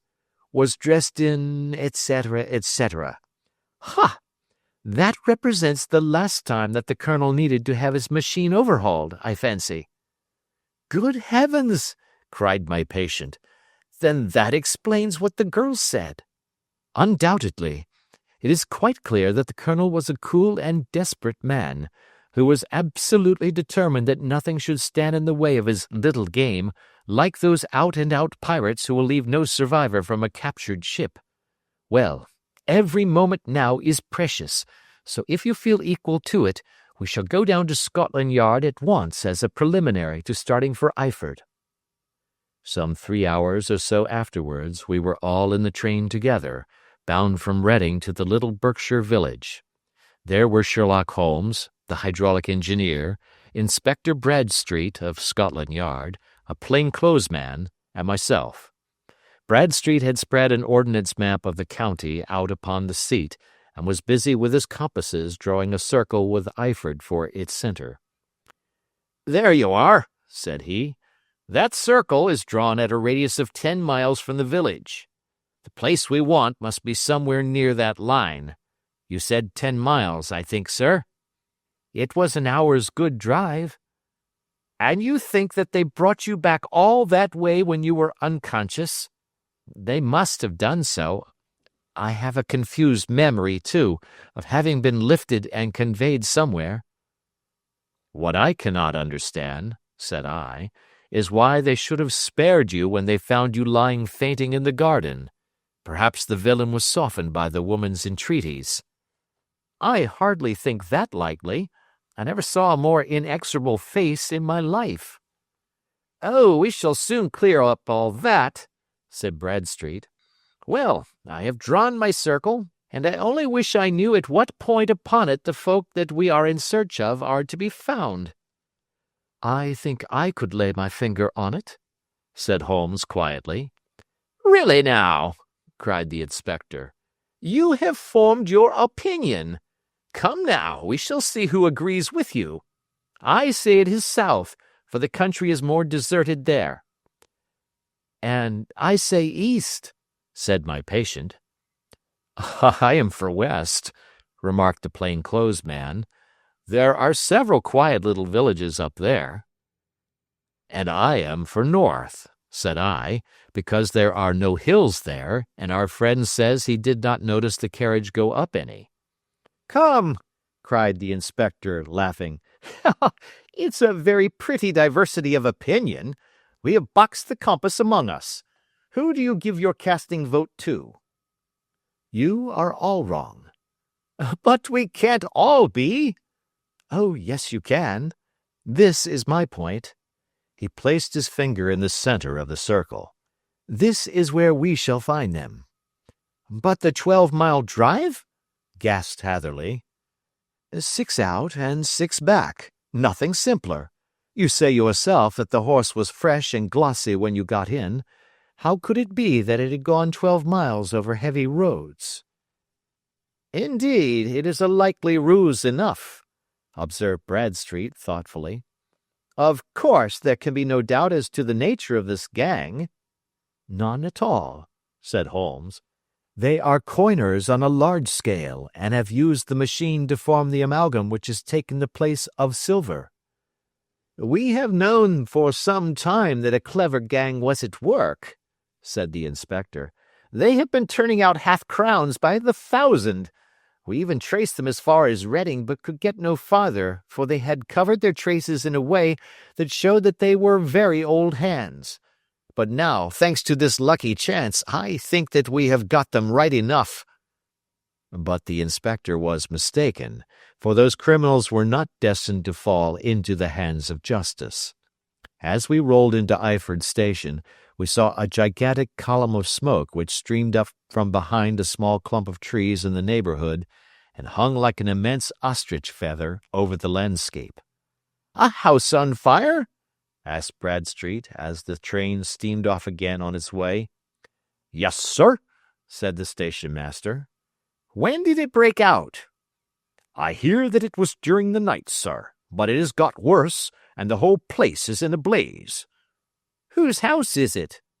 "Dr. Betcher's." "Tell me," broke in the engineer, "is Dr. Betcher a German, very thin, with a long, sharp nose?" The station master laughed heartily. "No, sir. Dr. Betcher is an Englishman, and there isn't a man in the parish who has a better lined waistcoat. But he has a gentleman staying with him, a patient, as I understand, who is a foreigner, and he looks as if a little good Berkshire beef would do him no harm." The station master had not finished his speech before we were all hastening in the direction of the fire. The road topped a low hill, and there was a great widespread whitewashed building in front of us, spouting fire at every chink and window, while in the garden in front 3 fire engines were vainly striving to keep the flames under. "That's it!" cried Hatherley in intense excitement. "There is the gravel drive, and there are the rose bushes where I lay. That second window is the one that I jumped from."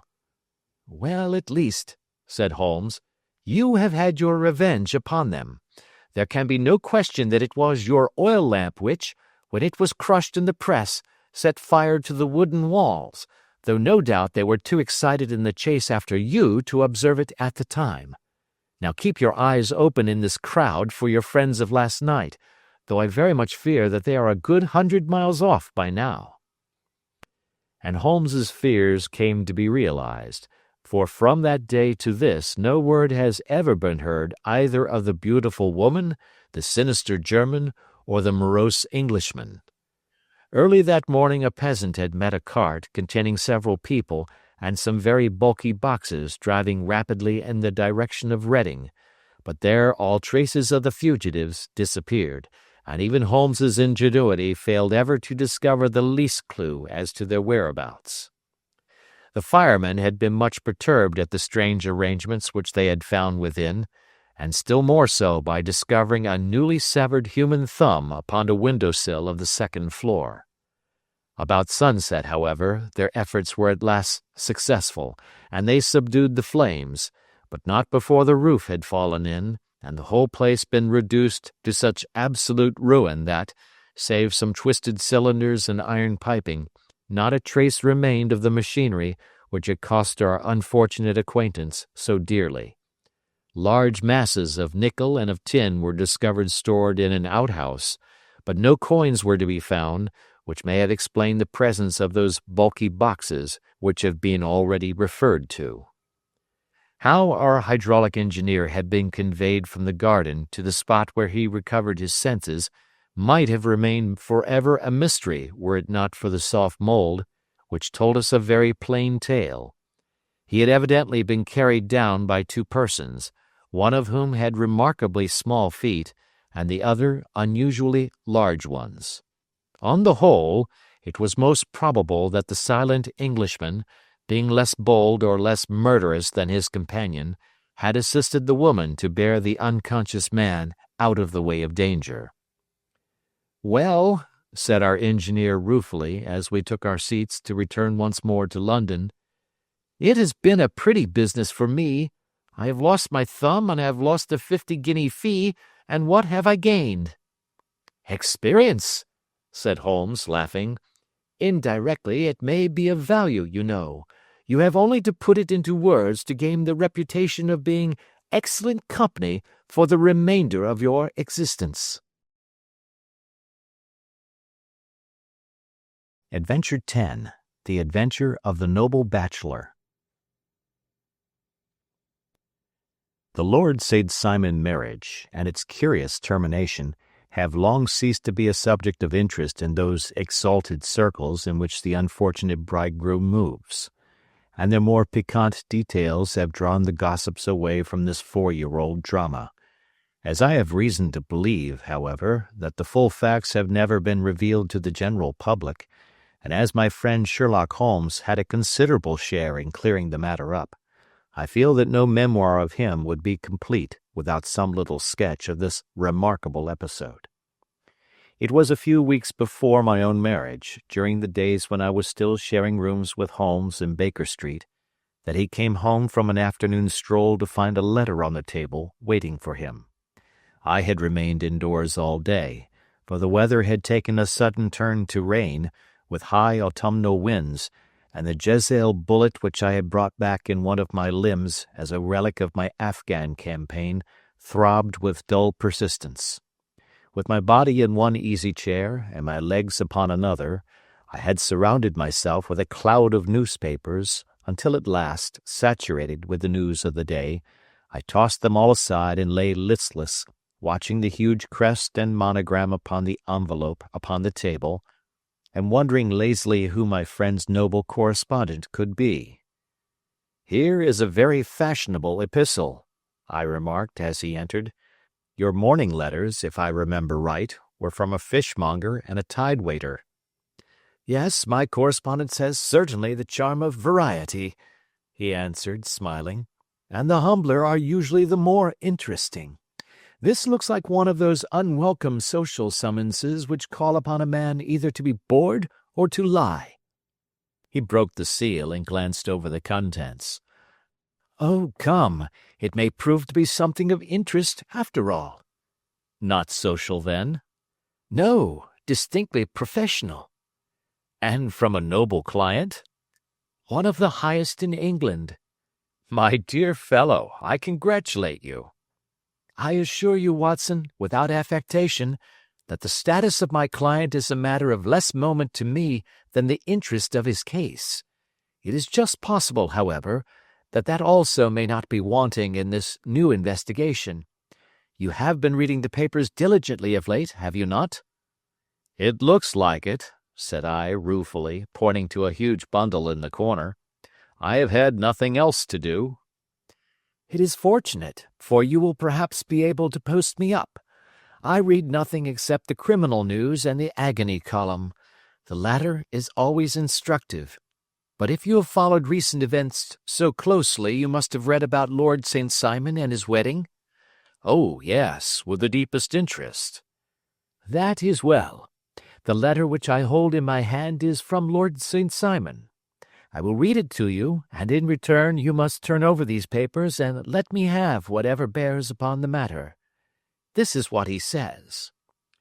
My dear Mr. Sherlock Holmes, Lord Backwater tells me that I may place implicit reliance upon your judgment and discretion. I have determined, therefore, to call upon you and to consult you in reference to the very painful event which has occurred in connection with my wedding.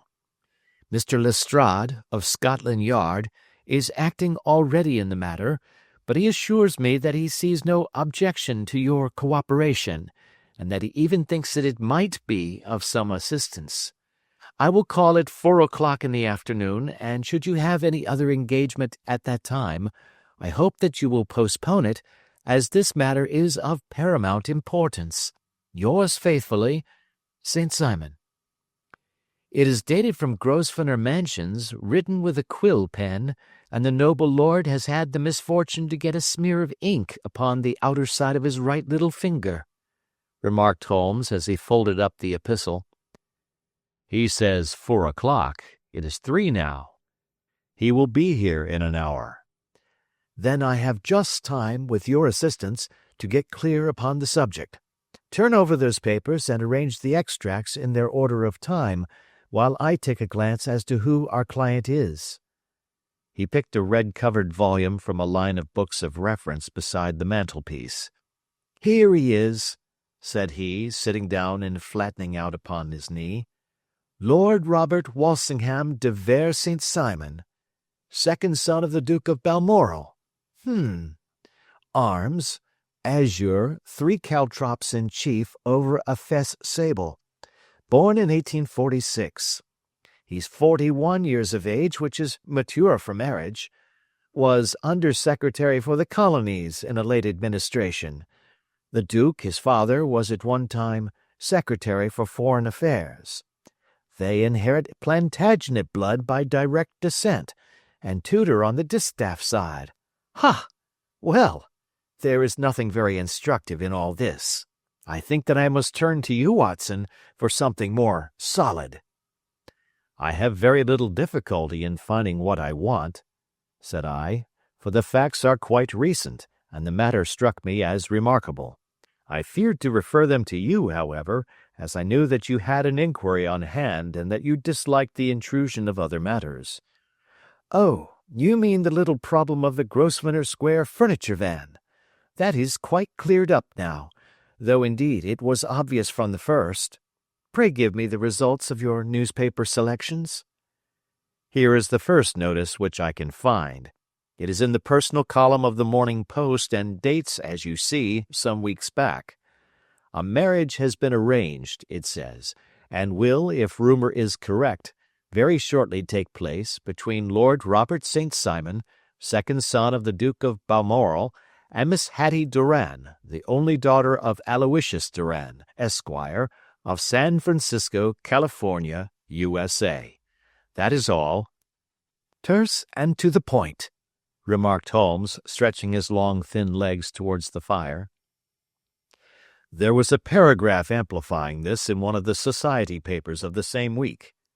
"Ah, Here it is. There will soon be a call for protection in the marriage market, for the present free trade principle appears to tell heavily against our home product. One by one the management of the noble houses of Great Britain is passing into the hands of our fair cousins from across the Atlantic. An important addition has been made during the last week to the list of the prizes which have been borne away by these charming invaders. Lord St. Simon, who has shown himself for over 20 years proof against the little god's arrows, has now definitely announced his approaching marriage with Miss Hattie Doran, the fascinating daughter of a California millionaire. Miss Doran, whose graceful figure and striking face attracted much attention at the Westbury House festivities, is an only child, and is currently reported that her dowry will run to considerably over the 6 figures, with expectancies for the future. As it is an open secret that the Duke of Balmoral has been compelled to sell his pictures within the last few years, and as Lord St. Simon has no property of his own save the small estate of Birchmoor, it is obvious that the Californian heiress is not the only gainer by an alliance which will enable her to make the easy and common transition from a Republican lady to a British peeress. "Anything else?" asked Holmes, yawning. "Oh, yes, plenty.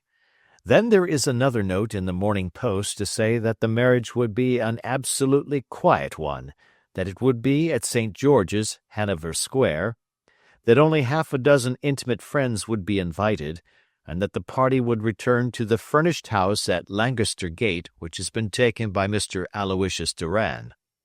2 days later, that is, on Wednesday last, there is a curt announcement that the wedding had taken place, and that the honeymoon would be passed at Lord Backwater's place near Petersfield. Those are all the notices which appeared before the disappearance of the bride." "Before the what?"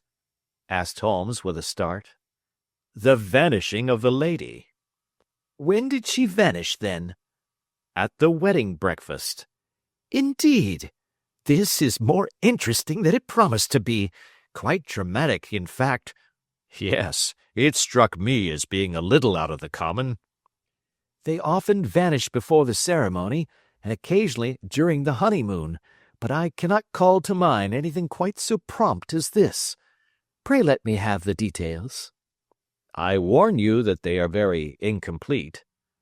"Perhaps we might make them less so."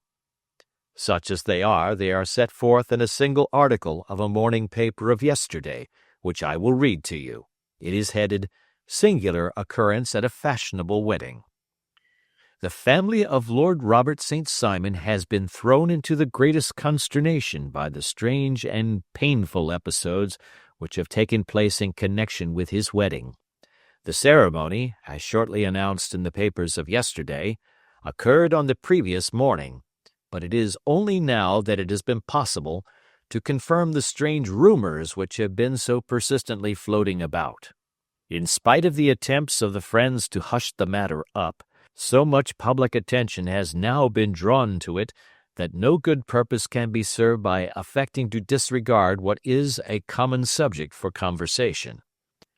The ceremony, which was performed at St. George's, Hanover Square, was a very quiet one, no one being present save the father of the bride, Mr. Aloysius Doran, the Duchess of Balmoral, Lord Backwater, Lord Eustace and Lady Clara St. Simon, the younger brother and sister of the bridegroom, and Lady Alicia Whittington. The whole party proceeded afterwards to the house of Mr. Aloysius Doran at Lancaster Gate, where breakfast had been prepared. It appears that some little trouble was caused by a woman, whose name has not been ascertained, who endeavored to force her way into the house after the bridal party, alleging that she had some claim upon Lord St. Simon. It was only after a painful and prolonged scene that she was ejected by the butler and the footman. The bride, who had fortunately entered the house before this unpleasant interruption, had sat down to breakfast with the rest, when she complained of a sudden indisposition and retired to her room. Her prolonged absence having caused some comment, her father followed her, but learned from her maid that she had only come up to her chamber for an instant, caught up an ulster and bonnet, and hurried down to the passage. One of the footmen declared that he had seen a lady leave the house thus apparelled, but had refused to credit that it was his mistress, believing her to be with the company.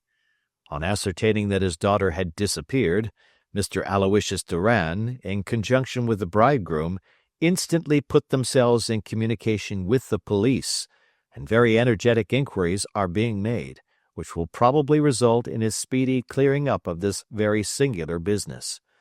Up to a late hour last night, however, nothing had transpired as to the whereabouts of the missing lady.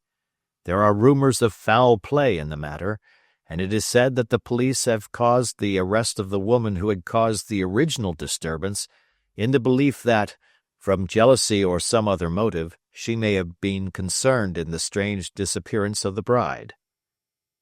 And is that all? Only one little item in another of the morning papers, but it is a suggestive one. And it is that Miss Flora Millar, the lady who had caused the disturbance, has actually been arrested. It appears that she was formerly a danseuse at the Allegro, and that she has known the bridegroom for some years. There are no further particulars, and the whole case is in your hands now, so far as it has been set forth in the public press. And an exceedingly interesting case it appears to be. I would not have missed it for worlds. But there is the ring at the bell, Watson, and as the clock makes it a few minutes after 4, I have no doubt that this will prove to be our noble client. Do not dream of going, Watson, for I very much prefer having a witness, if only as a check to my own memory. Lord Robert St. Simon, announced our page boy, throwing open the door. A gentleman entered, with a pleasant, cultured face, high-nosed and pale, with something perhaps of petulance about the mouth, and with the steady, well-opened eye of a man whose pleasant lot it had ever been to command and to be obeyed. His manner was brisk, and yet his general appearance gave an undue impression of age, for he had a slight forward stoop and a little bend of the knees as he walked. His hair, too, as he swept off his very curly-brimmed hat, was grizzled round the edges and thin upon the top. As to his dress, it was careful to the verge of foppishness, with high collar, black frock-coat, white waistcoat, yellow gloves, patent leather shoes, and light-colored gaiters. He advanced slowly into the room, turning his head from left to right, and swinging in his right hand the cord which held his golden eyeglasses. "Good day, Lord St. Simon," said Holmes, rising and bowing.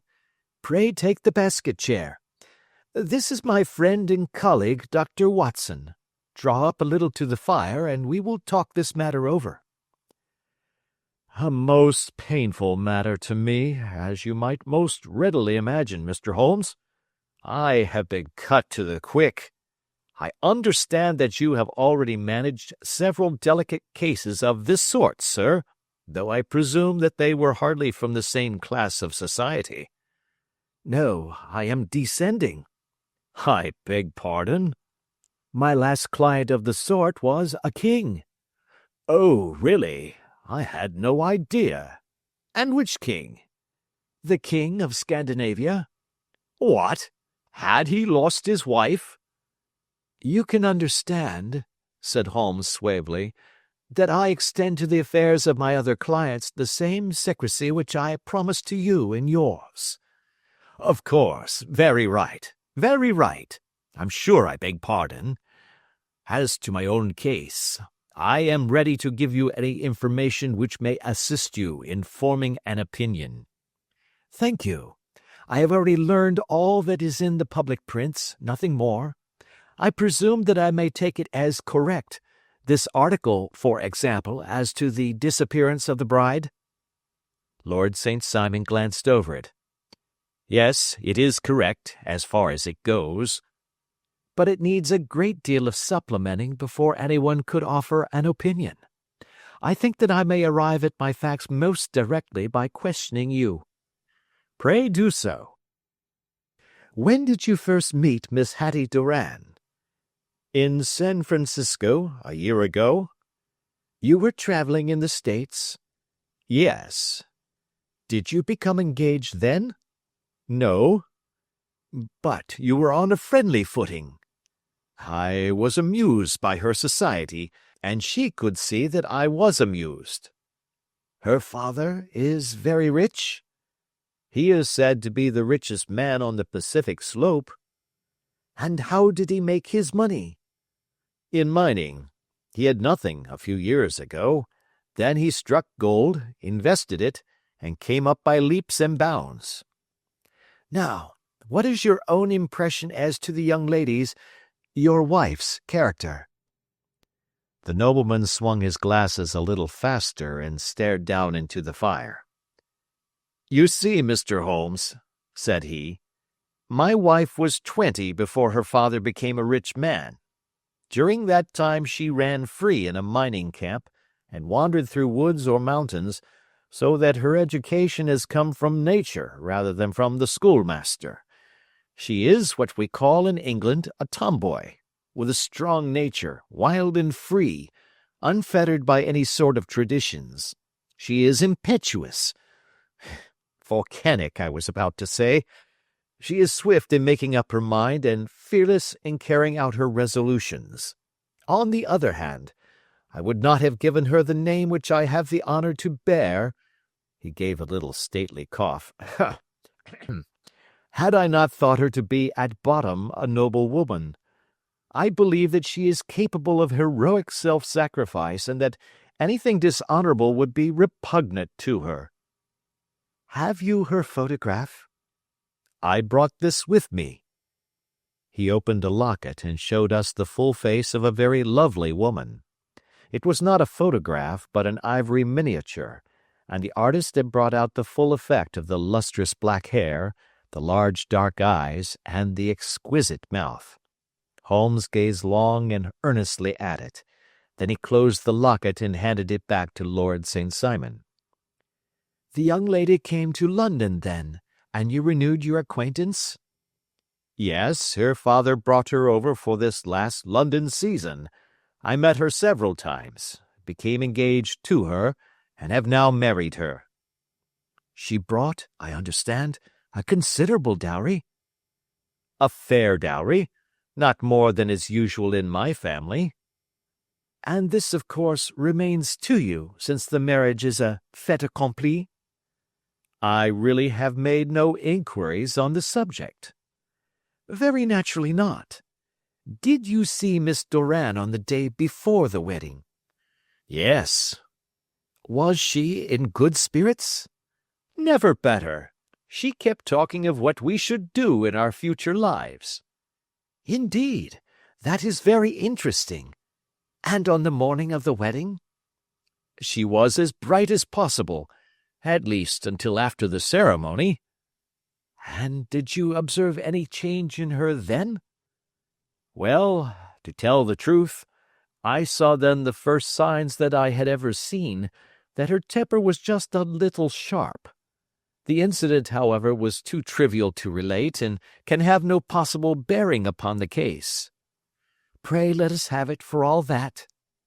Oh, it is childish. She dropped her bouquet as we went towards the vestry. She was passing the front pew at the time, and it fell over into the pew.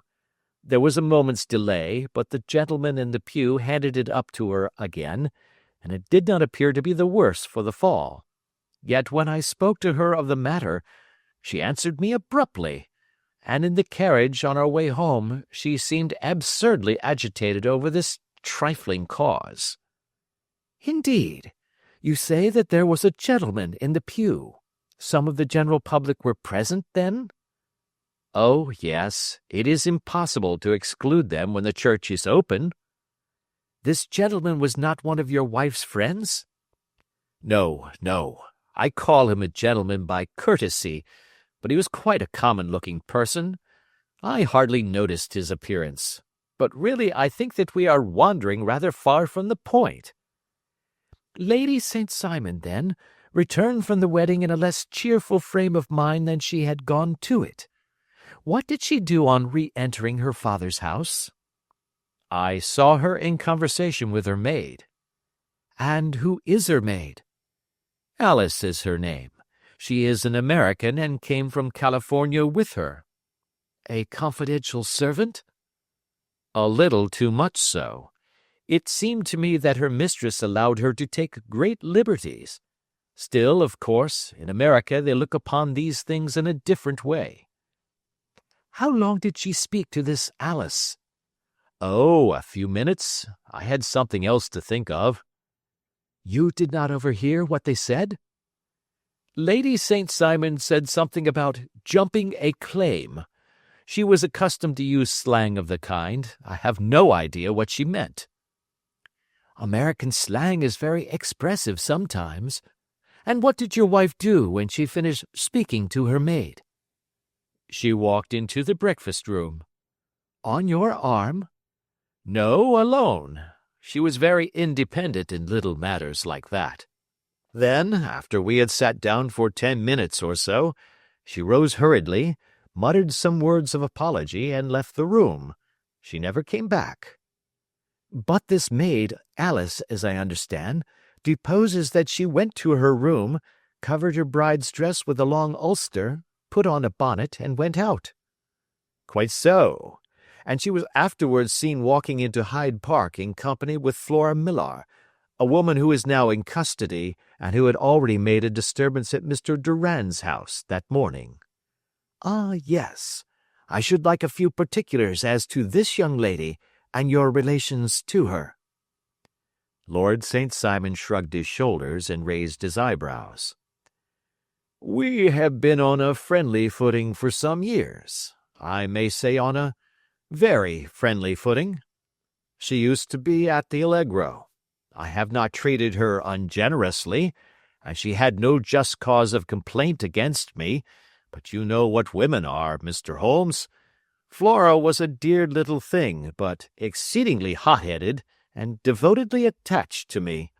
She wrote me dreadful letters when she heard that I was about to be married, and to tell the truth, the reason why I had the marriage celebrated so quietly was that I feared lest there might be a scandal in the church. She came to Mr. Durand's door just after we returned, and she endeavored to push her way in, uttering very abusive expressions towards my wife, and even threatening her. But I had foreseen the possibility of something of the sort, and I had 2 police fellows there in private clothes who soon pushed her out again. She was quiet when she saw that there was no good in making a row." "Did your wife hear all this?" "No, thank goodness, she did not." "And she was seen walking with this very woman afterwards?" "Yes, that is what Mr. Lestrade of Scotland Yard looks upon as so serious. It is thought that Flora decoyed my wife out and laid some terrible trap for her." "Well, it is a possible supposition." "You think so, too?" "I did not say a probable one. But you did not yourself look upon this as likely?" "I do not think Flora would hurt a fly." "Still, jealousy is a strange transformer of characters. Pray, what is your own theory as to what took place?" "Well, really, I came to seek a theory, not to propound one. I have given you all the facts. Since you ask me, however, I may say that it has occurred to me as possible that the excitement of this affair, the consciousness that she had made so immense a social stride, had the effect of causing some little nervous disturbance in my wife." "In short, that she had become suddenly deranged?" "Well, really, when I consider that she has turned her back, I will not say upon me, but upon so much that many have aspired to without success, I can hardly explain it in any other fashion." "Well, certainly that is also a conceivable hypothesis," said Holmes, smiling. "And now, Lord St. Simon, I think that I have nearly all my data. May I ask whether you were seated at the breakfast table so that you could see out of the window?" "We could see the other side of the road and the park." "Quite so. Then I do not think that I need to detain you longer. I shall communicate with you." "Should you be fortunate enough to solve this problem," said our client, rising. "I have solved it." "Eh? What was that?" I say that I have solved it. Where, then, is my wife? That is a detail which I shall speedily supply. Lord St. Simon shook his head. I am afraid that it will take wiser heads than yours or mine, he remarked, and bowing in a stately, old-fashioned manner, he departed. It is very good of Lord St. Simon to honor my head by putting it on a level with his own, said Sherlock Holmes, laughing. I think that I shall have a whiskey and soda and a cigar after all this cross-questioning. I had formed my conclusions as to the case before our client came into the room. My dear Holmes! I have notes of several similar cases, though none, as I remarked before, which were quite as prompt. My whole examination served to turn my conjecture into a certainty. Circumstantial evidence is occasionally very convincing, as when you find a trout in the milk, to quote Thoreau's example. But I have heard all that you have heard. Without, however, the knowledge of pre-existing cases which serves me so well. There was a parallel instance in Aberdeen some years back, and something on very much the same lines at Munich the year after the Franco-Prussian War. It is one of these cases. But hello, here is Lestrade. Good afternoon, Lestrade. You will find an extra tumbler upon the sideboard, and there are cigars in the box. The official detective was attired in a pea-jacket and cravat, which gave him a decidedly nautical appearance, and he carried a black canvas bag in his hand. With a short greeting, he seated himself and lit the cigar which had been offered to him. "What's up, then?" asked Holmes with a twinkle in his eye. "You look dissatisfied." "And I feel dissatisfied. It is this infernal St. Simon marriage case.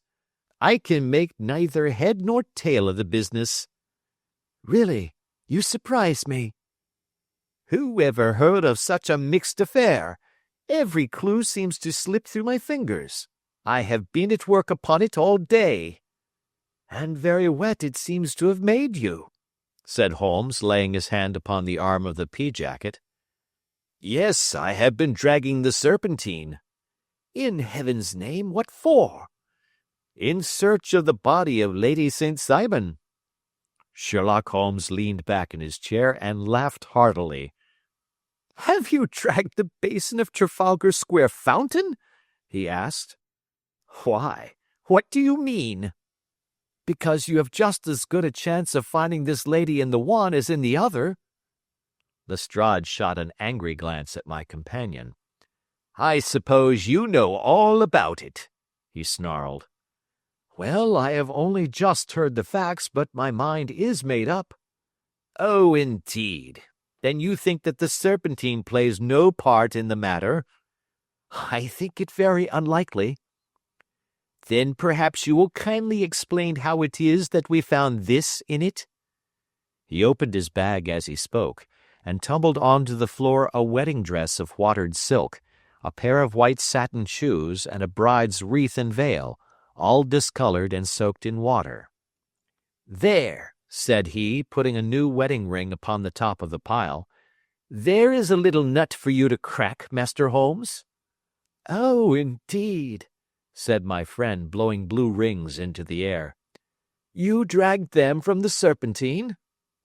"No, they were found floating near the margin by a park keeper. They had been identified as her clothes, and it seemed to me that if the clothes were there, the body would not be far off." "By the same brilliant reasoning, every man's body is to be found in the neighborhood of his wardrobe. And pray, what did you hope to arrive at through this?" "At some evidence implicating Flora Millar in the disappearance." "I'm afraid that you will find it difficult." "Are you indeed, now?" cried Lestrade with some bitterness. "I am afraid, Holmes, that you are not very practical with your deductions and your inferences. You have made 2 blunders in as many minutes. This dress does implicate Miss Flora Millar." "And how?" "In the dress is a pocket. In the pocket is a card case. In the card case is a note. And here is the very note." He slapped it down upon the table in front of him. Listen to this. You will see me when all is ready. Come at once. F.H.M. Now, my theory all along has been that Lady St. Simon was decoyed away by Flora Millar, and that she, with confederates no doubt, was responsible for her disappearance. Here, signed with her initials, is the very note which was no doubt quietly slipped into her hand at the door, and which lured her within their reach. "Very good, Lestrade," said Holmes, laughing. "You really are very fine indeed. Let me see it." He took up the paper in a listless way, but his attention instantly became riveted, and he gave a little cry of satisfaction. "This is indeed important," said he. "Ha! You find it so?" "Extremely so. I congratulate you warmly." Lestrade rose in his triumph and bent his head to look. "Why," he shrieked, "you're looking at the wrong side." "On the contrary, this is the right side." "The right side? You're mad. Here is the note written in pencil over here." "And over here is what appears to be the fragment of a hotel bill, which interests me deeply." "There's nothing in it. I looked at it before," said Lestrade. "October 4th, rooms 8 shillings, breakfast 2 shillings 6 pence, cocktail 1 shilling, lunch 2 shillings 6 pence, glass sherry 8 pence. I see nothing in that." "Very likely not. It is most important all the same. As to the note, it is important also, or at least the initials are, so I congratulate you again." "I've wasted time enough," said Lestrade, rising.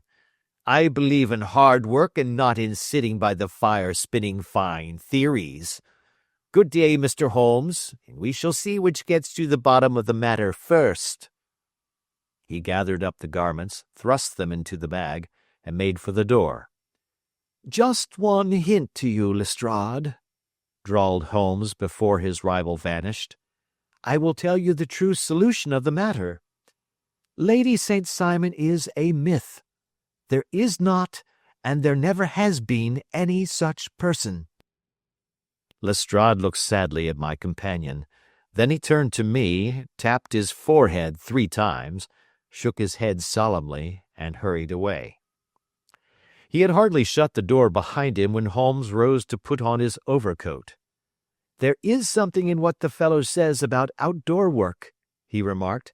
"So I think, Watson, that I must leave you to your papers for a little." It was after 5 o'clock when Sherlock Holmes left me, but I had no time to be lonely, for within an hour there arrived a confectioner's man with a very large flat box.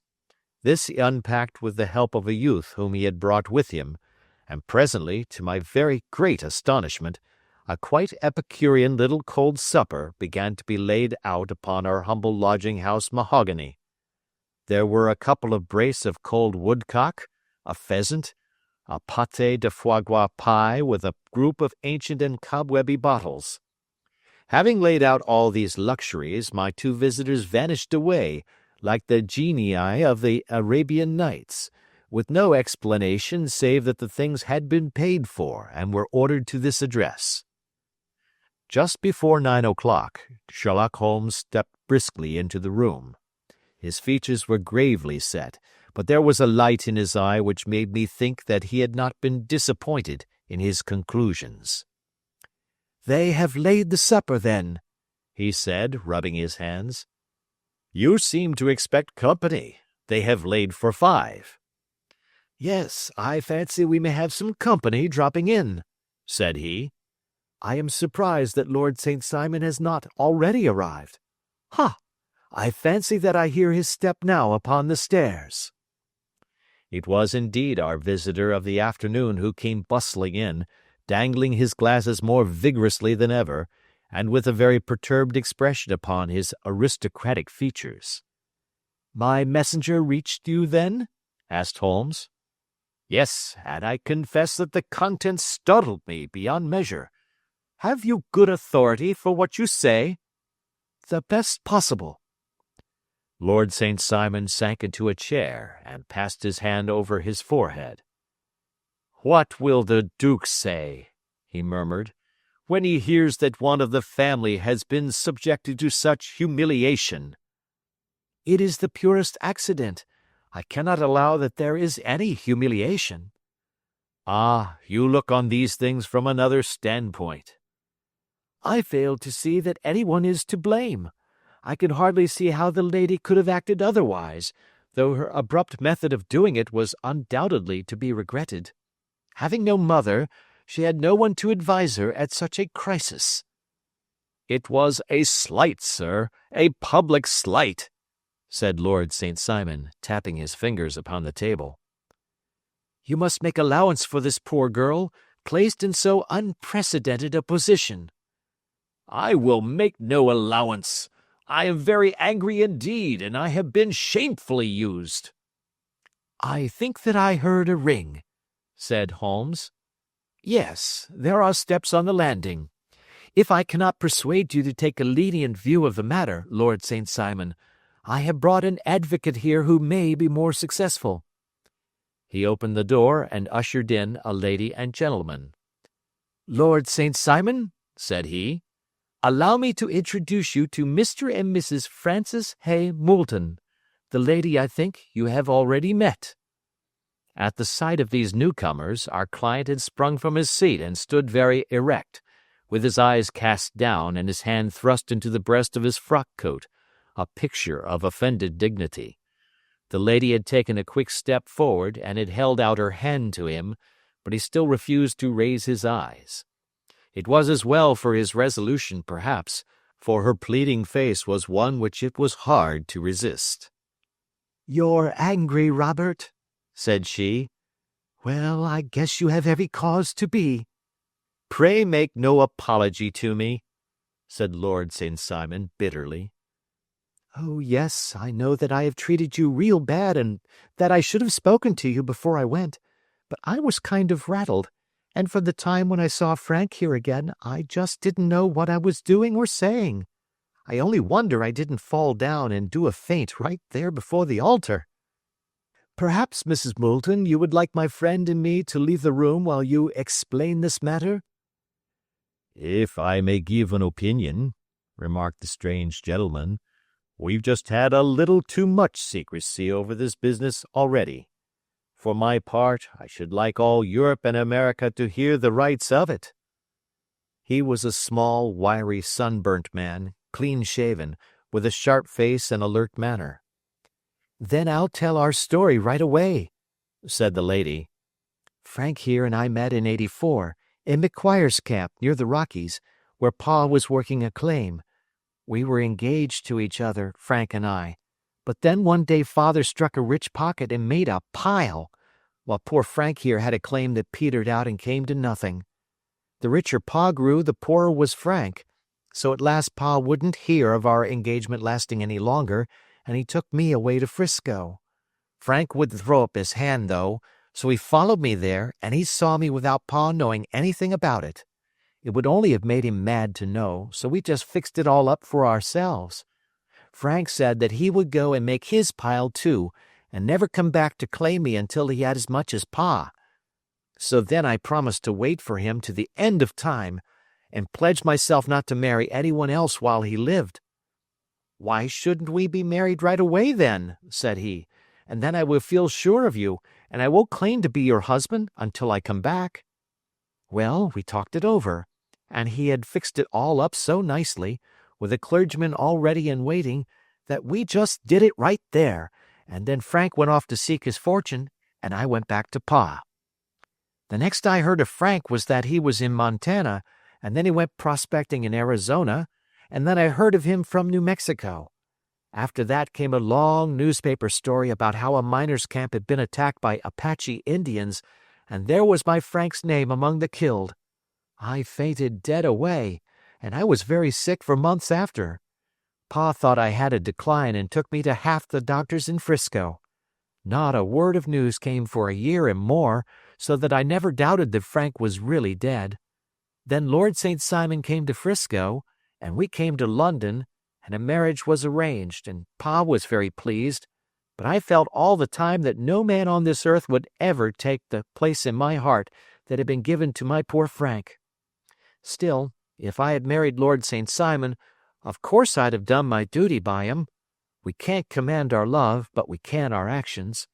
I went to the altar with him with the intention to make him just as good a wife as it was in me to be.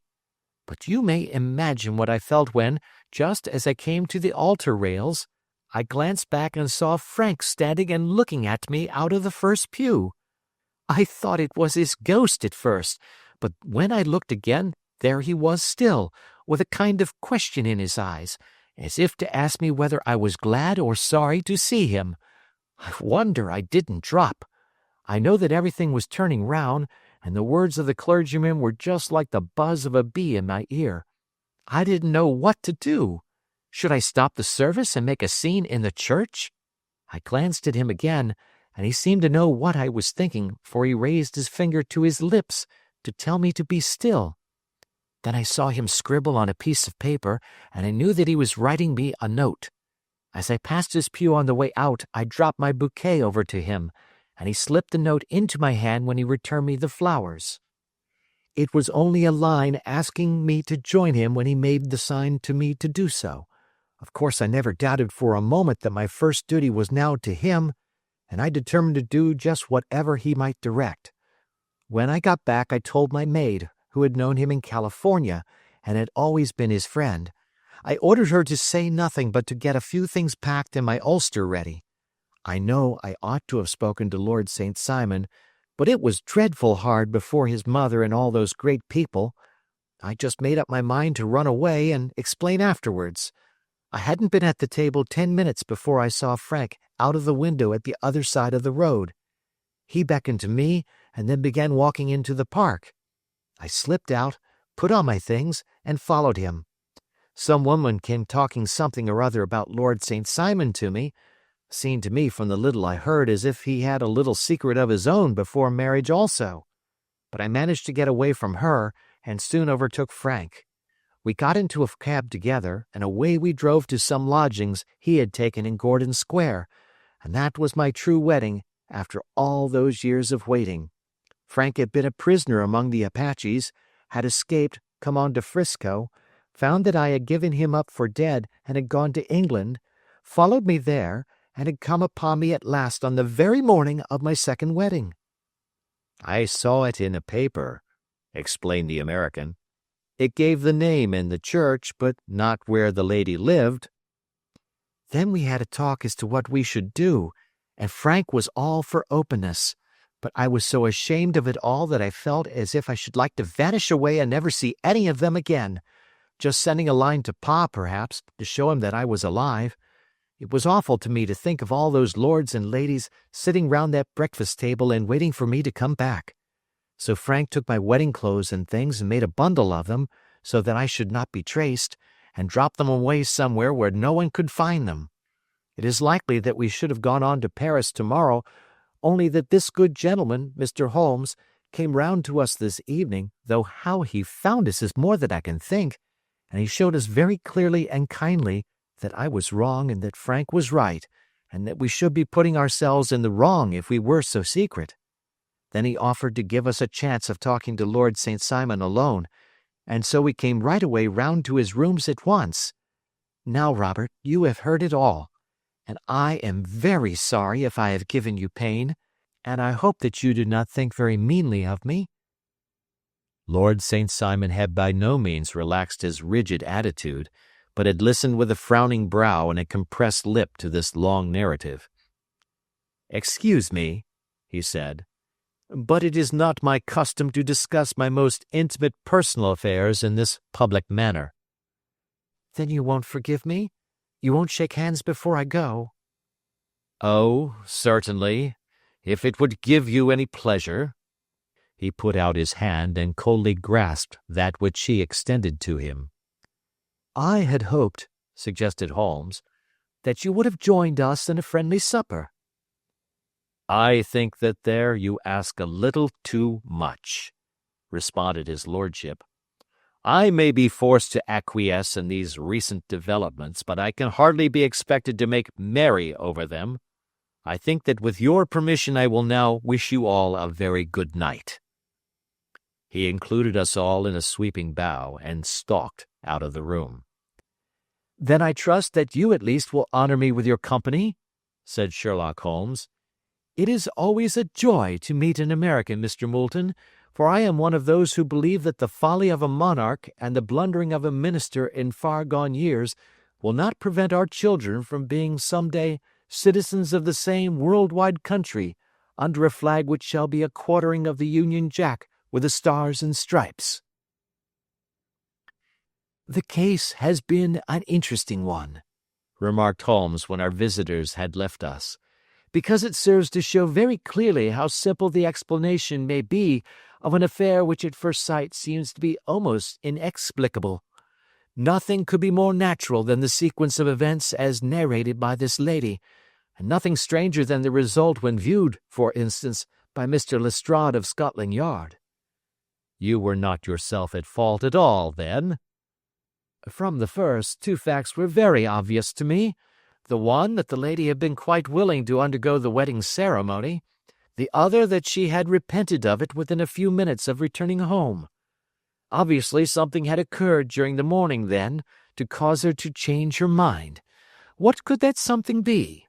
She could not have spoken to anyone when she was out, for she had been in the company of the bridegroom. Had she seen someone then?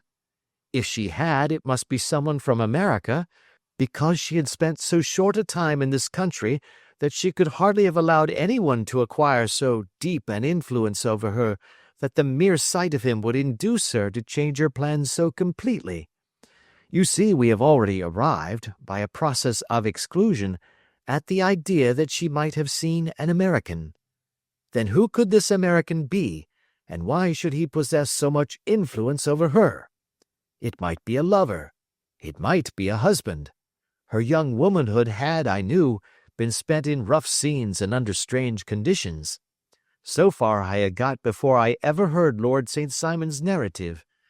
When he told us of a man in a pew, of the change in the bride's manner, of so transparent a device for obtaining a note as the dropping of a bouquet, of her resort to her confidential maid, and of her very significant allusion to claim-jumping, which in miners' parlance means taking possession of that which another person has a prior claim to, the whole situation became absolutely clear.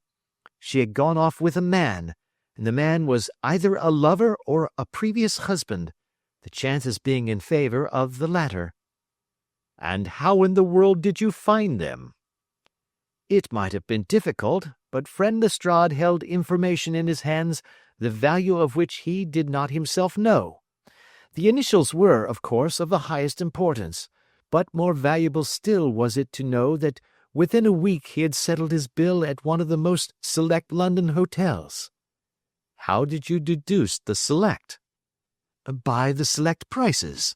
8 shillings for a bed and 8 pence for a glass of sherry pointed to one of the most expensive hotels.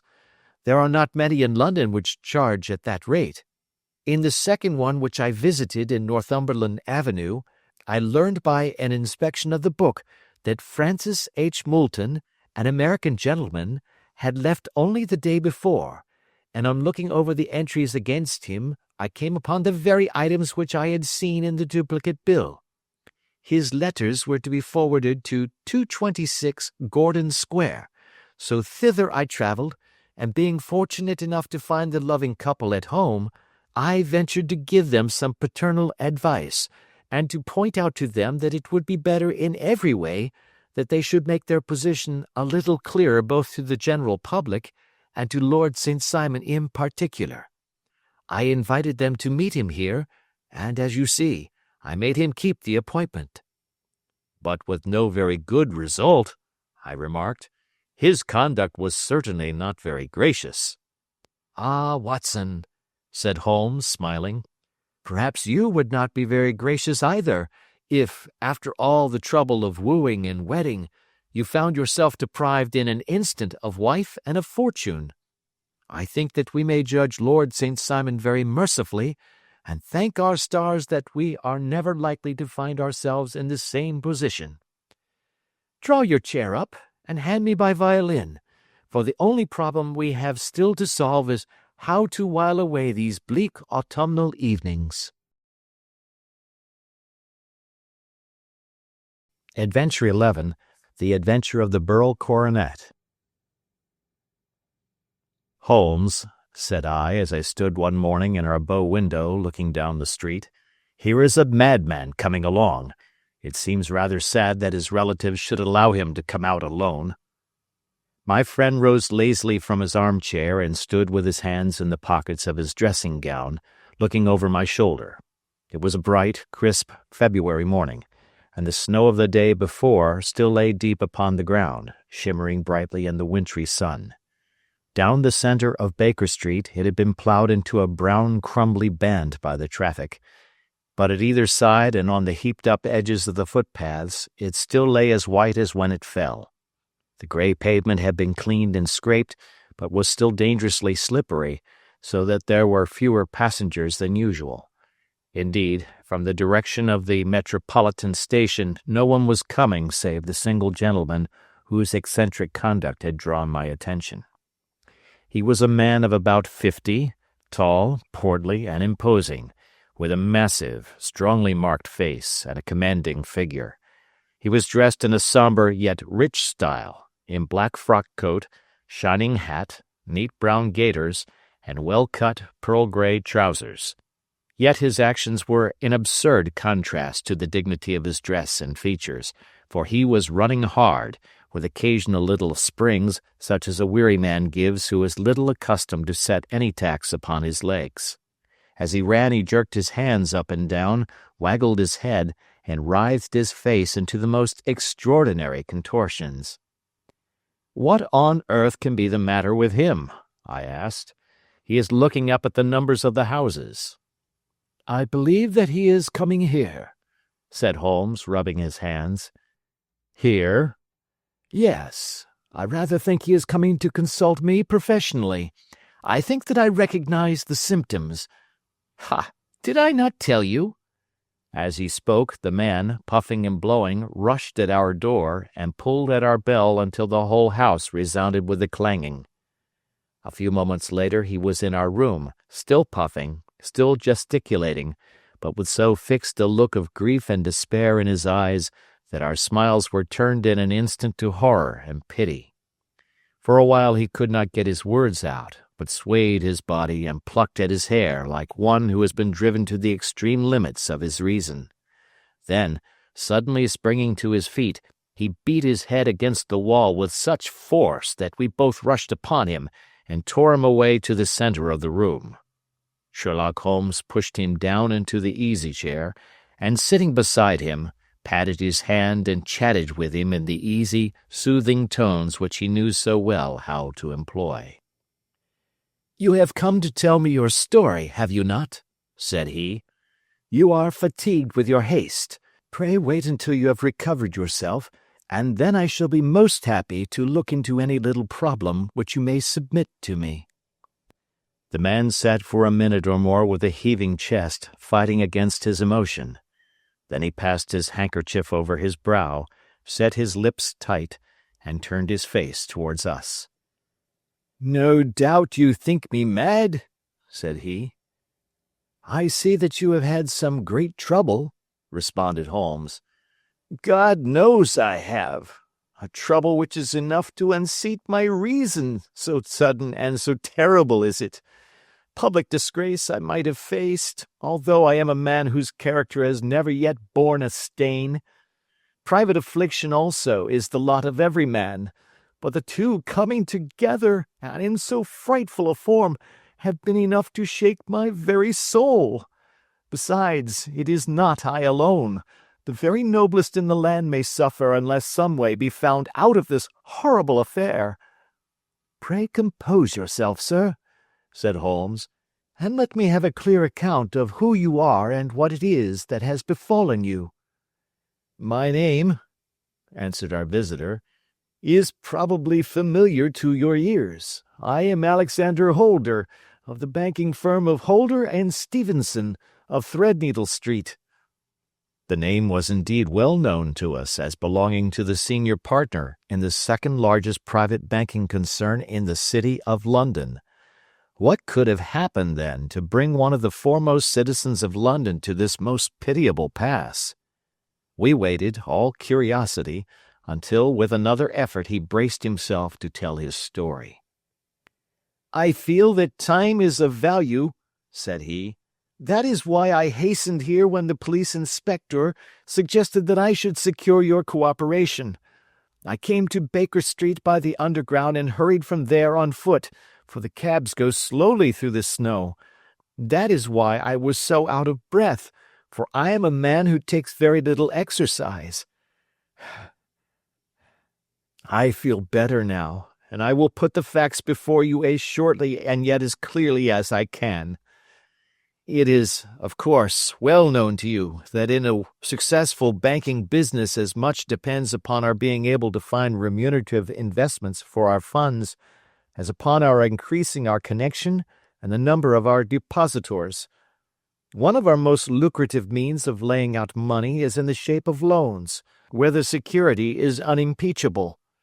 We have done a good deal in this direction during the last few years, and there are many noble families to whom we have advanced large sums upon the security of their pictures, libraries, or plate. Yesterday morning I was seated in my office at the bank when a card was brought in to me by one of the clerks. I started when I saw the name, for it was that of none other than— well, perhaps even to you I had better say no more than that it was a name which is a household word all over the earth, one of the highest, noblest, most exalted names in England. I was overwhelmed by the honor and attempted, when he entered, to say so, but he plunged at once into business with the air of a man who wishes to hurry quickly through a disagreeable task. "Mr. Holder," said he, "I have been informed that you are in the habit of advancing money." "The firm does so when the security is good," I answered.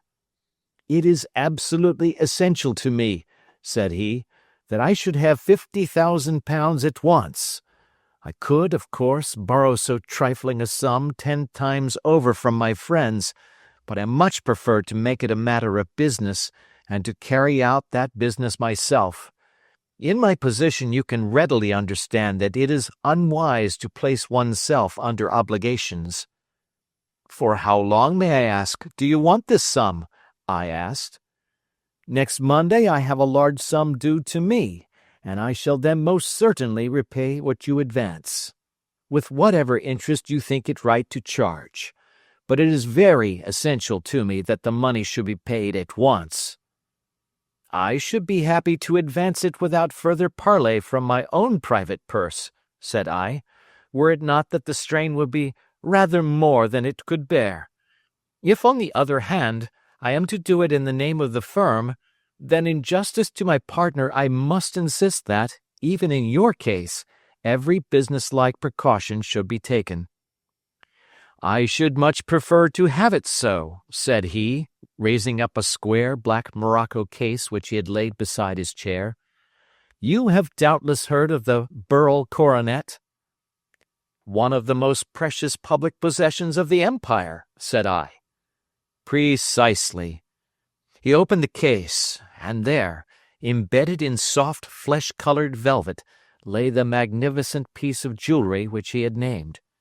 "There are 39 enormous beryls," said he, "and the price of the gold chasing is incalculable. The lowest estimate would put the worth of the coronet at double the sum which I have asked. I am prepared to leave it with you as my security." I took the precious case into my hands and looked in some perplexity from it to my illustrious client. "You doubt its value?"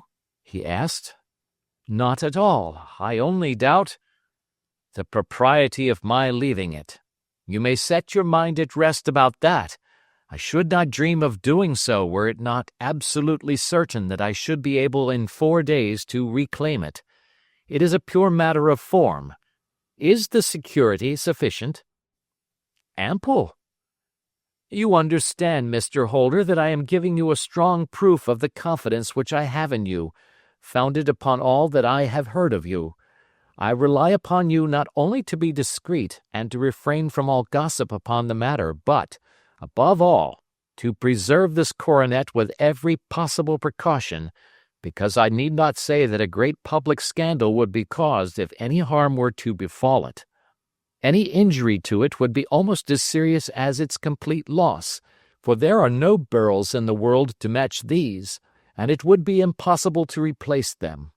I leave it with you, however, with every confidence, and I shall call for it in person on Monday morning." Seeing that my client was anxious to leave, I said no more, but, calling for my cashier, I ordered him to pay over 50 £1,000 notes. When I was alone once more, however, with the precious case lying upon the table in front of me, I could not but think with some misgivings of the immense responsibility which it entailed upon me.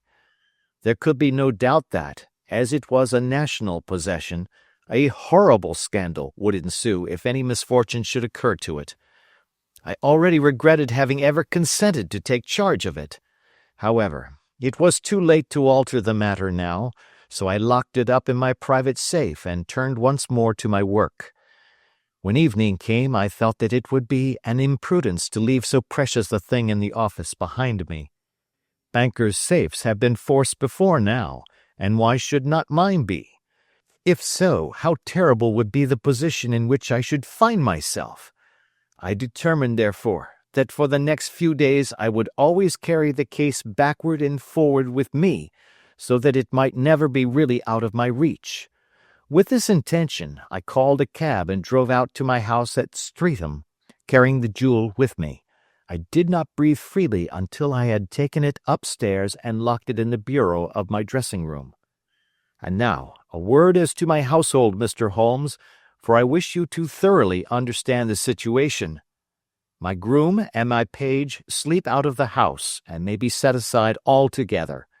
I have 3 maidservants who have been with me a number of years, and whose absolute reliability is quite above suspicion.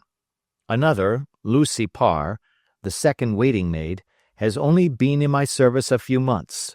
She came with an excellent character, however, and has always given me satisfaction.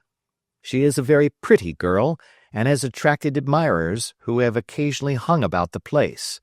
That is the only drawback which we have found to her, but we believe her to be a thoroughly good girl in every way. So much for the servants. My family itself is so small that it will not take me long to describe it.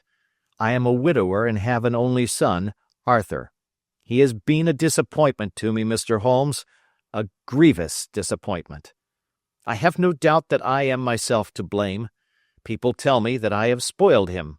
Very likely I have. When my dear wife died, I felt that he was all I had to love. I could not bear to see the smile fade even for a moment from his face. I have never denied him a wish. Perhaps it would have been better for both of us had I been sterner, but I meant it for the best. It was naturally my intention that he should succeed me in my business, but he was not of a business turn. He was wild, wayward, and, to speak the truth, I could not trust him in the handling of large sums of money. When he was young he became a member of an aristocratic club, and there, having charming manners, he was soon the intimate of a number of men with long purses and expensive habits. He learned to play heavily at cards and to squander money on the turf, until he had again and again to come to me and implore me to give him an advance upon his allowance, that he might settle his debts of honor. He tried more than once to break away from the dangerous company which he was keeping, but each time the influence of his friend, Sir George Burnwell, was enough to draw him back again. And indeed, I could not wonder that such a man as Sir George Burnwell should gain an influence over him, for he has frequently brought him to my house, and I have found myself that I could hardly resist the fascination of his manner. He is older than Arthur, a man of the world to his finger-tips, one who has been everywhere, seen everything, a brilliant talker, and a man of great personal beauty. Yet when I think of him in cold blood, far away from the glamour of his presence, I am convinced from his cynical speech and the look which I have caught in his eyes that he is one who should be deeply distrusted. So I think, and so too thinks my little Mary, who has a woman's quick insight into character. And now there is only she to be described. She is my niece, but when my brother died 5 years ago and left her alone in the world, I adopted her, and have looked upon her ever since as my daughter. She is a sunbeam in my house, sweet, loving, beautiful, a wonderful manager and housekeeper, yet as tender and quiet and gentle as a woman could be. She is my right hand. I do not know what I could do without her. In only one matter has she ever gone against my wishes. Twice my boy has asked her to marry him, for he loves her devotedly, but each time she has refused him. I think that if anyone could have drawn him into the right path, it would have been she, and that his marriage might have changed his whole life. But now, alas, it is too late, forever too late. Now, Mr. Holmes, you know the people who live under my roof, and I shall continue with my miserable story. When we were taking coffee in the drawing-room that night after dinner, I told Arthur and Mary my experience and of the precious treasure which we had under our roof, suppressing only the name of my client. Lucy Parr, who had brought in the coffee, had, I am sure, left the room, but I cannot swear that the door was closed. Mary and Arthur were much interested and wished to see the famous coronet, but I thought it better not to disturb it. "Where have you put it?" asked Arthur. "In my own bureau." "Well, I hope to goodness the house won't be burgled during the night," said he. "It is locked up," I answered. "Oh, any old key will fit that bureau. When I was a youngster I have opened it myself with the key of the box-room cupboard." He often had a wild way of talking, so that I thought little of what he said. He followed me to my room, however, that night with a very grave face. "Look here, Dad," said he, with his eyes cast down. "Can you let me have £200? "No, I cannot," I answered sharply. "I have been far too generous with you in money matters."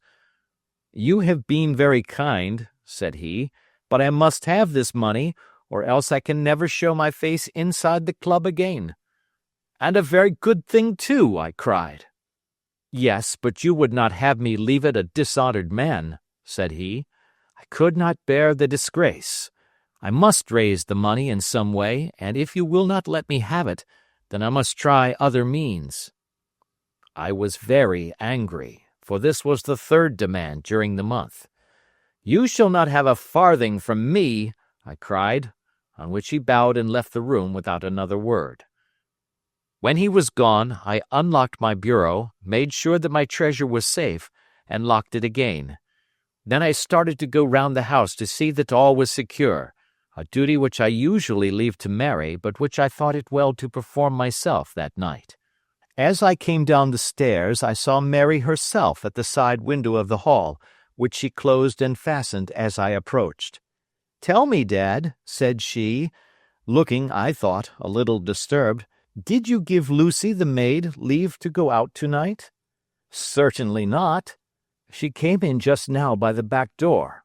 I have no doubt that she has only been to the side gate to see someone, but I think that it is hardly safe and should be stopped." "You must speak to her in the morning, or I will if you prefer it. Are you sure that everything is fastened?" "Quite sure, Dad." "Then, good night." I kissed her and went up to my bedroom again, where I was soon asleep. I am endeavoring to tell you everything, Mr. Holmes, which may have any bearing upon the case, but I beg that you will question me upon any point which I do not make clear. "On the contrary, your statement is singularly lucid." "I come to a part of my story now in which I should wish to be particularly so. I am not a very heavy sleeper, and the anxiety in my mind tended, no doubt, to make me even less so than usual. About 2 in the morning, then, I was awakened by some sound in the house. It had ceased ere I was wide awake, but it had left an impression behind it as though a window had gently closed somewhere. I lay listening with all my ears. Suddenly, to my horror, there was a distinct sound of footsteps moving softly in the next room. I slipped out of bed, all palpitating with fear, and peeped round the corner of my dressing-room door. "Arthur!" I screamed. "You villain! You thief! How dare you touch that coronet?" The gas was half up, as I had left it, and my unhappy boy, dressed only in his shirt and trousers, was standing beside the light, holding the coronet in his hands. He appeared to be wrenching at it, or bending it with all his strength. At my cry he dropped it from his grasp and turned as pale as death. I snatched it up and examined it. One of the gold corners, with 3 of the Beryls in it, was missing. "You blackguard!" I shouted, beside myself with rage. "You have destroyed it! You have dishonored me forever! Where are the jewels which you have stolen?" "Stolen?" he cried. "Yes, thief!" I roared, shaking him by the shoulder. "There are none missing. There cannot be any missing," said he. "There are 3 missing, and you know where they are. Must I call you a liar as well as a thief? Did I not see you trying to tear off another piece?" "You have called me names enough," said he. "I will not stand it any longer. I shall not say another word about this business, since you have chosen to insult me. I will leave your house in the morning and make my own way in the world." "You shall leave it in the hands of the police," I cried, half mad with grief and rage. "I shall have this matter probed to the bottom." "You shall learn nothing from me," said he, with a passion such as I should not have thought was in his nature. "If you choose to call the police, let the police find what they can." By this time the whole house was astir, for I had raised my voice in my anger. Mary was the first to rush into my room, and at the sight of the coronet and of Arthur's face, she read the whole story and, with a scream, fell down senseless on the ground. I sent the housemaid for the police, and put the investigation into their hands at once. When the inspector and a constable entered the house, Arthur, who had stood sullenly with his arms folded, asked me whether it was my intention to charge him with theft. I answered that it had ceased to be a private matter, but had become a public one, since the ruined coronet was national property. I was determined that the law should have its way in everything. "At least," said he, "you will not have me arrested at once. It would be to your advantage as well as mine if I might leave the house for 5 minutes." "That you may get away, and perhaps that you may conceal what you have stolen," said I. And then, realizing the dreadful position in which I was placed, I implored him to remember that not only my honor but that of one who was far greater than I was at stake, and that he threatened to raise a scandal which would convulse the nation. He might avert it all if he would but tell me what he had done with the 3 missing stones. "You may as well face the matter," said I.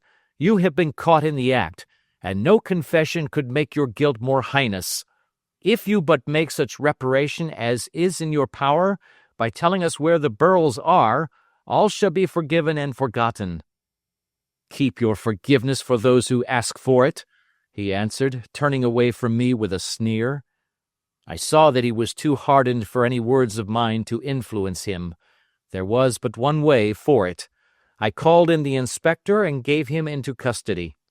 A search was made at once, not only of his person but of his room, and of every portion of the house where he could possibly have concealed the gems, but no trace of them could be found, nor would the wretched boy open his mouth for all our persuasions and our threats. This morning he was removed to a cell, and I, after going through all the police formalities, have hurried round to you to implore you to use your skill in unraveling the matter. The police have openly confessed that they can at present make nothing of it. You may go to any expense which you think necessary. I have already offered a reward of £1,000. My God, what shall I do? I have lost my honor, my gems, and my son in one night. Oh, what shall I do?" He put a hand on either side of his head, and rocked himself to and fro, droning to himself like a child whose grief has got beyond words. Sherlock Holmes sat silent for some few minutes, with his brows knitted and his eyes fixed upon the fire. "Do you receive much company?" he asked. "None save my partner with his family and an occasional friend of Arthur's. Sir George Burnwell has been several times lately. No one else, I think." "Do you go out much in society?" "Arthur does. Mary and I stay at home. We neither of us care for it." "That is unusual in a young girl." "She is of a quiet nature. Besides, she is not so very young. She is 24. This matter, from what you say, seems to have been a shock to her also." "Terrible! She is even more affected than I." "You have neither of you any doubt as to your son's guilt?" "How can we have, when I saw him with my own eyes with the coronet in his hands?" "I hardly consider that a conclusive proof. Was the remainder of the coronet at all injured?" "Yes, it was twisted." "Do you not think, then, that he might have been trying to straighten it?" "God bless you! You are doing what you can for him and for me. But it is too heavy a task. What was he doing there at all? If his purpose were innocent, why did he not say so?" "Precisely. And if it were guilty, why did he not invent a lie? His silence appears to me to cut both ways. There are several singular points about the case. What did the police think of the noise which awoke you from your sleep?" "They considered that it might be caused by Arthur's closing his bedroom door." "A likely story. As if a man bent on felony would slam his door so as to wake a household. What did they say then of the disappearance of these gems?" "They are still sounding the planking and probing the furniture in the hope of finding them." "Have they thought of looking outside the house?" "Yes, they have shown extraordinary energy. The whole garden has already been minutely examined." "Now, my dear sir," said Holmes, "is it not obvious to you now that this matter really strikes very much deeper than either you or the police were at first inclined to think? It appeared to you to be a simple case. To me, it seems exceedingly complex. Consider what is involved by your theory.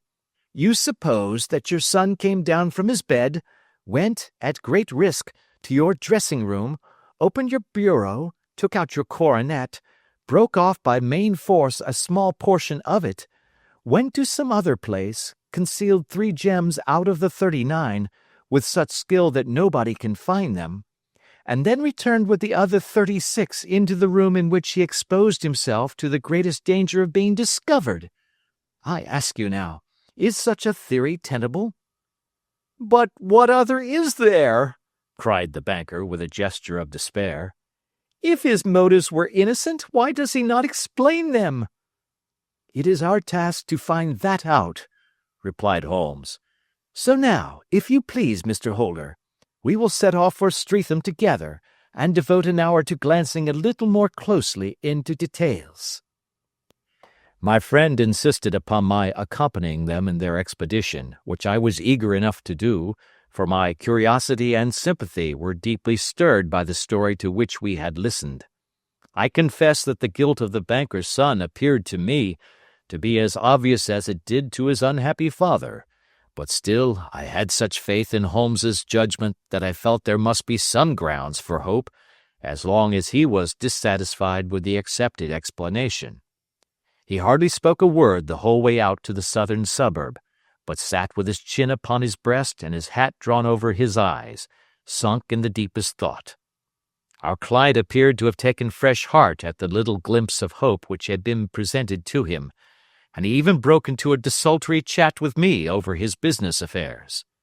A short railway journey and a shorter walk brought us to Fairbank, the modest residence of the great financier. Fairbank was a good-sized, square house of white stone, standing back a little from the road.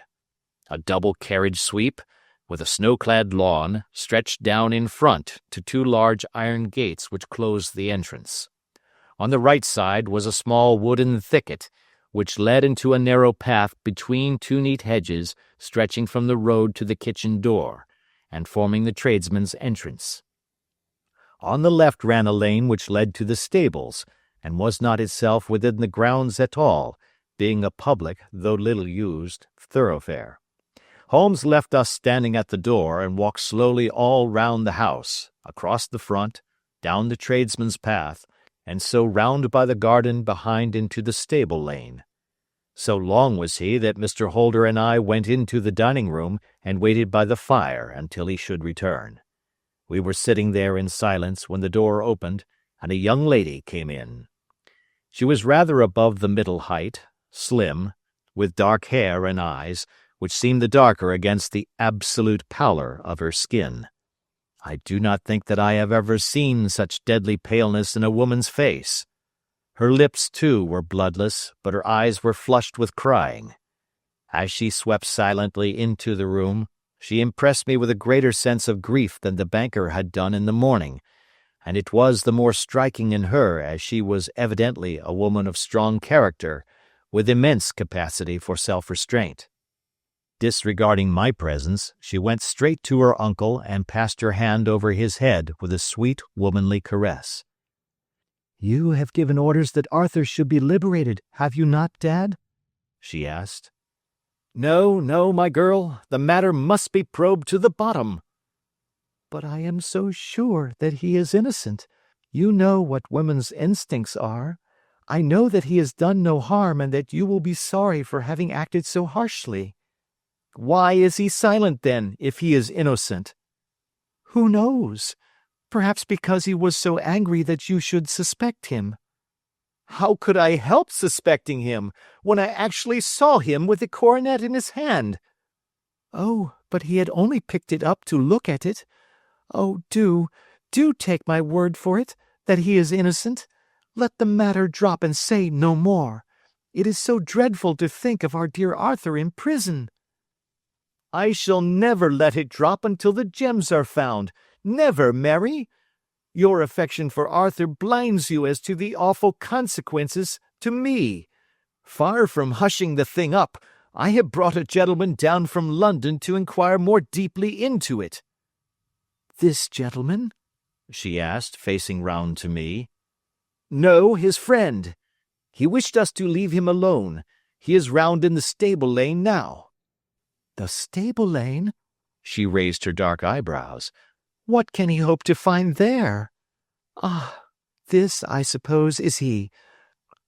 I trust, sir, that you will succeed in proving what I feel sure is the truth, that my cousin Arthur is innocent of this crime." "I fully share your opinion, and I trust with you that we may prove it," returned Holmes, going back to the mat to knock the snow from his shoes. "I believe I have the honor of addressing Miss Mary Holder. Might I ask you a question or two?" "Pray do, sir, if it may help to clear this horrible affair up." "You heard nothing yourself last night?" "Nothing, until my uncle here began to speak loudly. I heard that, and I came down." "You shut up the windows and doors the night before. Did you fasten all the windows?" "Yes." "Were they all fastened this morning?" "Yes." "You have a maid who has a sweetheart. I think that you remarked to your uncle last night that she had been out to see him?" "Yes, and she was the girl who waited in the drawing-room, and who may have heard uncle's remarks about the coronet." "I see. You infer that she may have gone out to tell her sweetheart, and that the two may have planned the robbery." "But what is the good of all these vague theories?" cried the banker impatiently, "when I have told you that I saw Arthur with a coronet in his hands?" "Wait a little, Mr. Holder. We must come back to that. About this girl, Miss Holder. You saw her return by the kitchen door, I presume?" "Yes. When I went to see if the door was fastened for the night, I met her slipping in. I saw the man, too, in the gloom." "Do you know him?" "Oh, yes. He is the greengrocer who brings our vegetables round. His name is Francis Prosper." "He stood," said Holmes, To the left of the door. That is to say, farther up the path than is necessary to reach the door? Yes, he did. And he is a man with a wooden leg? Something like fear sprang up in the young lady's expressive black eyes. Why, you are like a magician, said she. How do you know that? She smiled, but there was no answering smile in Holmes's thin, eager face. I should be very glad now to go upstairs, said he. I shall probably wish to go over the outside of the house again. Perhaps I had better take a look at the lower windows before I go up. He walked swiftly round from one to the other, pausing only at the large one which looked from the hall onto the stable lane. This he opened and made a very careful examination of the sill with his powerful magnifying lens. Now we shall go upstairs, said he at last. The banker's dressing-room was a plainly furnished little chamber, with a grey carpet, a large bureau, and a long mirror. Holmes went to the bureau first and looked hard at the lock.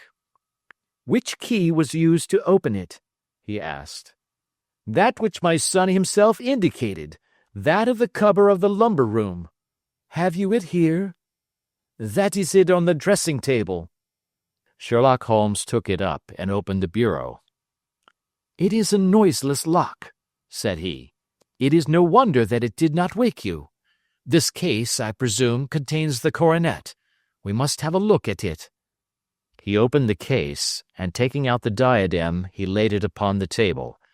It was a magnificent specimen of the jeweler's art, and the 36 stones were the finest that I have ever seen. At one side of the coronet was a cracked edge, where a corner holding 3 gems had been torn away.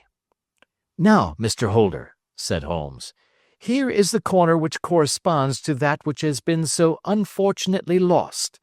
Might I beg that you will break it off? The banker recoiled in horror. I should not dream of trying, said he. Then I will. Holmes immediately bent his strength upon it, but without result. I feel it give a little, said he, but though I am exceptionally strong in the fingers, it would take all my time to break it. An ordinary man could not do it. Now, what do you think would happen if I did break it, Mr. Holder? There would be a noise like a pistol shot. Do you tell me that all this happened within a few yards of your bed, and that you heard nothing of it? I do not know what to think. It is all dark to me. But perhaps it may grow lighter as we go. What do you think, Miss Holder? I confess that I still share my uncle's perplexity. Your son had no shoes or slippers on when you saw him? He had nothing on save only his trousers and shirt. Thank you. We have certainly been favored with extraordinary luck during this inquiry, and it will be entirely our own fault if we do not succeed in clearing the matter up. With your permission, Mr. Holder, I shall now continue my investigations outside. He went alone at his own request, for he explained that any unnecessary footmarks might make his task more difficult. For an hour or more he was at work, returning at last with his feet heavy with snow and his features as inscrutable as ever. I think that I have seen now all that there is to see, Mr. Holder, said he. I can serve you best by returning to my rooms. But the gems, Mr. Holmes, where are they? I cannot tell. The banker wrung his hands. I shall never see them again, he cried. And my son? You give me hopes? My opinion is in no way altered. Then for God's sake, what was this dark business which was acted in my house last night? If you can call upon me at my Baker Street rooms tomorrow morning, between 9 and 10, I shall be happy to do what I can to make it clearer. I understand that you will give me carte blanche to act for you, provided only that I get back the gems, and that you place no limit on the sum I may draw. I would give my fortune to have them back. Very good. I shall look into the matter between this and then. Goodbye. It is just possible that I may have to come over here again before evening. It was obvious to me that my companion's mind was now made up about the case, although what his conclusions were was more than I could even dimly imagine. Several times during our homeward journey I endeavored to sound him upon the point, but he always glided away to some other topic, until at last I gave it over in despair. It was not yet 3 when we found ourselves in our rooms once more. He hurried to his chamber and was down again in a few minutes, dressed as a common loafer. With his collar turned up, his shiny, seedy coat, his red cravat, and his worn boots, he was a perfect sample of the class. "I think that this should do," said he, glancing into the glass above the fireplace. "I only wish that you would come with me, Watson, but I fear that it won't do. I may be on the trail in this matter, or I may be following a will-o'-the-wisp, but I shall soon know which it is. I hope that I may be back in a few hours."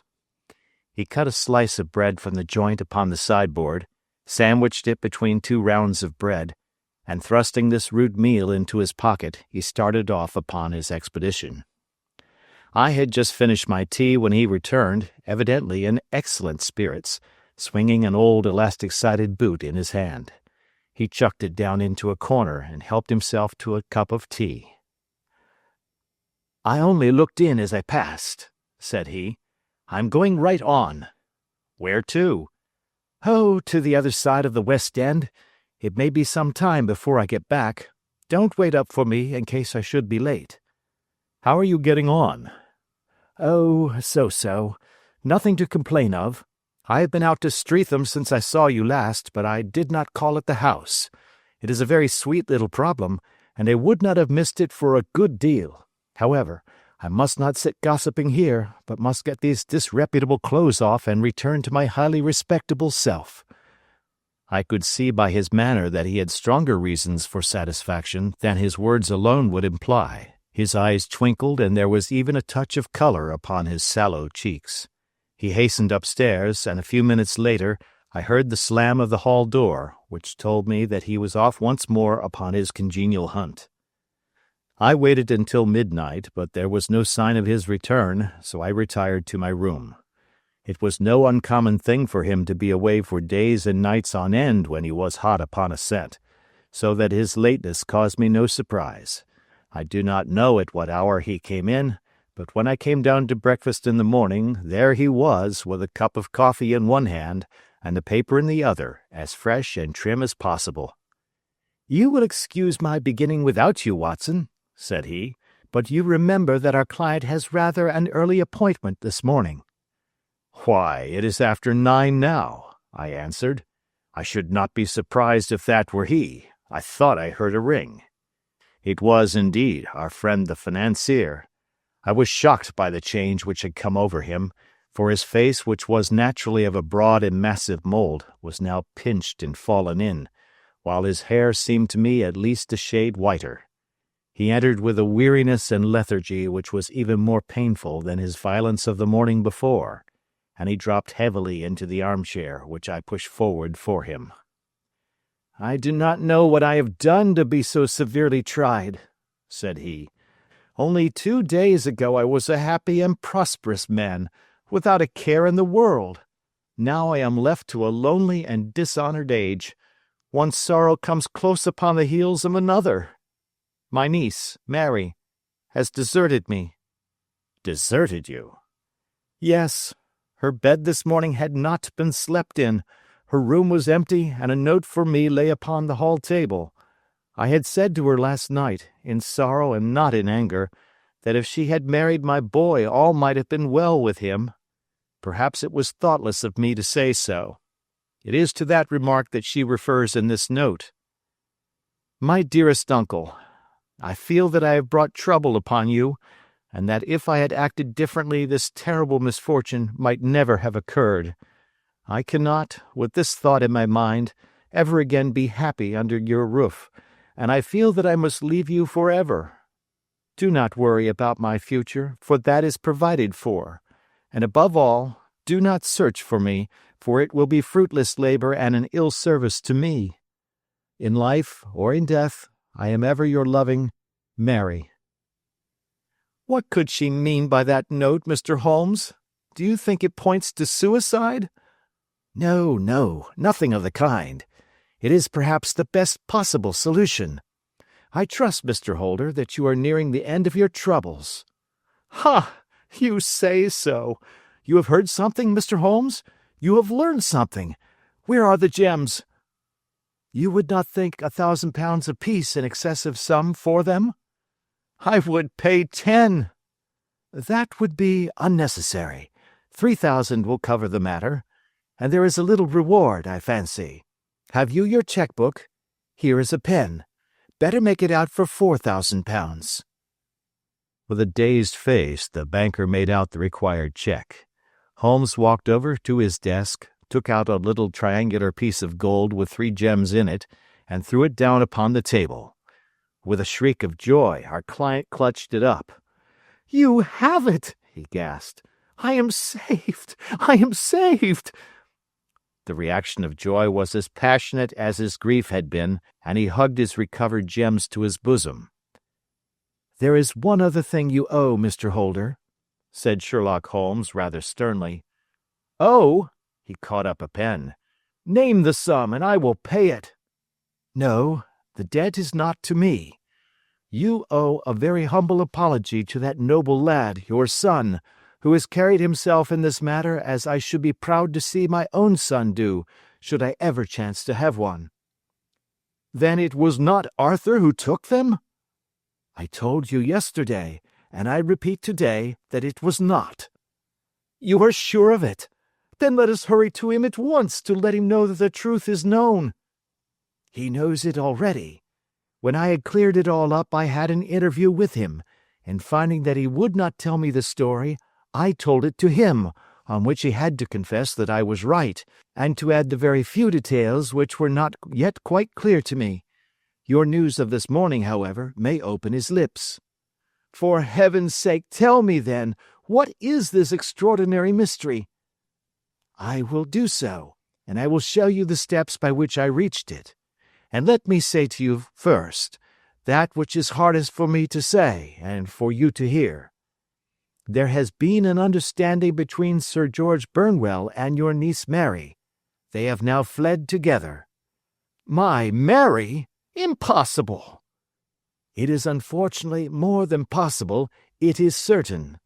Neither you nor your son knew the true character of this man when you admitted him into your family circle. He is one of the most dangerous men in England, a ruined gambler, an absolutely desperate villain, a man without heart or conscience. Your niece knew nothing of such men. When he breathed his vows to her, as he had done to 100 before her, she flattered herself that she alone had touched his heart. The devil knows best what he said, but at least she became his tool and was in the habit of seeing him nearly every evening." "I cannot, and I will not, believe it," cried the banker with an ashen face. "I will tell you then what occurred in your house last night. Your niece, when you had, as she thought, gone to your room, slipped down and talked to her lover through the window which leads into the stable lane. His footmarks had pressed right through the snow, so long had he stood there. She told him of the coronet. His wicked lust for gold kindled at the news, and he bent her to his will. I have no doubt that she loved you, but there are women in whom the love of a lover extinguishes all other loves, and I think that she must have been one. She had hardly listened to his instructions when she saw you coming downstairs, on which she closed the window rapidly and told you about one of the servants' escapades with her wooden-legged lover, which was all perfectly true. Your boy, Arthur, went to bed after his interview with you, but he slept badly on account of his uneasiness about his club debts. In the middle of the night, he heard a soft tread pass his door, so he rose and, looking out, was surprised to see his cousin walking very stealthily along the passage until she disappeared into your dressing-room. Petrified with astonishment, the lad slipped on some clothes and waited there in the dark to see what would come of this strange affair. Presently she emerged from the room again, and in the light of the passage lamp your son saw that she carried the precious coronet in her hands. She passed down the stairs, and he, thrilling with horror, ran along and slipped behind the curtain near your door, whence he could see what passed in the hall beneath. He saw her stealthily open the window, hand out the coronet to someone in the gloom, and then closing it once more hurry back to her room, passing quite close to where he stood hid behind the curtain. As long as she was on the scene he could not take any action without a horrible exposure of the woman whom he loved. But the instant that she was gone, he realized how crushing a misfortune this would be for you, and how all-important it was to set it right.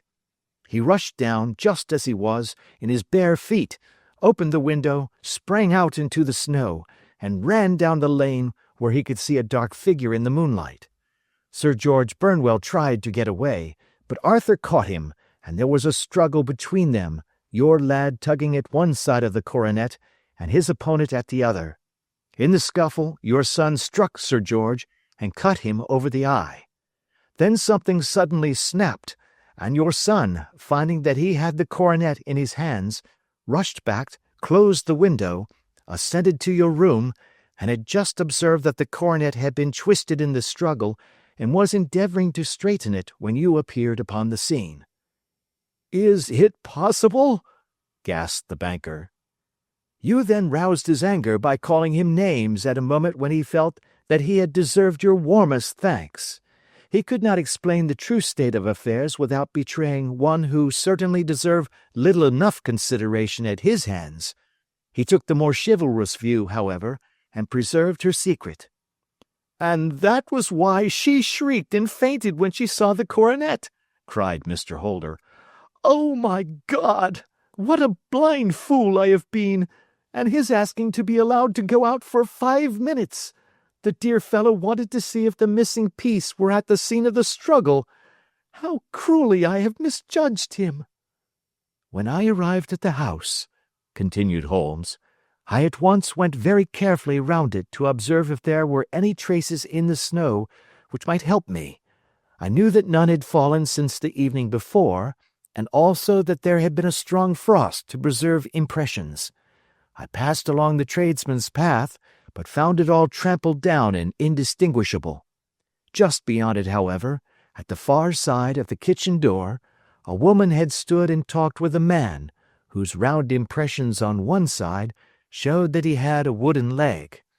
I could even tell that they had been disturbed, for the woman had run back swiftly to the door, as was shown by the deep toe and light heel marks, while Woodenleg had waited a little, and then had gone away. I thought at the time that this might be the maid and her sweetheart, of whom you had already spoken to me, and inquiry showed it was so. I passed round the garden without seeing anything more than random tracks, which I took to be the police. But when I got into the stable lane, a very long and complex story was written in the snow in front of me. There was a double line of tracks of a booted man, and a second double line which I saw with delight belonged to a man with naked feet. I was at once convinced from what you had told me that the latter was your son. The first had walked both ways, but the other had run swiftly, and as his tread was marked in places over the depression of the boot, it was obvious that he had passed after the other. I followed them up, and found they led to the hall window, where Boots had worn all the snow away while waiting. Then I walked to the other end, which was 100 yards or more down the lane. I saw where Boots had faced round, where the snow was cut up as though there had been a struggle, and finally, where a few drops of blood had fallen to show me that I was not mistaken. Boots had then run down the lane, and another little smudge of blood showed that it was he who had been hurt. When he came to the high road at the other end, I found that the pavement had been cleared, so there was an end to that clue. On entering the house, however, I examined, as you remember, the sill and framework of the hall window with my lens, and I could at once see that someone had passed out. I could distinguish the outline of an instep where the wet foot had been placed in coming in. I was then beginning to be able to form an opinion as to what had occurred.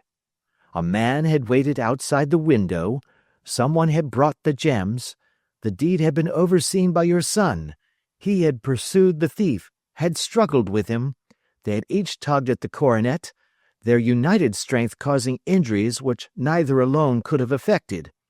He had returned with the prize, but had left a fragment in the grasp of his opponent. So far I was clear. The question now was, who was the man, and who was it brought him the coronet? It is an old maxim of mine that when you have excluded the impossible, whatever remains, however improbable, must be the truth. Now, I knew that it was not you who had brought it down, so there only remained your niece and the maids. But if it were the maids, why should your son allow himself to be accused in their place? There could be no possible reason. As he loved his cousin, however, there was an excellent explanation why he should retain her secret, the more so as the secret was a disgraceful one. When I remembered that you had seen her at that window, and how she had fainted on seeing the coronet again, my conjecture became a certainty. And who could it be who was her confederate? A lover, evidently, for who else could outweigh the love and gratitude which she must feel to you? I knew that you went out little, and that your circle of friends was a very limited one, but among them was Sir George Burnwell.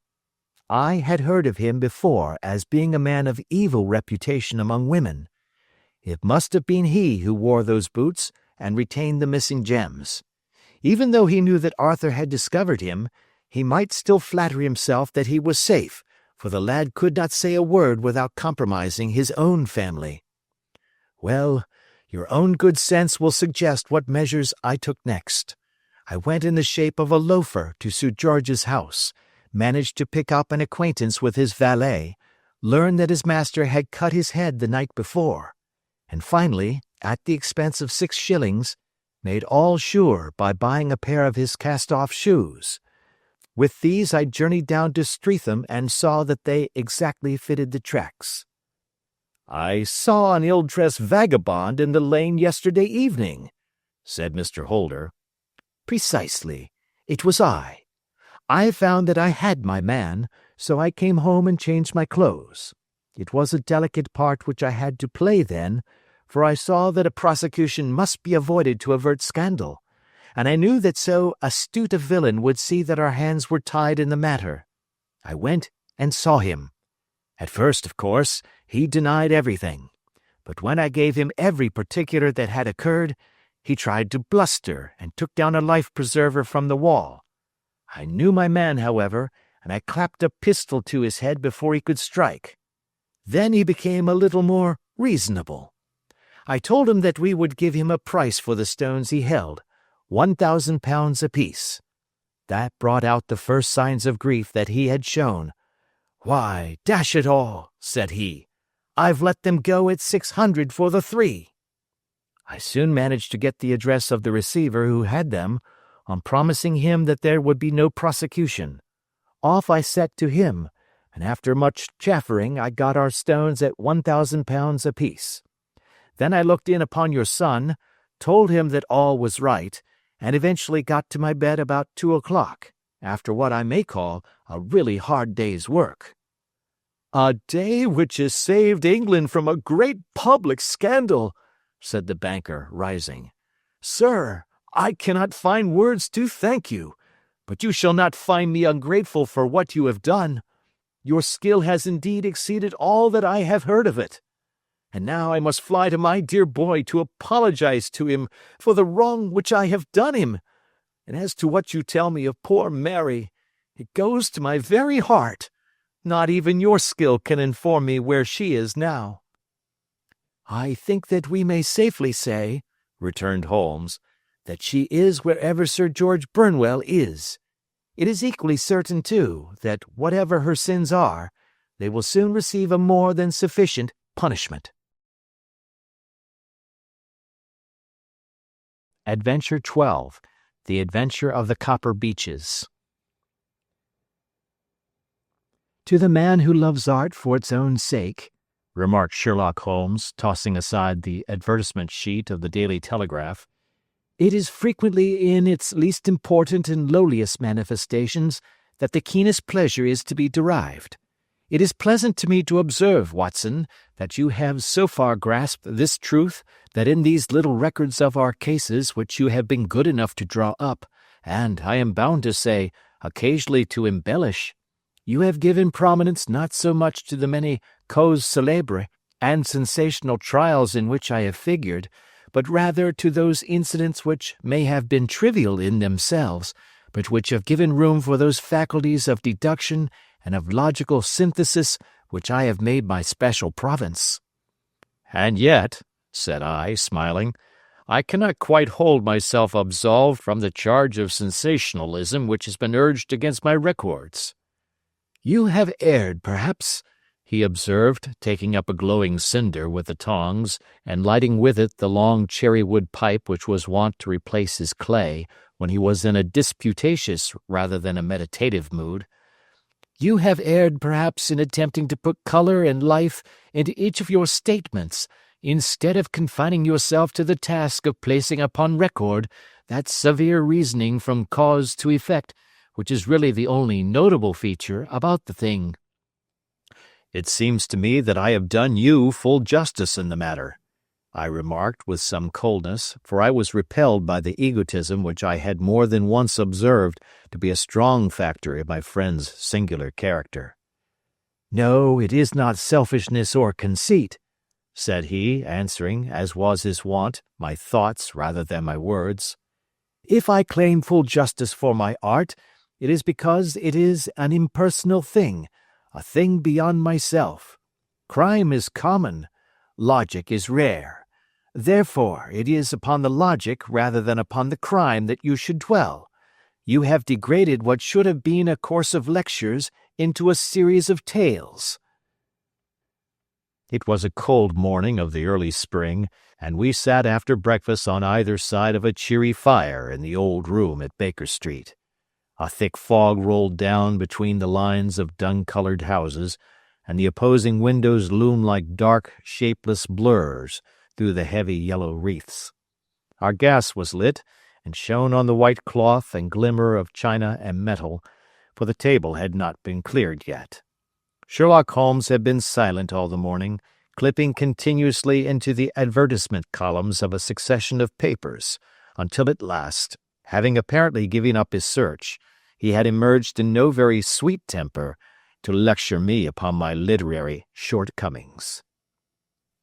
At the same time, he remarked after a pause, during which he had sat puffing at his long pipe and gazing down into the fire, you can hardly be open to a charge of sensationalism, for out of these causes which you have been so kind as to interest yourself in, a fair proportion do not treat of crime, in its legal sense, at all. The small matter in which I endeavored to help the King of Bohemia, the singular experience of Miss Mary Sutherland, the problem connected with the man with the twisted lip, and the incident of the noble bachelor, were all matters which are outside the pale of the law. But in avoiding the sensational, I fear that you may have bordered on the trivial. The end may have been so, I answered, but the methods I hold to have been novel and of interest. Pshaw, my dear fellow, what do the public, the great unobservant public, who could hardly tell a weaver by his tooth or a compositor by his left thumb, care about the finer shades of analysis and deduction? But indeed, if you are trivial, I cannot blame you, for the days of the great cases are past. Man, or at least criminal man, has lost all enterprise and originality. As to my own little practice, it seems to be degenerating into an agency for recovering lost lead pencils and giving advice to young ladies from boarding schools. I think that I have touched bottom at last, however. This note I had this morning marks my 0 point, I fancy. Read it. He tossed a crumpled letter across to me. It was dated from Montague Place upon the preceding evening, and ran thus: Dear Mr. Holmes, I am very anxious to consult you as to whether I should or should not accept a situation which has been offered to me as governess. I shall call at 10:30 tomorrow if I do not inconvenience you. Yours faithfully, Violet Hunter. Do you know the young lady? I asked. Not I. It is 10:30 now. Yes, and I have no doubt that is her ring. It may turn out to be of more interest than you think. You remember that the affair of the blue carbuncle, which appeared to be a mere whim at first, developed into a serious investigation. It may be so in this case also. Well, let us hope so. But our doubts will very soon be solved, for here, unless I am much mistaken, is the person in question. As he spoke, the door opened and a young lady entered the room. She was plainly but neatly dressed, with a bright, quick face, freckled like a plover's egg, and with the brisk manner of a woman who has had her own way to make in the world. "You will excuse my troubling you, I am sure," said she as my companion arose to greet her. "But I have had a very strange experience, and as I have no parents or relations of any sort from whom I could ask advice, I thought that perhaps you would be kind enough to tell me what I should do." "Pray take a seat, Miss Hunter. I shall be happy to do anything that I can to serve you." I could see that Holmes was favorably impressed by the manner and speech of his new client. He looked her over in his searching fashion, and then composed himself, with his lids drooping and his fingertips together, to listen to her story. "I have been a governess for 5 years," said she, "in the family of Colonel Spence Munro. But 2 months ago the colonel received an appointment at Halifax, in Nova Scotia, and took his children over to America with him, so that I found myself without a situation. I advertised, and I answered advertisements, but without success. At last the little money which I had saved began to run short, and I was at my wits' end as to what I should do. There is a well-known agency for governesses in the West End called Westaway's, and there I used to call about once a week in order to see whether anything had turned up which might suit me. Westaway was the name of the founder of the business, but it is really managed by Miss Stoper. She sits in her own little office, and the ladies who are seeking employment wait in an anteroom, and are then shown in one by one, when she consults her ledgers and sees whether she has anything which would suit them. Well, when I called last week, I was shown into the little office as usual, but I found that Miss Stoper was not alone. A prodigiously stout man with a very smiling face and a great heavy chin, which rolled down in fold upon fold over his throat, sat at her elbow with a pair of glasses on his nose, looking very earnestly at the ladies who entered. As I came in, he gave quite a jump in his chair, and turned quickly to Miss Stoper. "That will do," said he. "I could not ask for anything better. Capital! Capital!" He seemed quite enthusiastic, and rubbed his hands together in the most genial fashion. He was such a comfortable-looking man that it was quite a pleasure to look at him. "You are looking for a situation, miss?" he asked. "Yes, sir." "As governess?" "Yes, sir." "And what salary do you ask?" "I had £5 a month at my last place with Colonel Spence Munro." "Oh, tut-tut! Sweating! Rank sweating!" he cried, throwing his fat hands out into the air, like a man who is in a boiling passion. "How could anyone offer so pitiful a sum to a lady with such attractions and accomplishments?" "My accomplishments, sir, may be less than you imagine," said I. "A little French, a little German, music, and drawing." "Tut-tut!" he cried. "This is all quite beside the question. The point is, have you or have you not the bearing and deportment of a lady? There it is in a nutshell. If you have not, you are not fitted for the rearing of a child who may some day play a considerable part in the history of the country. But if you have, why then, how could any gentleman ask you to condescend to accept anything under the 3 figures? Your salary with me, madam, would commence at £100 a year." You may imagine, Mr. Holmes, that to me, destitute as I was, such an offer seemed almost too good to be true. The gentleman, however, seeing perhaps the look of incredulity upon my face, opened a pocket-book and took out a note. "It is also my custom," said he, smiling in the most pleasant fashion until his eyes were just two little shining slits amid the white creases of his face, to advance to my young ladies half their salary beforehand, so that they may meet any little expenses of their journey and their wardrobe. It seemed to me that I had never met so fascinating and so thoughtful a man. As I was already in debt to my tradesmen, the advance was a great convenience, and yet there was something unnatural about the whole transaction which made me wish to know a little more before I quite committed myself. "May I ask where you live, sir?" said I. "Hampshire. Charming rural place. The Copper Beeches, 5 miles on the far side of Winchester. It is the most lovely country, my dear young lady, and the dearest old country house." "And my duties, sir? I should be glad to know what they would be." "One child, one dear little romper just 6 years old. Oh, if you could see him killing cockroaches with a slipper, smack, smack, smack, 3 gone before you could wink." He leaned back in his chair and laughed his eyes into his head again. I was a little startled at the nature of the child's amusement, but the father's laughter made me think that perhaps he was joking.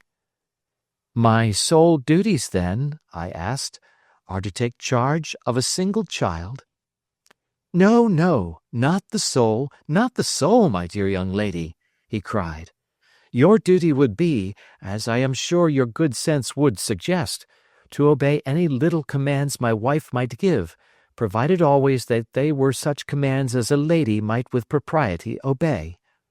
You see no difficulty, eh?" "I should be happy to make myself useful." "Quite so. In dress now, for example. We are fatty people, you know, fatty but kind-hearted. If you were asked to wear any dress which we might give you, you would not object to our little whim, eh?" "No," said I, considerably astonished at his words. "Or to sit here, or sit there, that would not be offensive to you?" "Oh, no." "Or to cut your hair quite short before you come to us?" I could hardly believe my ears. As you may observe, Mr. Holmes, my hair is somewhat luxuriant, and of a rather peculiar tint of chestnut. It is being considered artistic. I could not dream of sacrificing it in this off-hand fashion. "I am afraid that is quite impossible," said I. He had been watching me eagerly out of his small eyes, and I could see a shadow pass over his face as I spoke. "I am afraid that it is quite essential," said he. "It is a little fancy of my wife's, and ladies' fancies, you know, madam, ladies' fancies must be consulted. And so you won't cut your hair?" "No, sir, I really could not," I answered firmly. "Ah, very well. Then that quite settles the matter. It is a pity, because in other respects you would really have done very nicely. In that case, Miss Stoper, I had best inspect a few more of your young ladies." The manageress had sat all this while busy with her papers without a word to either of us, but she glanced at me now with so much annoyance upon her face that I could not help suspecting that she had lost a handsome commission through my refusal. "Do you desire your name to be kept upon the books?" she asked. "If you please, Miss Stoper." "Well, really, it seems rather useless, since you refuse the most excellent offers in this fashion," said she sharply. "You can hardly expect us to exert ourselves to find another such opening for you. Good day to you, Miss Hunter." She struck a gong upon the table, and I was shown out by the page. Well, Mr. Holmes, when I got back to my lodgings and found little enough in the cupboard, and 2 or 3 bills upon the table, I began to ask myself whether I had not done a very foolish thing. After all, if these people had strange fads and expected obedience on the most extraordinary matters, they were at least ready to pay for their eccentricity. Very few governesses in England are getting £100 a year. Besides, what use was my hair to me? Many people are improved by wearing it short, and perhaps I should be among the number. Next day I was inclined to think that I had made a mistake, and by the day after I was sure of it. I had almost overcome my pride so far as to go back to the agency and inquire whether the place was still open, when I received this letter from the gentleman himself. I have it here, and I will read it to you. The Copper Beeches, near Winchester. Dear Miss Hunter, Miss Stoper has very kindly given me your address, and I write from here to ask whether you have reconsidered your decision. My wife is very anxious that you should come, for she has been much attracted by my description of you. We are willing to give £30 a quarter, or £120 a year, so as to recompense you for any little inconvenience which our fads may cause you. They are not very exacting, after all. My wife is fond of a particular shade of electric blue, and would like you to wear such a dress indoors in the morning. You need not, however, go to the expense of purchasing one, as we have one belonging to my dear daughter Alice, now in Philadelphia, which would, I should think, fit you very well. Then, as to sitting here or there, or amusing yourself in any manner indicated, that need cause you no inconvenience. As regards your hair, it is no doubt a pity, especially as I could not help remarking its beauty during our short interview, but I am afraid that I must remain firm upon this point, and I only hope that the increased salary may recompense you for the loss. Your duties, as far as the child is concerned, are very light. Now do try to come, and I shall meet you with a dog-cart at Winchester. Let me know your train. Yours faithfully, Jeffro Rucastle. That is the letter which I have just received, Mr. Holmes, and my mind is made up that I will accept it. I thought, however, that before taking the final step I should like to submit the whole matter to your consideration. Well, Miss Hunter, if your mind is made up, that settles the question, said Holmes, smiling. But you would not advise me to refuse? I confess that it is not the situation which I should like to see a sister of mine apply for. What is the meaning of it all, Mr. Holmes? Ah, I have no data. I cannot tell. Perhaps you have yourself formed some opinion? Well, there seems to me to be only one possible solution. Mr. Rucastle seemed to be a very kind, good-natured man. Is it not possible that his wife is a lunatic, that he desires to keep the matter quiet for fear she should be taken to an asylum, and that he humors her fancies in every way in order to prevent an outbreak? That is a possible solution. In fact, as matters stand, it is the most probable one. But in any case it does not seem to be a nice household for a young lady. But the money, Mr. Holmes, the money! Well, yes, of course the pay is good. Too good. That is what makes me uneasy. Why should they give you £120 a year, when they could have their pick for £40? There must be some strong reason behind. I thought that if I told you the circumstances, you would understand afterwards if I wanted your help. I should feel so much stronger if I felt that you were at the back of me. Oh, you may carry that feeling away with you. I assure you that your little problem promises to be the most interesting which has come my way for some months. There is something distinctly novel about some of the features. If you should find yourself in doubt or in danger— Danger? What danger do you foresee? Holmes shook his head gravely. It would cease to be a danger if we could define it, said he. But at any time, day or night, a telegram would bring me down to your help. That is enough. She rose briskly from her chair with the anxiety all swept from her face. I shall go down to Hampshire quite easy in my mind now. I shall write to Mr. Rucastle at once, sacrifice my poor hair tonight, and start for Winchester tomorrow. With a few grateful words to Holmes, she bade us both good night and bustled off upon her way. At least, said I, as we heard her quick, firm steps descending the stairs, she seems to be a young lady who is very well able to take care of herself. And she would need to be, said Holmes gravely. I am much mistaken if we do not hear from her before many days are past."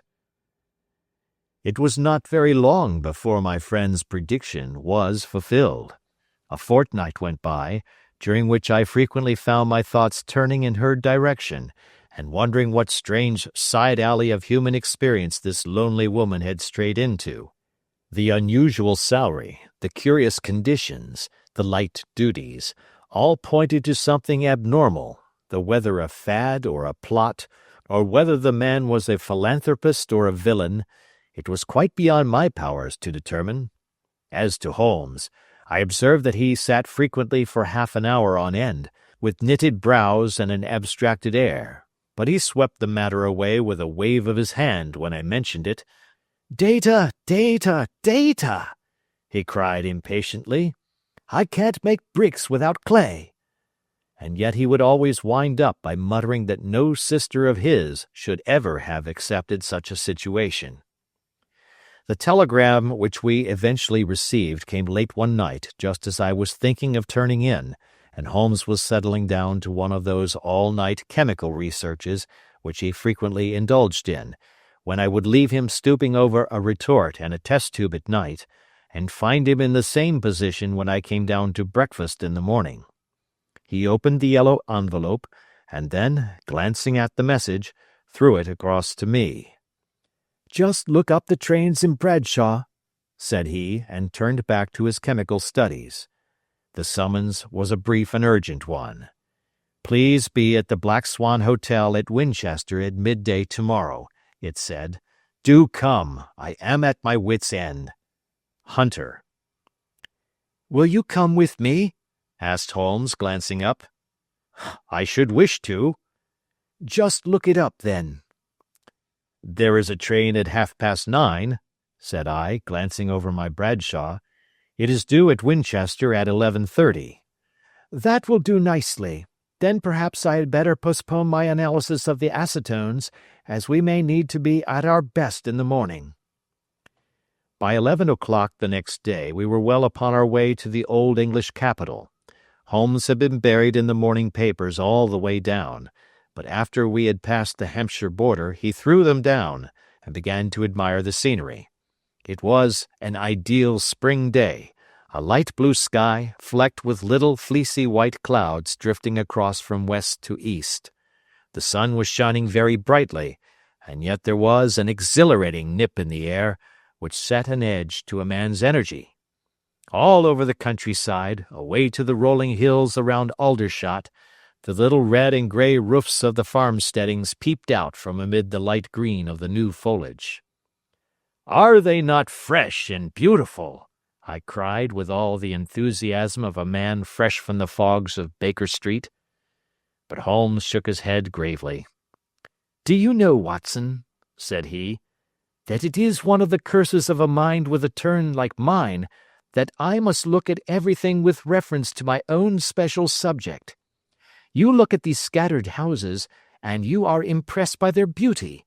I look at them, and the only thought which comes to me is a feeling of their isolation and of the impunity with which crime may be committed there." "Good heavens!" I cried. "Who would associate crime with these dear old homesteads?" "They always fill me with a certain horror. It is my belief, Watson, founded upon my experience, that the lowest and vilest alleys in London do not present a more dreadful record of sin than does the smiling and beautiful countryside." "You horrify me." "But the reason is very obvious. The pressure of public opinion can do in the town what the law cannot accomplish. There is no lane so vile that the scream of a tortured child, or the thud of a drunkard's blow, does not beget sympathy and indignation among the neighbors, and then the whole machinery of justice is ever so close that a word of complaint can set it going, and there is but a step between the crime and the dock. But look at these lonely houses, each in its own fields, filled for the most part with poor ignorant folk who know little of the law. Think of the deeds of hellish cruelty, the hidden wickedness which may go on, year in, year out, in such places, and none the wiser.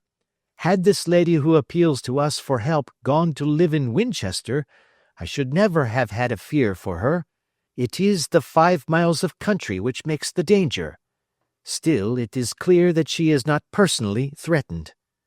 "No, if she can come to Winchester to meet us, she can get away." "Quite so. She has her freedom." "What can be the matter, then? Can you suggest no explanation?" "I have devised 7 separate explanations, each of which would cover the facts as far as we know them. But which of these is correct can only be determined by the fresh information which we shall no doubt find waiting for us. Well, there is the tower of the cathedral, and we shall soon learn all that Miss Hunter has to tell." The Black Swan is an inn of repute in the High Street, at no distance from the station, and there we found the young lady waiting for us. She had engaged a sitting-room, and our lunch awaited us upon the table. "I am so delighted that you have come," she said earnestly. "It is so very kind of you both. But indeed I do not know what I should do. Your advice will be altogether invaluable to me. Pray tell us what has happened to you."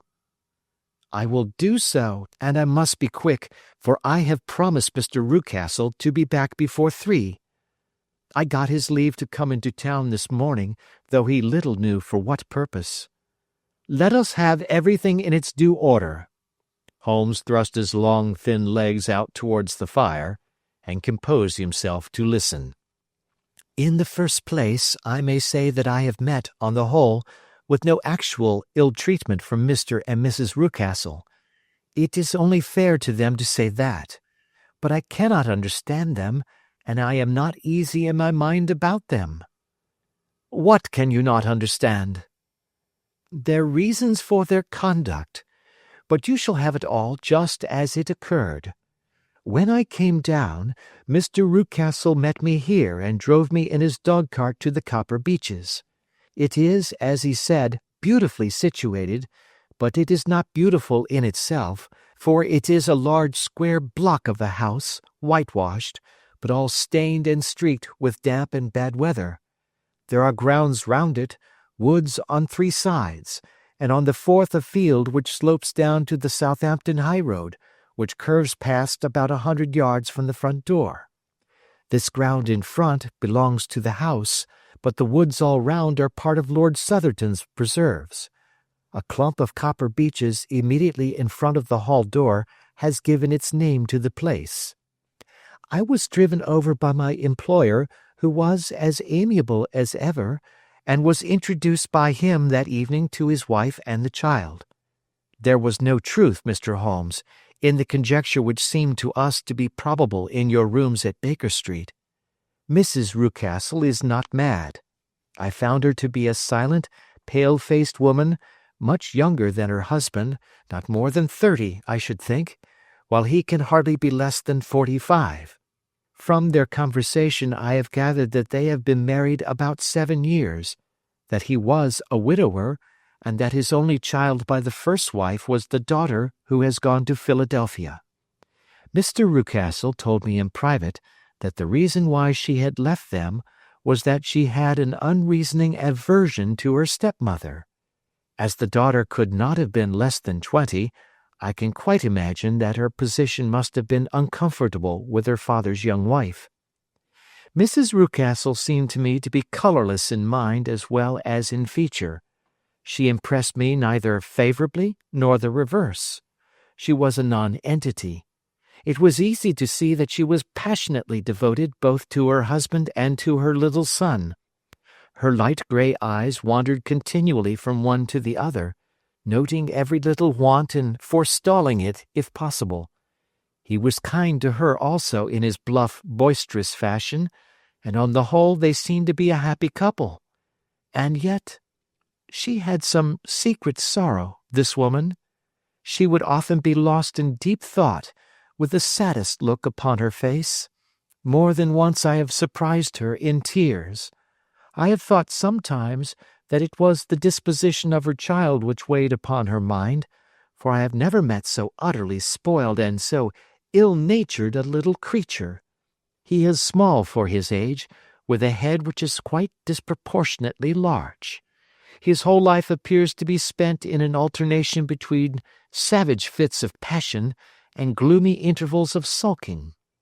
Giving pain to any creature weaker than himself seems to be his one idea of amusement, and he shows quite remarkable talent in planning the capture of mice, little birds, and insects. But I would rather not talk about the creature, Mr. Holmes, and indeed he has little to do with my story. I am glad of all details, remarked my friend, whether they seem to you to be relevant or not. I shall try not to miss anything of importance. The one unpleasant thing about the house, which struck me at once, was the appearance and conduct of the servants. There are only two, a man and his wife.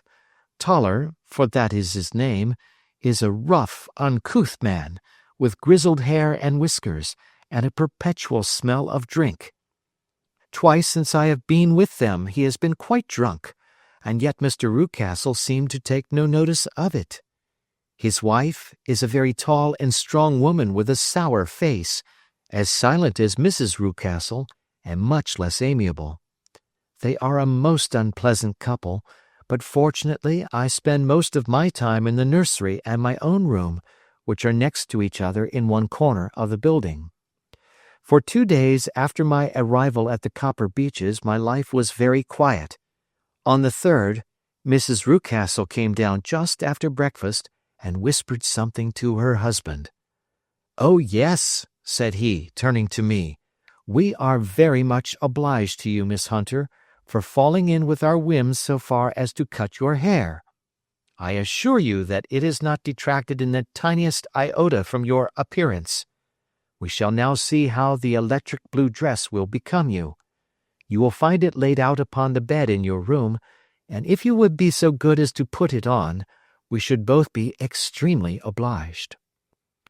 The dress which I found waiting for me was of a peculiar shade of blue. It was of excellent material, a sort of beige, but it bore unmistakable signs of having been worn before. It could not have been a better fit if I had been measured for it. Both Mr. and Mrs. Rucastle expressed a delight at the look of it, which seemed quite exaggerated in its vehemence. They were waiting for me in the drawing-room, which is a very large room, stretching along the entire front of the house, with 3 long windows reaching down to the floor. A chair had been placed close to the central window, with its back turned towards it. In this I was asked to sit, and then Mr. Rucastle, walking up and down on the other side of the room, began to tell me a series of the funniest stories that I have ever listened to. You cannot imagine how comical he was, and I laughed until I was quite weary. Mrs. Rucastle, however, who has evidently no sense of humor, never so much as smiled, but sat with her hands in her lap and a sad, anxious look upon her face. After an hour or so, Mr. Rucastle suddenly remarked that it was time to commence the duties of the day, and that I might change my dress and go to little Edward in the nursery. 2 days later the same performance was gone through under exactly similar circumstances. Again I changed my dress, again I sat in the window, and again I laughed very heartily at the funny stories of which my employer had an immense repertoire, and which he told inimitably. Then he handed me a yellow-backed novel, and moving my chair a little sideways, that my own shadow might not fall upon the page, he begged me to read aloud to him. I read for about 10 minutes, beginning in the heart of a chapter, and then suddenly, in the middle of a sentence, he ordered me to cease and to change my dress. You can easily imagine, Mr. Holmes, how curious I was as to what the meaning of this extraordinary performance could possibly be. They were always very careful, I observed, to turn my face away from the window, so that I became consumed with the desire to see what was going on behind my back.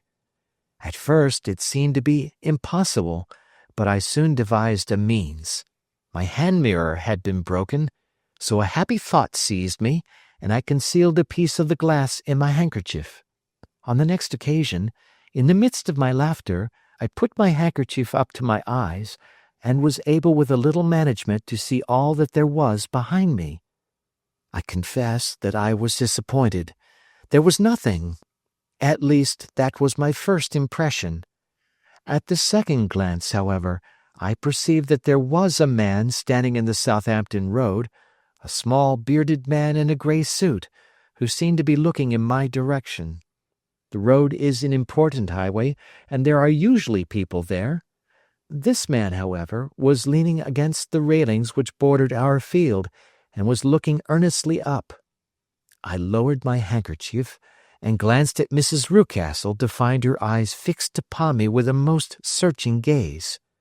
She said nothing, but I am convinced that she had divined that I had a mirror in my hand, and had seen what was behind me. She rose at once. "Jethro," said she, "there is an impertinent fellow upon the road there who stares up at Miss Hunter." "No friend of yours, Miss Hunter?" he asked. "No, I know no one in these parts." "Dear me, how very impertinent! Kindly turn round and motion to him to go away." "Surely it would be better to take no notice." "No, no, we should have him loitering here always. Kindly turn round and wave him away like that." I did as I was told, and at the same instant Mrs. Rucastle drew down the blind. That was a week ago, and from that time I have not sat again in the window, nor have I worn the blue dress, nor seen the man in the road. "Pray continue," said Holmes. "Your narrative promises to be a most interesting one." "You will find it rather disconnected, I fear, and there may prove to be little relation between the different incidents of which I speak.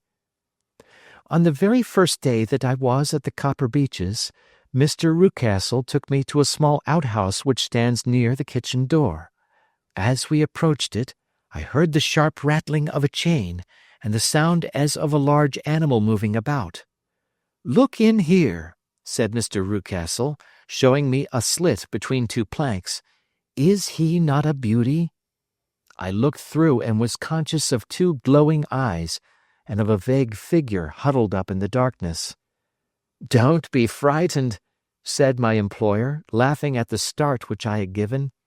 "It's only Carlo, my mastiff. I call him mine, but really old Toller, my groom, is the only man who can do anything with him.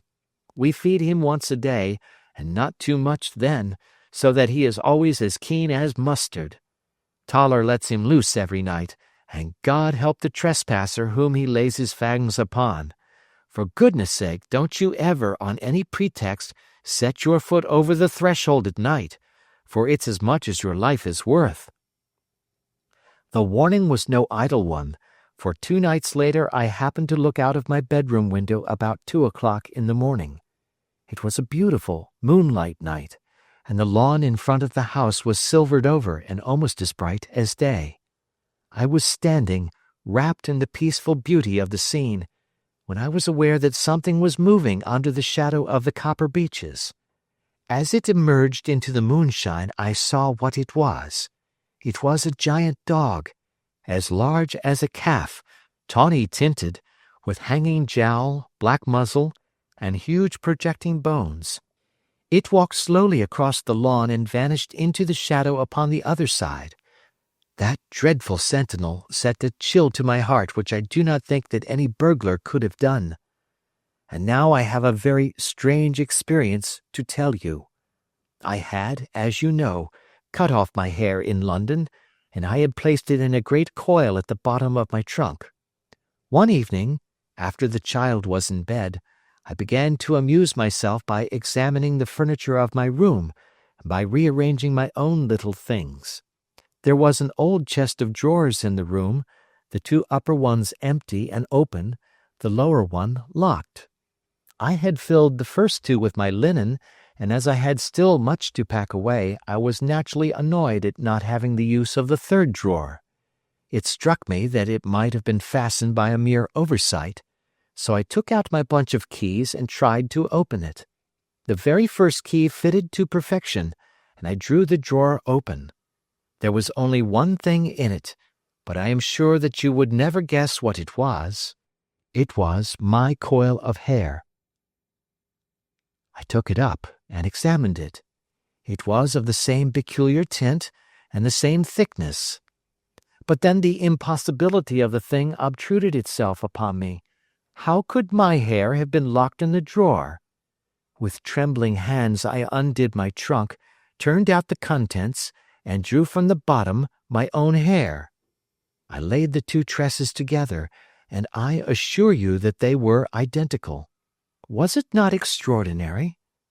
Puzzle as I would, I could make nothing at all of what it meant.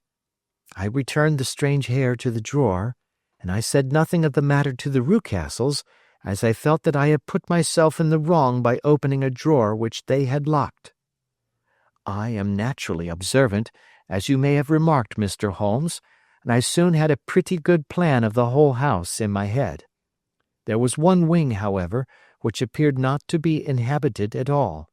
A door which faced that which led into the quarters of the Tollers opened into this suite, but it was invariably locked.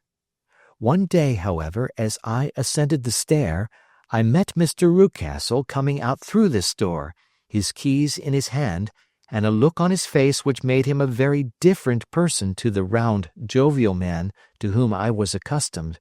His cheeks were red, his brow was all crinkled with anger, and the veins stood out at his temples with passion. He locked the door and hurried past me without a word or a look. This aroused my curiosity, so when I went out for a walk in the grounds with my charge, I strolled round to the side from which I could see the windows of this part of the house.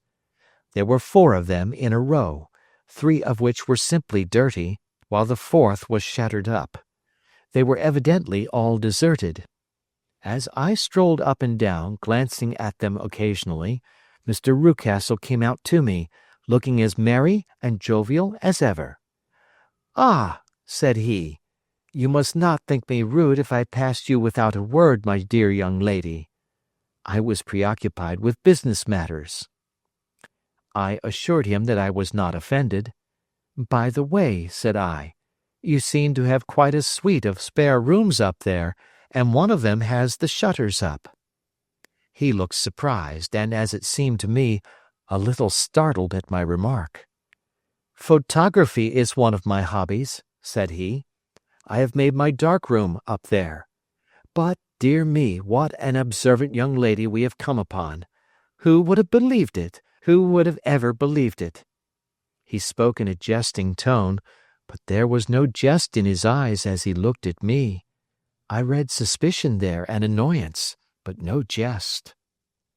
Well, Mr. Holmes, from the moment that I understood that there was something about that suite of rooms which I was not to know, I was all on fire to go over them. It was not mere curiosity, though I have my share of that. It was more a feeling of duty, a feeling that some good might come from my penetrating to this place. They talk of woman's instinct. Perhaps it was woman's instinct which gave me that feeling. At any rate, it was there, and I was keenly on the lookout for any chance to pass the forbidden door. It was only yesterday that the chance came. I may tell you that, besides Mr. Rucastle, both Toller and his wife find something to do in these deserted rooms, and I once saw him carrying a large black linen bag with him through the door. Recently he has been drinking hard, and yesterday evening he was very drunk, and when I came upstairs there was the key in the door. I have no doubt at all that he had left it there. Mr. and Mrs. Rucastle were both downstairs, and the child was with them, so that I had an admirable opportunity. I turned the key gently in the lock, opened the door, and slipped through. There was a little passage in front of me, unpapered and uncarpeted, which turned at a right angle at the farther end. Round this corner were 3 doors in a line, the first and third of which were open.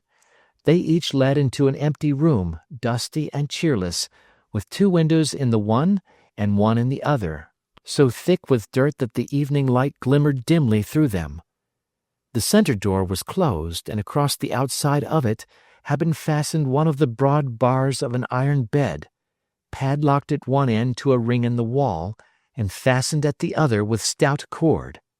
The door itself was locked as well, and the key was not there.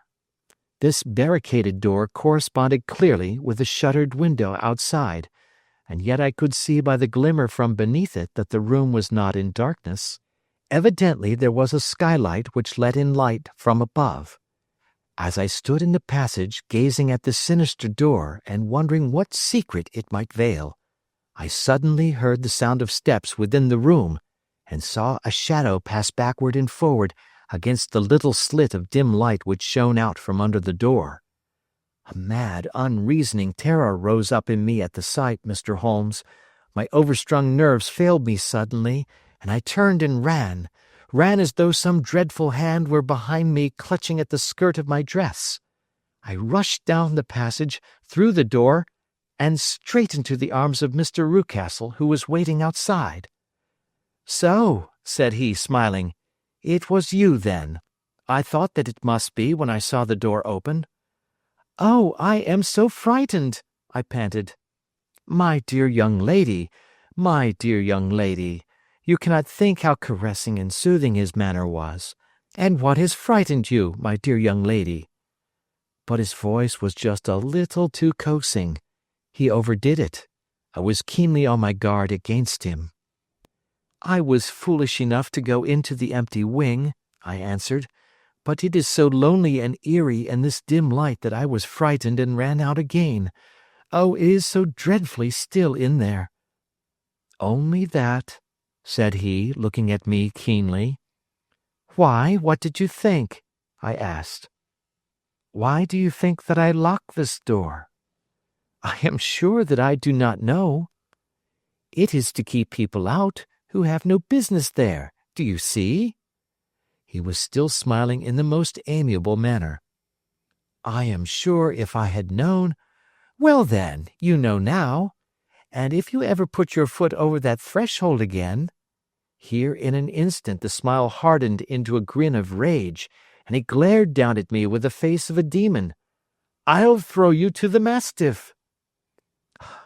I was so terrified that I do not know what I did. I suppose that I must have rushed past him into my room.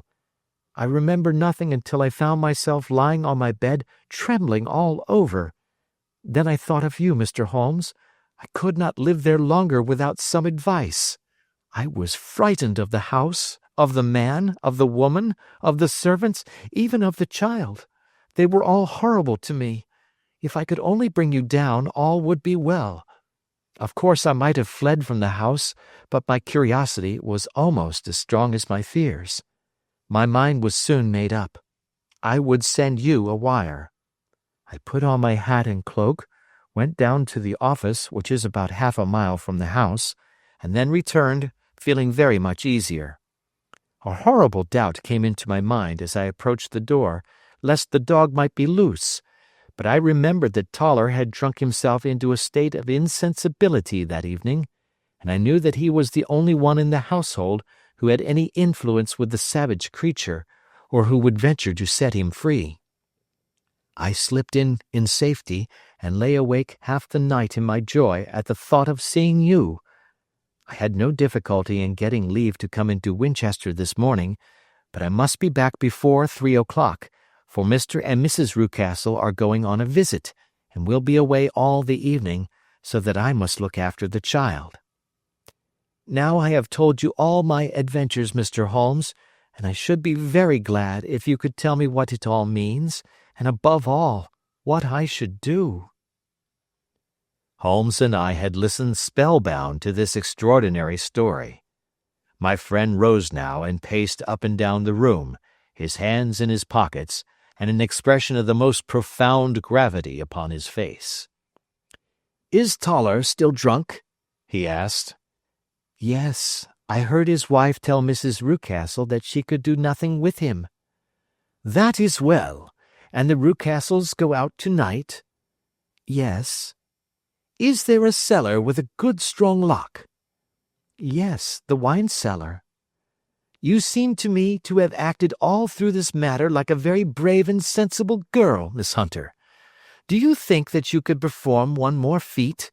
I should not ask it of you if I did not think you a quite exceptional woman." "I will try. What is it?"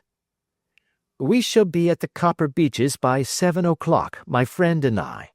The Rucastles will be gone by that time, and Toller will, we hope, be incapable. There only remains Mrs. Toller, who might give the alarm. If you could send her into the cellar on some errand, and then turn the key upon her, you would facilitate matters immensely." "I will do it." "Excellent. We shall then look thoroughly into the affair. Of course, there is only one feasible explanation. You had been brought there to personate someone, and the real person is imprisoned in this chamber. That is obvious. As to who this prisoner is, I have no doubt that it is the daughter, Miss Alice Rucastle, if I remember right, who was said to have gone to America. You were chosen, doubtless, as resembling her in height, figure, and the color of your hair. Hers had been cut off, very possibly in some illness through which she has passed, and so of course yours had to be sacrificed also. By a curious chance you came upon her tresses. The man in the road was undoubtedly some friend of hers, possibly her fiancé, and no doubt, as you wore the girl's dress and were so like her, he was convinced from your laughter, whenever he saw you, and afterwards from your gesture, that Miss Rucastle was perfectly happy, and that she no longer desired his attentions. The dog is let loose at night to prevent him from endeavoring to communicate with her. So much is fairly clear. The most serious point in the case is the disposition of the child." "What on earth has that to do with it?" I ejaculated. "My dear Watson, you as a medical man are continually gaining light as to the tendencies of a child by the study of the parents. Don't you see that the converse is equally valid? I have frequently gained my first real insight into the character of parents by studying their children. This child's disposition is abnormally cruel, merely for cruelty's sake, and whether he derives this from his smiling father, as I should suspect, or from his mother, it bodes evil for the poor girl who is in their power." "I am sure that you are right, Mr. Holmes," cried our client. "A thousand things come back to me which make me certain that you have hit it. Oh, let us lose not an instant in bringing help to this poor creature." "We must be circumspect, for we are dealing with a very cunning man. We can do nothing until 7 o'clock. At that hour we shall be with you, and it will not be long before we solve the mystery." We were as good as our word, for it was just 7 when we reached the Copper Beeches, having put up our trap at a wayside public-house. The group of trees, with their dark leaves shining like burnished metal in the light of the setting sun, were sufficient to mark the house even had Miss Hunter not been standing smiling on the doorstep. "Have you managed it?" asked Holmes. A loud thudding noise came from somewhere downstairs. "That is Mrs. Toller in the cellar," said she. "Her husband lies snoring on the kitchen rug. Here are his keys, which are the duplicates of Mr. Rucastle's." "You have done well indeed," cried Holmes with enthusiasm. "Now lead the way, and we shall soon see the end of this black business." We passed up the stair, unlocked the door, followed on down a passage, and found ourselves in front of the barricade which Miss Hunter had described. Holmes cut the cord and removed the transverse bar. Then he tried the various keys in the lock, but without success. No sound came from within, and at the silence Holmes's face clouded over. "I trust that we are not too late," said he. "I think, Miss Hunter, that we had better go in without you. Now, Watson, put your shoulder to it, and we shall see whether we cannot make our way in." It was an old rickety door, and gave at once before our united strength. Together we rushed into the room. It was empty. There was no furniture save a little pallet bed, a small table, and a basketful of linen. The skylight above was open, and the prisoner gone. "There has been some villainy here," said Holmes. "This beauty has guessed Miss Hunter's intentions and has carried his victim off."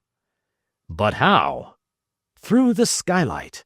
We shall soon see how he managed it." He swung himself up onto the roof. "Ah, yes," he cried. "Here's the end of a long light ladder against the eaves. That is how he did it." "But it is impossible," said Miss Hunter. "The ladder was not there when the Rucastles went away." "He has come back and done it. I tell you that he is a clever and dangerous man.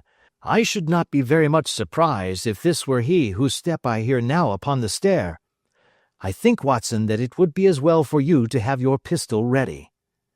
The words were hardly out of his mouth before a man appeared at the door of the room, a very fat and burly man, with a heavy stick in his hand. Miss Hunter screamed and shrunk against the wall at the sight of him, but Sherlock Holmes sprang forward and confronted him. "You villain!" said he. "Where's your daughter?"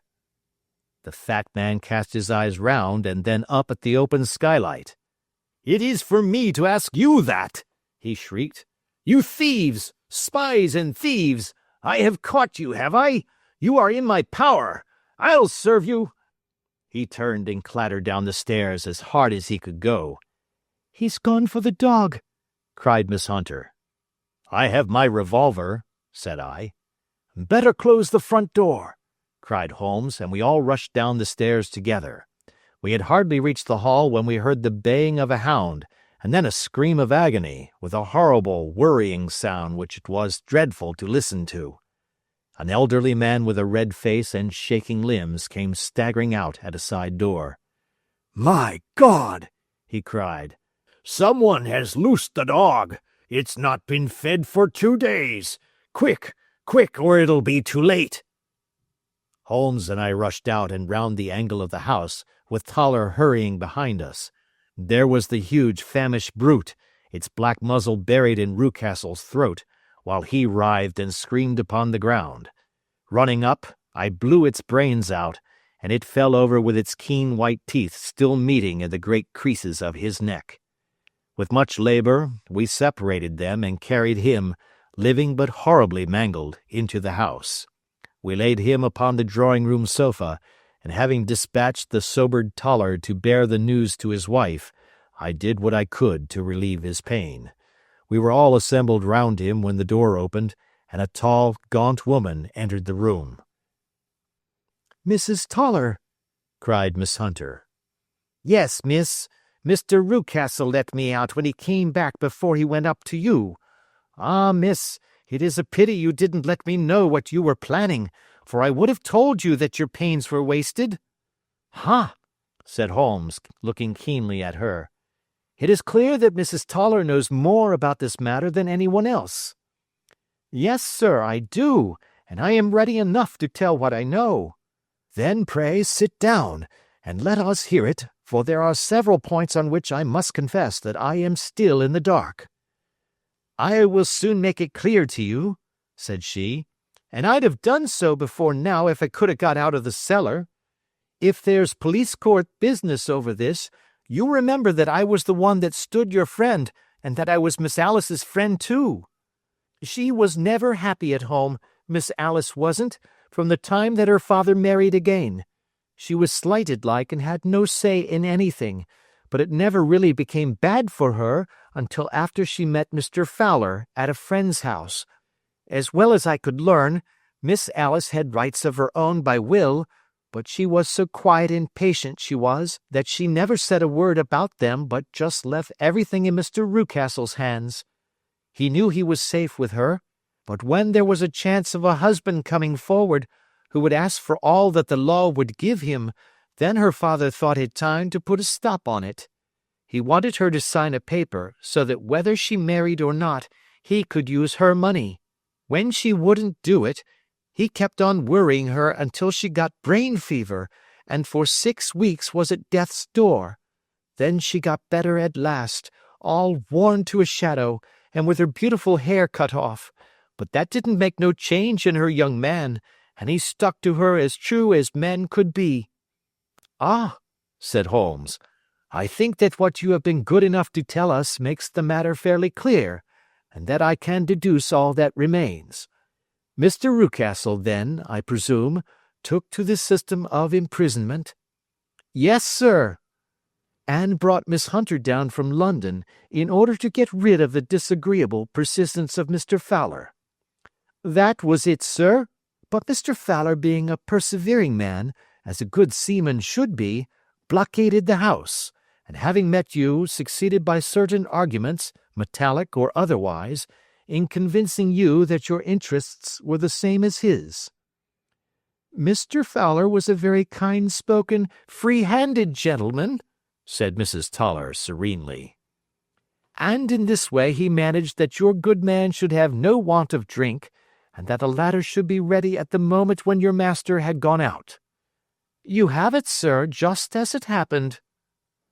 I am sure we owe you an apology, Mrs. Toller, said Holmes, for you have certainly cleared up everything which puzzled us. And here comes the country surgeon and Mrs. Rucastle.